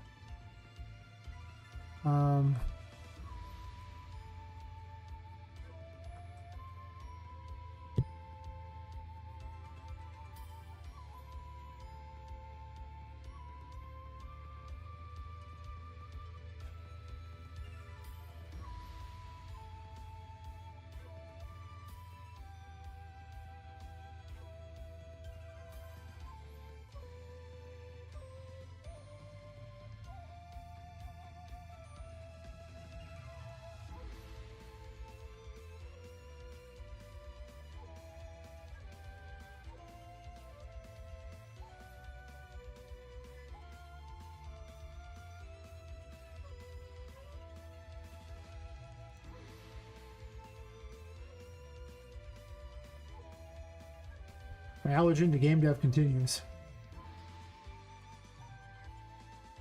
You just sneeze a bunch and, you know, the game pops out better. Yeah, that's it. Yeah, see, yeah.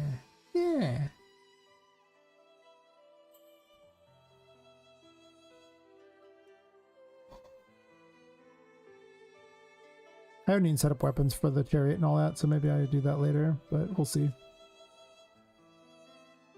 I'll just have the strength weapon and call it square, I guess. Unless I want to do a boxing glove that just grips them. There's really two ways to go about it. Either you swing the weapon, it hits them, and then it attaches to them. And then does damage based on that. Or like a projectile that just grabs them and pulls them to you, and you just have like a giant glove or something.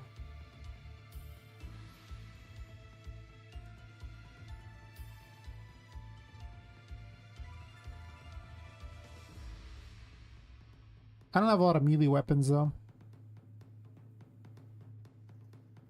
So maybe I just make it a melee weapon. Call it square.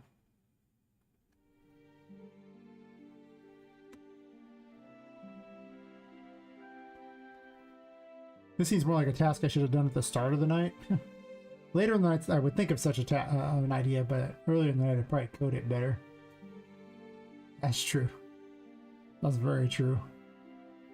Hear me out, that's really true.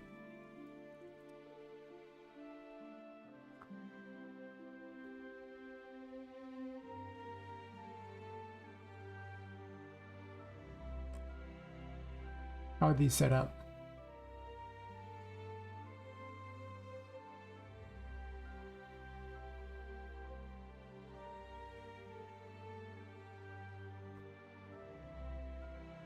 Present media has no idea what past me was doing.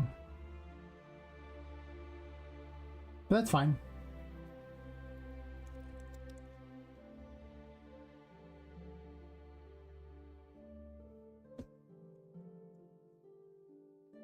I'm going to swap out the strength hat with any other hat because I don't care. Because I can always swap it later. I just need it won't show up otherwise, so I might as well just swap it. Oh. Interesting.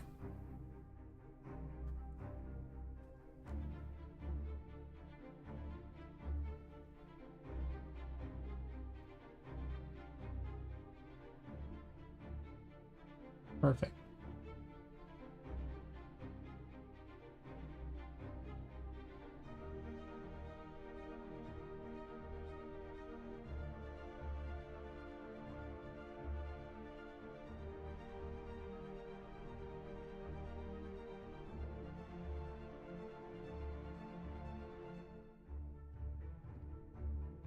Let's test the strength of my system here that already has everything good to go.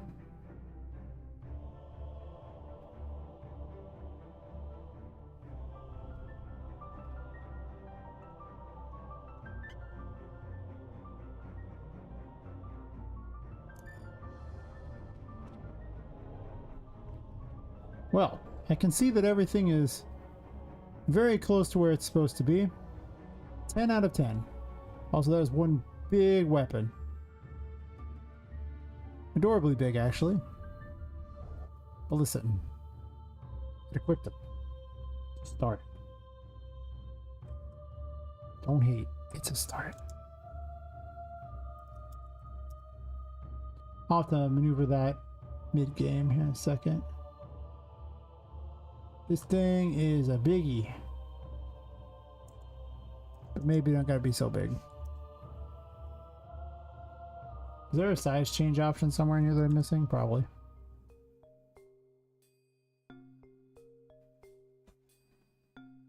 Oh, I see.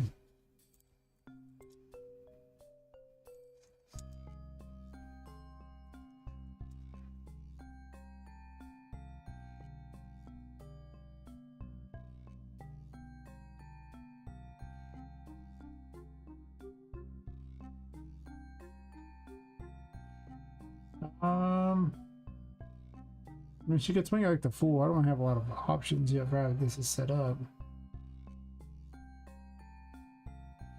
I haven't really made like attacks for it, but we'll get to that.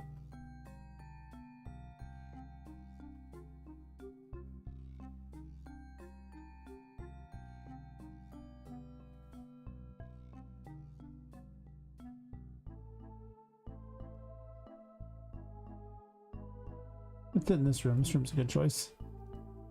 I can position stuff.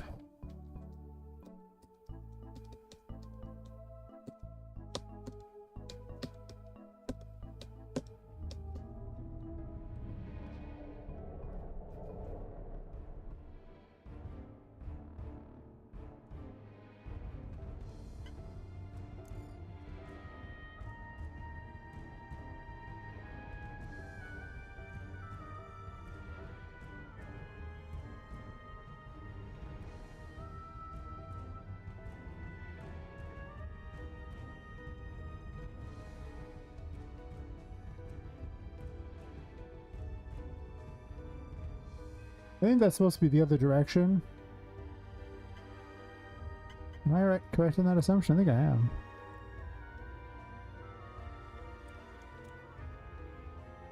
Is it? Nah, no way.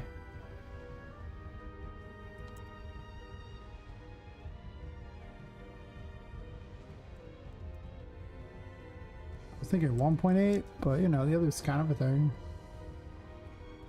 1.6. Poppet does kind of have a big head. Just don't tell her I said that. She got a big, huge, you know, thingy. It might hurt people. Weapon's not even close to where it's supposed to be. Fantastic. Well done. Well done.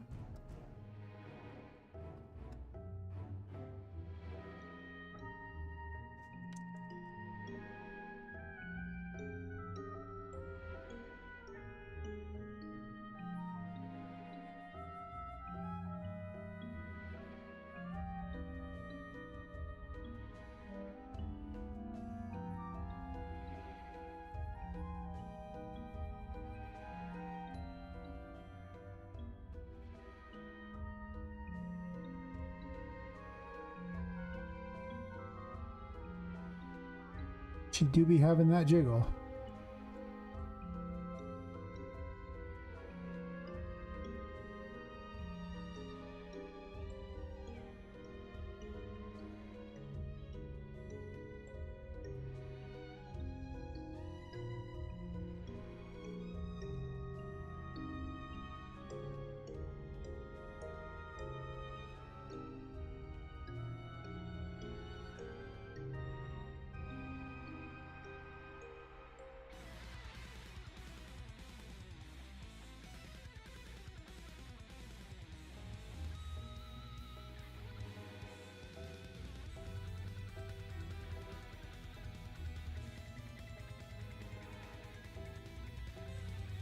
Oh, it's even close. Fantastic. Oops.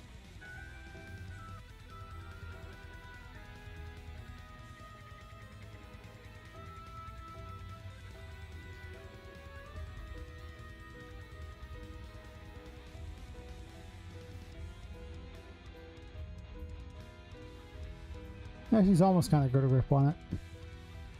Not the most ideal grip in the world, but that's okay.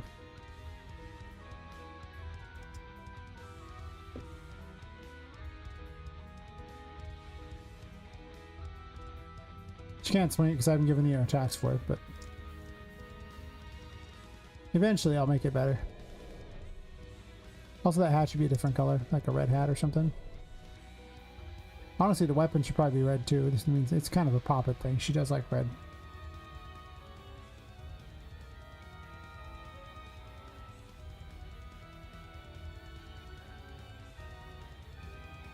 The hat is like not that great.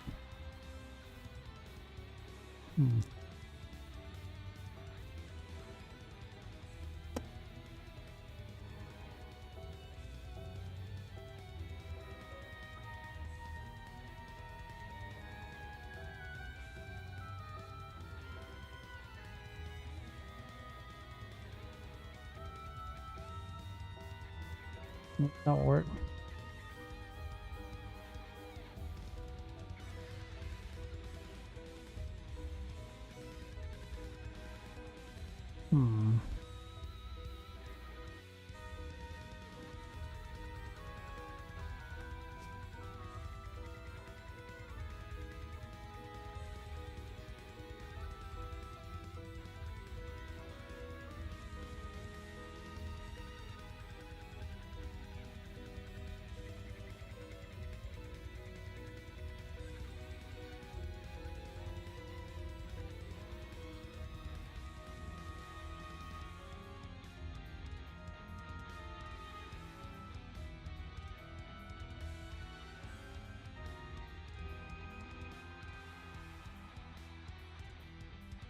I'll recolor it. I'll make it better.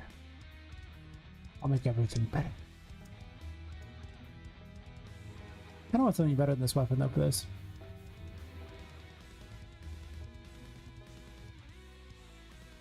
Oh, well, it's functional.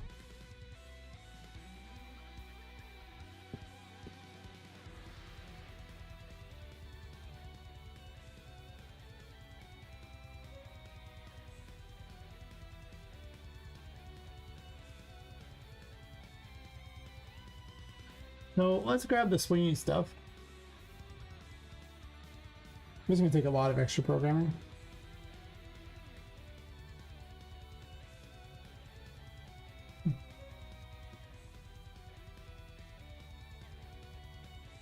I don't think I'll get it done tonight. Mostly because I think it's going to require programming that I'm going to be too brain dead to get in the next 24 minutes. But we're going to try.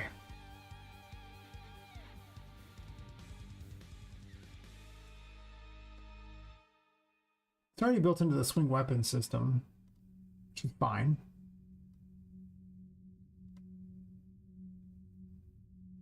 So presumably,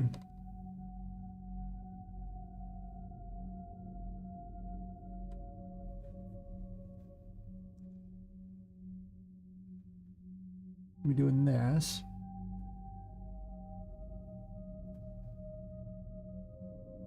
I think I'm going to put...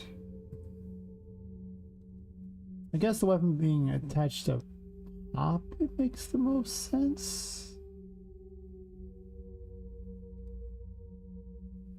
Not double jump anymore. I don't need to write that. It's fine. Why didn't I just copy paste this? I have no idea. I'm just silly, I guess.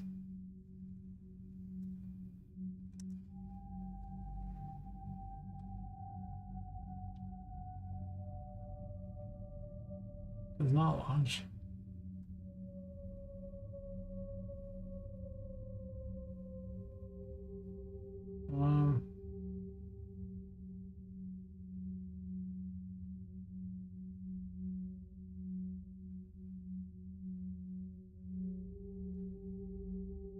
Swinging the weapon.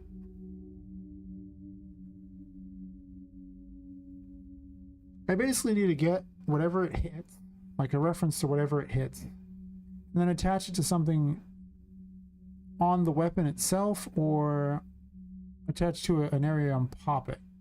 Probably on the weapon. It makes more sense than Poppet. And then when the weapon calculates damage, if it has an enemy attached to it, it does more. It might just have a durability, not damage the enemy necessarily. Just, you know, the enemy just dies after a certain number of hits. Or you're getting some special attack.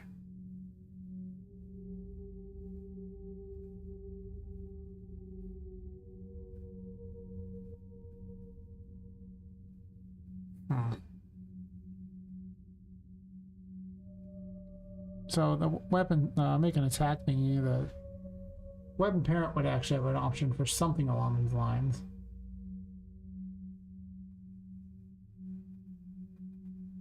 Make an attack relies upon stuff in the tarot cards, right? And it's a melee attack. So like the tarot card thingy, I'm just going to copy stuff off of the Fool. Before I try to figure out any other crap. Not ideal, of course, but whatever. I'm not sure I'm even going to keep this particular weapon.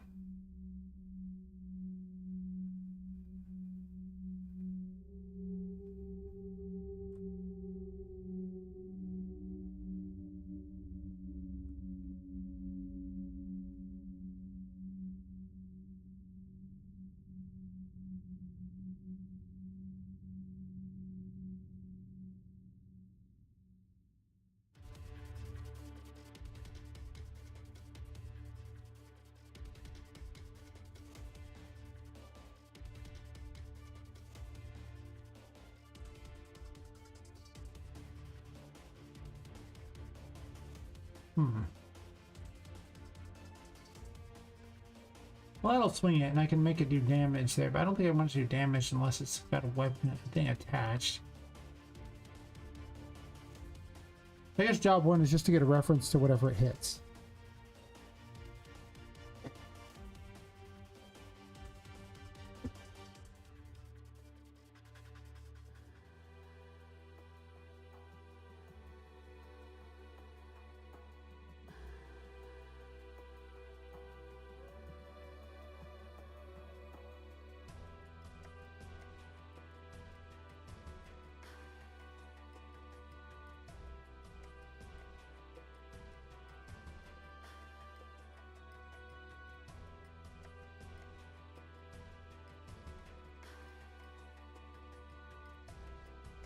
I'll call this attach enemy. And it probably just needs to and an actor reference.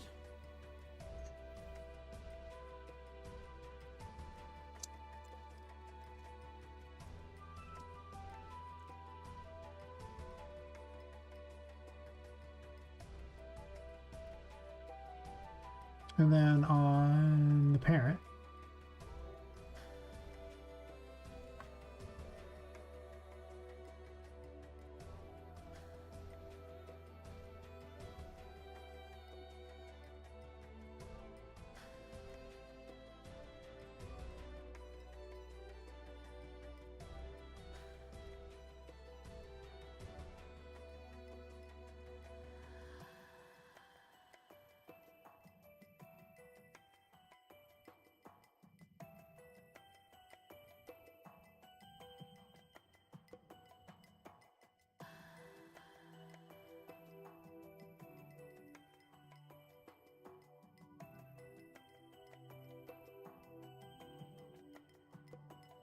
I can either hand the information over here or keep it as a boolean, which I don't know if I want to do that way or not.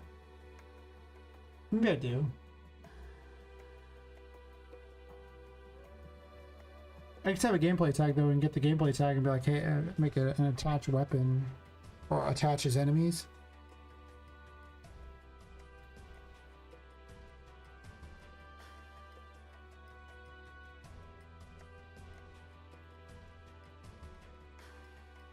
Previously, I had this other setup on Poppet to make an attack option here. And do I want to make this the same thing?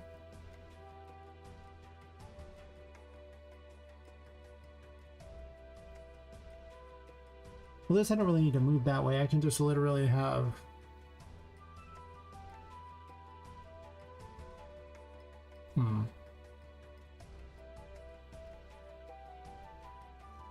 Let's see. I never regret using gameplay tags as my option. Like ever.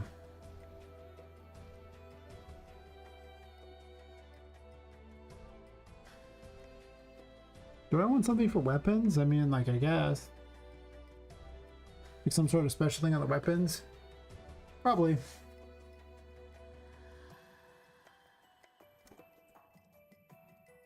There's weapon types? Sure.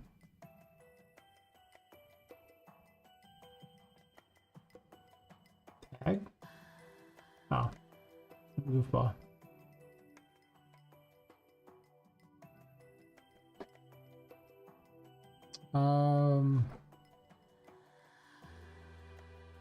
I guess you make it sticky or something. I guess. Sticky.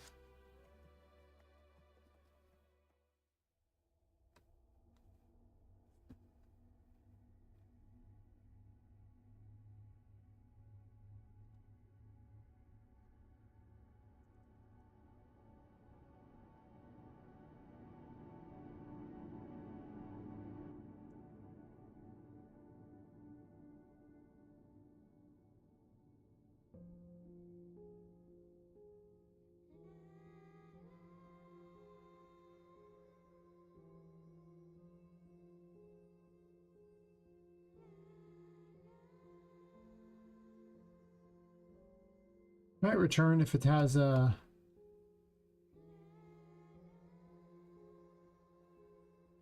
Maybe it's just be enemy attached.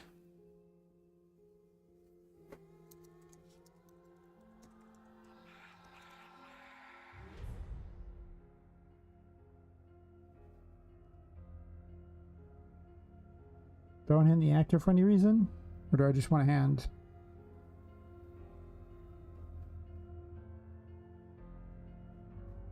If I hand the actor over, that means weapon parent would be dictating if it needs to get rid of it or not.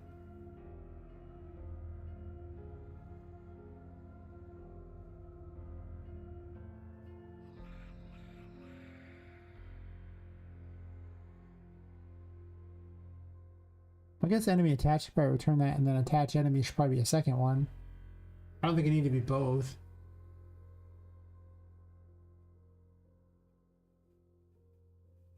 Yeah.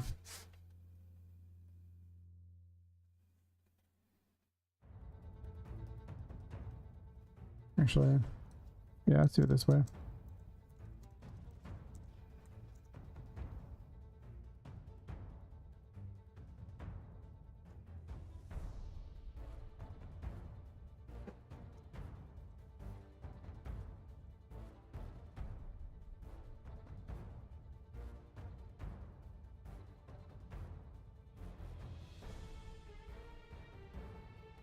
But why am I not just doing a gameplay tag to check to see if it's attached? Like, why am I making this ridiculous thing like that?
I want to have an enemy immune to sticky or accurate.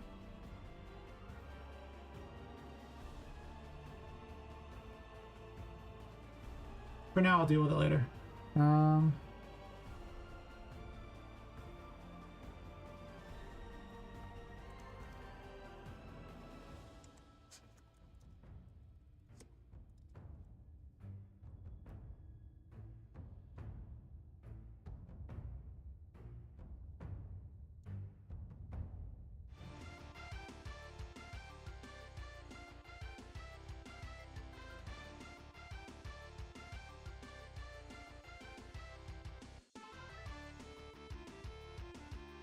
If false, just do this crap.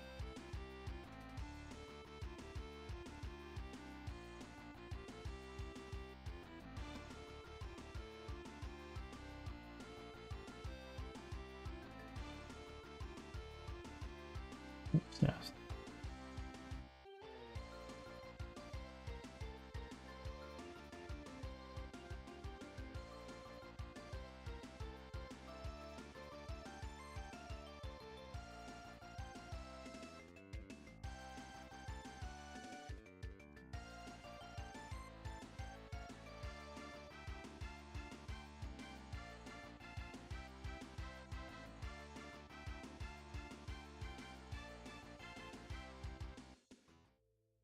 Actually, just self.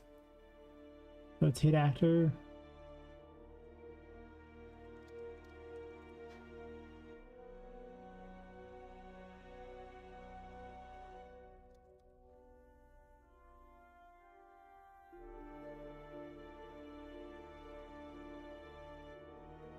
If it does not want to attach, do that.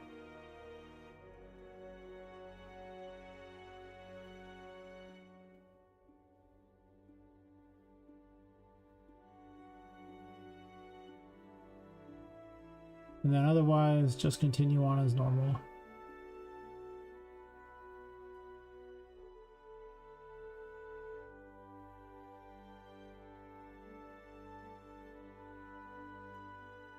And then we go to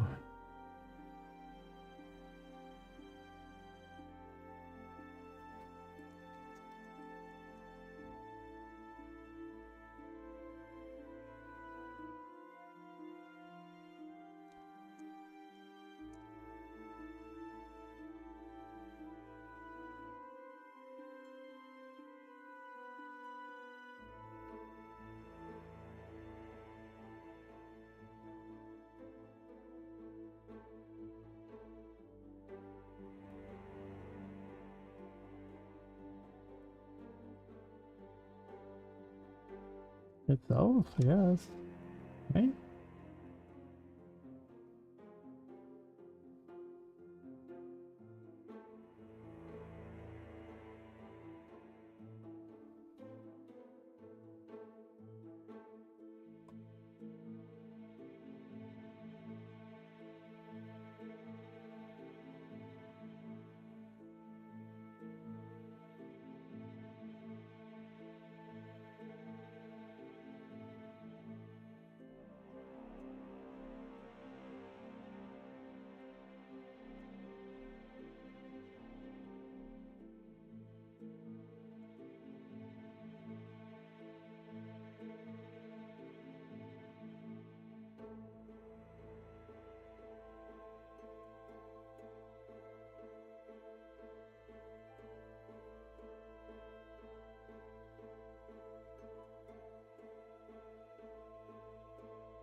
That one's I'm going to de-equip it too, like it just takes damage over time.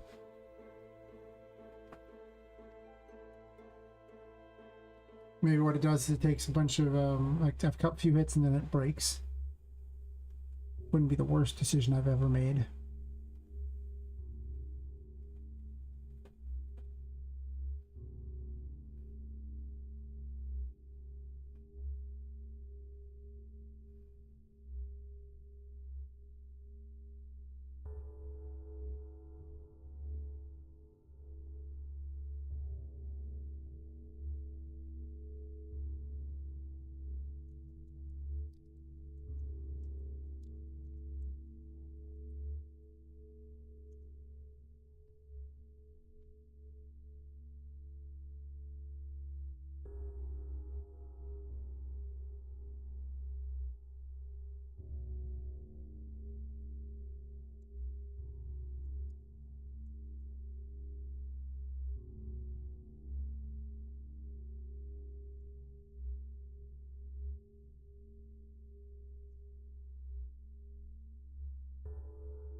Probably just put this on the top thing, if anything.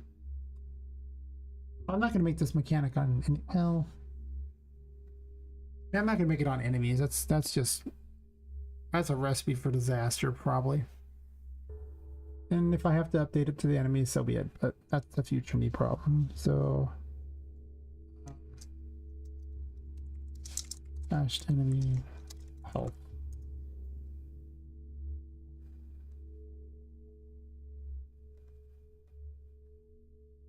Alright, so let's just set this here and we'll just set it to 3. I don't know why I just didn't enter this, but I might actually just use the enemy's actual health later. But that's a future me problem.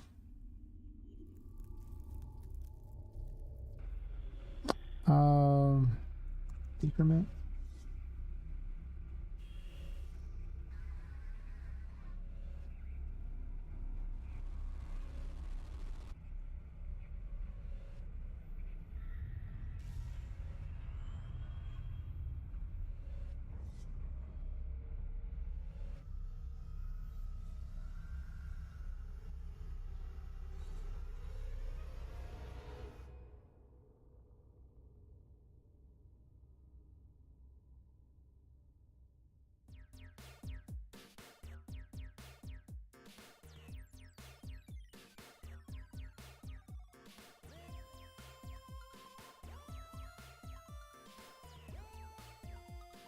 I guess there's not many specific locations for a socket.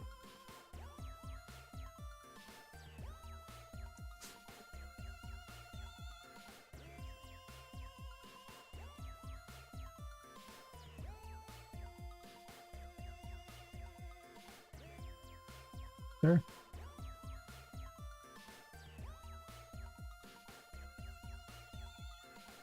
I have no idea well this will work, but hear me out.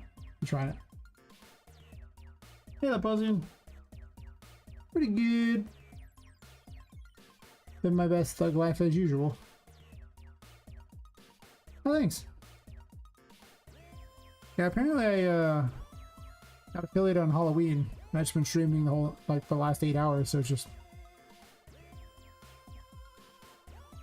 apparently it just keeps selling people. That's right. Unintentional, but hey. Okay. Works for me.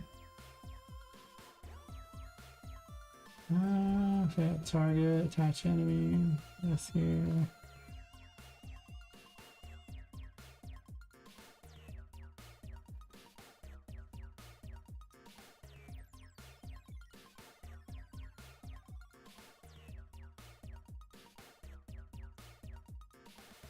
Yep, I'm just doing dumb things now at this point.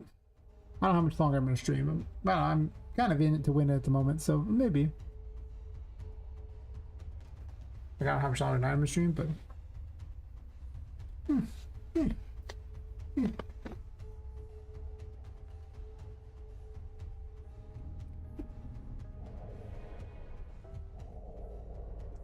I'm making a weapon that attaches enemies to it, supposedly.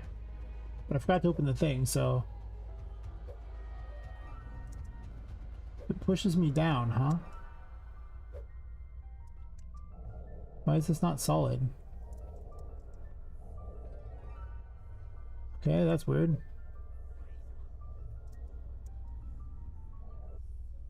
Right. Botched something.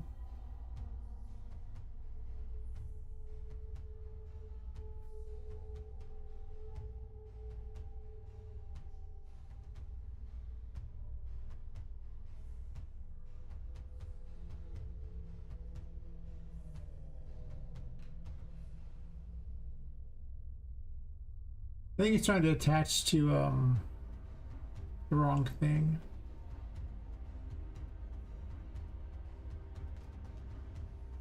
I did toss this in here, but I didn't check for the correct target, just actor hit, which is not a good location.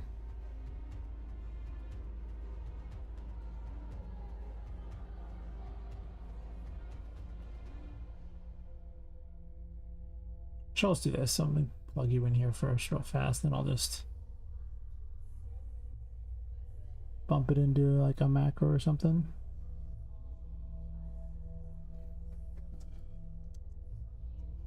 Big key check. Alright.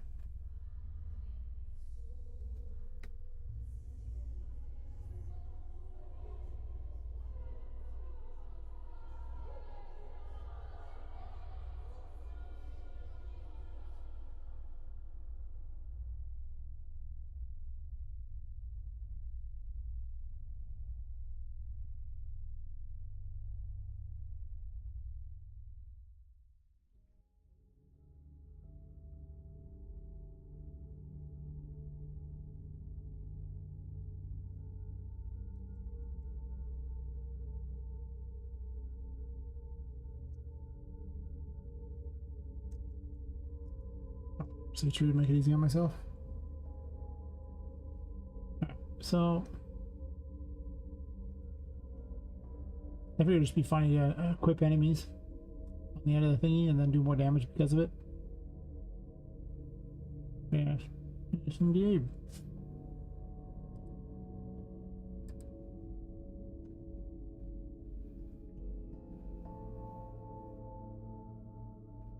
Oh, sticky check says what? If not sticky, then do that. Sure.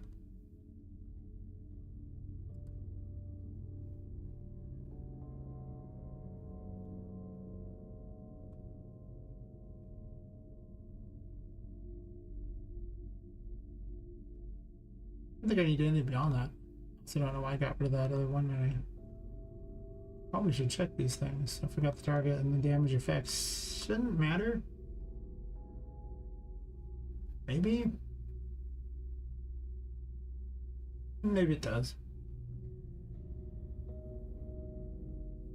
Sure.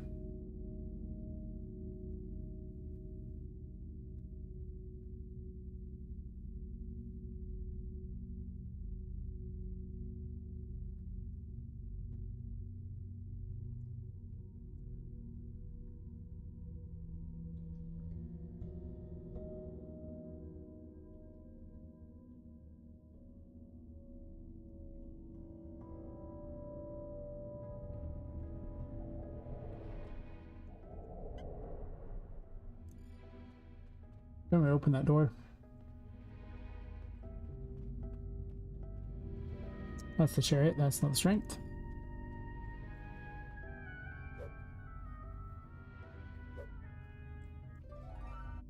Okay, so let's open the door so I can go fight enemies. Where's the game?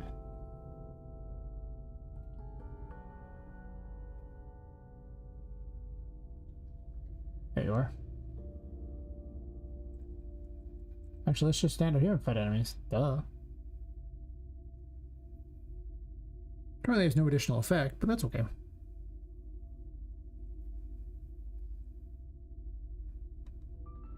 Job 1, make it work. Job 2, everything else.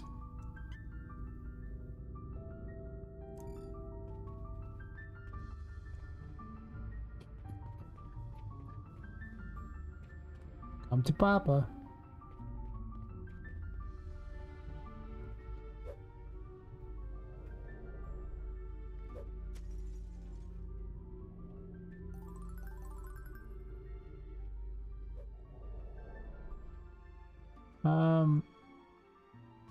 Okay, well, something happened to him. I am uncertain what, but sure, something happened.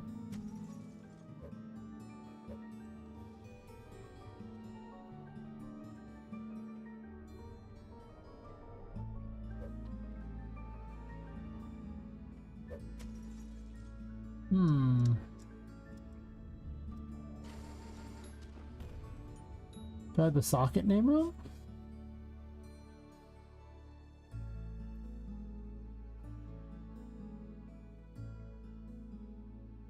Maybe.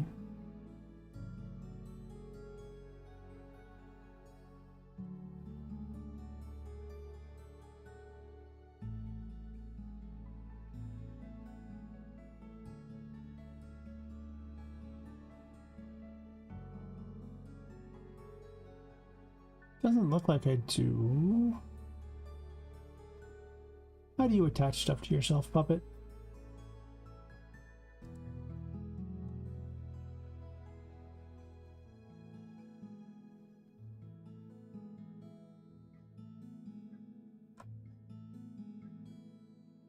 Snaps the target and then keep relatives. Okay, that's probably more useful than the other.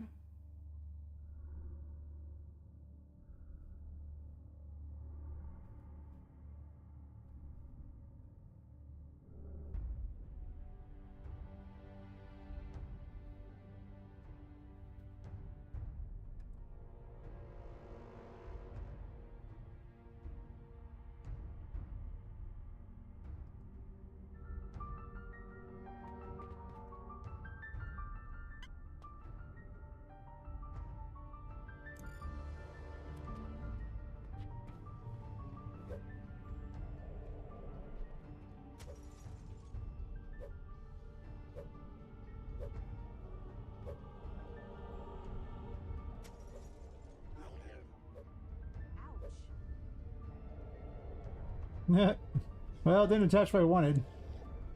I have two of them.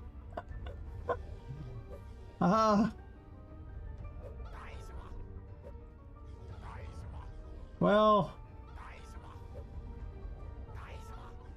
it's funny. I'll give it that.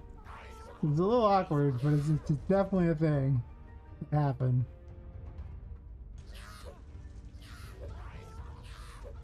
Unfortunately, quite do what I want yet. It doesn't unequip them. Yeah. It did weld them on there. That is accurate. Not wrong.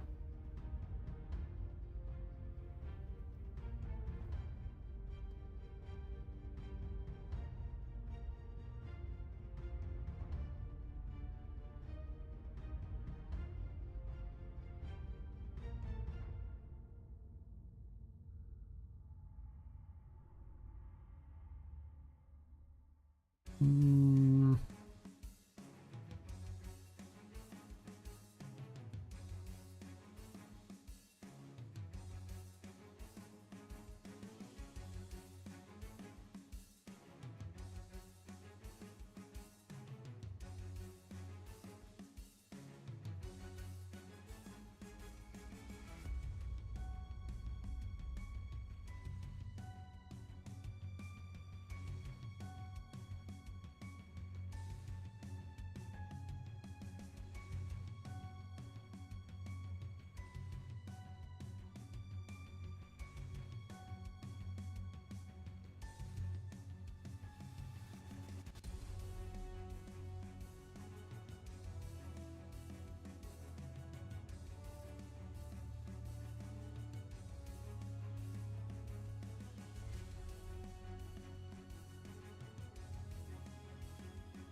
I did it that way.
And like I said, they stop attacking based upon if they have that too.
He hates me. So let me add that, so.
I'm still attacking somehow. I don't know how.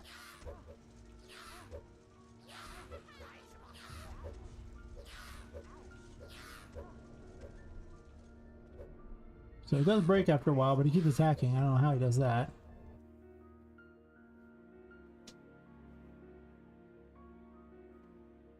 Hmm.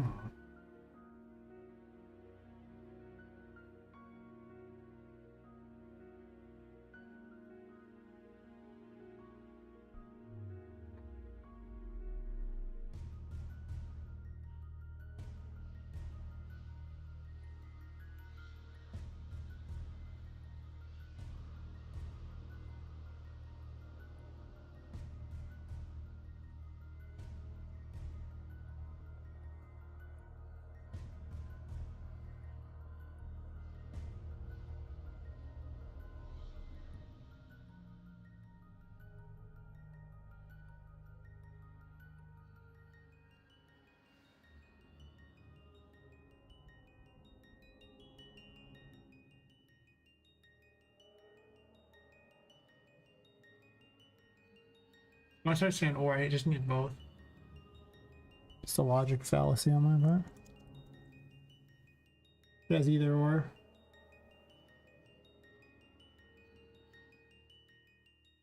Right. That's right.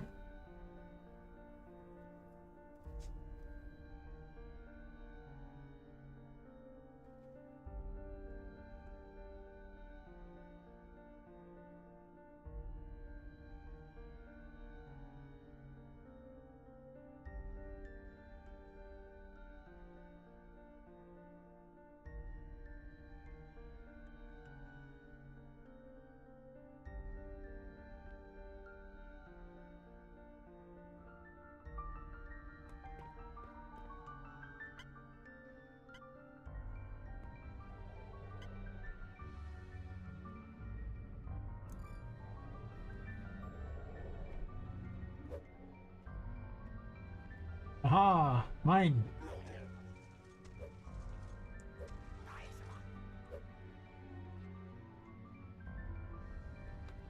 That's just weird.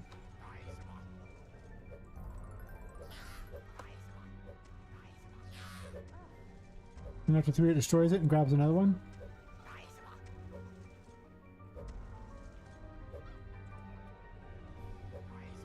Weapon doesn't deal any damage yet though, so I need to fix that.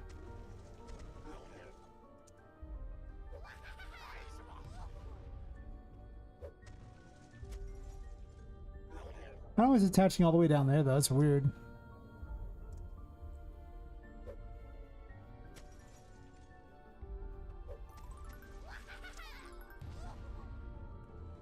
Ah, I have a hostage. Alright, so hostage taking achieved. That's good. You know. Terrible if I failed at hostage taking in the game. Jeez.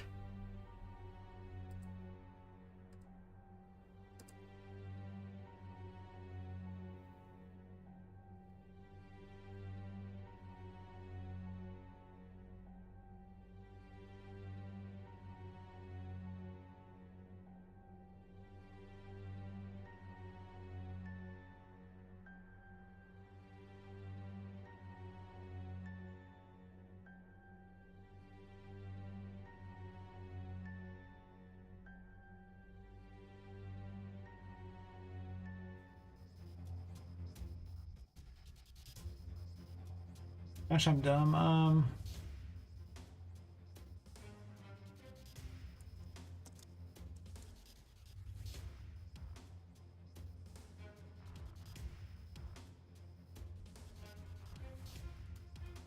Oops.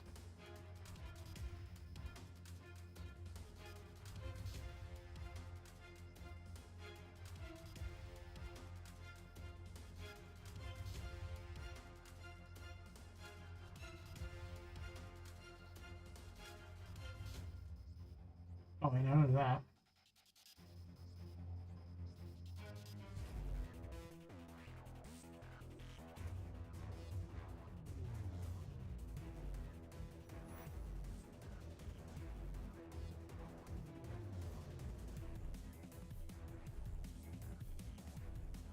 We'll figure out damage later. First, let's make it connectable.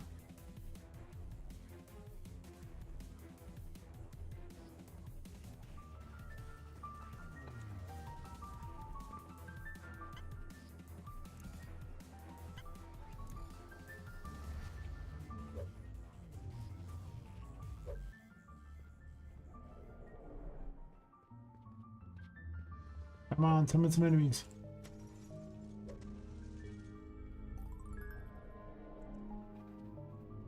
Come on.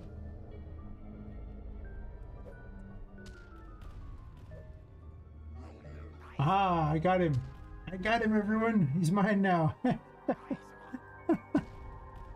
I love him. I will keep him forever and ever. Glorious. Get bonked by the enemy, loser. Doesn't do any damage, but that's okay, because it's funny.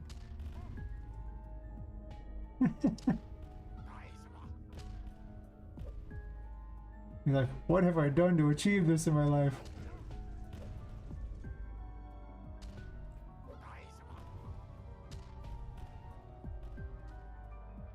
For minis make them better.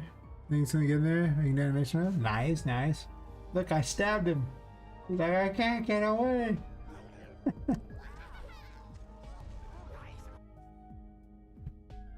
That makes me smile.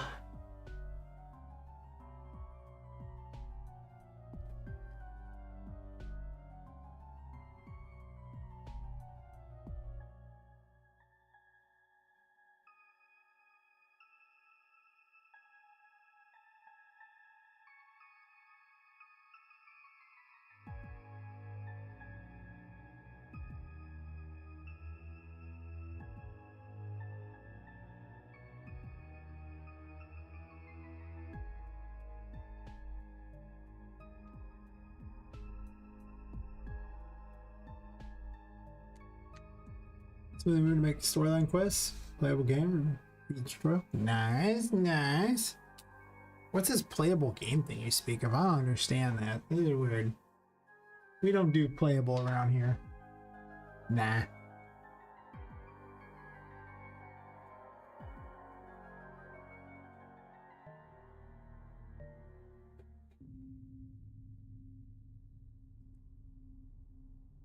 How much longer I can make it? Maybe I'll make it to 9 hours and then I'll be like, ah, that'll be that. I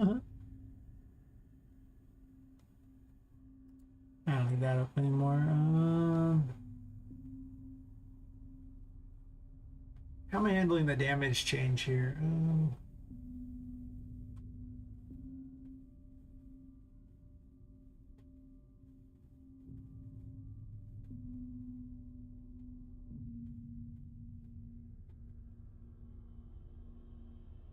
Might have to call the damage check again. Want a new damage check?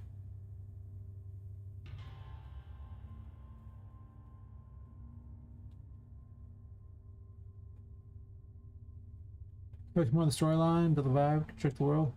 We're focusing on creating social deduction. It's not a bad plan.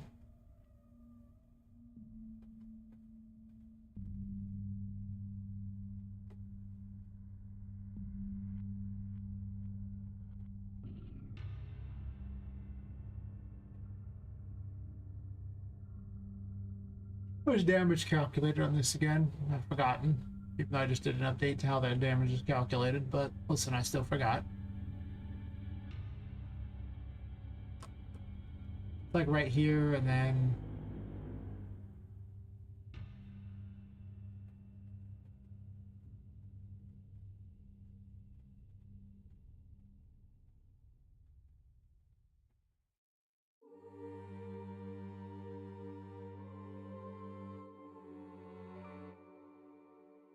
how much damage does it do?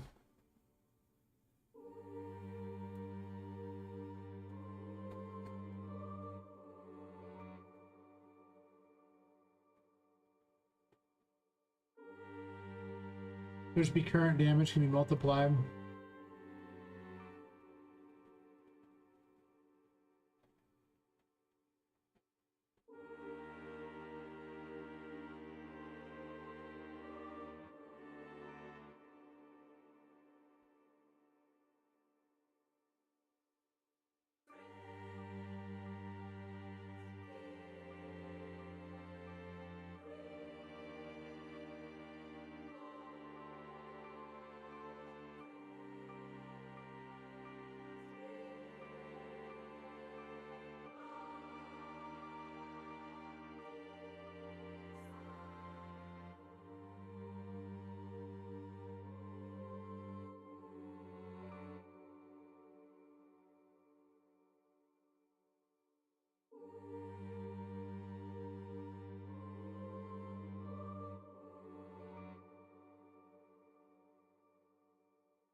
Not a good way to do this, but for now, I might see this. Actually,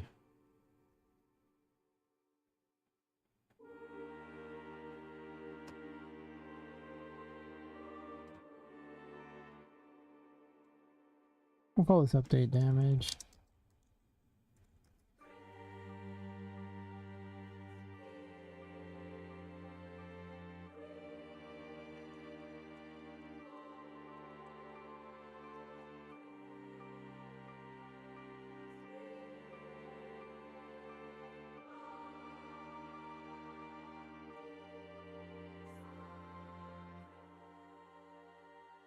I don't need a return number because it's a child.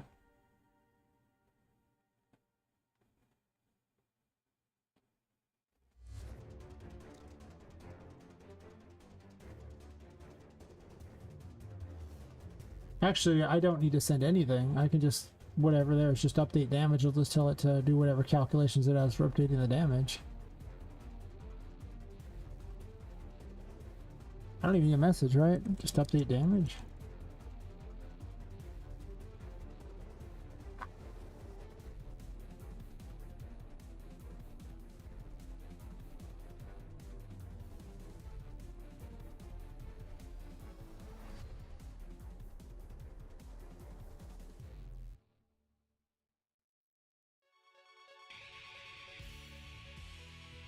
If I do it like this, then I can just have anyone use it.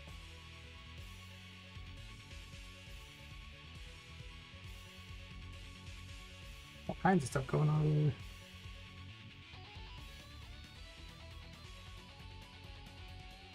there. Fair enough.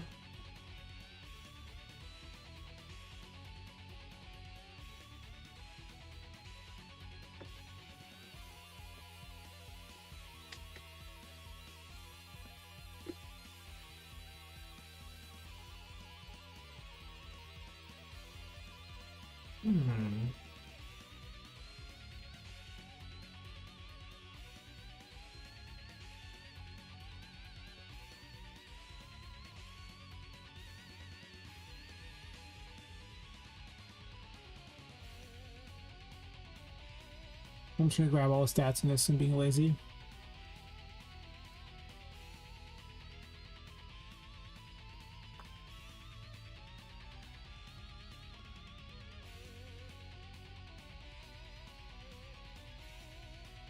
Sure.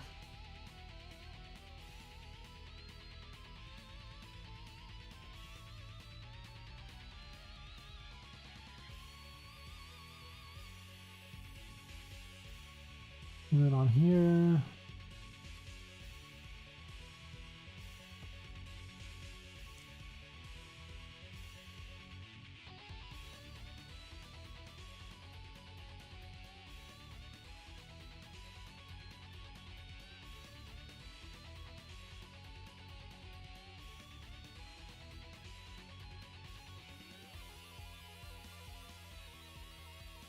Sure.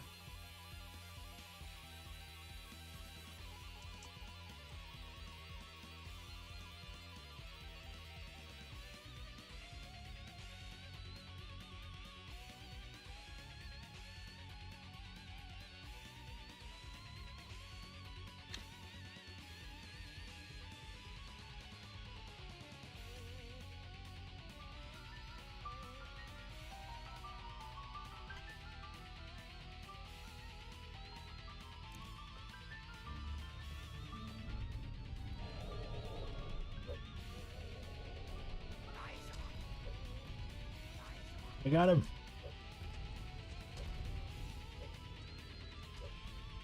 I got him instead.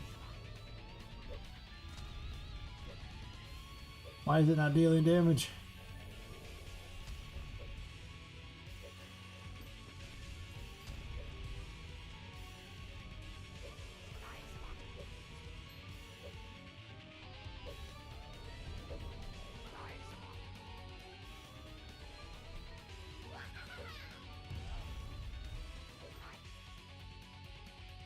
Yeah, plan to make a long, smooth tutorial and show the rest of the mechanics later. You can have layers and layers. Like something you discover and try without trying once. Good plan. It's not a good idea to just show them everything at once, so they'll be like deer in the headlights.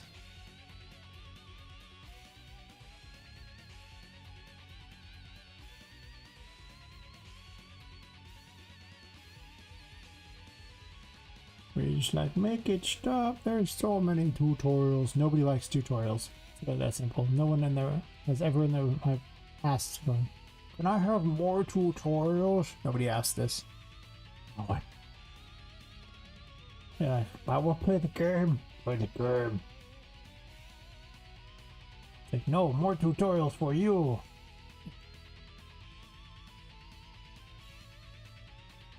Yeah. It's real true. I mean, like, that was like, it's like choice paralysis or something like that, where you still have like so many options. I think it's called something else, but I mean, like, it's just when you just literally have so many options, you can't decide. But if you only have one option, then you just do it because you have one option, you know? Even if that one option is to play as a rock sitting in the middle of nowhere, watching time go by, because apparently that's a game. I will never ever be more depressed at humanity than knowing that game sells.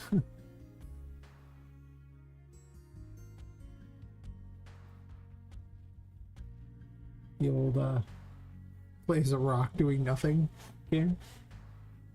Why? Okay, so why doesn't this deal damage? It should deal damage.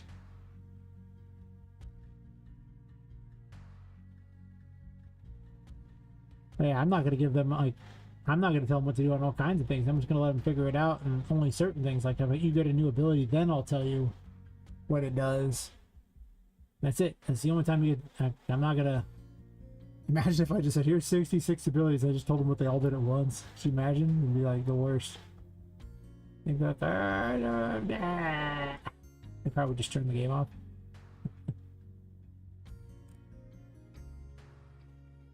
Alright, so why no damage? The sticky's clearly working. Oh, I see. Target damage only happens if that's the case.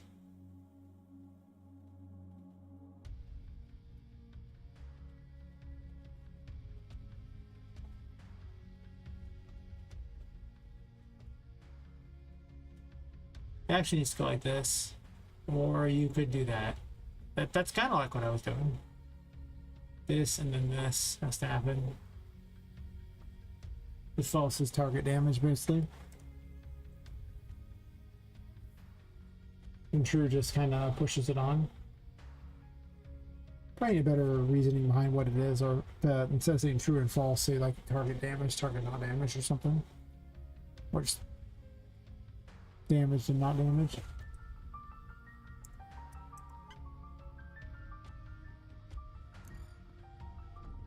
Ho ho ho ho ho ho ho ho. Ha ha ha ha ha. Ha ha ha ha.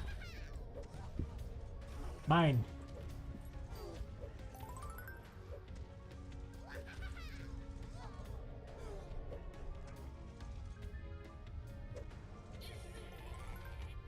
Got damaged. Mine.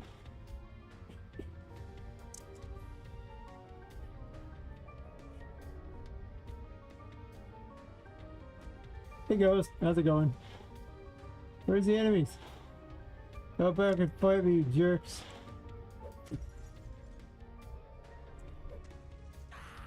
Heh heh heh heh heh. Ha ha ha. Get bashed by enemies, you jerk. I think I'm stirring up the, maybe not. Thank you. Yeah, I got affiliate on Halloween apparently, so I've been just been telling everyone ever since. I'm like, this is so great. It's so fitting for what I do.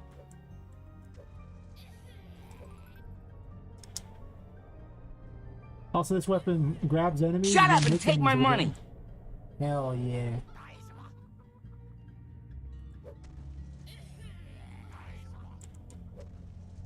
Bonk them with the enemies, does more damage, yes! What a funny weapon. I got him. He's been impaled. Haha. I need to add more blood.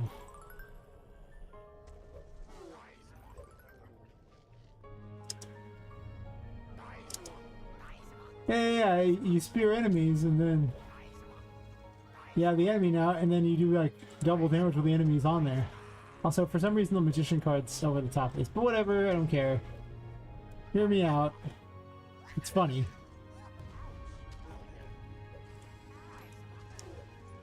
I killed him. No, he died. It's still finicky, but...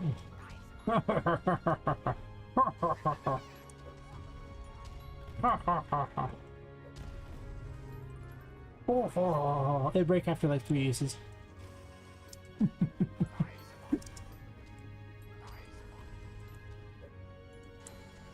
Got him. Haha.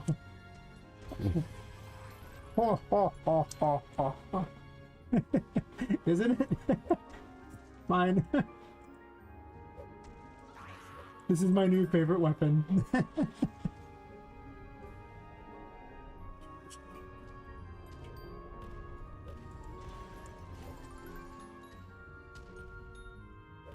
Equip anything. Oh, he died first before I could equip him. That's way too much. He died too quickly. Why you gotta die off before I equip? I think sometimes he thinks an enemy's equipped because they died as I equipped him. Got him. Ha ha ha ha ha ha ha. Ha ha ha.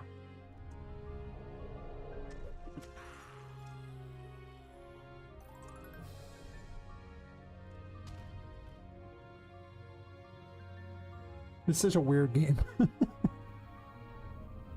Come fight me. You! Get hammered.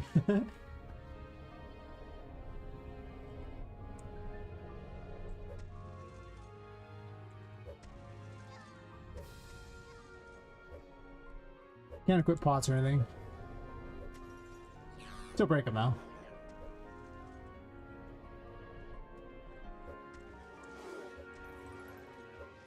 Also now you can level up too.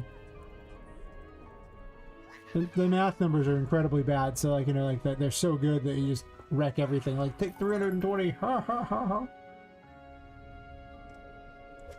That system's now in there. I'll probably end up changing out her hat. I do like the spear now. Or maybe I'll make her hat like red or something. I don't know. That's never not going to be funny. He's like, what happened? I must go ahead and screenshot that for the Discord. It's never not going to be funny.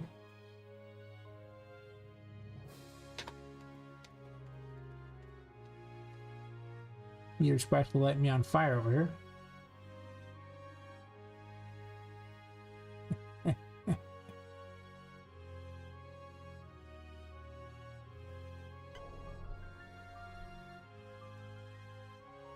Get a better picture.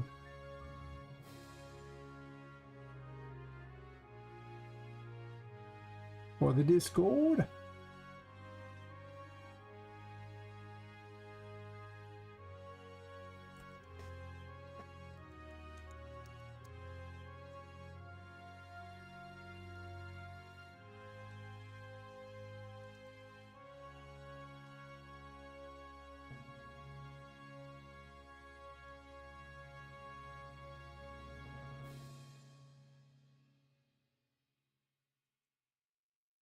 Oh, oh, oh, oh, oh.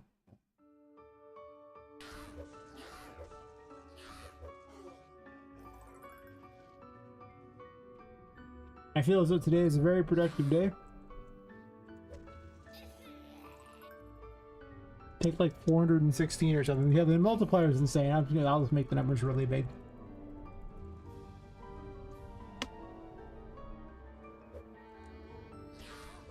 Take 960.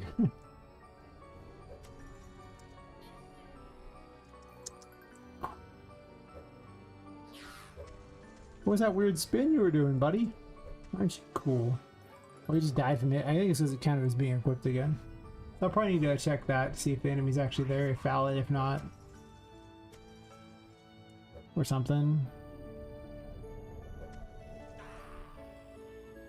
If you get like 3 hits with him doing double damage or something, and then it goes. And that one died just as I did it too, so it's probably gonna do 3 hits again.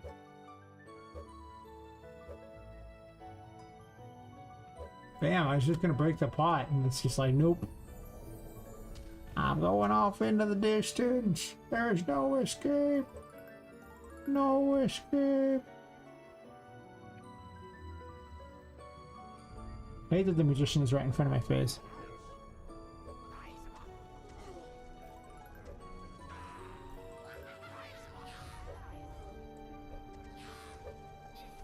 Got him.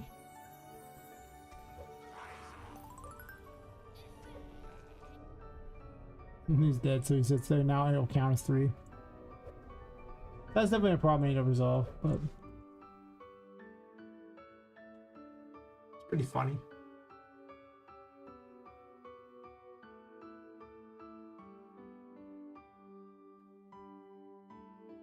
Concern is valid.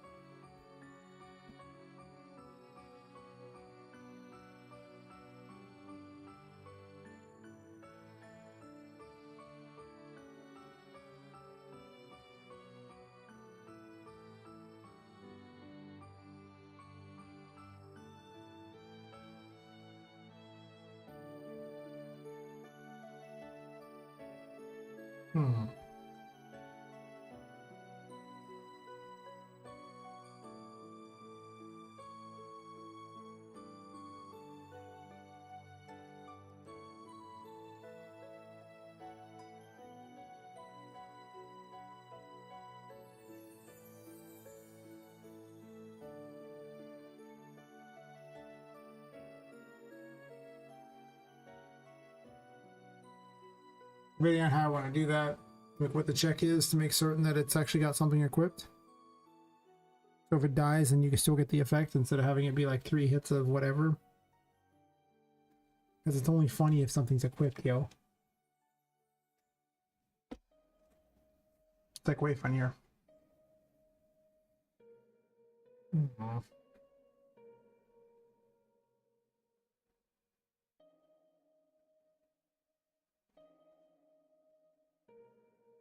I probably need to stand and move around for the bit. I've been sitting for so long. If I want to keep streaming for any length of time.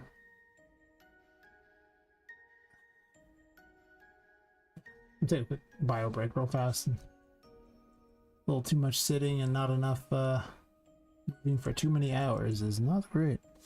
Okay.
The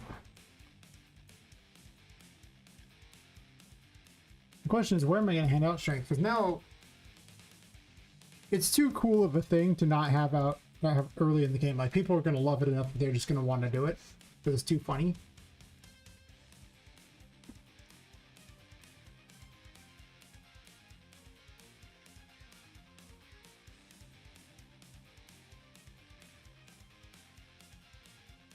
It's where the Safari just goes on too.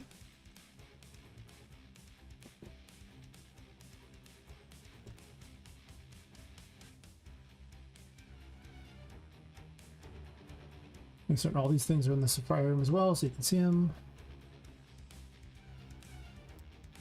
Otherwise, they'll be lame.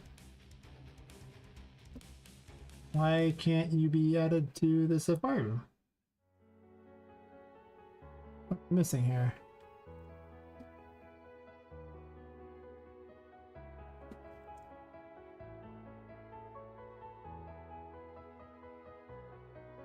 I don't see an enemy. Oh, no,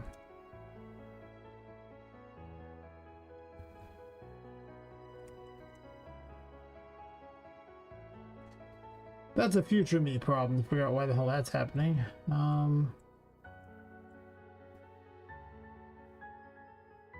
Where am I going to hand out this weapon? Because, I mean, I could hand it out here and then make it so that the,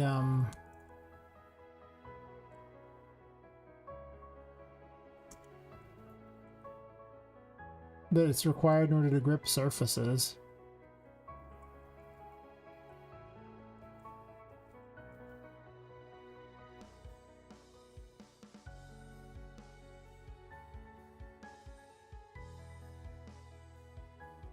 Like, you could just be sitting in here.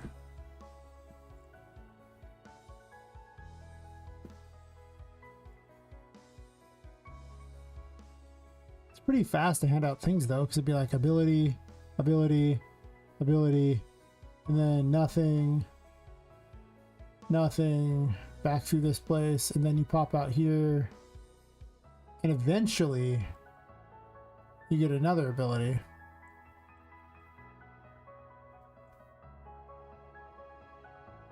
But I mean, I basically am handing them the 3 most exciting tarots right at the start. Right?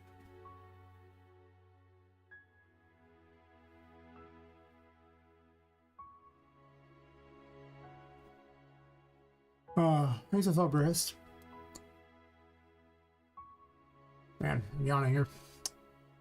Almost 9 hours into the stream and I'm just like, my brain is not there anymore. I do kind of want to hand it out here though. It's too much fun. You stab things and they get attached. Well, I think about where to put it.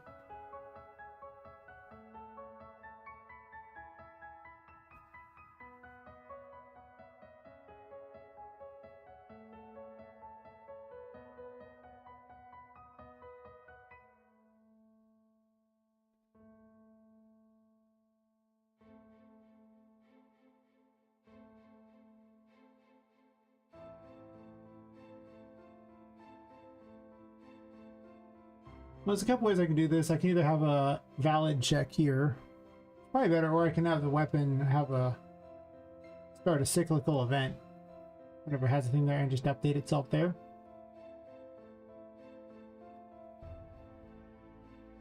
Both are options.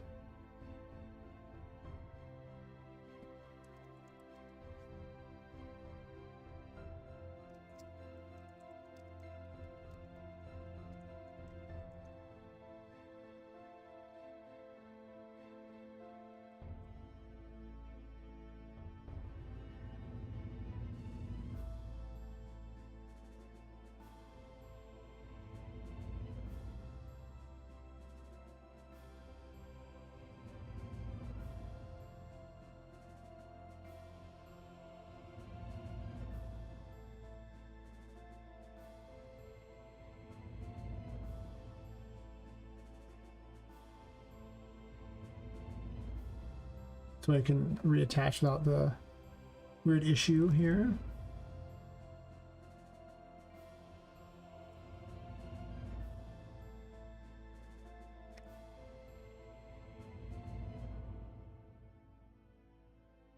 That should probably solve that problem.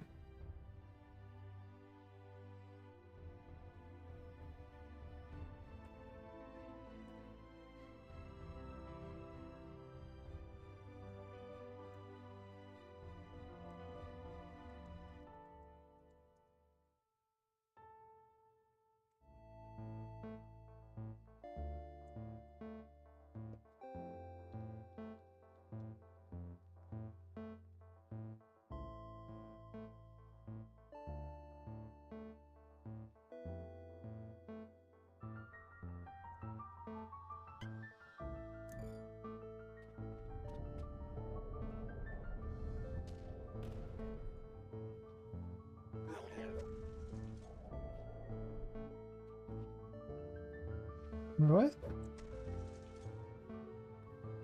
What happened to him?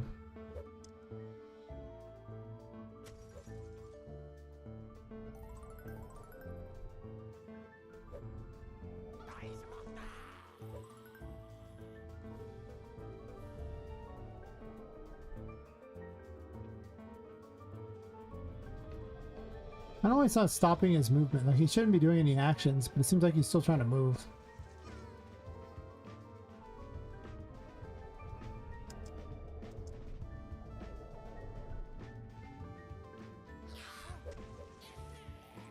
Might just when he was in the middle of that action when it happened. So from that point on, it looks like they're moving.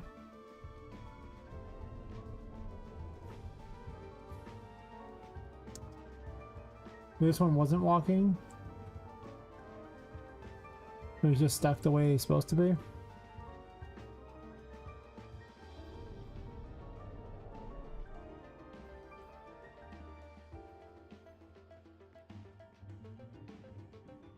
Nobody achieved.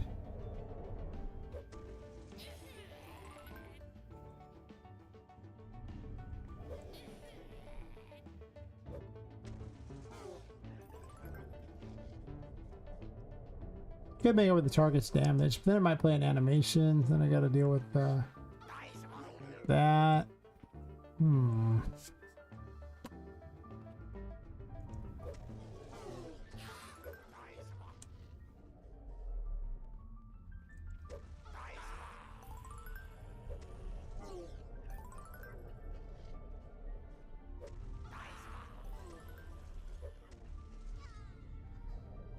Try to get one that's dead. See if it works. If I fix the problem or not. Just as it dies. That's the big issue. It has to literally be just as it dies.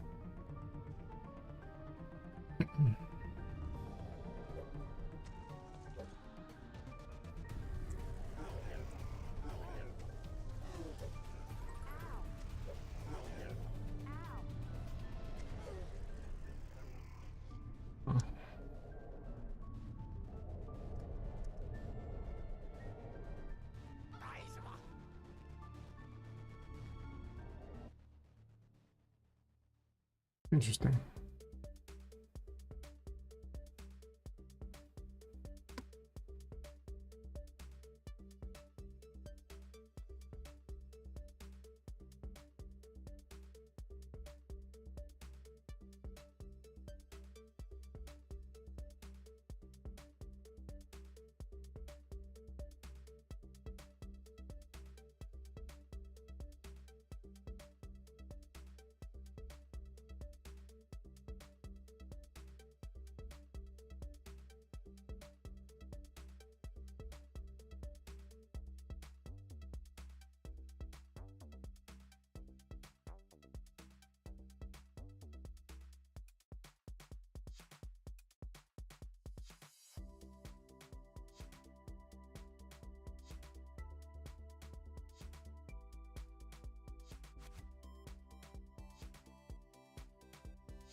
Let's make it red. I don't think red will work very well though.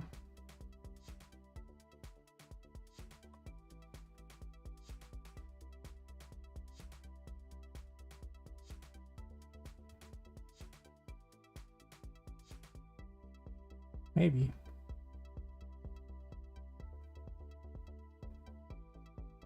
Since the base thingy is so not red. And also it's just plastic on it. I don't have to use the other thing at all. Ooh.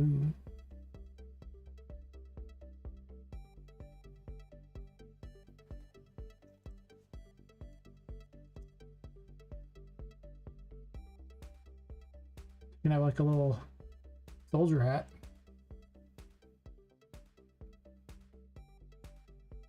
This track here, I don't know what this is. It's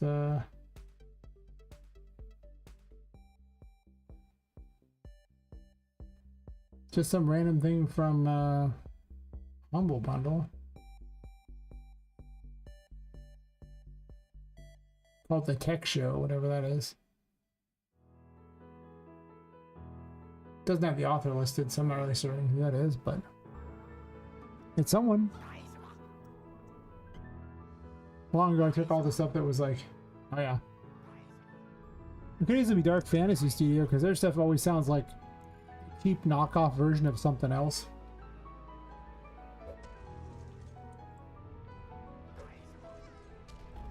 Got my plastic hat. Just more like a construction worker at this point though. I don't like that at all.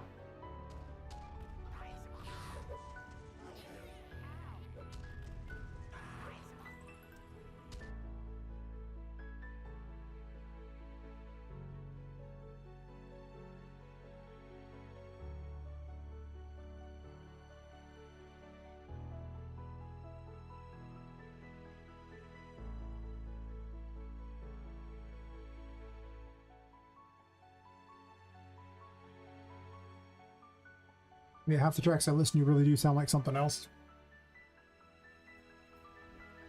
Make comments on it all the time. It's just like, wait, I think I've heard that. It's just one of these tracks. It's kind of like that.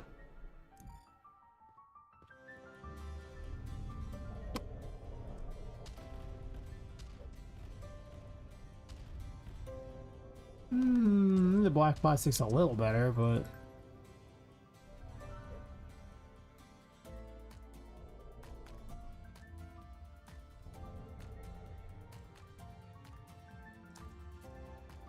I gave you the weapon earlier.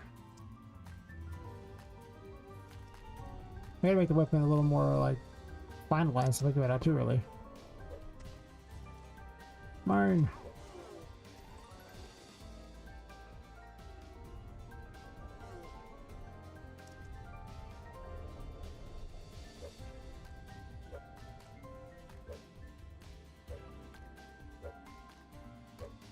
I could make it where just swinging the weapon causes you to eventually lose the thing. Yeah, like 3 swings or something. I don't know, just swing it's pretty funny.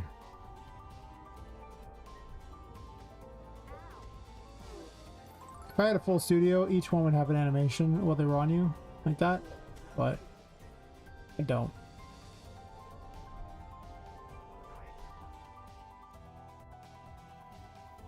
I probably need to have a way to differentiate enemy sizes or how powerful they are, so this way I know, so you can't just grab super powerful enemies and just do that. Like, you should be able to grab these things, and just, but it's funny. But I do need a way to classify the enemies and such that they, only later versions of this will be able to pick them up. Instead of just running around with everything. Probably not doing that tonight, but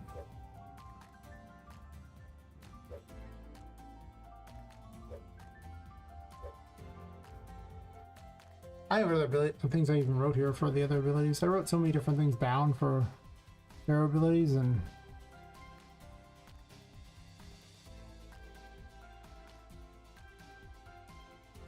a lot of them aren't going to make the cut.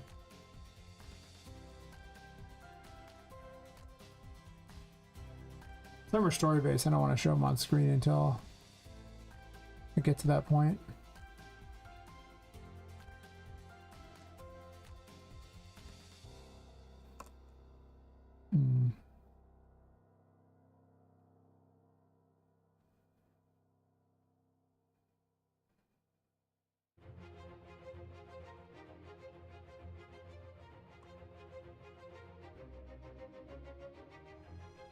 Yeah, the actual thing was written here. No more double jump, but maybe the passive will, if I have passives, maybe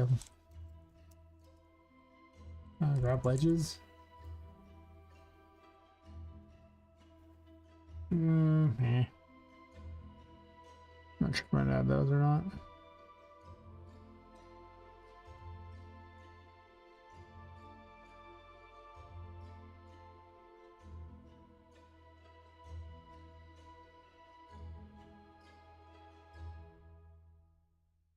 There's some option of bashing the enemy to the ground in order to like deal damage, an AoE damage thingy. Maybe it just destroys them outright at that point.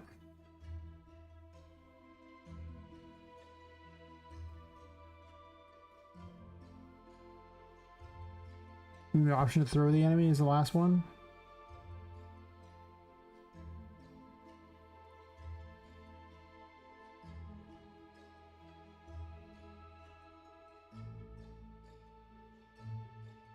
I could make it where you can equip multiple enemies.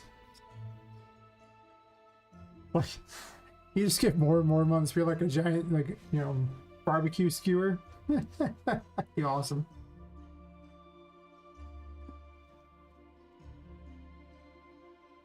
Have it do more damage the more of them you've captured, and just as you get farther in, you can capture more.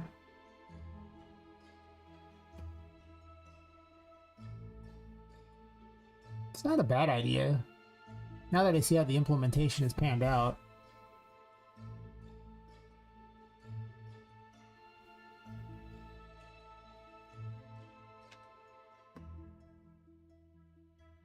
Not sure my brain is quite on the level right now after 9 hours to code that, but it's not that hard to code it. But a couple things of alcohol and a long stream, it's a little harder than it was.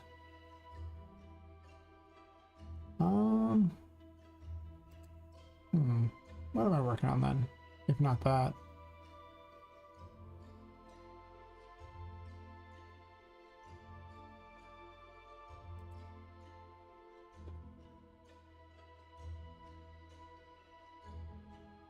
Because I mean, the plan was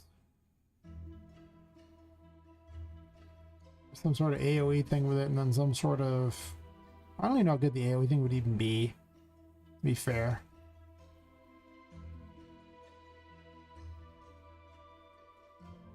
And what would that even look like? Like, you really just, I don't have a thing that cause you to like bash the weapon downwards anyway. I guess maybe you could just swing it and hits the ground and does like some sort of AoE thing, destroys the enemy attached. Which should be basically no different than the Empress, except for just be the enemy on you saying. So I could go about it the same way as the Empress. If that's what I want to do.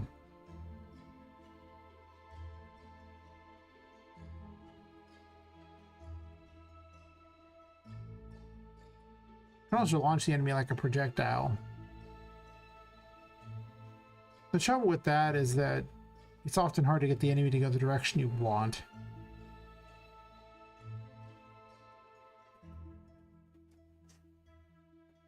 What I might also do is stop movement on them.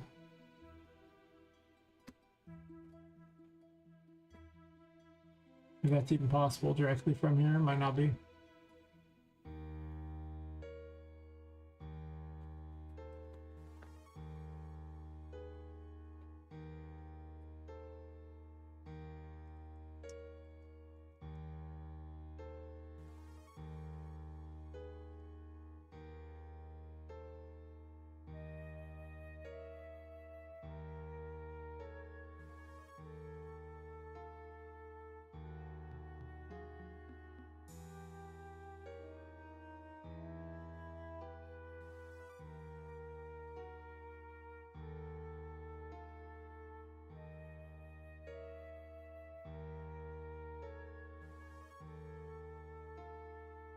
I guess I could do it.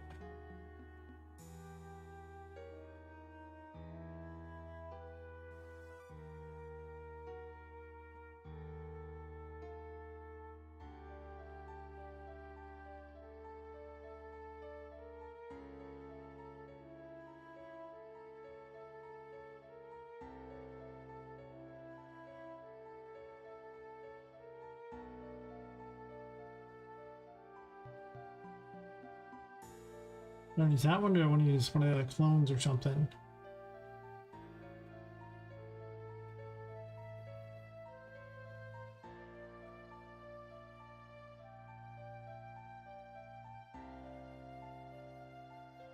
Probably this.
You can play neat on this one. But it could be.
Oops.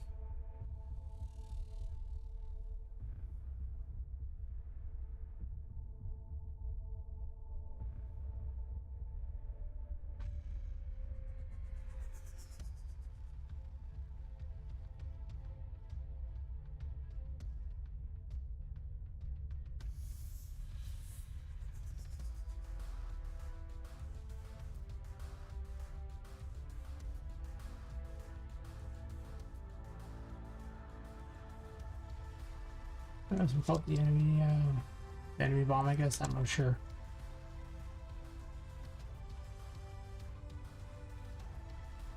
Oh yeah, it definitely like, sounds just like Pirates. It's great. I'm just like,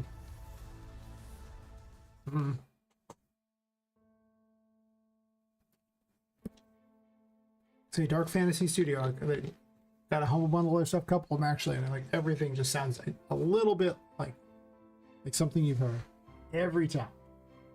It's like, yeah.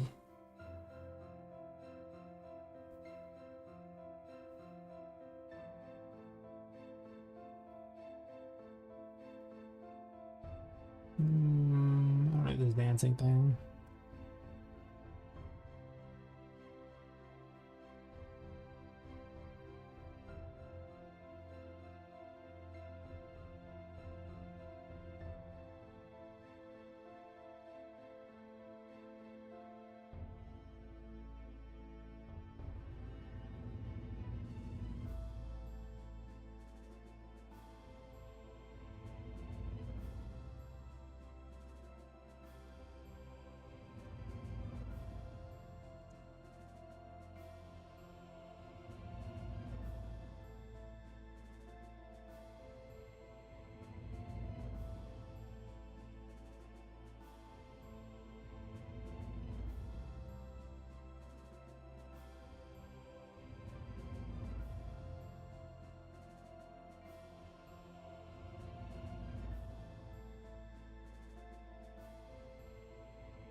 Probably set this up just like the Empress.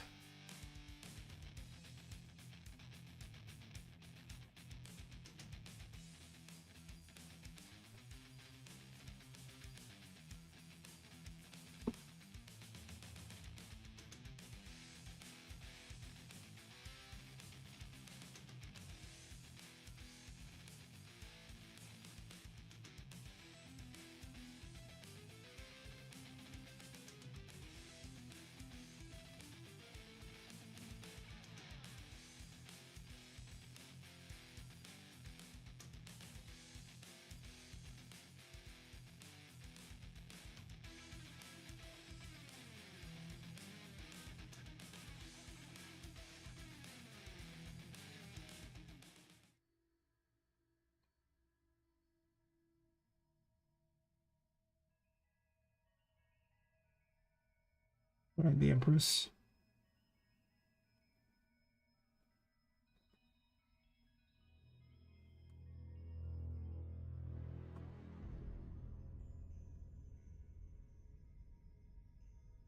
I should maybe spell might be better.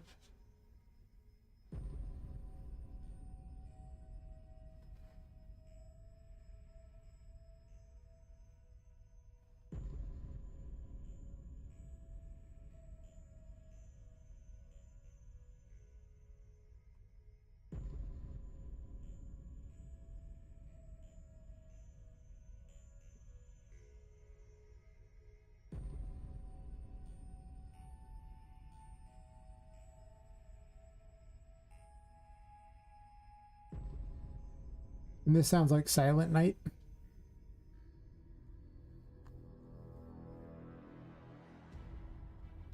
But like a weird version because it changes up on you.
Don't like capitalizing it.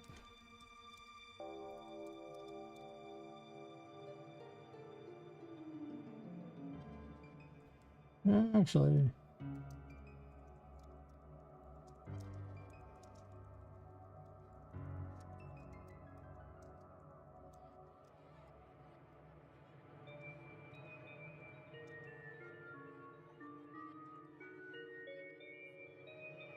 exactly. Everything just sounds a little bit like something.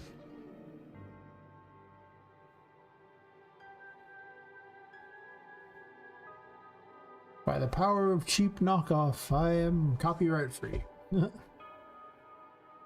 Pretty much.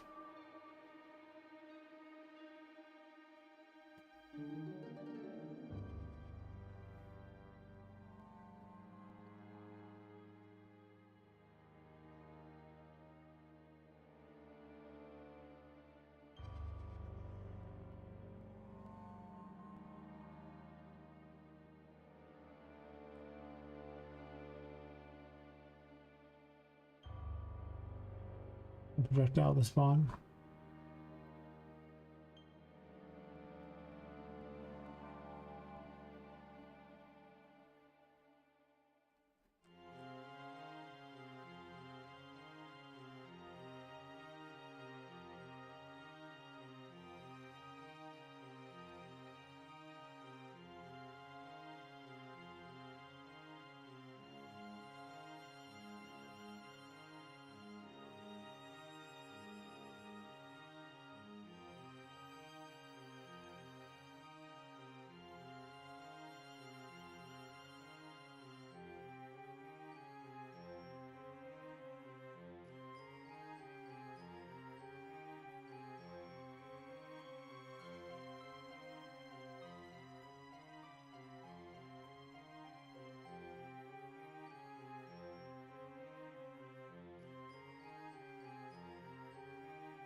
Oops.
Split attention.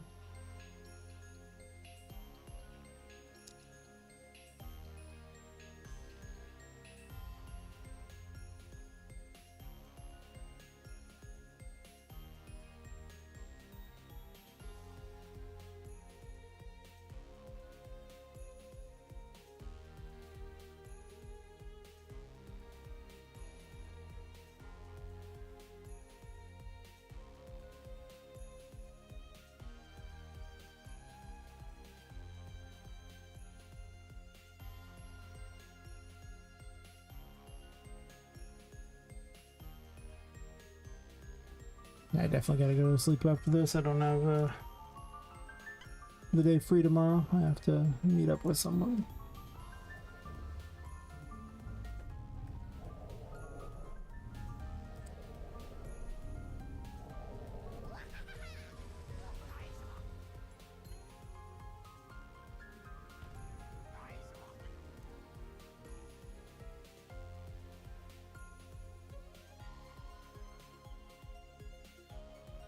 Wrong one.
I think it's spawning the spell.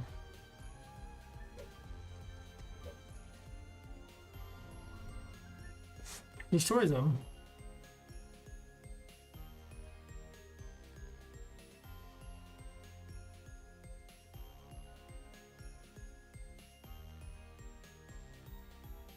So it partially works.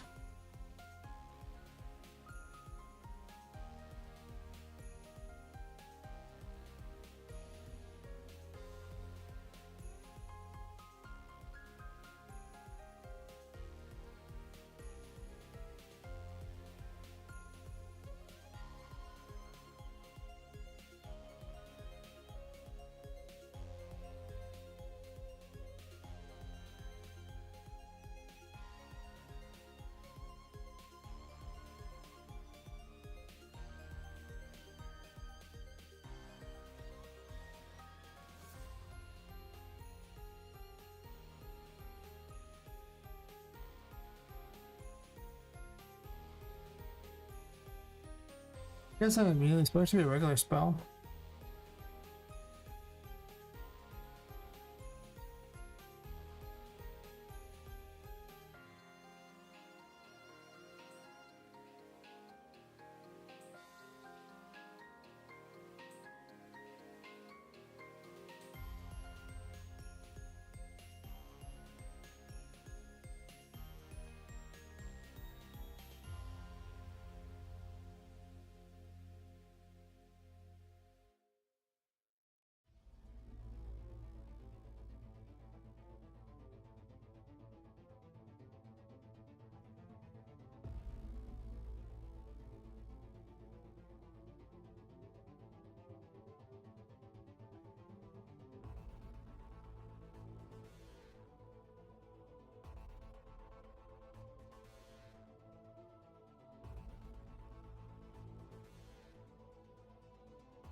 Definitely blows up.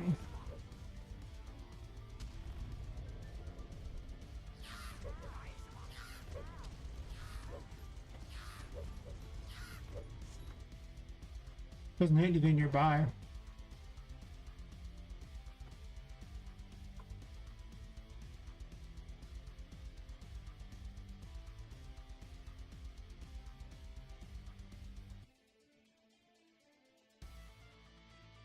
Oh.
I can't remember which one I was working on.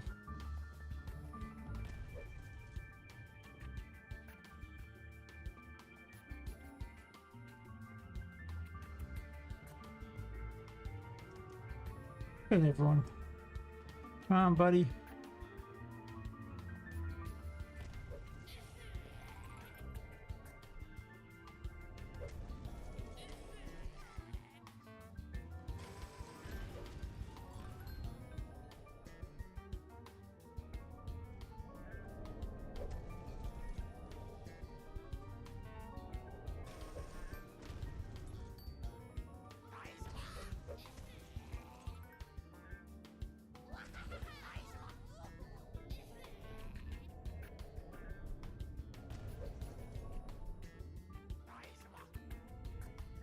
That works.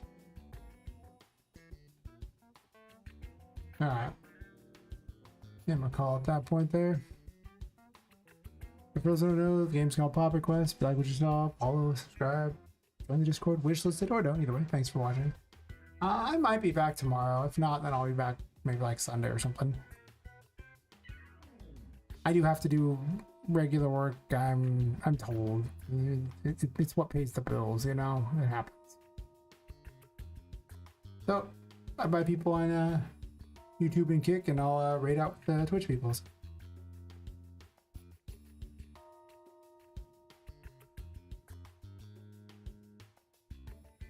Oh, thanks, man.